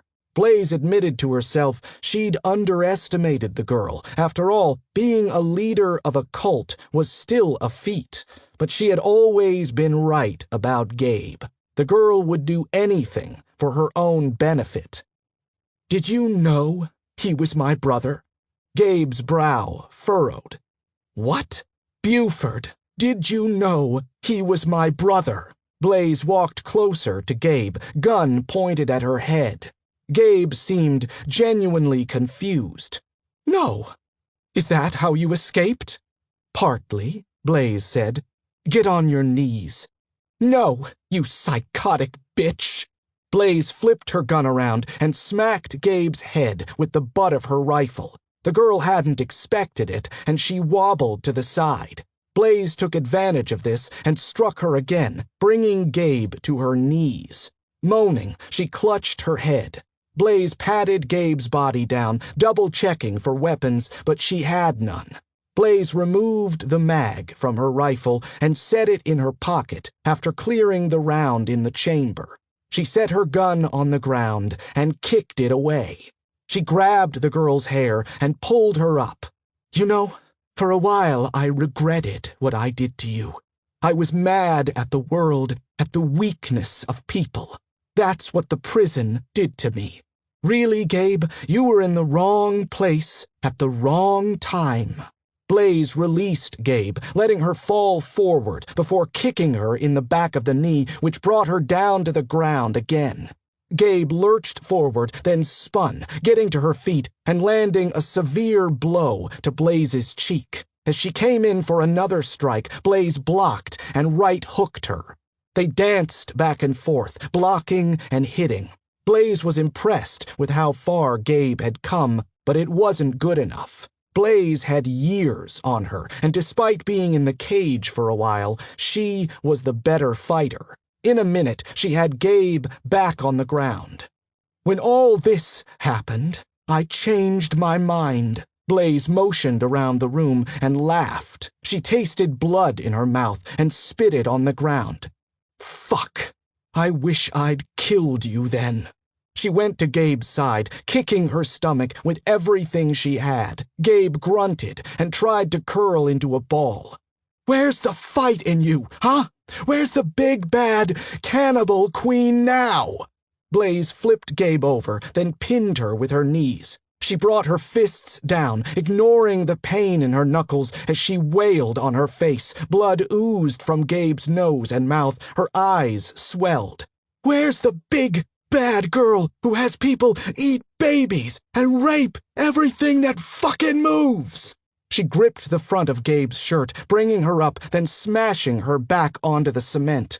Blaze stood and took her time, walking to the stage where chains were bolted to the floor.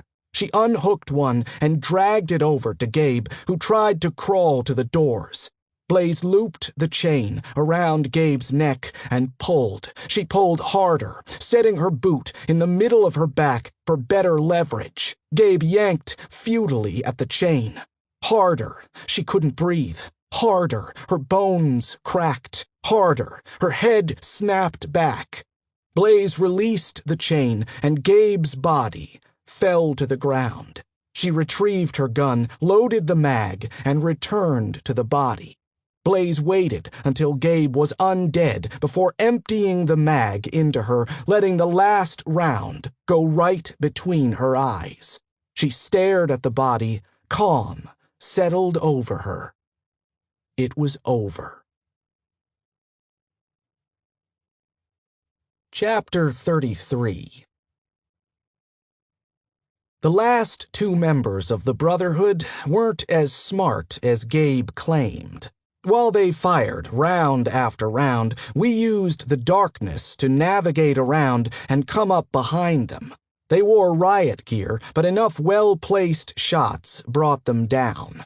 During the fight, a blinding flash of daylight cut into the room as someone opened a door on the other side. When the fight was over, Bo and I searched the base for Blaze. We found her in the main hall, her face neutral, but her whole body shook. Based on the level of abuse inflicted on Gabe's body, I knew what transpired between the two. Though we were running on fumes, we released the remaining prisoners.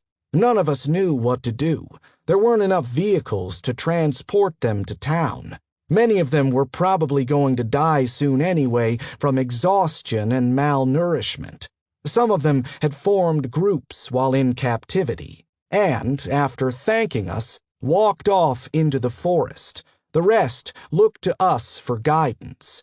Well, not Bo. They knew him to be one of the Brotherhood, so we kept him away when we set the prisoners free.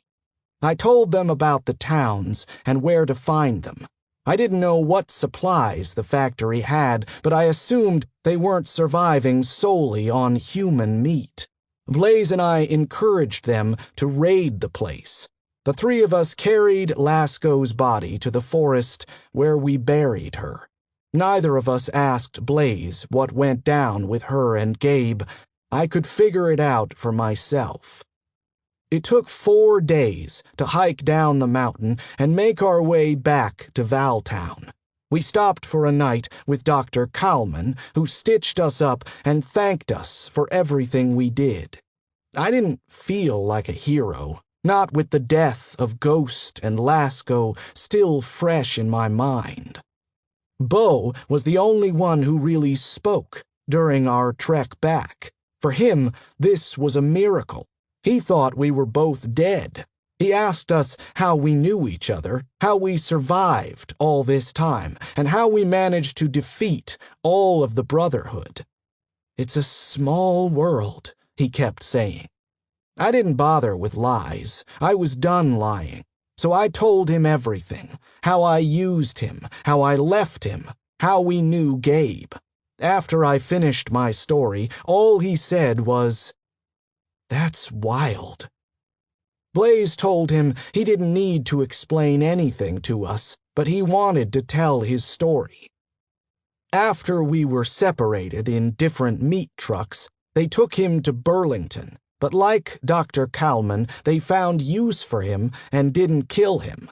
Bo didn't say anything specific about what he did to appease the crazies and join their ranks, but he did say he fought hard to keep his sanity every day.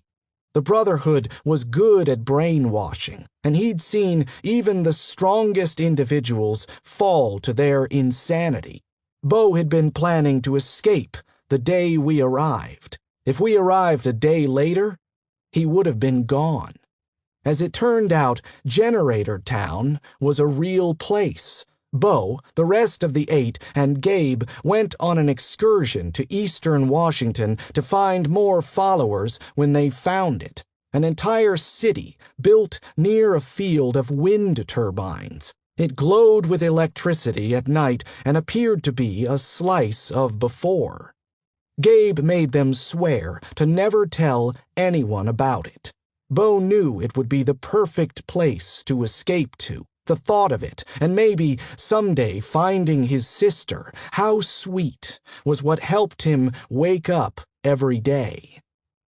When we got back to Valtown, the people were in good spirits. With no further attacks from the Brotherhood, they had cleaned up inside and outside the town and were getting back on track.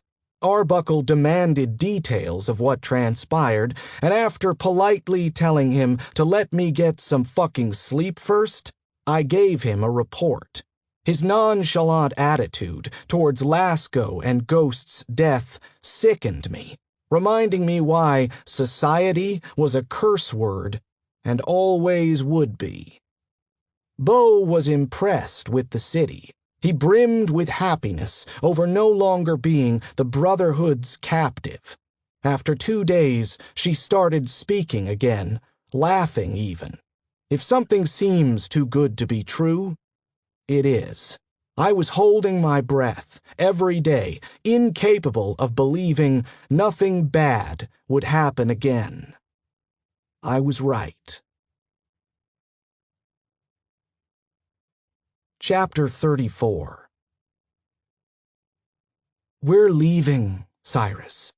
Bo was somewhere in town. I sat alone at the dining room table in our apartment when she came in. Blaze planted herself in the chair closest to me. I held the ferret token she'd given me, tapping it lightly against the table. I'd become fond of the thing, calling it Little Pickle.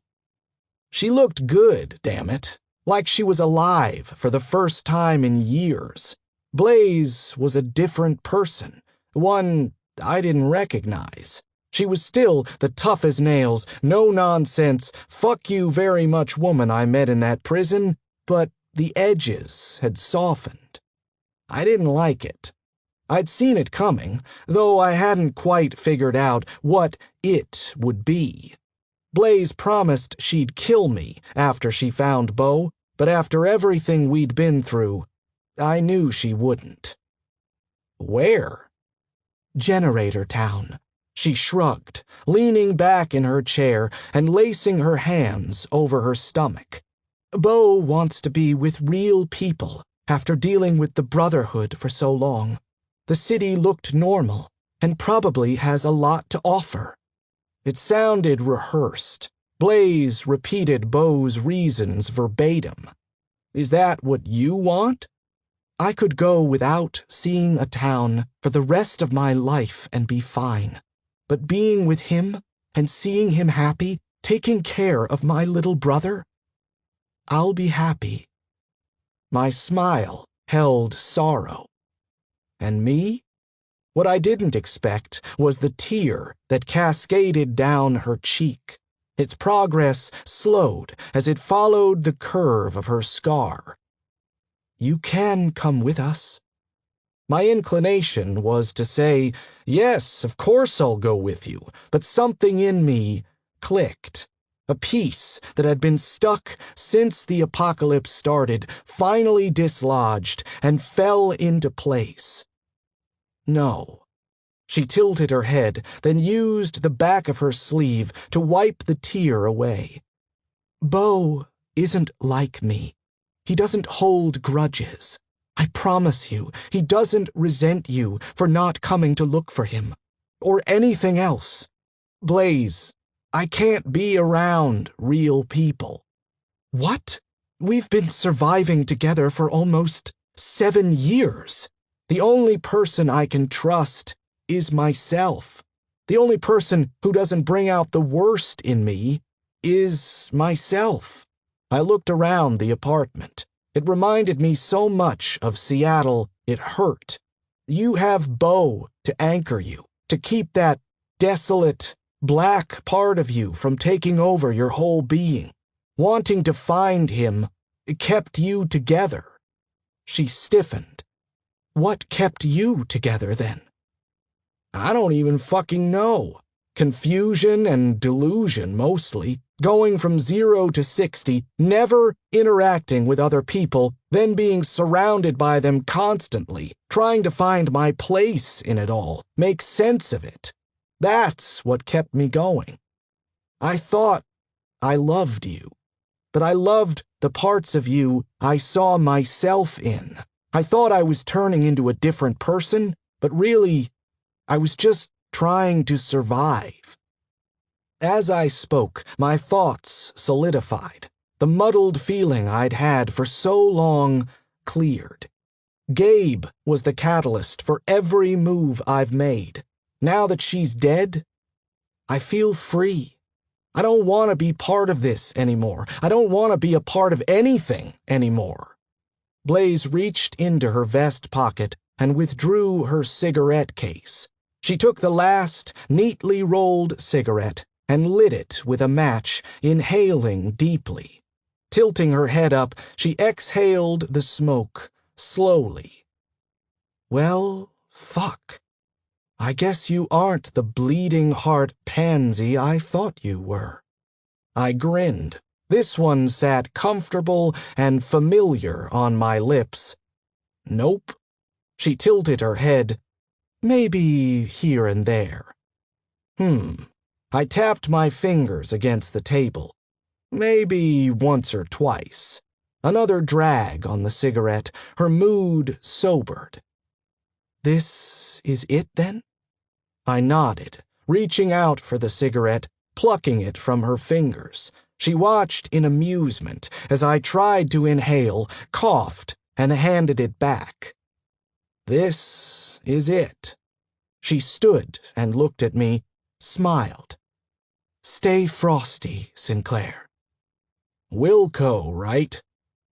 Blaze left. I knew wherever she went, she'd make it.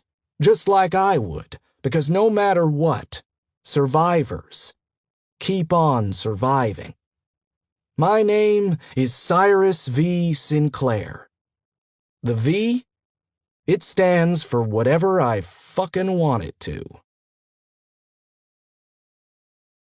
This has been an Audible Studios production of The Undead Ruins, Undead Book 3. Written by Eloise J. Knapp. Performed by Kevin T. Collins. Producer Mike Charzuk. Copyright 2015 Eloise J. Knapp. Production copyright 2015 by Audible Inc. Audible Studios is a division of Audible Inc.